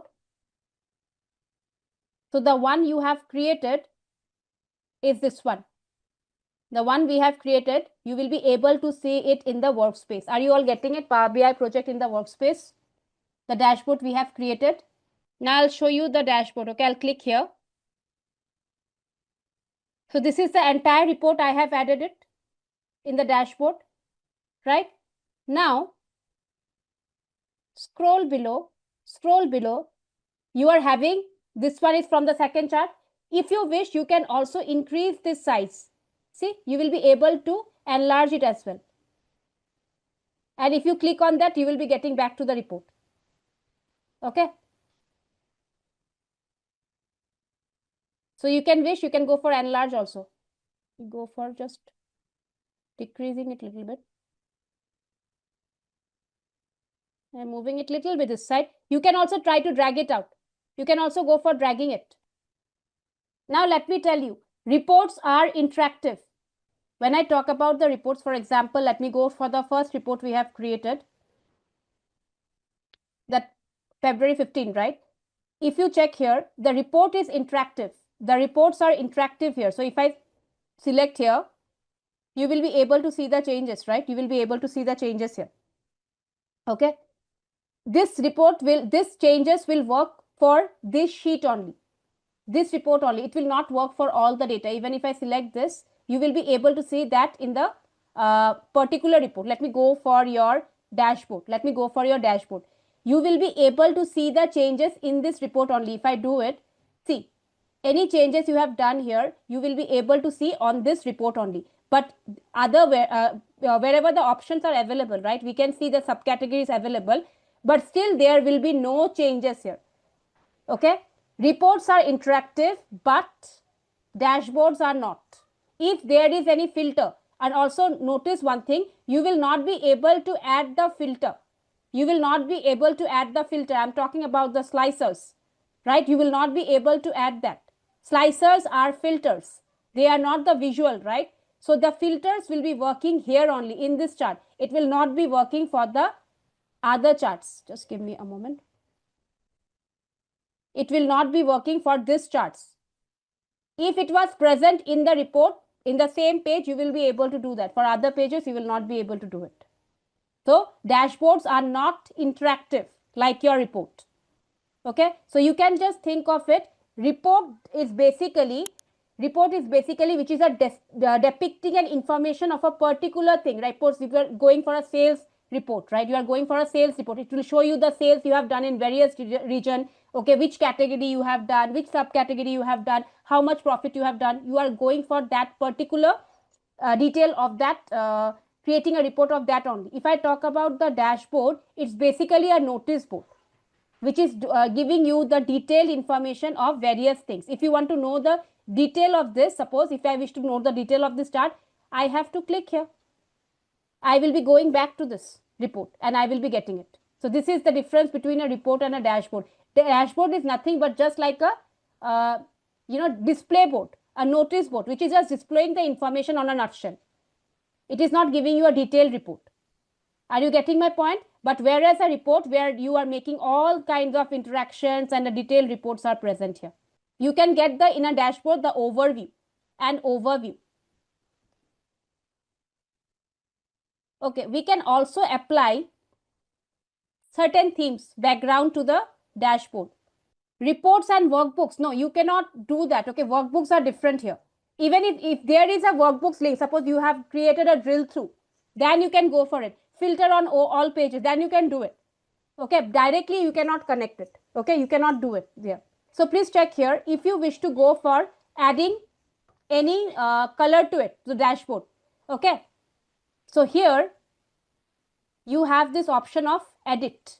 You have the option for edit and you can select any particular theme for it, for the dashboard. Okay, you can go for the dashboard theme. Okay, and here you have the light theme right now. You can choose any color friendly theme also. You can save it and check it out what is the color friendly theme looks like. Okay, this is how the color friendly theme is right now. Okay, if you wish to change the theme here, you can go for dark as well. You can go for dark as well. See?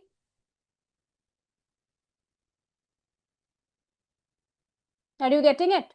So in the real time, it's best to keep them as different pages in the same workbook. Right? In Power BI, we call it as a report. Why? Because it is depicting some detailed information. It is giving some information here. Right? So if you have a page, that means what? You are going a detailed information. Suppose you are in one page, you are going for a detailed analysis of how the financial you can say how the how the products are performing, how the sales are being impacted in the current month, in the last month. So it is giving you a detailed information of every month. And later you want to create a dashboard to check maybe year wise in the particular year, maybe 25-26, how did the monthly sales was impacting. So you can go for that. How do we publish this dashboard we created as under file? We are using embedded. So the thing is that only if you have permission from your IT team, then only you will be able to do it. We are not able to go for embedded report, you will not be able to publish it. That restriction, and also we are going for the organization email ID only. Okay, if you want to share the report, you can directly, share the dashboard, you can go for sharing it from here. Okay, you can go for sharing it using the email ID. You can share it with the email ID. Okay, every day you can go for sharing the email ID from here. You have to grant the access. Okay, but if you wish to publish it publicly, it is not possible. Publishing publicly is not possible right now. Okay, because that is we are working with the Zoho account. So Zoho IT permission we will be requiring here. Yes, also one more thing is there. If you wish, if you have added anything on the dashboard, if you have added anything on the dashboard, you can ask a question related to anything in the anything related to the dashboard here. Okay, total sales in maybe California. I want to get the total sales in California. So you will be able to get the answer for that as well. If you have added that, you will be able to get it. You will be able to ask a question as well in the dashboard. So these people can subscribe to the dashboard even. Okay, people can subscribe to the, take the subscription of the dashboard, and then they will be given any changes we do right, start date, end date we can go for, and from that they will be getting in the email ID. Okay, they will be getting in the, someone who subscribe to this dashboard will be getting the new dashboard on the frequency they choose, how they want to go for it. Okay, so these are the usage of your dashboard. So check if you have any confusion in the dashboard. You can go for asking a question, you can go for sharing it. And also one more thing, when you have the RLS, right, when you have the RLS applied, check one thing. If I go to the file, even though we were not able to publish it because of the IT permission, but if you go with the one with the RLS, in the embed report, you don't have the permission for publishing it to web only. When you have the row level security applied, right, you don't have the permission to publishing it to web. So when you have the RLS right applied, you don't have the option for publishing it to web. So if I go for any other file, suppose this one where the security is not there, you will be getting the option for embed report. Right there you have the option for publish to web. But whenever you have the RLS applied, let's go there, RLS, I will not be getting the option. For publishing to web. Right? Are you meaning if the data set is like updated, right? So if you go for, suppose if you want to automatically refresh the data, generally a payment gateway will be set. Gateway will be set where you have to refresh the data. For example, suppose you have the data set here, right? You have the data set here. That is your semantic model. So now if I go for the refresh now, I will be getting an error. Okay. Check. Well, how is the error? I do understand. So once I refresh it, I'm getting an error because there is a no gateway set for me. So I have to set the gateway here. Just let me show you here. So suppose you can get the Power BI gateway. Okay. You can download the personal mode. And you have to set the email ID. You have to set up the email ID there. And once you set up the email ID, okay, what will happen? Then we have to make few changes. Though we are not the admin, we will not be able to do it. Generally, this option is set up by the admin team only. So what we can do here, we have the option for schedule refresh here. So automatically it will be refreshed after some times. So here you can see here it has failed to do the refresh. So we have to set up the gateway. And we can go for setting up the payment. We have to set up the gateway here. Okay, we have to go to the semantic models. Just let me show you here. Okay, and there we have to go for gateway and cloud connections. Okay, there we have to, once we install that gateway, right, we will be getting our PC name over here. Okay, and once that is active, once that is connected, we have to go to this refresh option. And we can set up the refresh. How do you want to refresh? Whether you want to refresh it daily or maybe after 15 days. So it will be happening for you. Since we have not downloaded it, and since we are not the admin, because again, we will be requiring the admin portal for this as well. So once you have set up the permission, okay, once the gateway is set up, you are going to make this refresh, okay, how the data is going to refresh. So that is the part of the gateway here, okay, and generally it is done by the organization only. Whenever there is a refresh, it will be connecting with the particular data and they will be able to do it. Am I clear now? This is for automatic refresh. For automatic refresh, you have to first, you don't have to do it, okay. If you are working in an organization where you already have the Power BI, they will be doing it for you, okay, because we need the admin permission. And here, using the Zoho, we don't have the permission. Otherwise, I would have shown you, okay. So this is pretty much important here. Regarding the subscription, so one can subscribe to your dashboard. So every day, you don't have to open it, right? If someone subscribe it to anything, like in your YouTube subscription also, right? The video, whenever there is a new video, if I was subscribed user of that particular channel, it appears on my feed. So similarly, if I subscribe to this dashboard, right? If I subscribe to this dashboard, I will be getting the any update if there is in the notification. So if there is any subscription dashboard is there, I will be getting it. Okay, I can also schedule it. One more thing here. Okay, so here can you see this one? Can you see this one? This is a lineage view. This one. So please click on that. Lineage view. Please click this. How is your data set or the files are stored, right? You can see the view. One was your list view, which were you getting it. Now you can check the lineage view. Now you can check the lineage view. You have the sample superstore Excel file. Okay. From that, I have created the row level security, this file, right? Semantic model. That is the data set you have here. Okay. And you have this RLS report. Sorry, March 1 report. Okay. And this is a PBIX file, the dashboard we have. Right, dashboard we have, and we have created a Power BI project also. So you can see the workflow here. You can see the workflow here, complete workflow. This is known as your lineage view. So if you want to go back to that view, you have to again go for lineage. You will be getting the, okay, let me click on the list view now. If you want to go for the list view, just go click on next. This is your lineage view. Here we have the list view. This is your list view. Okay. So once your gateway is set up, you will be able to do the refreshment here. Okay, any data is refreshed, you will be able to do it. When you are in the dashboard, right? When you are in the dashboard, one more thing you can do, check here. This is the 3 dots here, right? Go to the 3 dots. Sorry, not the 3 dots. You have to go to this edit drop down, right? You can also get the mobile layout.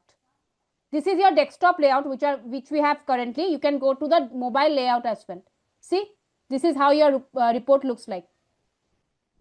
And that brings us to the end of this Power BI PL 300 session. In this video, we explored the complete foundation of Power BI, including business intelligence concepts, Power Query transformations, data cleaning, report creation, visualization, DX formulas, time intelligence functions, data modeling, drip-through analysis, and AI-powered visuals. We also saw how Power BI enables businesses to transform raw data into meaningful dashboards and actionable insights. These concepts are essential because they form the backbone of modern business analytics and plays a major role in real-world reporting, decision-making, and certification preparation. Thanks for watching, and I'll see you in the next one.